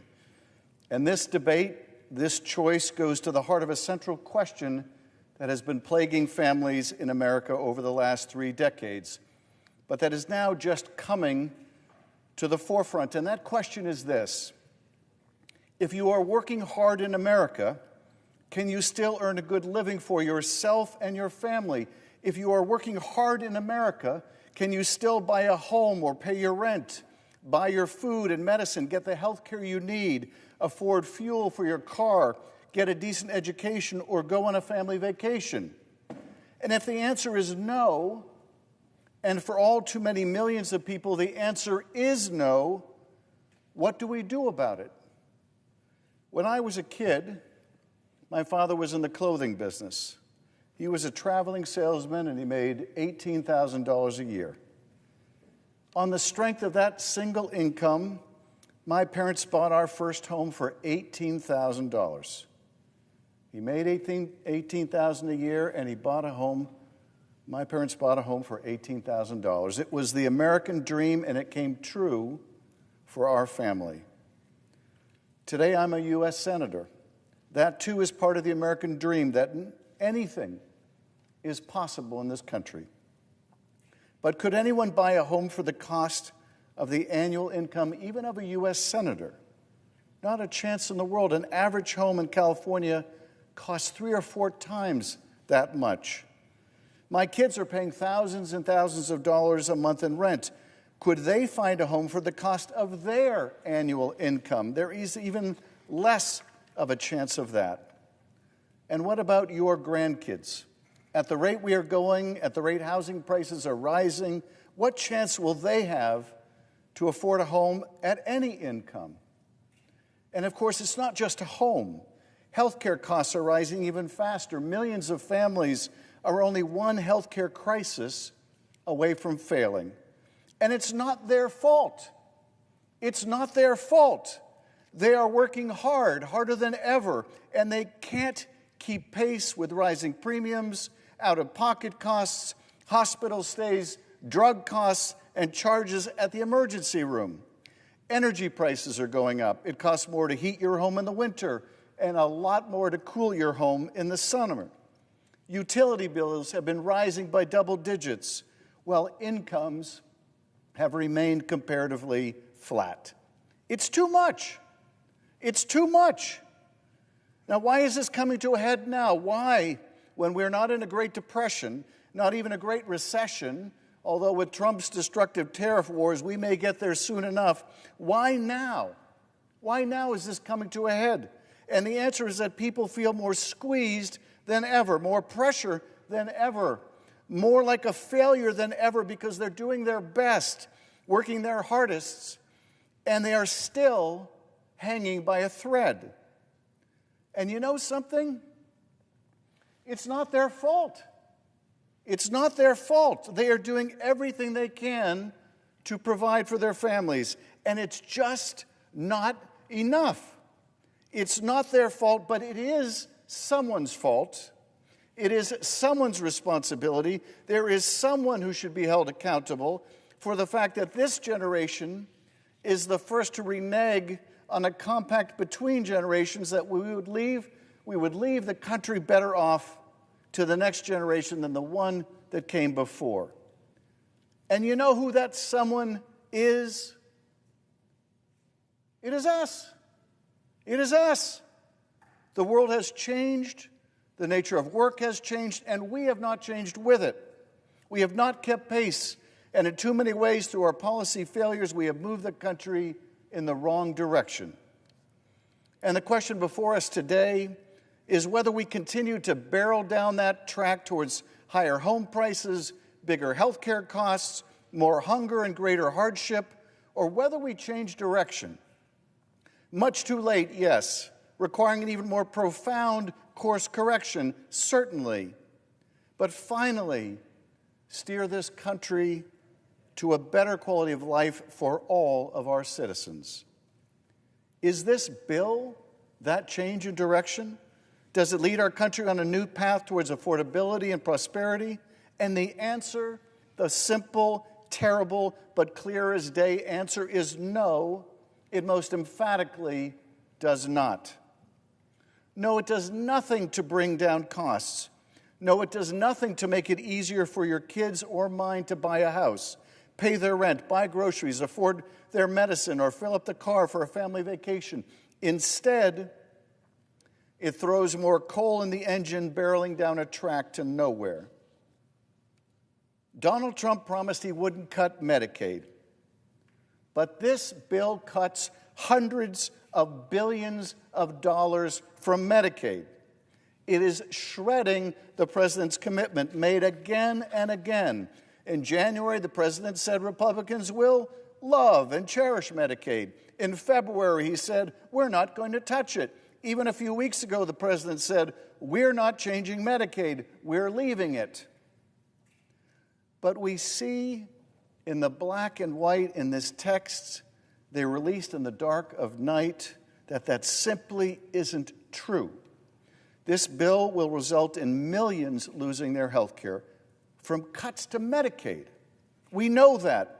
The Republicans know that. Tom Tillis has made this point over and over again tonight, as have other Republicans in this body. This bill will close down hospitals in the poorest counties and states. It will raise health care costs for families everywhere and by the thousands of dollars. It takes food away from the hungry. It kills clean energy so that we have to rely on oil and gas for everything, enriching that industry and impoverishing the rest of us with higher prices at the pump. It raises taxes on working families and the middle class while lowering taxes on the very wealthy and corporations. If you are in the top 0.1% of income earners making more than $5 million a year, you will get a $346,000 tax cut. How is that fair? How is that right? And it borrows the money from our kids to pay for that $346,000 tax cut, to pay for the habits of really rich people. Where is the fairness, the morality in that? When is enough enough? My father was part of the greatest generation. We, would appear, are part of the most selfish. And I'm fed up with it. I'm fed up with it. What happened to any sense of responsibility in this generation? What happened to love of country? Can we love our country and impoverish it?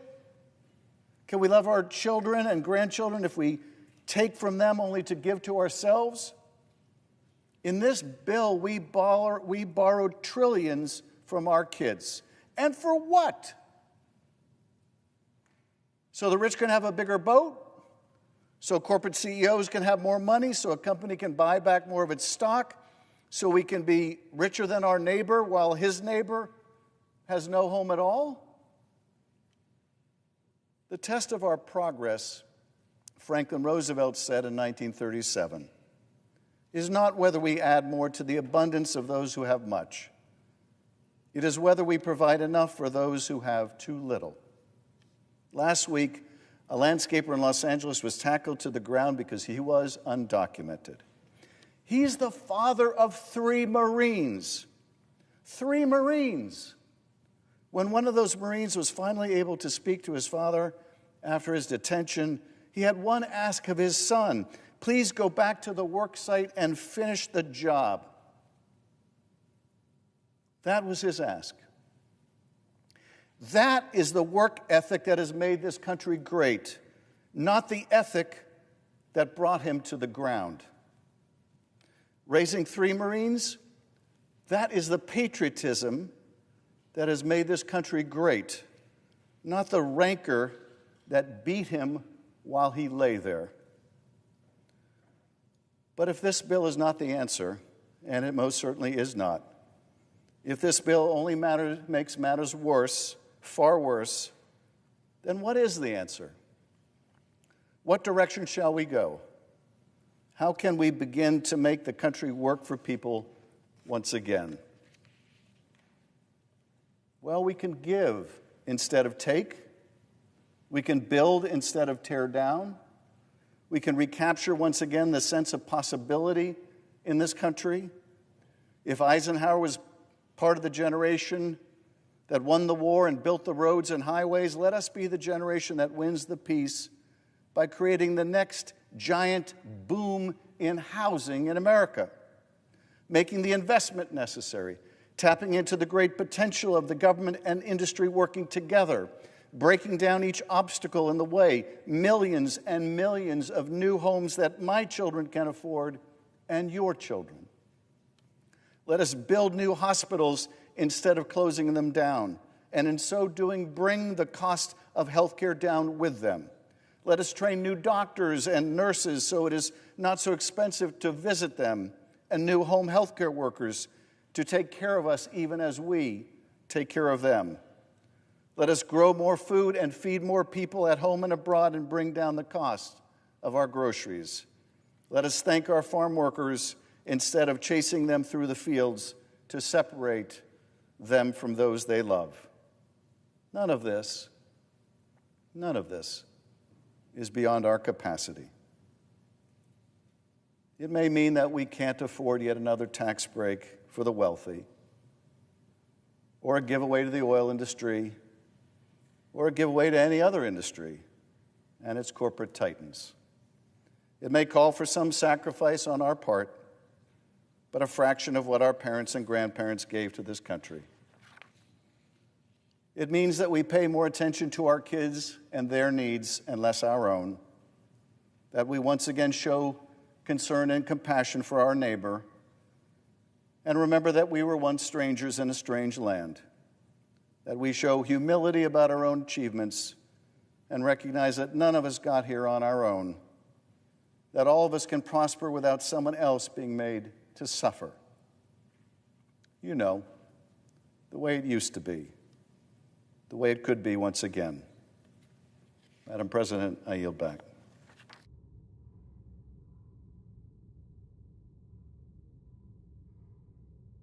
Madam President. The senator from New Mexico. President, I've heard several of my colleagues speak tonight about what this bill means for Americans all across America. Now, each of us has a responsibility to ask whether this bill meets the needs of the people that we're honored to serve.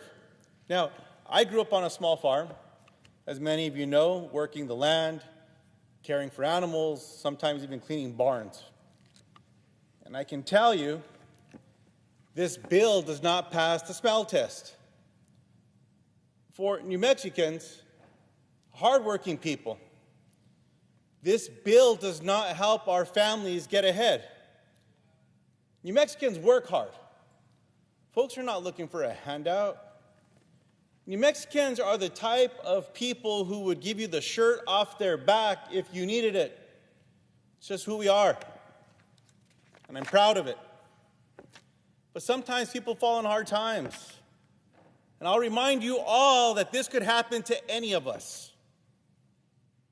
We might need medical care. We might need help putting food on the table.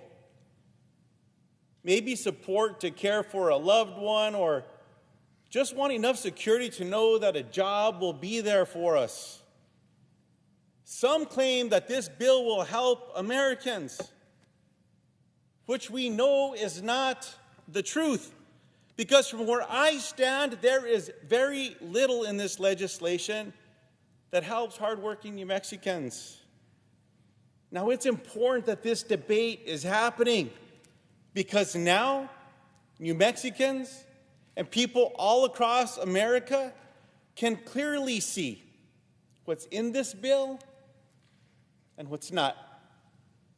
As has been said time and time again this evening, the vast majority of this legislation benefits the ultra-wealthy, the wealthiest 0.1%, getting over $250,000 back in their pocket. Can you believe this? How many people might not make that in a lifetime? An extra $250,000 in their pockets. That's what this bill's about. Now, meanwhile, it does not help farmers. It does not support teachers or children. Nothing for New Mexico seniors who rely on Medicaid and SNAP. And nothing for New Mexicans who served our country and deserve our care in return. New Mexicans are hardworking people who believe in the values of loving your neighbor, following what the Bible teaches us.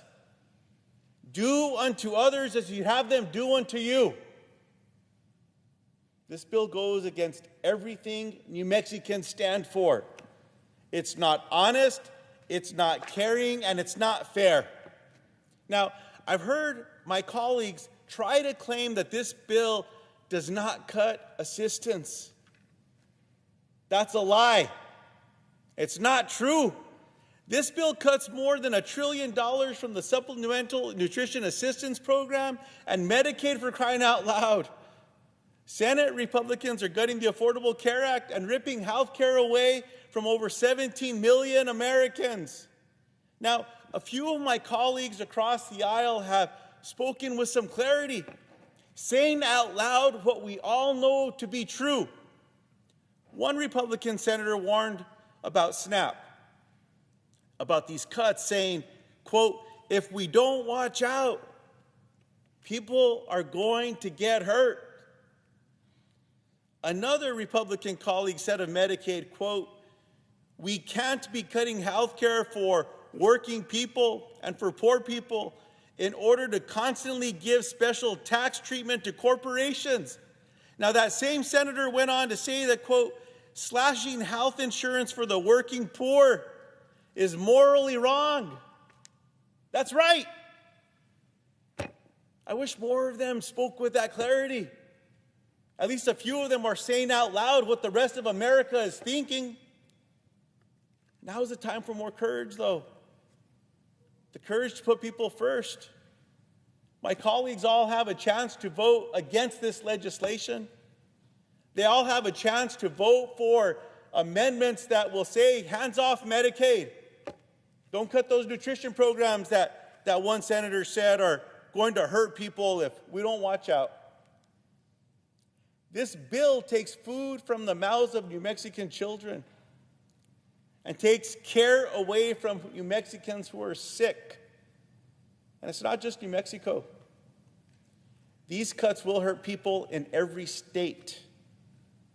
My Republican colleagues, to lock up one more vote, offered something called a polar payoff, a carve-out for one state.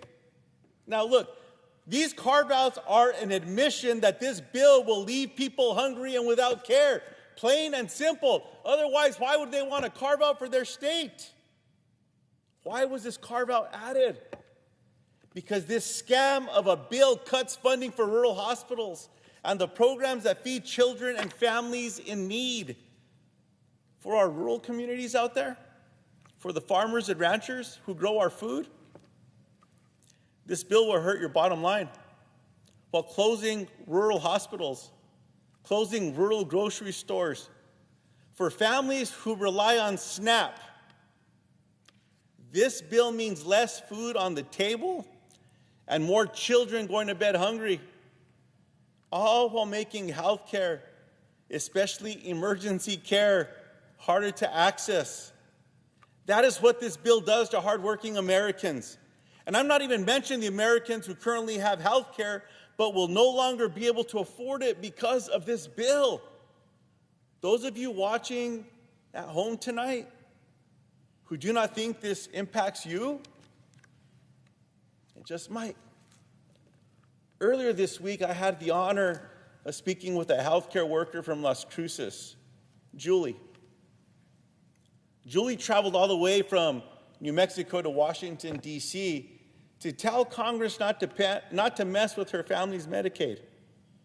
Like many of her colleagues, she had a story to share. Now, Julie's son received mental health care through Medicaid. When that coverage was cut, Julie lost her son. Soon after, her daughter was diagnosed with a serious condition that required immediate care. Now, without Medicaid, her daughter may not have survived either. Just think about that. Let it sit in. New Mexicans understand the responsibility of looking after family. Like so many families in New Mexico and across the country, I grew up helping to take care of my grandparents, Grandma Nestora and Grandpa Celedon, my dad's parents. Now, when my other grandparents, Grandpa Luis and Grandma Cleotilde, were victims of a terrible car accident, I watched my mom, my uncles, my aunts, and my cousins show what grace looks like, what love feels like, what compassion really means. Now, this bill is a direct attack on those values. Values of helping one another and shared sacrifice. There's no shared sacrifice in this bill, only more handouts for the wealthy. There is nothing in this bill that shows that we are all looking out for our neighbors across America. And like so many Americans, I'm so deeply concerned about the price tag. This bill would add more than $3 trillion to the national debt. Now, to people watching, this is not just a number. It affects your everyday life. Higher interest rates. Think about your credit cards, your car loans, your mortgages if you're fortunate to have one. This bill is going to make your life more expensive. It's a total betrayal of our constituents. So to the American people, hear me when I say keep speaking. You've done it before. The American people, all of you that spoke up, you helped stop the sale of our public lands. You made your voices impossible to ignore. Now, this bill is not the law of the land yet. But if we stay silent, it will be. So keep organizing, keep calling, and keep showing up. Because part of our responsibility as American citizens is to protect one another, to stand by one another, to treat others the way that we want to be treated. The golden rule. It's not hard. We all have a responsibility to stand up when something this dangerous threatens our neighbors, our values, and our future. Mr. President, I yield the floor.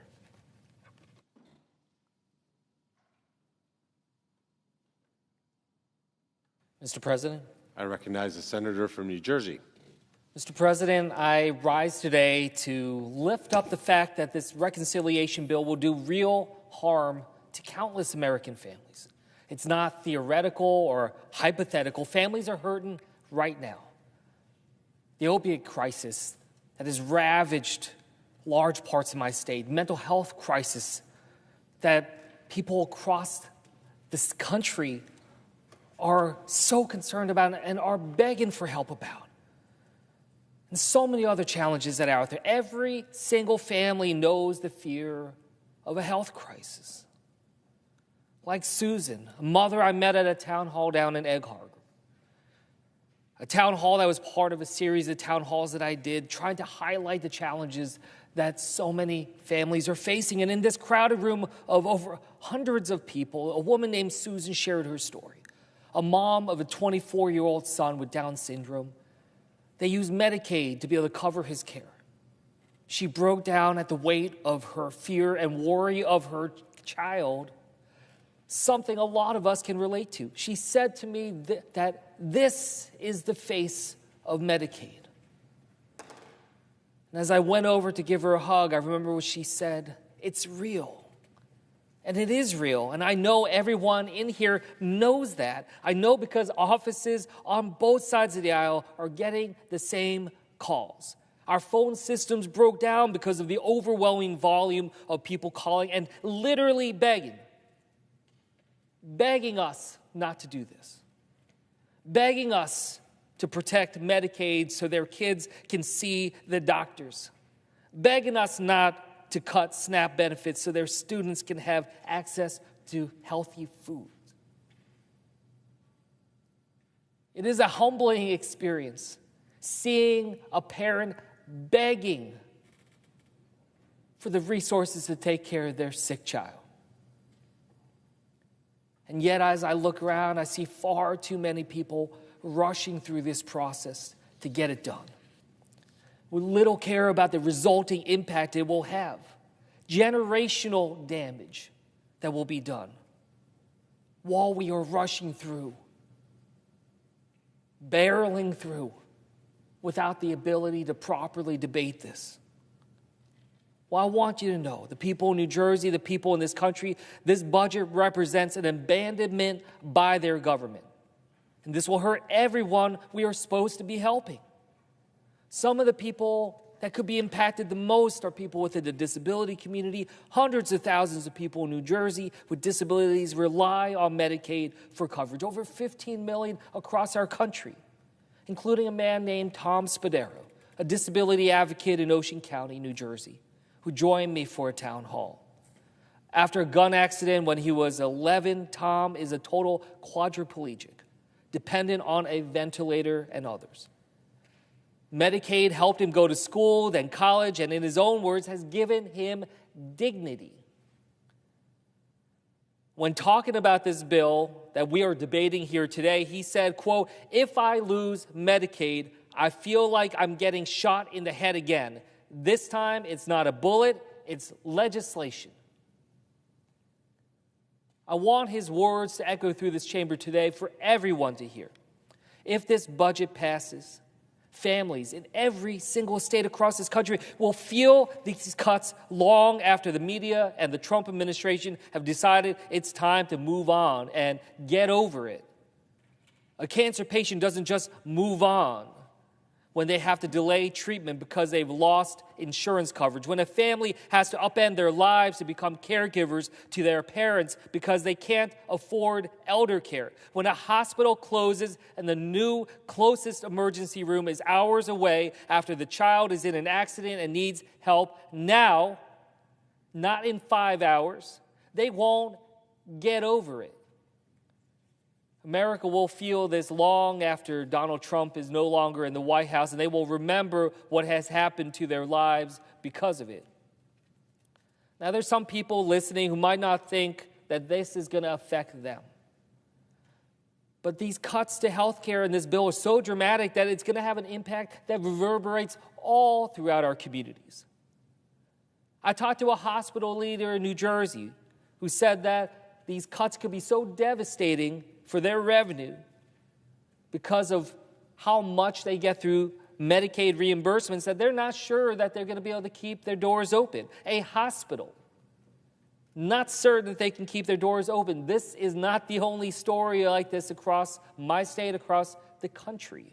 Whether it's rural hospitals or suburban or urban, we're going to have a lot of challenges that are going to reverberate beyond just those on Medicaid. It's going to affect every single one of us and raise prices at the same time. Losing that critical care in communities not only abandons people in their time of most need, but it leaves a tragic ripple effect on others and other hospitals. So today I'm putting forward an amendment to this bill that would stop this from happening and directly take out the parts of this bill that would force hospital closures and reduce access to affordable health care for so many across this country. In no reality should we be helping billionaires send their rockets to outer space while turning people away at hospitals. And yet this is the reality we find ourselves in, deciding how much care is acceptable to take away from families across New Jersey to fit a budget line, or how many patients can be turned away from life-saving medication just so that the wealthy can have a nice tax break. A doctor in Frenchtown shared some profound words with my office. She said, "Medicaid is a reflection of our values. It's how we show up for each other when life gets hard." Well, what does it say about our nation as we were having this debate that could very well take $1 trillion out of Medicaid? About those who need the care the most, as if they're just expendable, as if they are just some remainder on the equation of capitalism that is just pushed to the wayside, as just an inevitability, as a shrug of the shoulder of our society and say, "I'm sorry for what happened to you," without a care and an extended arm and a hand to reach out and pull them up. Let's be very clear. This bill will cause prices to drive up. In New Jersey alone, over 454,000 families will see higher costs in premiums, according to the New Jersey Department of Banking and Insurance, which is why I'm introducing an amendment to make sure this bill wouldn't raise these costs by striking provisions that would increase premiums or out-of-pocket costs under Medicaid, the Children's Health Insurance Program, and some private insurance marketplaces too. We cannot allow billionaires to get richer while working families are seeing drastic increases to their premiums or out-of-pocket costs. Costs to keep their children healthy as we deal with the worst measles epidemic in decades. Costs to afford their kids medicine while we see our government attacking science and fact, making parents have to work that much harder to keep their children safe. With all the challenges we are dealing with right now, it's painful to think through what will happen if this bill goes into effect. And the fact that these health care cuts will increase our gaps, worsen conditions for our vulnerable communities, including children. If we can't stand up for them, for our children, who are we willing to stand up for? And as I said at the beginning, every family has a health care story. Everyone has felt overwhelmed in the face of sickness and injury.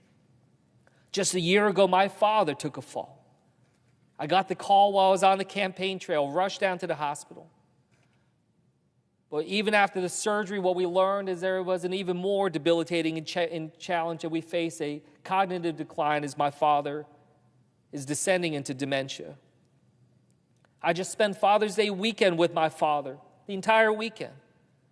But it was in the emergency room as he had twice fallen in 2 days, 2 separate trips to the emergency room. My family is overwhelmed right now. We struggle to think through his needs that go far beyond what we can be able to provide, goes far beyond what Medicare can provide. And it's not just my father and my family. We have failed seniors. We have failed as we have failed to plan and create a place for elder care in this country that preserves a foundation of dignity and decency for everybody. And when you are in the trenches fighting for your own life or gripping the hand of a loved one struggling, the last thing you want to think about is worrying if you're eligible for this treatment or that. You want to be able to provide what it takes for your loved one to survive, to be able to go a little further, spend a little more time on this planet with us, and to grow our love deeper. And we think about that, and then we ask ourselves, well, why is this bill happening? Why are these cuts happening? It's not to bring down the deficit. Instead, it's going to balloon the deficit by trillions of dollars. Who among us in this country think that the problems that we face as a nation is because the wealthiest among us don't have enough?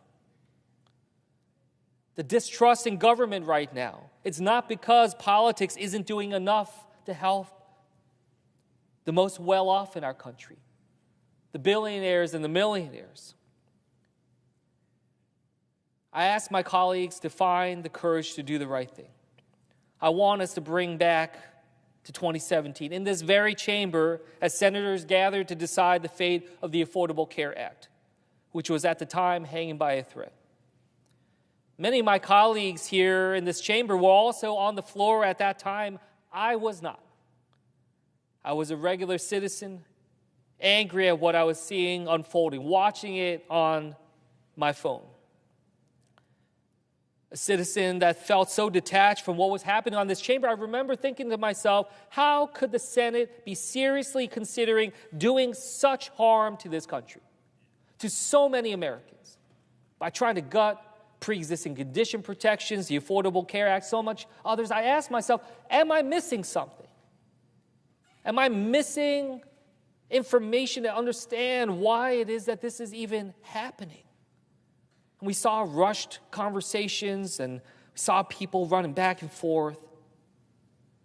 And we also saw Senator John McCain step up and signal with his arm that he did not stand for this. Senator McCain's vote was a rare moment of doing what you know is right, even when you're surrounded by noise telling you it's wrong. It's surreal now finding myself on the floor of the Senate in a similar moment in our own nation's history, when so much on the line with this vote, and I look around this chamber and yet again think the exact same questions from 8 years ago. How can the Senate seriously be considering gutting care for so many? And now, with the benefit of being here and the conversations and the information, I'm still left with this question of, am I missing something? How is it that such an esteemed body that is meant to protect the American people, in this chamber where so many decisions have been made to protect the American people, that we are on the cusp of doing something that will do generational damage to so many American families? This vote before us seems as surreal and reckless from within this chamber as it does from outside. But while the problem is the same, so is the solution. It is about courage. The courage John McCain had. The courage that so many of my constituents have. So many people who have called and shared their personal stories, stories about their family's health they probably have never told anybody. But they feel so desperate right now to do something that they are willing to open themselves up. Be able to pull back the curtain of the dangers and the pain that they have endured.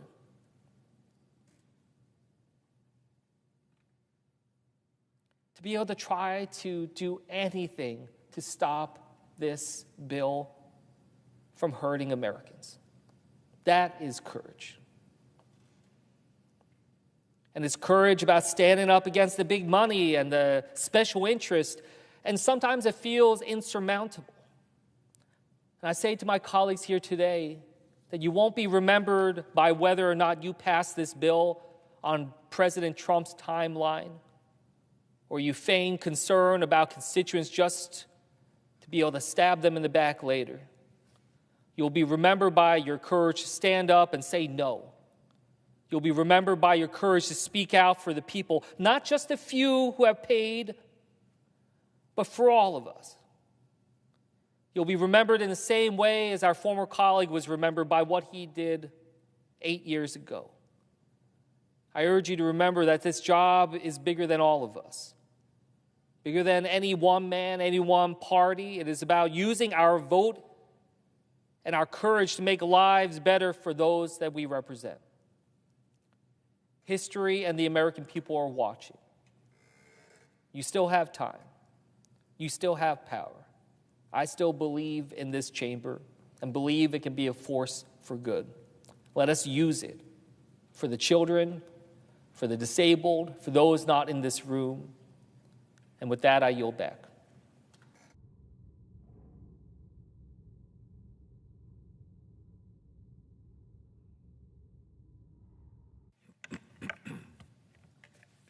Mr. President.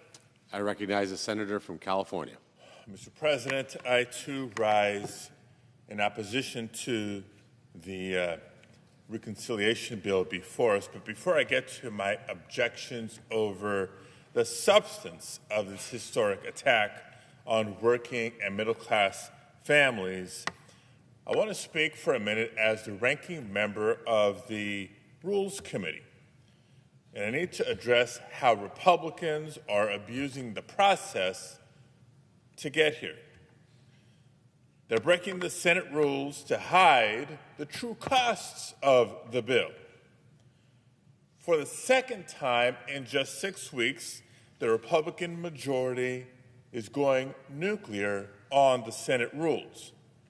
And they're doing it with the same purpose, to avoid the 60-vote threshold of the filibuster in order to pass a very unpopular agenda.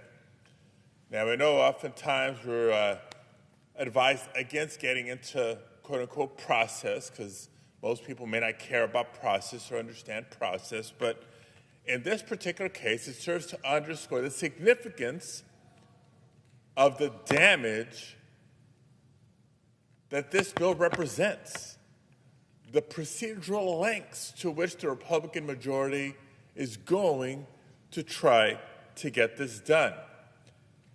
And I do have to say it's a little surprising because it was just in May that Senate Leader Thune unequivocally said, quote, while Republicans are in charge, the legislative filibuster will remain in place, end quote.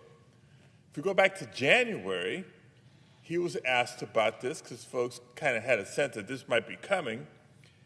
He said then about overruling the Senate parliamentarian, quote, "That's totally akin to killing the filibuster. We can't go there. People need to understand that," end quote. But now Republicans are trying to do exactly that, to hide behind the technical language of Senate procedure to harm working families. And no, like I said, it's not the first time. Just last month, Republicans voted to override the very plain language of the Congressional Review Act. And they voted to overrule the parliamentarian to repeal California's Clean Air Act standards with a simple majority vote. Fast forward to today, they're running the same play, this time with trillion-dollar consequences, not just air quality and public health consequences. See, colleagues and folks watching at home, budget reconciliation is the most powerful expedited procedure statute on the books. You can do a lot with a simple majority and avoid the filibuster, but you have to do it by the rules of reconciliation. But today, the Republican majority wants to extend trillions of dollars of tax cuts for President Trump's billionaire friends and extend those tax cuts permanently. That's not just terrible, terrible policy. It's against the Senate rules. The Congressional Budget Act says clearly that reconciliation bills cannot increase the debt beyond 10 years. Now, it doesn't take a Nobel Prize-winning economist to know that a permanent trillion-dollar tax cut would do exactly that.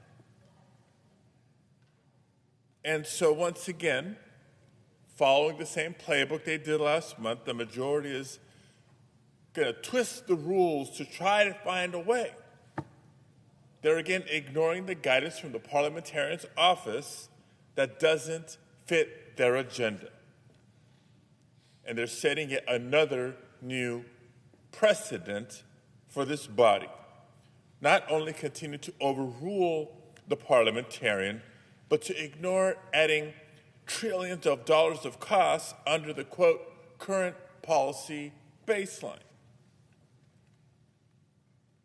As we did during the Clean Air Act debate last month, I and my Democratic colleagues will once again remind our Republican colleagues that sooner or later Democrats will be back in the majority.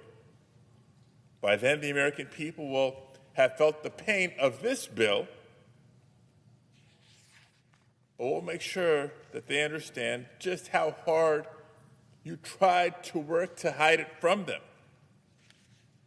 Democrats will not let the American people forget what Senate Republicans do this week. Now on to the substance of budget reconciliation. Mr. President, how many times have we heard the Trump administration these past few months say that they're focused on fraud, waste, abuse? Now, these are the buzzwords that they turn to when they're trying to bat away questions or when Americans are trying to get clarity on whether the life-saving services that they depend on are about to get cut. But in reality, what we're seeing happen this week is one of the biggest acts of fraud in American history playing out right before our very eyes. With the bill under debate today, and it is past midnight, so we're into Tuesday, so I can still say today, Donald Trump and his billionaire allies are literally stealing from working families in order to reduce the amount of taxes that they would have to pay. Literally robbing from the poor to give to the rich. And for anyone really wondering whether they would actually do that, we know that they will, because they've done it before. In 2017, during the first Trump presidency, Republicans seemed fine, saying they could afford hundreds of billions of dollars in permanent tax cuts for large corporations. I remember the arguments back then. This is going to grow the economy, they said. In time, it will reduce the debt, they said. That didn't happen. So today, now they're arguing that we can't afford programs that keep kids from going hungry. We can't afford the programs that keep lights on in emergency rooms. It's outrageous. In 2025, so many working families are struggling to keep up with the rising costs from Trump's chaotic tariff wars, with prices going up for groceries and other everyday goods. Many are working long hours and still struggling to make ends meet or to afford care for their loved ones. I get it. I've been there. Colleagues, as I've shared with you before, I'm the proud son of working-class parents who came to the United States from Mexico in the 1960s. I'll remind you that for 40 years, my father worked as a short-order cook, and my mom cleaned houses. On those modest salaries, they raised my sister, my brother, and I in the proud working-class community of Pacoima, California. And I remember what it was like to live paycheck to paycheck. I know how unnerving it could be, for example, when the car broke down and you listened and witnessed your parents debate because, on the one hand, maybe they couldn't afford the cost of repairing the car right away. But they also realized that they couldn't afford to not fix the car because they had to get to work. And I know that there's so many Americans in communities like the one I grew up in that aren't looking for handouts. That's not what we're arguing or debating in this bill. Americans just want a fair chance to work hard and provide for their family. There's pride and dignity in working hard and providing for families. That's part of the American dream. People just want a fair playing field. In a country with as much promise and profit as the United States of America, that shouldn't be too much to ask for. But not only would the Republican budget reconciliation bill be one big handout for the wealthiest Americans, it would actually make life harder for working families in order to pay for it. That's wrong, and it's cruel. At its very core, just like Trump did in 2017 with the help of Republicans in Congress, this bill is fundamentally about one thing and one thing only: cutting taxes for the wealthiest Americans and big corporations. How else do you explain the fact that the top 0.1% will see a tax cut of more than $250,000 a year, while millions of American households will actually see a reduction in their annual income or take-home pay? That's because to pay for the massive handouts to the wealthy, Republicans are gutting health care and cutting services that so many working families depend on. And they're twisting themselves into knots in order to cut around $1 trillion in health care. Cuts that would leave 16 million Americans without health insurance. We're talking about seniors. We're talking about children, Americans with disabilities, hardworking families who don't deserve to be kicked off their health insurance just so billionaires can pay less in taxes. These devastating cuts, by the way, will also close rural hospitals around the country, including in California, where so many are already struggling just to keep the doors open. And for folks listening to the debate thinking that, well, if I'm not on Medicaid, then this may not apply to me, this isn't going to hurt me. Let me remind you that if your local hospital that relies on Medicaid dollars is forced to cut services or cut staff or even close its doors as a result, then yes, you too will be hurt. But the bill doesn't stop there. In this bill, Republicans cut SNAP, nutrition assistance, that critical lifeline that so many count on to literally feed their families. How much more cruel can you get? But wait, there's more. Republicans are also rolling back the historic progress we've made investing in our transition to a clean energy economy, targeting the millions of clean energy jobs that are fueling innovation and helping us stay ahead of China. The cuts to clean energy that Republicans are making in this bill will lead to higher energy costs, higher electricity bills for so many families. Now, I'm reminded that this last November, so many voters went to the polls and voted hoping for lower prices. They were desperate and looking for relief, and that's what motivated their votes. But this bill does the opposite. So I have to wonder, for my Republican colleagues who are supporting this measure, who is it that you're fighting for? Did any of you really come to Congress to take food away from the hungry? To take care away from sick children? What are you proposing be done here? Now, I've seen Republicans go back and forth on this bill for months now, I'm sure trying to decide just how much they can try to get away with. And I've heard some of the arguments that they plan to make to justify voting for this bill. Some of them will argue that we need this bill because we need to reduce the deficit.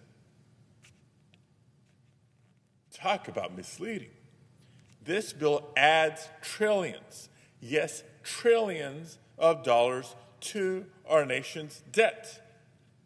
So even when they try to twist the numbers and come up with the funny math, it doesn't even result in deficit reduction. And you know how you can tell? Because the Republicans included a $5 trillion increase to the debt limit in this bill.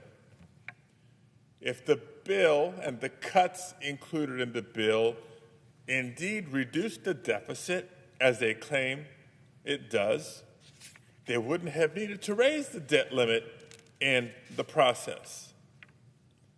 So let's be clear. Republicans who are voting for this bill know full well it will hurt so many of their constituents.